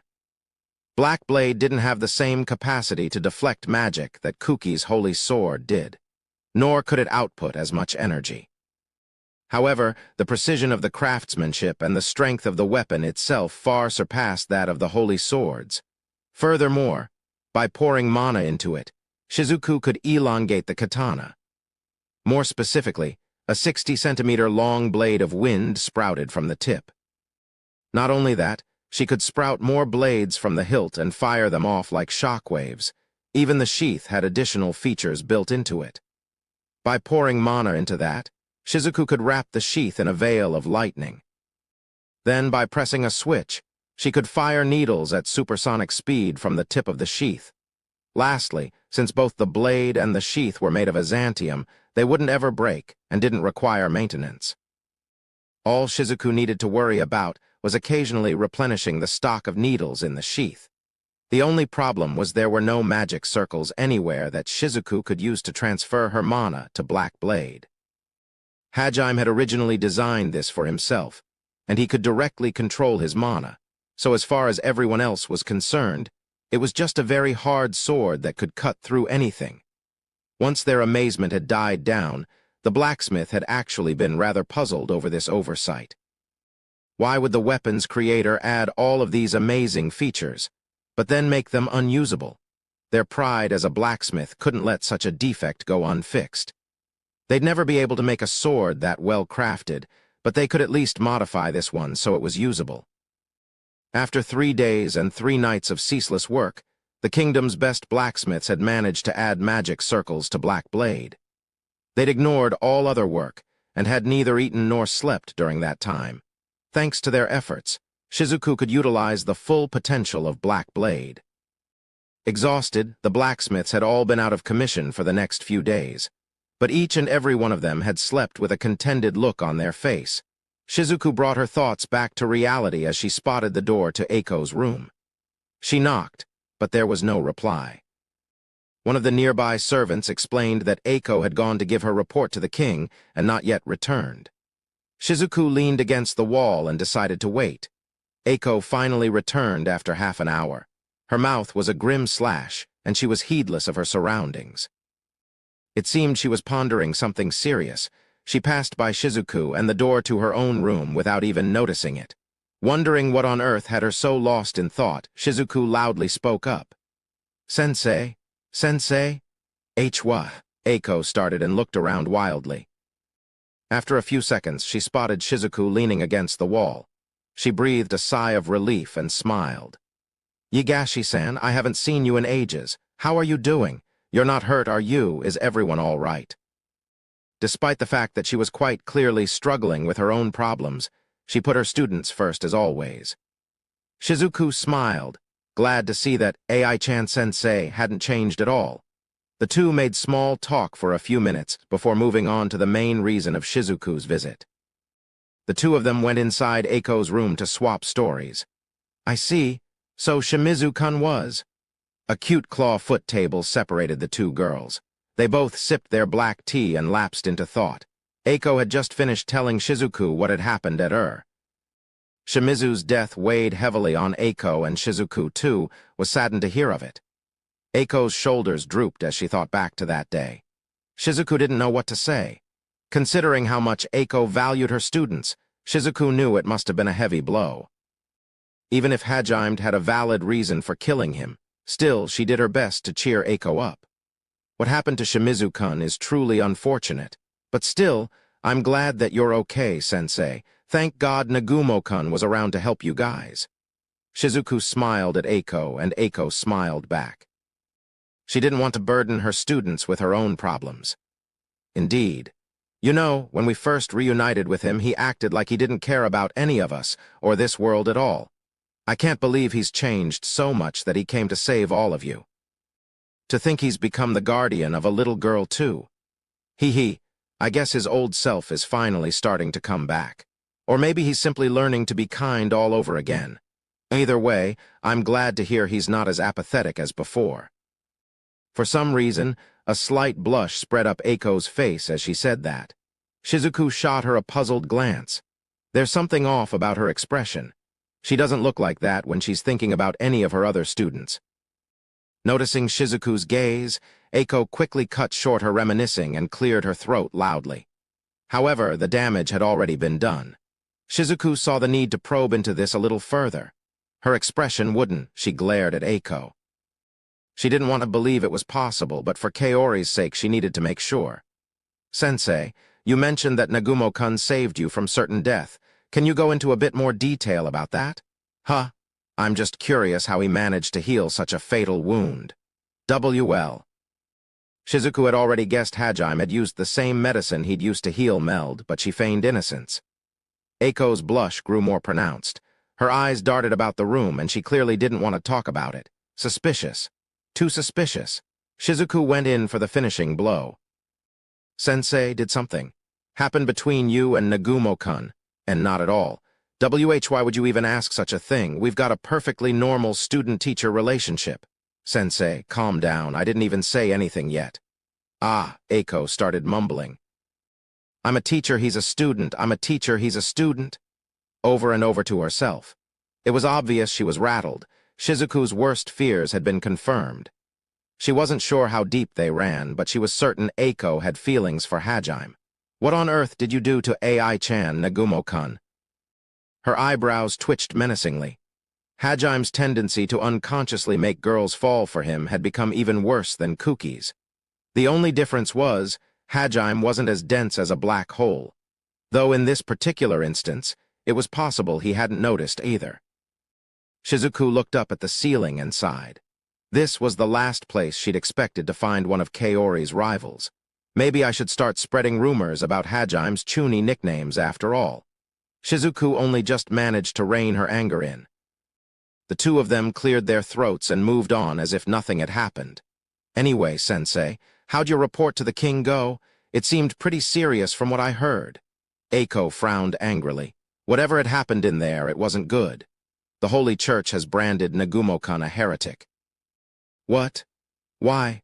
Actually, I can probably guess why, but aren't they being too hasty in their judgment? Hajaim's strength was unparalleled. His tiny party had wiped out a monster army 60,000 strong. Each of his companions was strong beyond measure, and they all wielded artifacts no one had seen before. Despite which, the Holy Church had decided they were going to oppose him. Shizuku could understand why the nobles and priests considered him dangerous.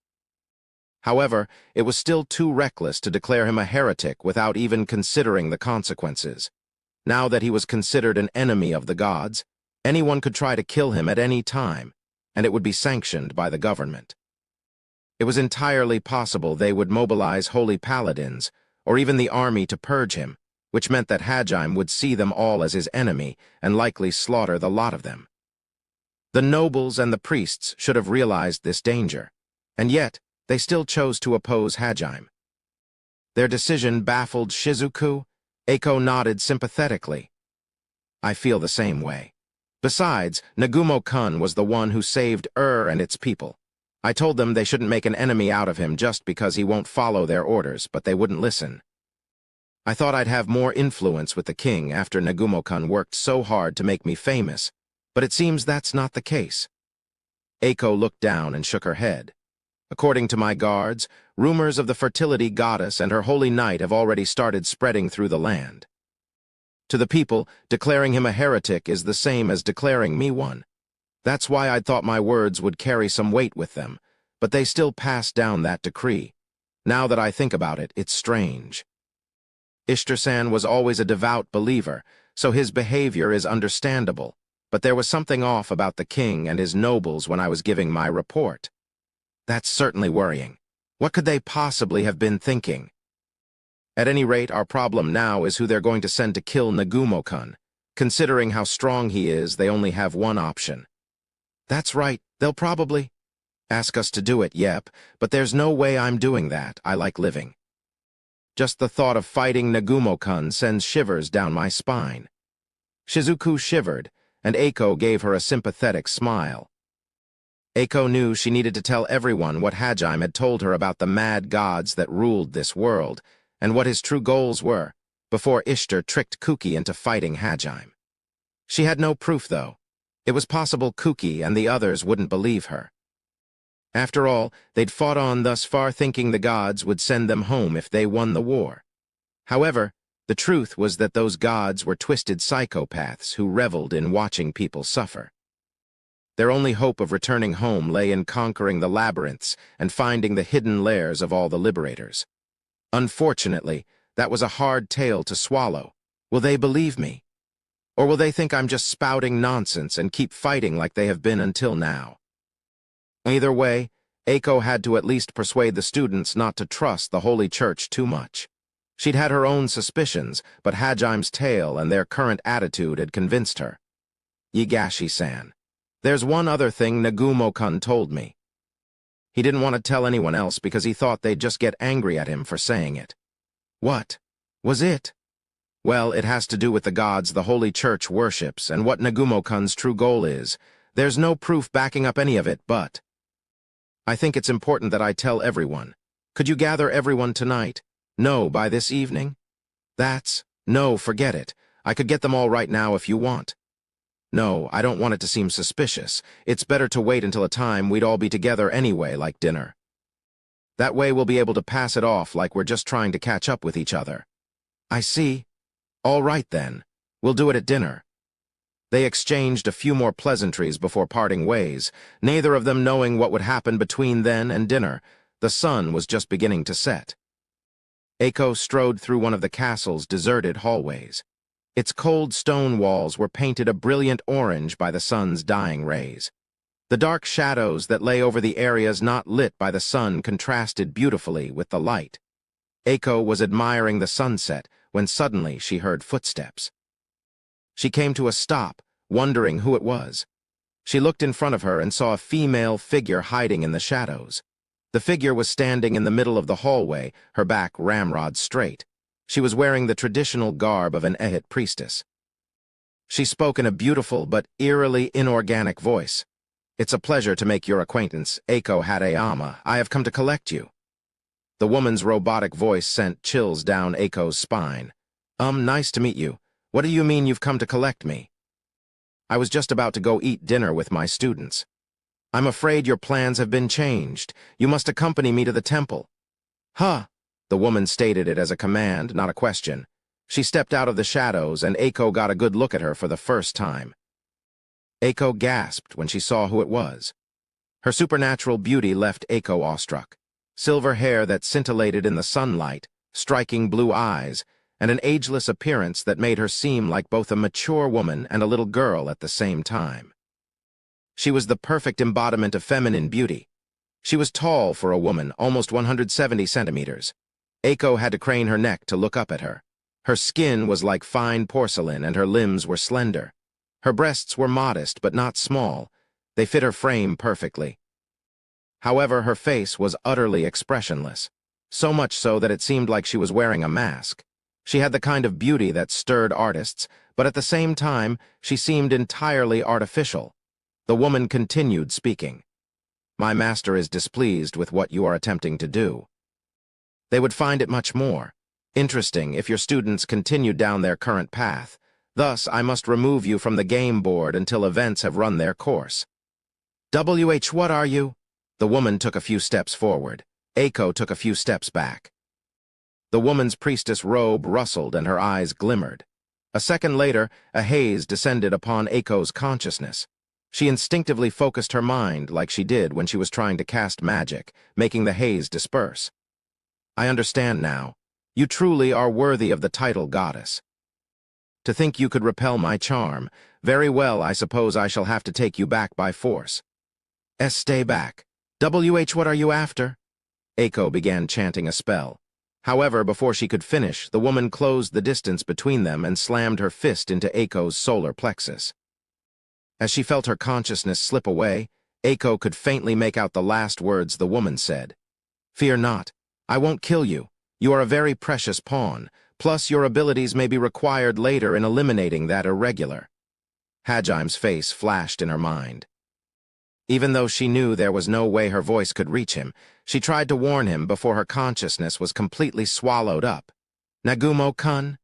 The woman picked Eiko up as easily as she would a feather and threw the teacher over her shoulder. She then turned around, looking behind her suspiciously. After a few minutes of careful scrutiny, she walked up to one of the guest chambers and opened the door. She made sure her footsteps could be heard clearly, then stomped over to the closet. Without a moment's hesitation, she threw its doors open. However, there was no one inside. The woman tilted her head in confusion and once more examined the room. Eventually, she decided it must just have been her imagination and headed out of the room. Once she was gone, a tiny whisper echoed through the silent room. "I have to. Tell someone." There was still no one in the room. However, the faint sound of footsteps could be heard going in the opposite direction the woman had left in. A few seconds later, silence filled the room once more. Extra chapter. Kaori Shirasaki, age 17. Specialty: shock and awe. The first time she'd ever seen him was in a busy street filled with people. On that day, she'd had to go to the supermarket one city over to get groceries.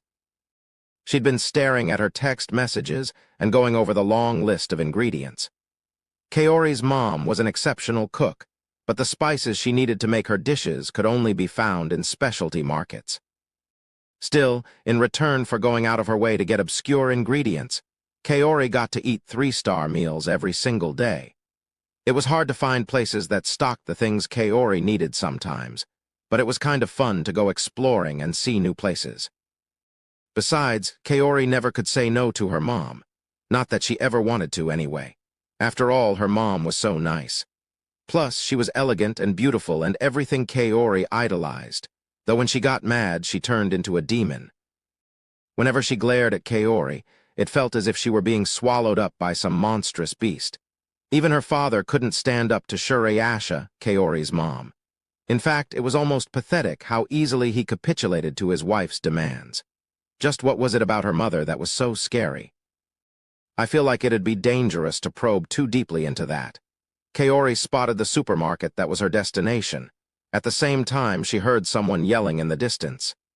"Hey, Granny, these are vintage jeans, you know that? Do you have any idea how much they cost?"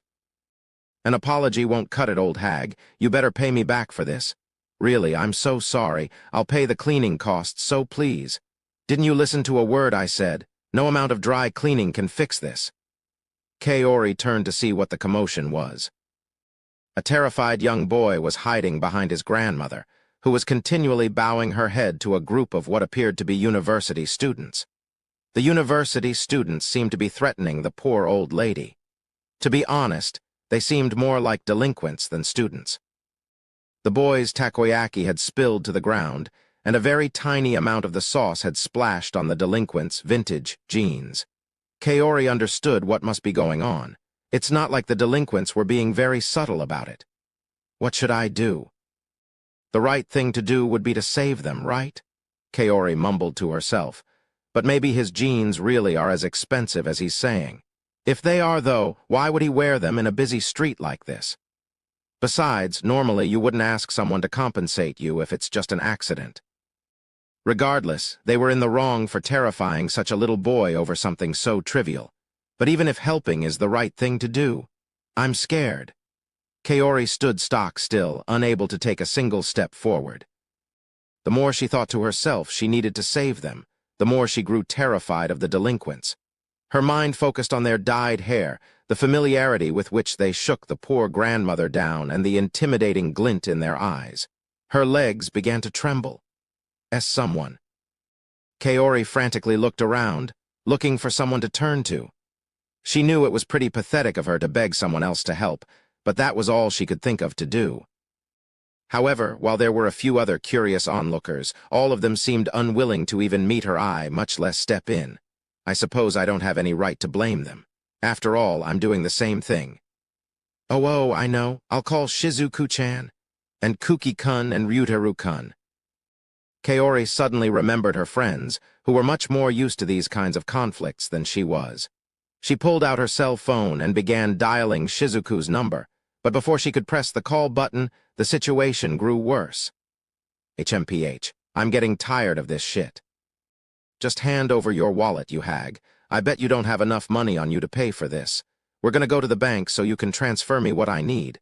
I need your wallet to make sure you don't try to run away. But? Hey, it's your job to clean up the mess your little brat made. You better not be trying to talk your way out of this. The delinquents were planning on squeezing the old lady for everything she had. Kaori began to panic. She looked around frantically and nearly forgot about her phone call. Shizuku-chan, won't make it in time. I have to do something about this myself. Kaori continued repeating the same thing over and over while making no actual progress. It's just so scary. I'm terrified, but... They say women are made of courage. When you're not sure what to do, start by taking a step forward. Just as Kaori was about to do what Shizuku and Kuki were always telling her not to, something else happened. Don't you think asking for her wallet is a bit much? A boy walked up to the group of delinquents. He was about the same age as Kaori. She didn't recognize his uniform, so she guessed he went to one of the schools nearby. Kaori put down the foot she'd raised and once again began to stare. The boy seemed ordinary in every way. He didn't seem dazzlingly charming like Kuki, nor was he built like a bear like Ryutaru. The only thing that stood out about him at all was his troubled smile. It seemed to Kaori that he'd have to be pretty brave to smile under these circumstances. Despite all of that, Kaori couldn't take her eyes off him. You've got nothing to do with this, so scram before I beat your face in. Well, I guess you're right that I don't have anything to do with this. But you know, I think it'd be best for everyone involved if you just took the cleaning fee and left it at that. Though he seemed pretty scared himself, the boy wedged himself between the old lady and her harassers. He bowed deeply to the delinquents. He was purposely being evasive in an attempt to diffuse the tense atmosphere. However, all he succeeded in doing was make the delinquents even madder. Fine then, you pay for her. It'll cost 10K for the cleaning. To that, the boy gave a simple reply. Sorry, I don't have the money.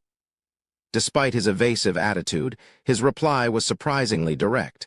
Kaori actually found it kind of cute. The delinquent grabbed the boy by his collar and lifted him up. The boy's face paled and sweat began pouring down his forehead. He tried to talk his way out of it, but the delinquent just angrily thrust him to the ground. The delinquent looked even angrier than before. Kaori had seen Kuki and the others get into plenty of fights. She'd seen those kinds of eyes before, and she knew from experience what the delinquent was going to do next. She opened her mouth to yell out a warning, but before she could, "Gah!" the boy grunted. The delinquent had already started kicking him. As she'd thought, he was someone who had no compunctions about using violence. The old lady tried to help the poor boy up. "It's okay, you've done enough," she said softly as her grandson sobbed silently. However, even the onlookers couldn't ignore such a blatant display of violence. A few of them had pulled out their cell phones to presumably call the police. At least, Kaori hoped it was the police. That's right, the police. Why didn't I think of that? I'm so stupid. She'd gotten so used to Kuki and the other jumping in and resolving problems by force that she'd totally forgotten that the police were what normal people relied on for help. God, I'm an idiot. While Kaori was lamenting her own uselessness, the boy looked up at his attackers. His expression was so serious that Kaori momentarily forgot about the predicament he was in. She couldn't be sure, but it felt like the temperature rose a little even though it was still midwinter. Things progressed rapidly after that. Grimacing in pain, the boy opened his mouth. Please, can't you be satisfied with just the cleaning fee? If not, I have another solution in mind.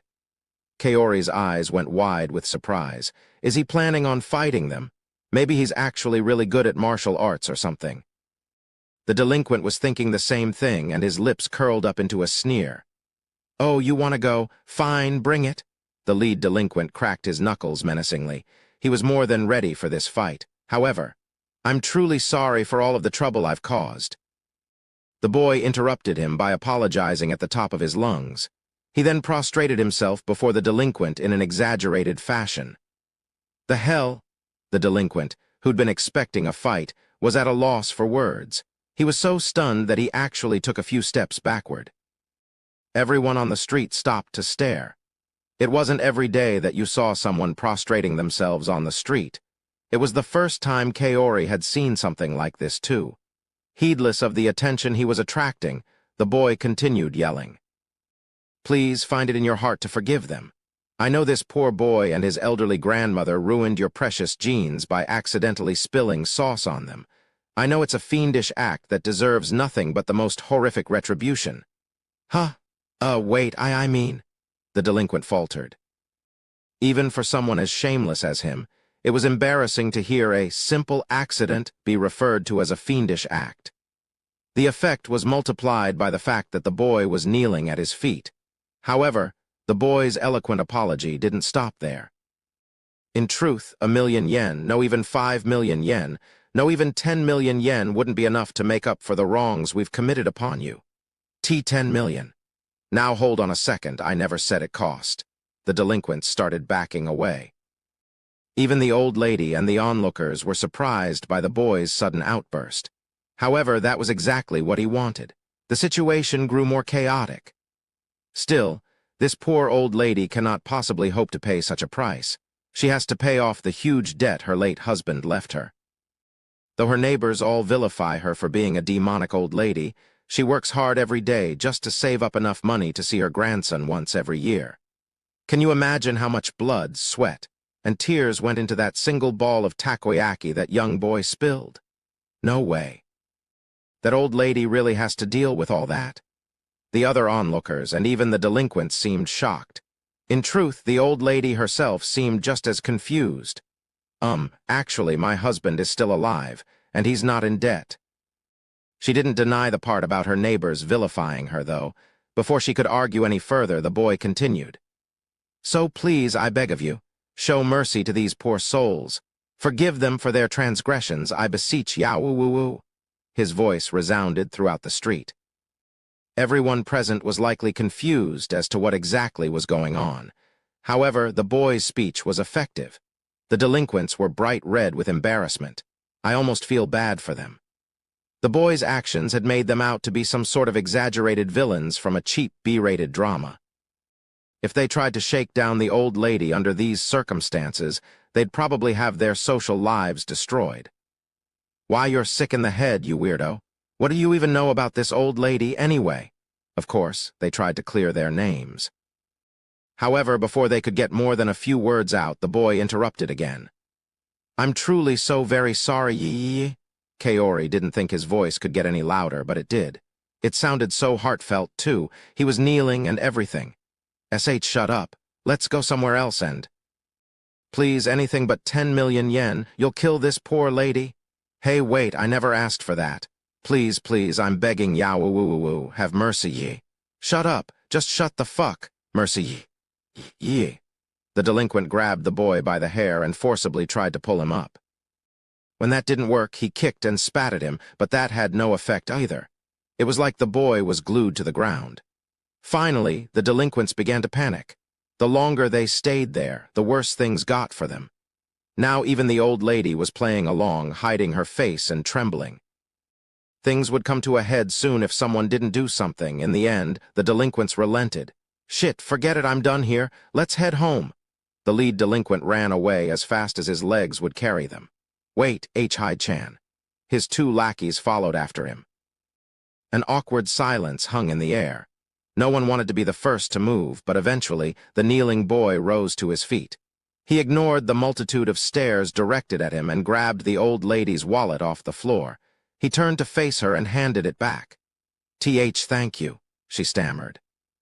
Her smile seemed a little stiff.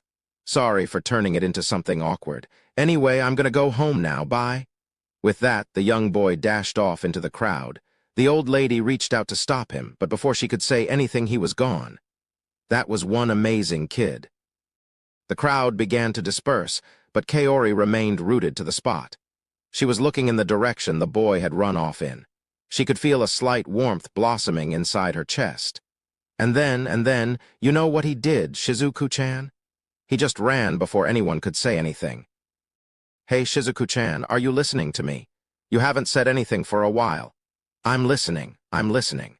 This is the 10th time you've told me about the amazing kneeling boy, you know that, right? Not amazing kneeling boy, Shizuku-chan, amazing boy who kneeled in the street. You make it sound like his kneeling was what was amazing.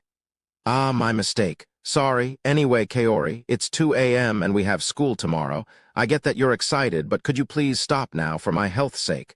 What? No way. It's already this late. Sorry, Shizuku-chan. Kaori looked at her clock in surprise. She couldn't believe she'd spent so long talking to Shizuku. When she'd gotten back home, she'd felt this burning desire to tell someone about what she'd witnessed. And since Shizuku was Kaori's best friend, she was the natural first choice. It had been 10 p.m. when she'd called. 4 hours had passed while she repeated the same story over and over. She felt guilty for keeping her best friend up for so long. It's fine. I'd like it if you don't tell the whole story an 11th time, but I get that it's important to you. But you know, I never thought I'd see the day you'd be this interested in a boy. I can't even count how many guys' hearts you've broken by now. I guess your spring has finally come. What's Shizuku-chan talking about, and why does she sound so happy? Kaori easily imagined the grin that must have been on Shizuku's face. Shizuku-chan, what do you mean? I'm not a swordsman like you. Why would I be breaking anyone's anything? Also, it's still winter. Kaori, in a way, I'm kind of happy you're this much of an airhead. Also, just because I train with swords doesn't mean I'm actually hurting people all right. Please stop assuming I go around killing people like some kind of maniac. Oops, I made her mad. Still, what exactly is she trying to say? Hada. Whatever, I get it now. You're just not aware of it. Well, he is your first, as far as I know. And it's possible it's not even really a crush yet. Anyway, you should take a good hard look at your own feelings. Granted, considering how dense you are, you might not be able to figure it out after all. As your friend, should I just lay it all out for you? Shizuku started mumbling to herself. Did Shizuku-chan just insult me? Shizuku-chan. Where was I? Now that Shizuku was paying attention again, Kaori could bring up the other thing she'd called Shizuku for. For some reason, she felt embarrassed to ask. She could feel the heat rising on her face. Why is this so embarrassing? There's somewhere I want you to go with me.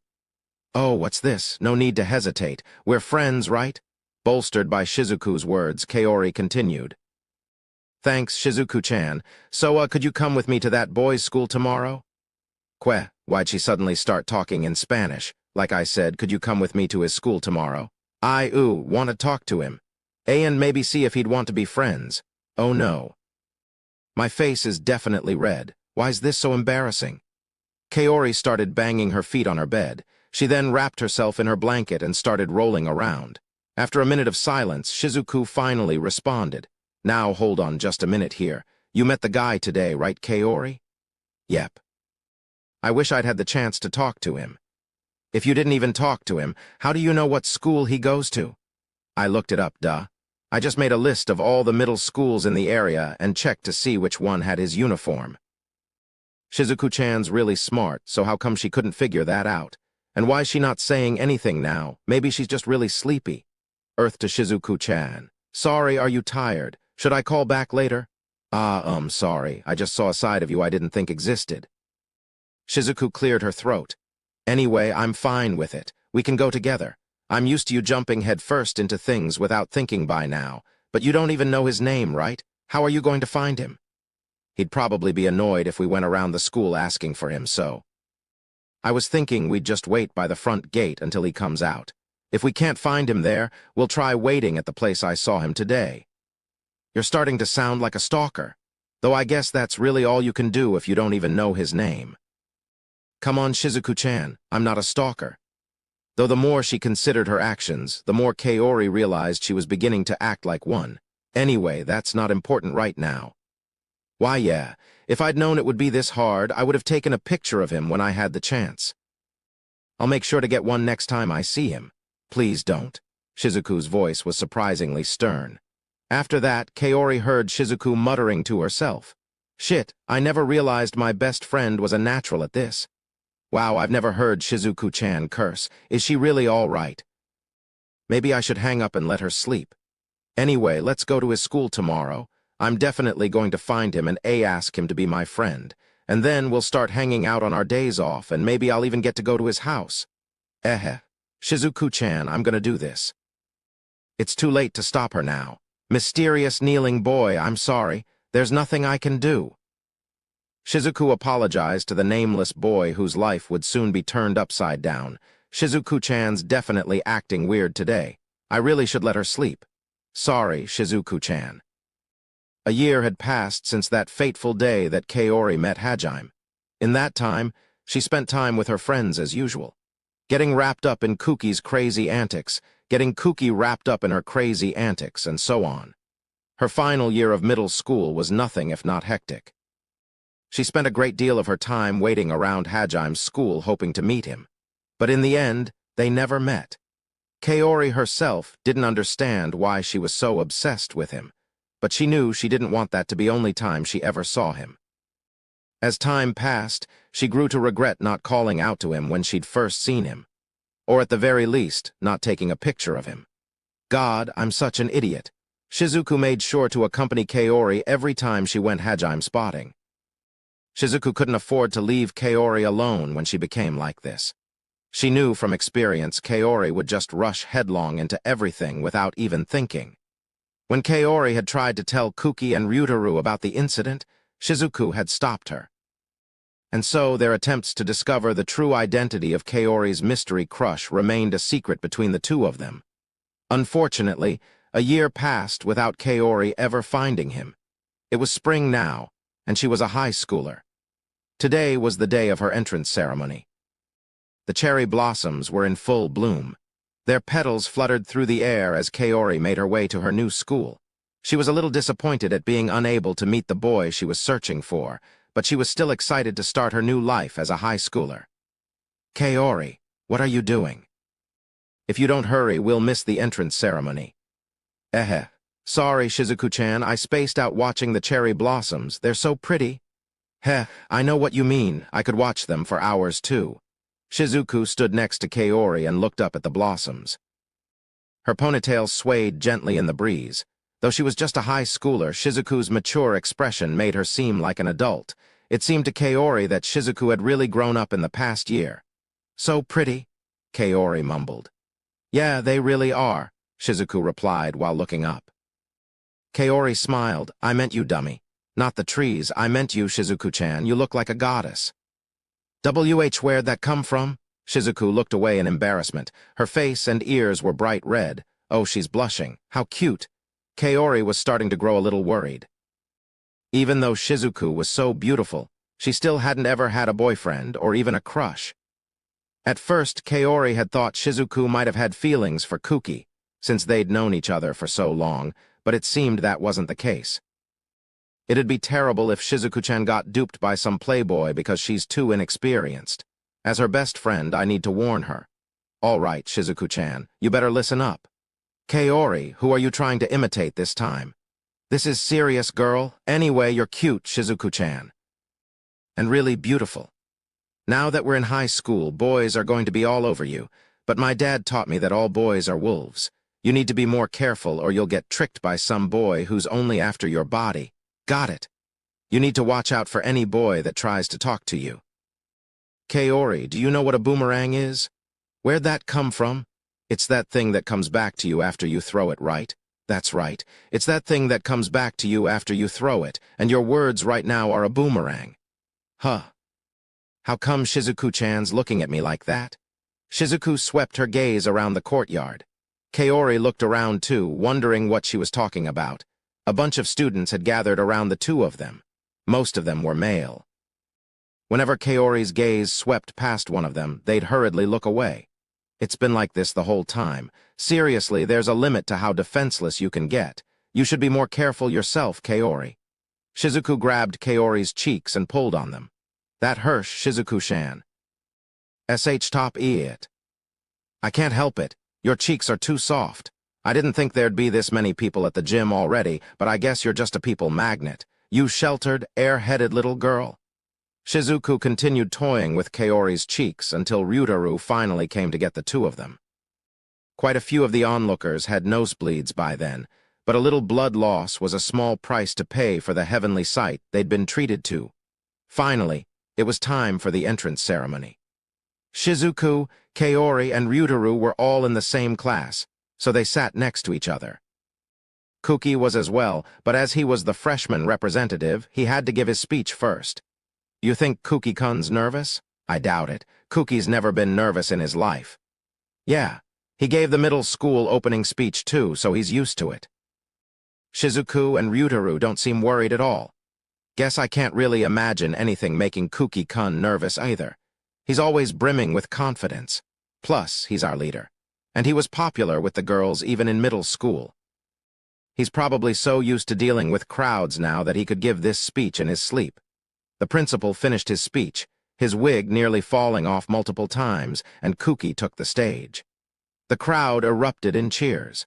The entire auditorium shook from the force of the girls' voices. I expected something like this, but it still amazes me every time.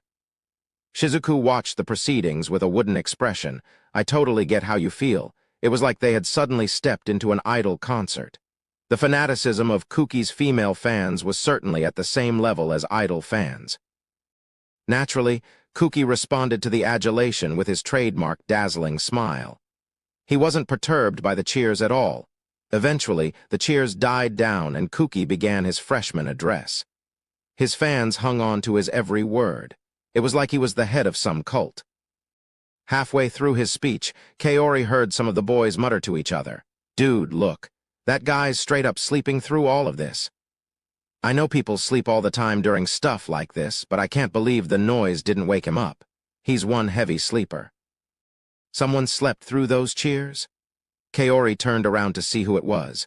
The boy sitting directly behind her blushed when his gaze met hers, and he hurriedly turned away. Kaori smiled at him, mentally apologizing for startling him. The smile sent the poor boy's brain into overdrive. I didn't know someone's eyes could roll that far back into their head. After exchanging the required amount of pleasantries, Kaori turned her attention to the boy sitting one seat further back. When she saw who it was, she gasped. Ah! Her heart skipped a beat. The boy lazing in his chair with his arms folded across his chest was the same one she'd been searching for. It's him. Kaori's gaze was glued to him.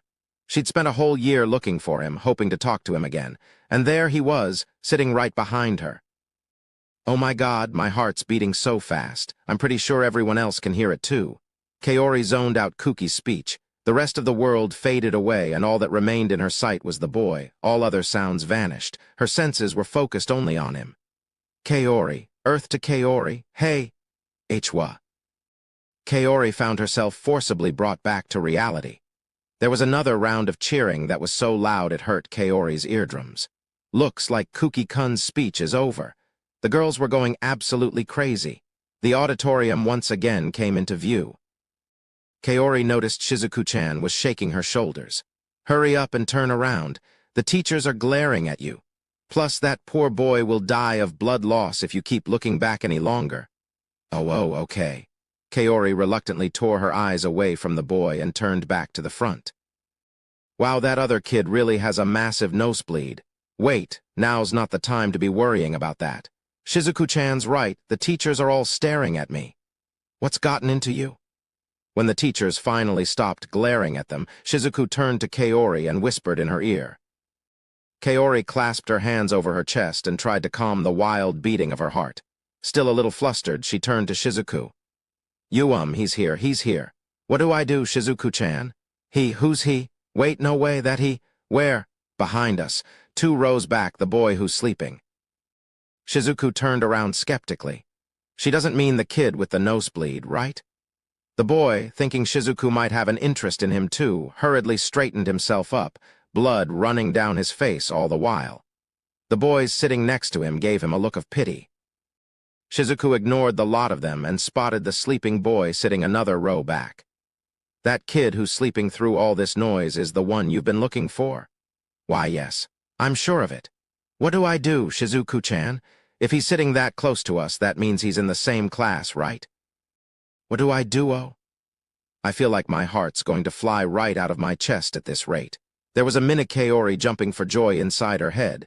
Do miracles like this really happen in real life? I spent a whole year looking for him, and now he's just sitting behind me. The world was cruel and kind in equal measure. Unable to control her swelling emotions, Kaori grabbed Shizuku's arm and started tugging on it. The two of them were talking in hushed voices, so Ryutaru hadn't heard what she'd said. He looked at them in bewilderment, wondering what was going on. Everyone sitting around them and the teachers that had been glaring at Kaori earlier looked to see what the commotion was. However, Kaori was too preoccupied to notice. Shizuku smiled and gently patted Kaori's head to calm her down. Good for you, Kaori. As for what you should do, obviously you should ask him ask him to be your friend. Spend these 3 years of high school with him and make as many memories as you can. Basically, just get closer to him. Shizuku's words helped calm Kaori down. She began envisioning what it would be like. Going to school together with him, making pointless small talk about what they'd eaten for breakfast, or if they'd finished their homework on time. Based on what she knew of him, the boy seemed pretty laid back. He'd probably not put much effort into his appearance and come to school with bed hair and crumpled shirts. We could eat lunch together every day. I could even make him lunch. And then after school, we'd walk around town and just spend time together. It'd be nice to go to cafes and stuff every day, but I don't have the money for that. Plus, what if people mistook us for a couple? Kaori's heart began to race as she thought of the years that were to come. Just thinking about it made her happy. These are definitely going to be the best 3 years of my life. Oh wait, there's still one big problem. Wait a second, Shizuku-chan. What am I supposed to say to his parents? How'd you jump to that already? I get that you're excited, but you're taking this fantasy way too far. Are you planning on marrying him or something? Are you going to spend the rest of your life with him? As for how to introduce yourself to his parents. Wait, I can't start assuming this is a done deal.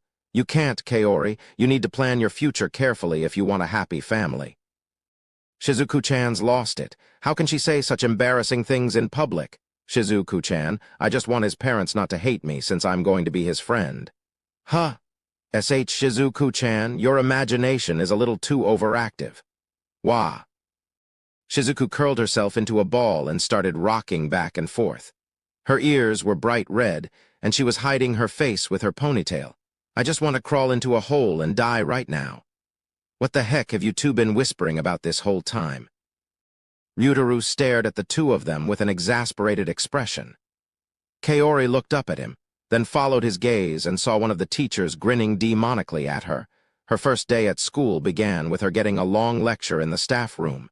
Around a year had passed since that fateful day.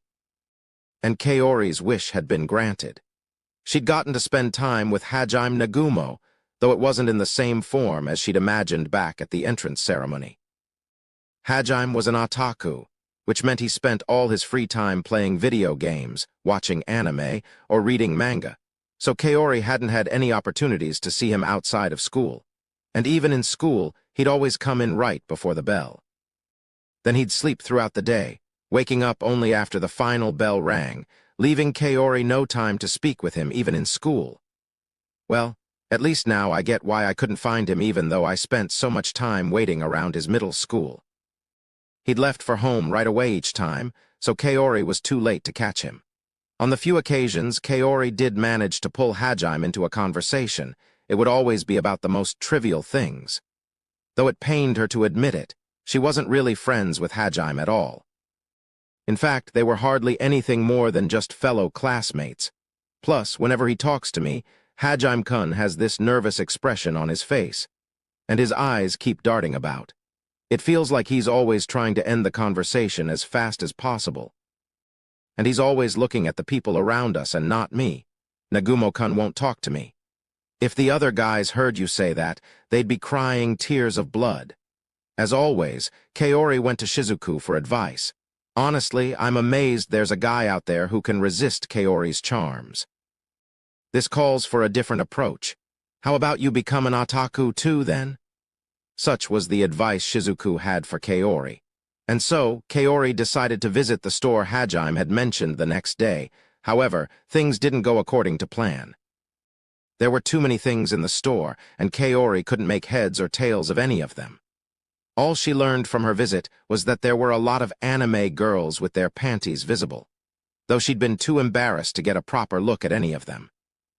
Shizuku-chan, based on what I learned, I think I need to show my panties to Nagu. Do not. Shizuku sternly pulled on Kaori's cheeks. Yeah, I guess that is a bit much.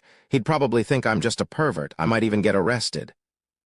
Just tell him you're interested in anime and video games and ask him for recommendations or something. After that, you can talk to him about his favorites. That makes sense. The following day, Kaori put Shizuku's advice into practice and tried to talk to him about his hobbies. At first, Hajime seemed surprised, or rather suspicious, but Kaori's persistence finally won him over. He began talking to her about his favorite shows and games. As time passed, Kaori developed a natural interest in them herself, so she became well-versed in the culture. Unfortunately, Shizuku got dragged into that world with her, including the times where Kaori accidentally tried to buy visual novels, or hentai anime, or H-manga. Well, accidentally. A growing girl like Kaori did have a passing interest in such things after all. And so, the first half of Kaori's second year of high school passed. She'd gotten a lot closer to Hajime in that time, and she continued concocting absurd plans to close the distance between them in one go while their idyllic days passed by.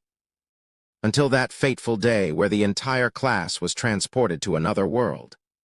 Their daily lives were turned upside down, and the students began their new life in this cruel and unforgiving world. Kaori still didn't like to think back on the day they'd been summoned. She was full of regrets about the things she should have done back then. At the time, they still hadn't been aware of the dangers that they faced. Everything felt like a fairy tale. They got to meet a real king and a princess, and they all had ridiculously strong magic. Honestly, they'd been kind of excited. Everyone except Hajime, at least. He alone hadn't been blessed with any amazing skills or a powerful job. Kaori had been conceited back then. She'd felt like she was the only one who understood him, the only one who could help him when no one else would. If she could go back to the past, she would have slapped herself for being so dumb. It was all my fault. If I hadn't been so full of myself, I could have helped Hajime before it was too late. Of all the students, only Hajime had realized how dangerous this world was from the start. The reason he'd studied so hard, even though he had no special talents, wasn't because he wanted to get back at his bullies. It was because he'd known. He'd known that death was a real danger in this world. While everyone else had enjoyed playing the part of the hero, Hajime alone had been learning how to survive. He was the only one who'd resolved himself to do what needed to be done if the time came. To keep going, even when his legs were trembling in fear. To putting his life on the line if necessary, all for the sake of making it back to Japan.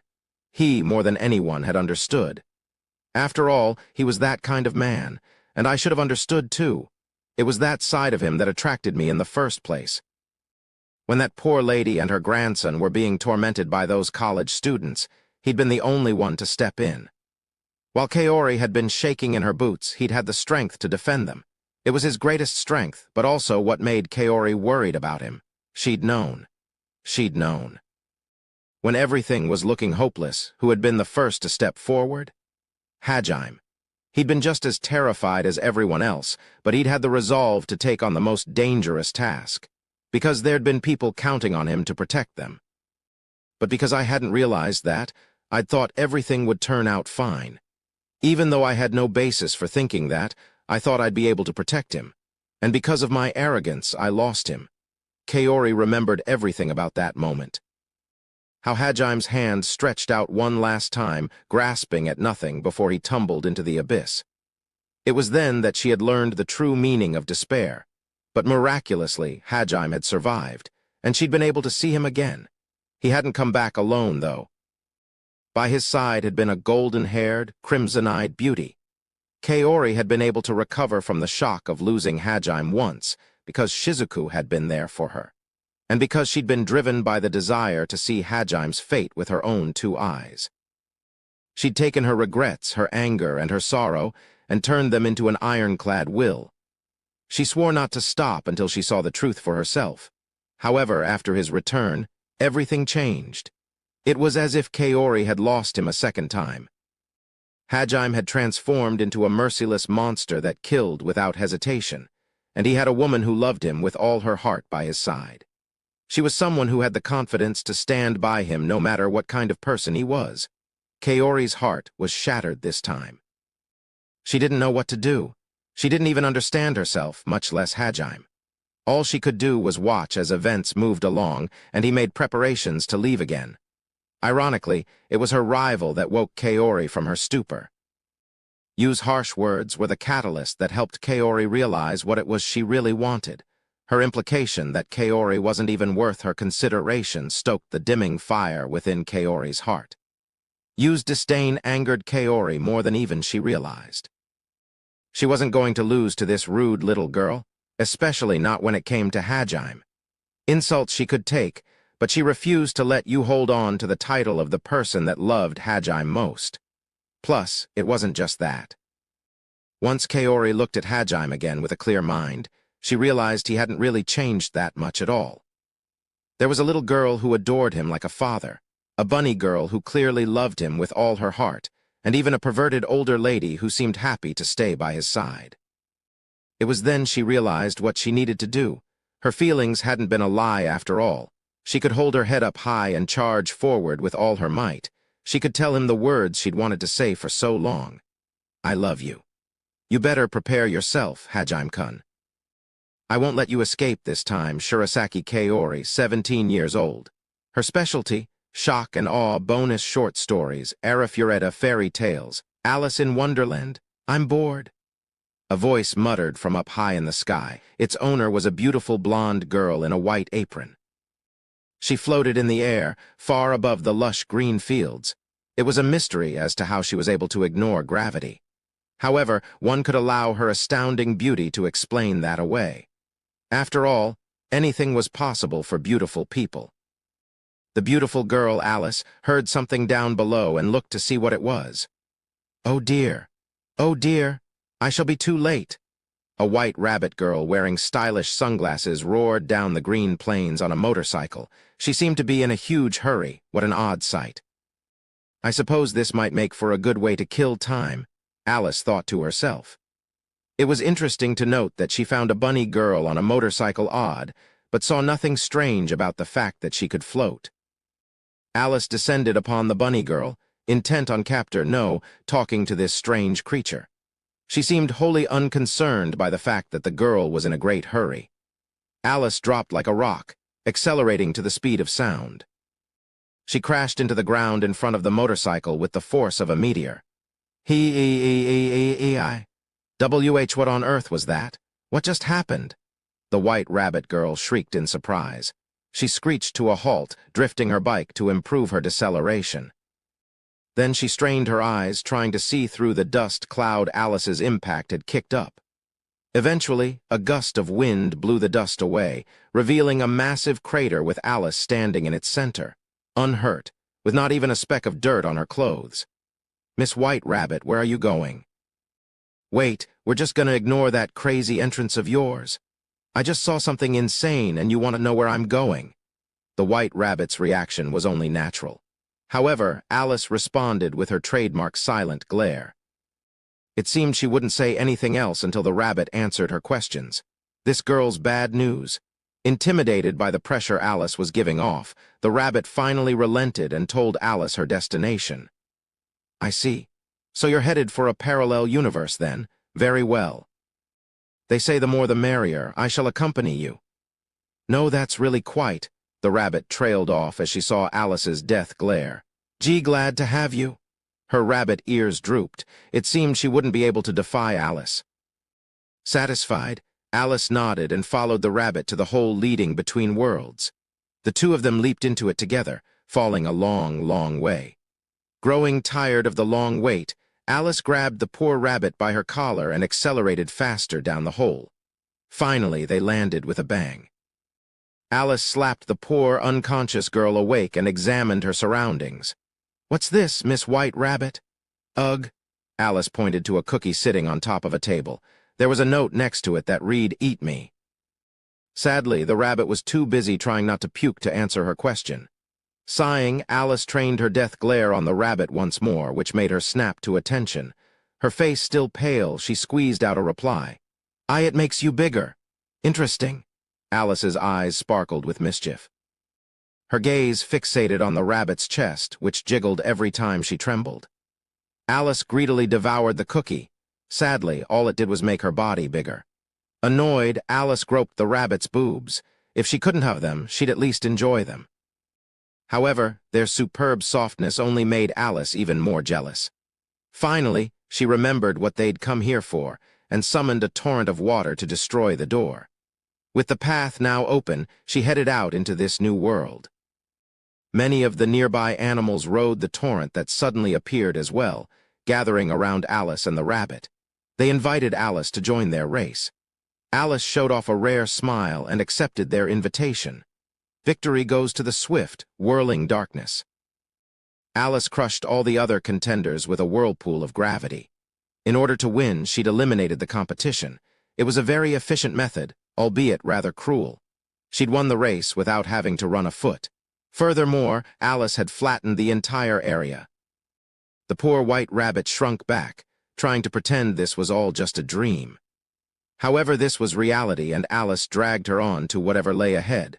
Along the way, Alice encountered the Jabberwocky, the manifestation of all evil in the world. As the Jabberwocky tried to stop her, she sent him packing with a well-placed crimson javelin to the behind. For some reason, this made the Jabberwocky moan in pleasure. Disturbed, Alice instead flattened the Jabberwocky with gravity magic. Once again, Alice flattened the entire area. Many other fantastical creatures tried to bar Alice's way, but she crushed each and every one of them with gravity magic. The entire topography of Wonderland was beginning to become uniform. Finally, the pair entered the forest. Alice sensed something above her and looked up at the trees. "Hello there, young lady. I'm the Cheshire Cat. Why are you here?" "There's no food here that will make your chest grow bigger." A strange creature grinned at Alice. There were cat ears growing out of its head. Alice's eyebrows twitched. The white rabbit groaned, guessing what was about to happen next. However, the fearless cat continued, heedless of the danger it was in. "Hey, how did it feel? Eating something in the hopes that it would make your breasts bigger, only to find out all it did was make your whole body bigger. How does it feel knowing no matter what you eat, your breasts are doomed to remain as flat as a washboard? Come on, tell." The Cheshire Cat, along with half the forest, was flattened in an instant. No one ever saw the Cheshire Cat again. Alice sullenly walked through the forest. Her irritation vanished in an instant once they reached the exit, though. "HM, it's rare to see a guest here. Are you a friend of the White Rabbits?" Alice was smitten at once. Her heart began to race and her body grew hot. "Why, hello, Mr. Hatter. Are you holding another tea party today?" "I am indeed. It's never easy dealing with the Queen. I fear I need a cup of tea before going to see her, or I'll likely end up being hauled off for insulting royalty." The Hatter was smartly dressed in a tailcoat and had an eye patch covering one eye. He smiled awkwardly and offered the pair tea.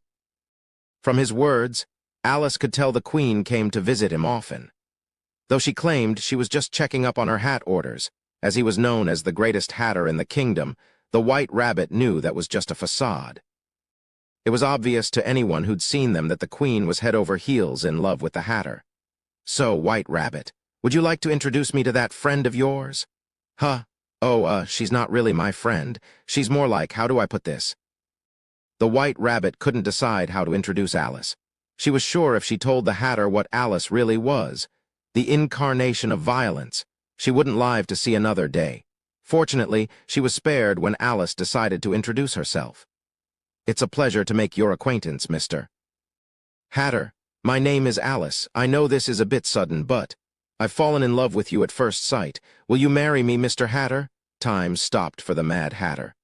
Once again, the White Rabbit groaned. Alice trotted up to the Hatter and gave him the most pleading, puppy-dog look she could muster. At the same time, her gaze promised death if he refused. Time resumed for the Mad Hatter. Gladly. The White Rabbit's groaning grew louder. She didn't think the Queen would sit idly by as some interloper came in and stole away her lover. War was coming. And indeed, when the Queen of Hearts finally arrived, she did not take kindly to her Hatter being in the arms of another woman. Her eyes grew red with rage, and she ordered her card soldiers to attack Alice. However, Alice wasn't going to give up her new prize that easily. The battle that ensued was so fierce, it razed all of Wonderland to the ground. Poor White Rabbit even wrote a book about it once it was over. She titled it Attack on Alice, and it was a bestseller. Arifureta Magic Academy 3. In a faraway land, there was a magic academy that was considered the best in the world. It boasted a massive courtyard, which was about as large as the Tokyo Dome, for its students to train in. Normally, it was a rather dreary place, but today it was filled with decorations and ornaments. Furthermore, it was filled to the brim with students, their families, and simple observers. For today was the annual sports meet. The students had spent the past few months polishing their skills, all for the sake of carrying their team to victory. The morning events had already finished, and after a short break, the afternoon events would commence. The reason everyone put such importance on this event was because if one did well, it was possible nobles from various countries would want to scout them for high-ranking positions. However, while most students were pumped up for this event, there was one girl in the broadcaster's booth who looked dispirited. "Shizuku can't take this anymore. Shizuku's going home." "President, why are you talking like a kid? Get a hold of yourself." Slumped across the broadcaster's desk was the student council president, Shizuku Yigashi. She was so depressed that even her ponytail was drooping. Next to her was a special guest who'd been invited to the sports meet, Liliana, the kingdom's princess. Hehe, I'm fine, Liliana-sama. I just died a little inside when I realized there's still half a day of this hell left. Then you're not fine at all, are you? Your eyes look like a dead fish's. Shizuku looked up at Liliana. It looked like she'd aged a decade over the past few days. Liliana couldn't hide her worry, but before she could say anything more, the bells signaling the start of afternoon events rang. Shizuku's expression returned to the stoic mask of the student council president. She flipped the switch on the magic amplifier and began her speech. This is the management committee speaking. The afternoon games will begin shortly. I hope you all are rested and ready for the final round of events. Let's give it our all until the very end. Lastly, I would like to implore everyone to please follow the rules and play safe. Cheers rang out throughout the grounds. It seemed her desperate pleas for certain students to play nice had been well received. The rest of the student body was tired of all the collateral damage they'd been suffering. Finally, it was time to start the first event of the afternoon. The obstacle course. Participants would have to overcome the physical and magical obstacles in their way using a combination of their athletic talents and their magical abilities. The first team to reach the flag at the end would be the winner. For some reason, though, the pedestal where the flag was supposed to be was covered by a huge cloth. Shizuku's expression stiffened. She had a bad feeling about this. A teacher walked up to the pedestal with tears in his eyes and reluctantly pulled the cloth off. The crowd fell silent when they saw what lay underneath. MMMMM. MMMMM. Emga, instead of a flag, there was a chair on the pedestal, and sitting on it, tied and gagged, was Hajime. He was struggling desperately against his bonds, but to no avail. It was rather pitiful, really. Hajime was probably the best synergist on campus, and whoever had captured him had taken that into account. His chair was made of the sturdiest wood, and the ropes tying him of the toughest ivy. There was no metal or ore he could transmute within reach. What do you think you're doing? Why on earth is Nagumo-kun tied up here? Kyudeta-sensei, you're a teacher, aren't you? Hey, look at me, tell me what's going on. I don't know, I have nothing to do with this. You-sensei just told me if I didn't do as she said that she'd air well. Kyudeta was known as an upright and thoughtful teacher, which made him very popular with the kids. However, he was trembling in fear at present. After a few seconds of dithering, he dashed off the courtyard as fast as his legs would carry him. TCH, he got away. Fine, we'll just have to handle it ourselves. Someone? Anyone? Untie that student? Loud music drowned Shizuku out before she could finish. It was an upbeat rock number, one that got everyone's blood pumping. Confused, Shizuku turned to look at the music control tent. But before she could get a grasp of the situation, the girls entered the stage. Let's settle everything once and for all here on this grand stage.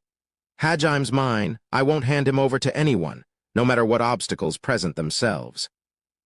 You, the strongest and prettiest magician in the school, strode onto the courtyard first, her white lab coat and golden blonde hair glimmering in the sunlight. Following behind her were 100 members of the I Want You Sensei to Give Me Private Lessons After School club. I'll obliterate any obstacles that get between me and my love. Whether they're a teacher or a friend, I won't show any mercy. I'll drown this field in a sea of blood if I have to. Shay stepped onto the courtyard next, swinging her trusty warhammer from side to side. If Yu was the Academy's strongest magician, then Shay was their strongest melee fighter. Not only that, she was revered as an idol by students and teachers alike. Following behind her were 100 members of the I Want Shaitan to Step on Me club. Hajime-kun is mine and mine alone. I'll seal away any obstacles that try to come between us. Kaori stepped onto the courtyard next. She was dressed in a nun's habit that only showed off the barest hints of her tantalizing legs. She was known as the school's gentlest healer, but right now her gaze was as cold as ice. Following behind her were 100 members of the I Want to Be Healed by Kaori-chan club.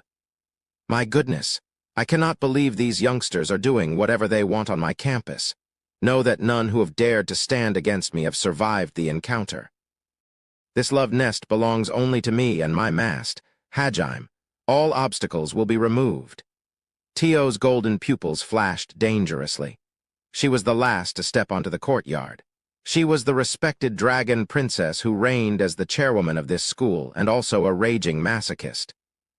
Following behind her were 100 members of the Dragon Princess Bodyguard Club. Sadly, they were unaware of her hidden perverted side. After glaring at each other for a few seconds, the girls all simultaneously said, "I'll be the one to remove all obstacles in the way of my love." "Stop right there, What the hell are you guys doing? You're not even entered in this event. Besides, teachers and administrators aren't even allowed to participate. And just because you guys keep using the word obstacles doesn't automatically make what you're doing an obstacle course. What kind of battle are you trying to hold here? Get off the stage and get back to the stands, you idiots. I've had enough of you." Shizuku was panting by the end of the tirade. Wow, to think the student council president can argue on equal footing with those four.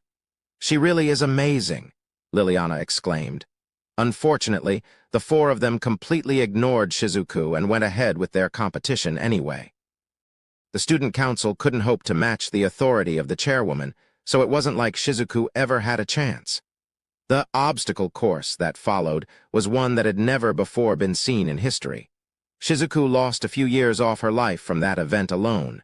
He quit sending lightning dragons into the stands. "Chairwoman, you can't transform here. Hey, don't use your breath. Kaori, stop using the teachers as catapults. Just because you're healing them right after doesn't make it right.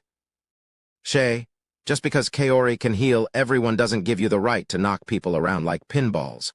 Oh no, one of the teachers got thrown right into the Pope's stand. I'm terribly sorry for how unruly the students are being." Shizuku kept yelling until her voice grew hoarse. She was respected by the entire student body and known as the Academy's strongest swordswoman, but there was one other nickname the school knew her by. The school's most pitiful student council president. "You brats, cut it out before I cut you all down." The student council president's angry screams had become a regular fixture of this academy. A certain peaceful hero party. This is a story that occurred a short while after the students were summoned to Tortoise. After some time had passed, the students had finally begun to get used to the fantastical situation they'd been thrust into, and returned to some semblance of a normal daily life. Kuki and his party were especially unused to all the praise and respect they were being showered with. As they were the group that would lead the vanguard in the war to come, the residents of Tortoise had practically been worshipping them. However, they'd grown accustomed to it, and even made friends with some of this world's inhabitants. Happy with the results of the day's training, Kuki wiped the sweat off his brow and started heading back to his room. Ryutaru, who he was rooming with, had already returned ahead of him. Seeing as there was still time before the sun set, Kuki was thinking of inviting him to hang out somewhere. When he got back to his room, he noticed the door was slightly ajar. As he put his hand on the doorknob, he heard a voice coming from inside. "Huo! Ha! Ha!" Kuki peeked through the gap in the door and saw his best friend posing in front of the mirror. He shifted fluidly from pose to pose, as if he were going through a martial arts form. At times, his large muscles relaxed, while at other points they tensed.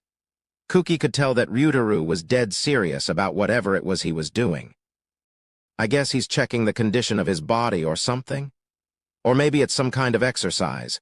Sadly, Kuki couldn't muster the courage to find out what Ryutaru was actually doing. In fact, he couldn't even walk inside his room. The reason being because Ryutaru was doing all of this buck naked. Just then, Kuki's gaze met Ryutaru's, or rather the reflection of Ryutaru's gaze in the mirror. They both froze in place. It was as if time had stopped. Expression stiff, Kuki muttered something. "Oh yeah, I just remembered I forgot something at the practice grounds. Bye." Kuki wanted to escape from this awkward predicament as fast as possible. "Wait, Kuki, don't get the wrong idea. I was just practicing my forms.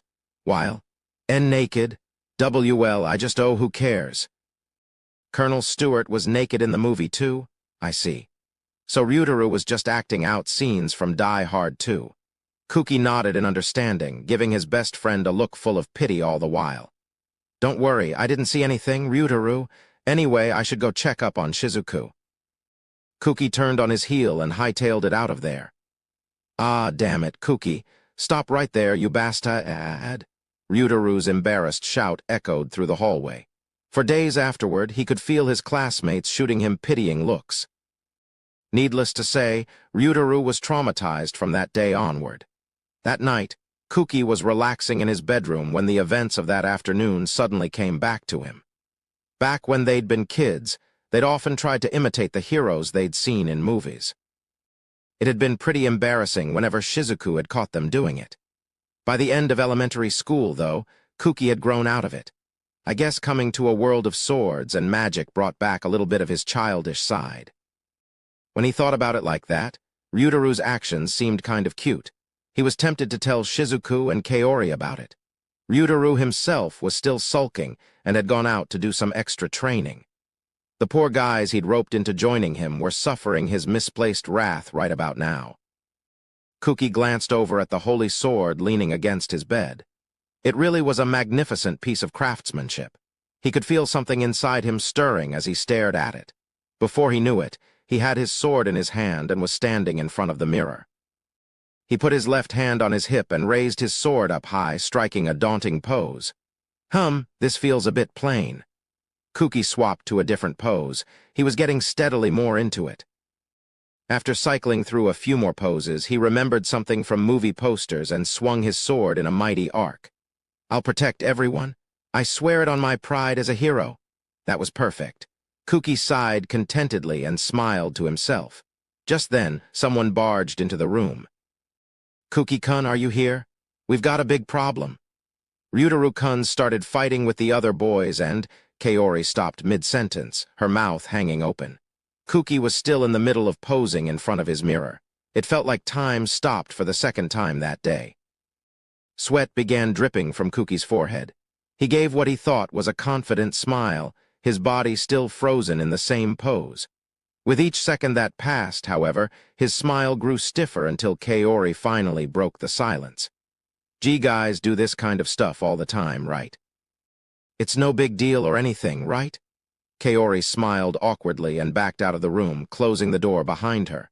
Kuki heard her scream, Shizuku-chan, as her footsteps faded away into the distance. A few minutes later, Kuki finally recovered enough to stop posing. Wait, Kaori,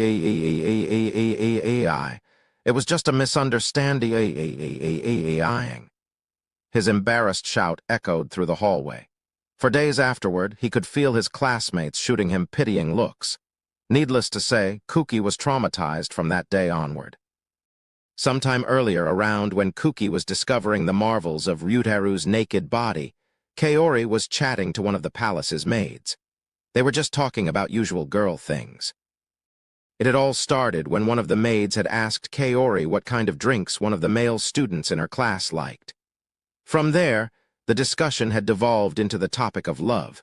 One of the maids had been bold enough to say, I bet if I said I'm here to serve you personally, master, I could make any of the boys fall for me.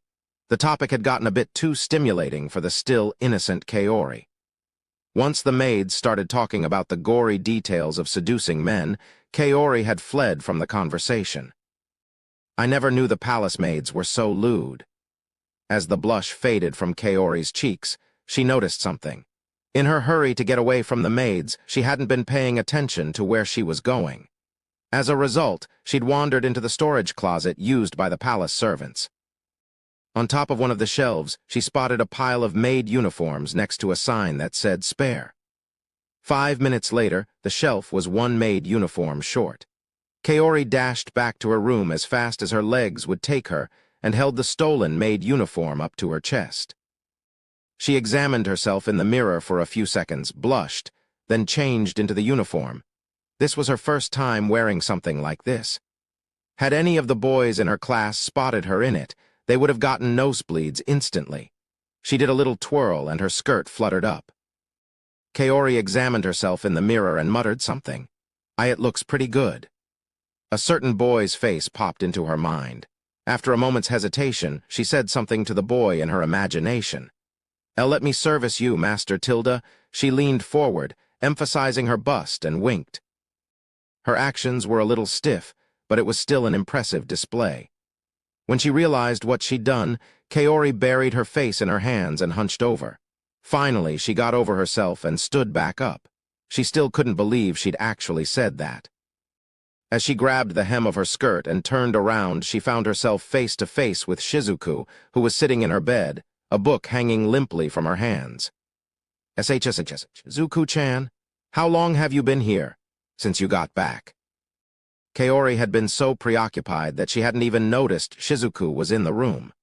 For her part, Shizuku had been too shocked by the chain of events to say anything. First, her best friend barged into their room, then she changed into a maid outfit, then she started doing sexy poses. So, Shizuku-chan, this isn't what you think. So, basically, the maids were all acting really lewd and then, don't worry, Kaori, it's okay, I understand. Why you do? Thank goodness. Hey, Shizuku-chan, why are you trying to sneak out of the room? Where do you think you're going? Shizuku surreptitiously put one hand on the doorknob. She smiled as sincerely as she could to Kaori, but Kaori wasn't buying it. Kaori reached out to stop Shizuku, but before she could, Shizuku bolted out of the door. Nagumo Kuwan, Kaori's, nu-woo-woo-woo-woo-woo-woo, stew-woo-woo-woo-woo-woo-whoop. Shizuku-chan, I hate ya-woo-woo-woo-woo-woo. Her embarrassed shout echoed through the hallway. For days afterward, she could feel her classmates shooting her pitying looks. From that day onward, the story of Shizuku running around while Kaori chased her in a maid uniform became a legend among the palace residents. Use magic lessons. HM, you want to know the trick to using magic? Yu tilted her head in confusion. It was just past noon, and Shay had asked her what the trick was to using magic. Shay had absolutely no affinity for any of the elements. It was so bad that her affinity was around the same level as Hajime's. In fact, the two of them had often spent evenings lamenting to each other how they wished they could use magic. However, despite these shortcomings, Shay had one thing no other beastman had. She possessed mana and the ability to manipulate it directly. Because of that, she still held dreams of decimating hordes of enemies with magic. As nothing else had worked, Yu was her last hope. If even the strongest magician in history didn't have a solution for her, then Shay really was doomed. Yes, please. Maybe if I learn your secrets, I'll be able to use a few spells in battle even though I don't have any affinity for magic. At least, that's what I'm hoping. Okay, I'll teach you. It never hurts to have more skilled party members. Wow, really? Thank you so much, Yu-san. I knew I could count on you. Shay's bunny ears flopped happily. She was over the moon already, even though there was no guarantee you could solve her problem either. Oh, is you holding a magic lesson? This sounds rather interesting. Would it be all right if I joined in, you? Yeah, I don't mind. It's kind of moving knowing a dragon wants to be taught by me. Though Tio already had amazing affinity with most of the elements, she too was interested in Yu's lessons. It wasn't every day that she had the chance to learn from the greatest magician of the age, after all. For her part, Yu had grown up listening to stories of the wise dragonman tribes. It was a mark of pride to her that one such dragonman would be interested in learning from her. Hajime watched the three girls discuss the finer points of spellcasting with a forlorn look in his eyes. Sharp-sighted as always, Tio noticed Hajime's gaze and tilted her head quizzically. Master, what's wrong? Would you like to join in as well? Nah, I'm good. Hajime seemed unusually dispirited. Sensing an opportunity to tease him, Shay grinned and opened her mouth. Phew-foo-foo. What's wrong, Hajime-san? Could it be that you already received private lessons from Yu-san, but you still can't use magic? Is that why you're too scared to try again? Nah, that's not it. Then why won't you join us? Really, I'm good. In fact, you two should probably get out while you still have time. For your own sake, I mean. You didn't take kindly to that. She pouted and turned to face Hajime. You're so mean, Hajime. Are you saying I'm useless? Not exactly. It's just, everyone's suited to certain tasks and not suited to others. But Hajime-san, wouldn't Yu-san be the most suited person to teach us magic? Precisely. I have lived a long time, but never have I seen anyone with as much talent as you. I consider myself a skilled magician, but even I would relish an opportunity to learn from her. Hajime raised his hands in surrender. Just remember I warned you. They pondered his words for a few seconds, but the lure of being taught by Yu reeled them back in, so they put it out of their minds. Yu pulled out a pair of silver-rimmed spectacles. No one knew where she got them from, and began her lecture. She articulated with her hands as she explained the theory behind the original spells she'd created. About 10 minutes into the lecture, Shay and Tio began to have an inkling of what Hajime had tried to warn them about. So if you just go whoosh with the magic here, it'll go all zap. Then you just have to squeeze it like Jiu and it's done. Simple, right? You smiled at her dumbfounded pupils. Nothing about that had been simple at all. I see, or rather, I don't. Yeah, I have no idea what you just said. Huh? Yu's eyes went wide with surprise. Tio and Shay timidly tried to ask for a more elaborate explanation. What exactly is the zap part supposed to mean? What do you mean, Jiu? Like I said, it's when your mana goes Jiu. Then there's that little fluffy feeling, and you just have to get to that floaty state where... Shay couldn't take it anymore. Like I said, that doesn't make any sense. All these weird sounds and stuff don't actually mean anything. I'm begging you, please just use normal people words. Yu tilted her head in confusion. How did that explanation not make sense? I tried to make it as simple as possible. Realizing this was what made sense to Yu, Tio changed track. She asked Yu if she could give a more theoretical explanation. Yu nodded and did as she was asked. So, the Jiu state is basically when you accelerate your mana from 0 to 2.25. From there, you multiply it by a further 2.25 to 2.27, depending on the element and type of spell you're attempting to cast. However, unless you restrict it with a resistance ratio of 3.95, you won't be able to give the spell form. Fortunately, once you've cast it, the degree of variability is automatically accounted for, so you don't have to. I meant a theoretical explanation people can actually understand. This time it was Tio's turn to explode. Shay's rabbit ears were pressed flat against her head, and she was staring off into the distance with dead eyes. Yu grumbled to herself, confused as to why the two of them couldn't get it. That's why I tried to give you a simple explanation first. Why don't you two understand? Gah! Shay and Tio clutched their chests and collapsed. It seemed from Yu's tone that she thought the two of them were idiots. In truth, though, Yu was thinking no such thing. She was honestly confused as to why an explanation that seemed simple to her didn't make sense to them. It was as obvious as the fact that the sun rose in the east, and that leaves changed color in fall. Shay had already known she knew nothing about magic, so the hit wasn't that bad for her, but for Tio it was devastating. She had considered herself, if not a master, at least a veteran magician. However, the pride and knowledge she'd built up for centuries had been shattered by a single sentence from Yu. She crawled along the floor muttering, Am I truly an idiot? Did I honestly believe I was a skilled magician when I don't even understand the basics? Shay tottered over to Yu and threw herself at Yu's feet. Please, please make it stop. You've already crushed Tio-san's pride. Don't worry, all you need is practice. Just follow the steps I said and you'll be able to do it too. Come on, stand up and give it a try. Shay and Tio staggered to their feet. Even if they told Yu to stop, she wouldn't. She'd gotten into the role of a teacher and was having too much fun to quit. Okay, repeat after me. Jiu, paru paru, suoi. Aren't those sounds different from last time? Yu made a Cayman rider pose and tried to lead Shay and Tio through a spell. Naturally, the two of them couldn't understand her at all. However, that wasn't going to stop Yu. Come on, go Jiu, come on. What's taking you guys so long? Jiu. Okay, now rune. Rune. Once more with feeling, suoi, suoi. Their voices carried a long way through the empty plains. A few passing adventurers gave the trio odd looks. Shay and Tio were in tears by now. I warned you.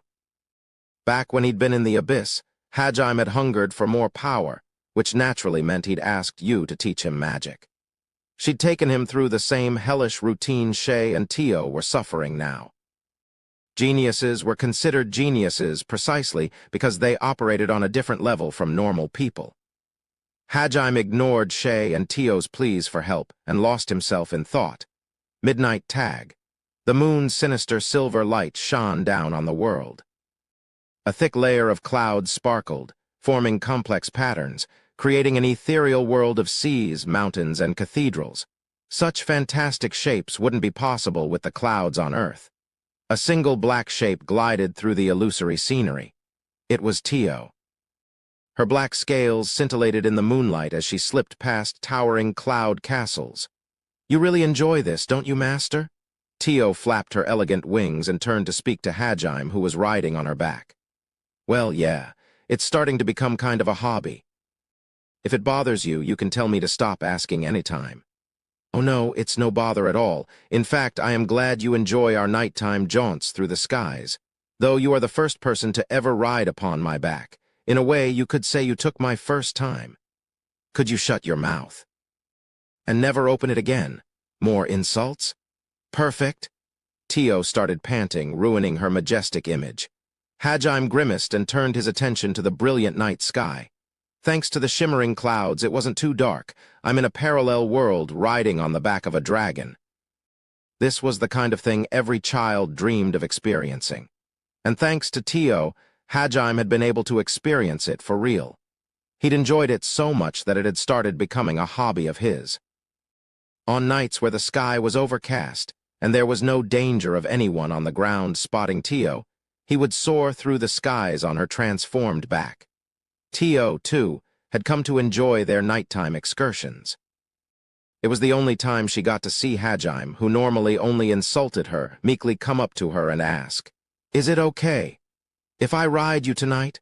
She also felt a twinge of pride that he would choose to ask her. After all, if all he wanted to do was fly through the sky, he could easily craft an artifact that would let him. However, he went out of his way to specifically ask her, and while they didn't talk much during their flights, Tio could tell Hajime enjoyed them immensely. It made her feel warm and fuzzy inside to know that she was making him happy. To Tio, these trips were an irreplaceable treasure. "What do you say, Master? Shall we fly through those cloud arches? You won't see such formations often." Sure, that sounds good. You know, now that I get a good look at them, some of them aren't arches at all. They're rings. I should have expected as much from a fantasy world. Tio, since we're already up here, why not show me just how fast you can fly? Phew. If that is what you wish, Master. I suppose I can show off if you insist. Hang on tight, you wouldn't want to be blown off. You got it?" Hajime was unusually spirited. Spurred on by his excited response, Tio roared and flapped her wings. They accelerated toward the natural obstacle course the clouds had made for them. She sped through the sky like a bullet, a black streak through the midnight blue sky. She made sure Hajime was still hanging on and soared through the first arch. Then she skillfully maneuvered through the next series of rings, using the air resistance to help her turn. "Haha, you're amazing, Tio. I should have known a legendary dragon wouldn't have any trouble with a few rings. You honor me with your praise, Master. If you are in a generous mood, I would like to take my reward in the form of kisses and abuse." "I'll abuse you all you want, but no kisses." "Very well. How about kissing me while slapping my arse? Nothing would make me happier." "Pervert, these night dates I can accept, but I will not allow you to do something so disgusting with Hajime. Please, could you?" Halfway through her sentence, Tio realized it wasn't Hajime she was talking to. Yu was flying next to Tio, her arms crossed. Her glare was so intense that most people would have fainted just from being on its receiving end. "Yo, Yu, what's up?" "It looked like you two were having a lot of fun, so I wanted to join in." There was one part of what Yu said that struck Tio as odd. "How could you discern what we looked like? We were flying rather high in the sky, not to mention the fact that the clouds were obscuring us. Did you use some form of magic?"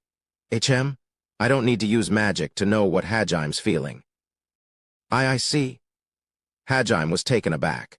It was a bit of a shock that she could tell what he was feeling all the time, no matter where he was, especially since she claimed to not need magic to do it. "Your love is very stalk, a hum deep," Tio muttered quietly. Yu turned her intense stare onto Hajime. It felt as if she were looking through his very soul. "It looked like you two were really enjoying yourselves." She repeated herself. Tio could see the flames of jealousy burning deep within her eyes. We should probably head back soon. Let's do this again sometime, Master." Pressured by Yu's glare, Tio suggested they return. Oddly enough, Hajime didn't respond right away. Normally, he spoiled you, so it was rare to see him not acquiescing to her wishes. He put his hand on his chin and lapsed into thought. Then, in a flash of inspiration, he grinned at you and said something. "Hey, Tio, if I'm your master, then that means you have to listen to my orders." "Fwa? Oh, of course. If there is an order you wish to give me, I will gladly accept." This would be Hajime's first formal order for Tio. She was both confused and somewhat excited by the prospect. Hajime's grin grew wider, and he gave Tio her order. "All right, Tio, I order you to leave that vampire in the dust." "Ah, I see, master. I must say I didn't expect you to have such a mischievous side to you." "Still, that's what makes you interesting." "Very well, I shall do as you command." Tio let out a playful howl and accelerated even more. She easily outstripped you. While she was still recovering from the shock of what had just happened, Hajime called out to her. "Hey, vampire princess. Catch us if you can. If you manage to get us, I'll give you anything you want." "Are you sure you want to make that bet? You know you have no chance of winning, right? This dragon of mine might be a hopeless pervert, but she's pretty fast. You sure you can win that easily?" "HMPH, as if I would lose to a pervert. You'll regret choosing the dragon over me. And my dear master, could you please not insult me in the middle of a conversation with someone else?" "Ha, ha." I might get so excited that I accidentally cancel my transformation. Now that he was finally able to enjoy his time in this other world, Hajime wanted to savor it to the fullest. A game of tag through the night sky with you was the perfect way to do that. And though her words were harsh, you was grinning too. Panting excitedly, Tio blazed through the sky. You used her gravity magic to close in on them. The moment she saw her chance, she would rush in for the kill. "Ah, I'm begging you, master, please whip my arse into shape. Drive me like you would a horse. I am certain I could go even faster that way. If you punish me, I'll have enough strength to sprint through that wall of clouds." Hajime ignored the dragon's perverted words and focused on the race. He didn't want her ruining this perfect night. Meanwhile, on the ground, Shay had been left all alone. The rain won't stop. And no one's back yet. Don't tell me they forgot about me.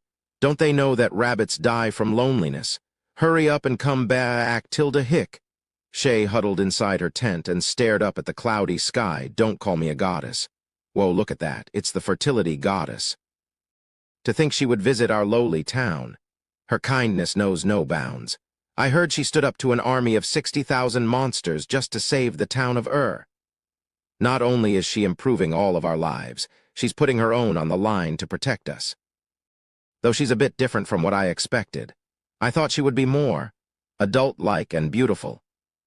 That's what makes her such an amazing goddess. Even though she's short, she's still working so hard for our sake. This may be rude, but I honestly think she's kind of cute. I know what you mean. She may be a goddess, but honestly, she reminds me of a baby squirrel. I just want to cuddle her. Oh, you too?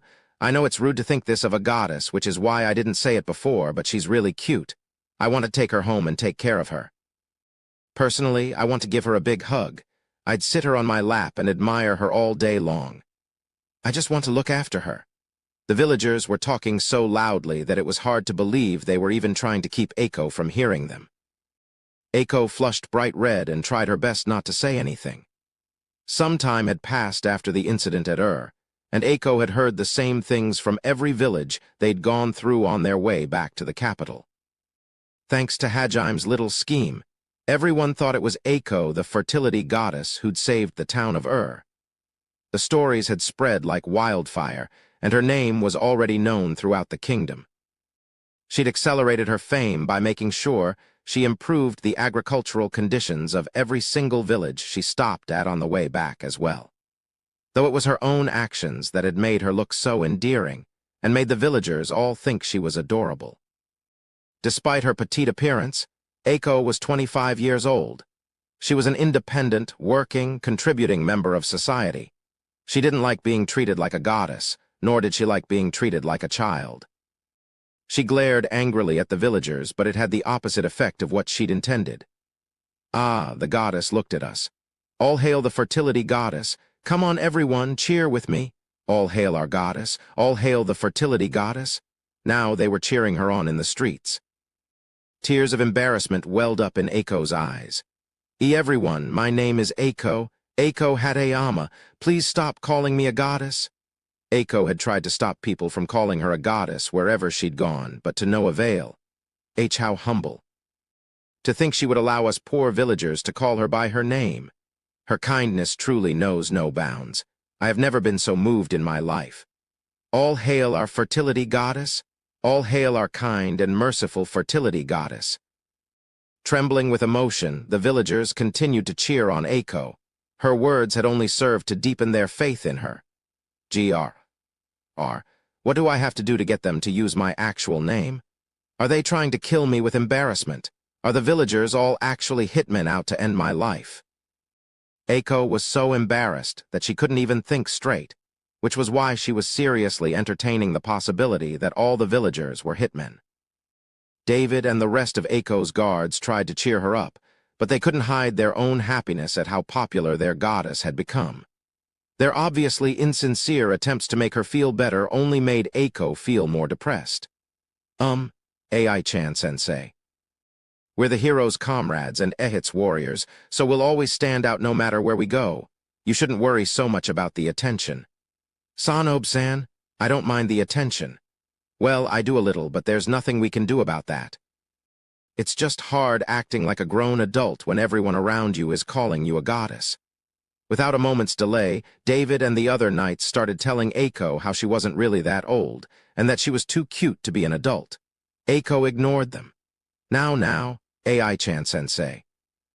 Your fame as the fertility goddess was spreading even before her. All that did was speed it up a little.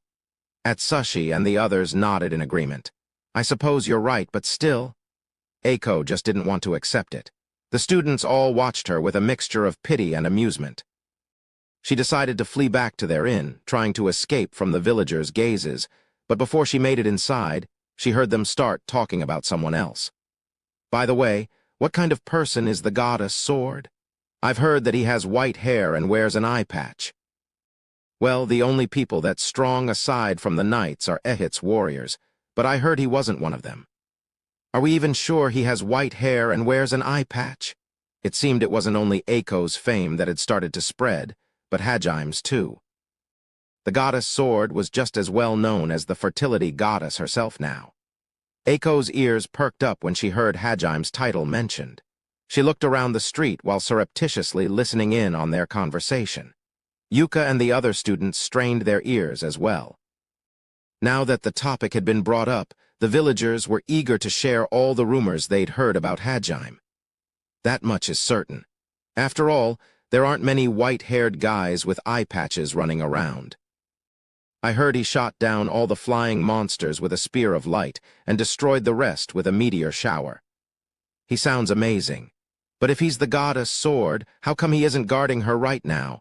That group of Ehit's warriors is. He certainly was amazing back there, Aiko and the students thought to themselves. Even David and the other knights begrudgingly had to admit that Hajime had fought splendidly. Though, that didn't mean they had to like everything else he'd done. The villagers all puzzled over the question of why Hajime wasn't guarding Aiko like a goddess Sword should. One of them spoke up, offering a possible explanation. Come to think of it, I heard something from a merchant who was staying in the same water Sprite Inn as the goddess. Apparently her sword had a lot of women in his party and they were trying to fight with the goddess for his love. Maybe he felt it would be awkward if he stayed. Aiko coughed in surprise, quickly averting her gaze. Wait, what? The goddess and her sword are lovers. Before long, the story had grown completely out of hand. According to the villagers, Aiko and Hajime were now lovers, and he'd had to leave her side because another woman had gotten between them. Excuse me, everyone. Please don't spread baseless rumors. I am teacher and he's my student. We have no such illicit relationship. Aiko's knights approached the villagers with a dark look in their eyes, but before they could do anything, she spoke up. Unfortunately, the desperation in her voice made it seem like she was just trying to hide the truth, and what had just been a rumor became cemented as fact in the villagers' minds. Oh yeah, I didn't want to say this because it might be rude, but I heard from a lot of people that after the fight the goddess and her sword, well, you know. Why yeah, I heard that too. That they shared a passionate kiss in the town square in front of everyone, I mean. Eiko blushed so deeply that her face looked like a giant tomato. Her mouth opened and closed, but no sounds came out. The villagers started discussing the kiss, and Eiko began to panic. She turned to look at Yuka and tried to explain herself. "SSSS-san, Obe-san, it's not what you think. He was just giving me CPR. There was nothing romantic about it. I swear I'm an upright and honest teacher." "Huh, why are you trying to explain it to me? Besides, whatever you might have done has nothing to do with me." Yuka couldn't understand why Eiko had suddenly turned to her. But even though she tried to protest, Eiko was beyond reason. Yuka couldn't stop her from repeating, "I swear, it's all just a misunderstanding." "What's this strange feeling welling up?" "You don't have to say it, Atsushi. I know exactly how you feel." The girls near them were getting flustered over a guy who wasn't even here. Atsushi and the other guys watched on with dead eyes, while Tiko and Nana just snickered. Even when he wasn't present, Hajime was sure to cause a ruckus.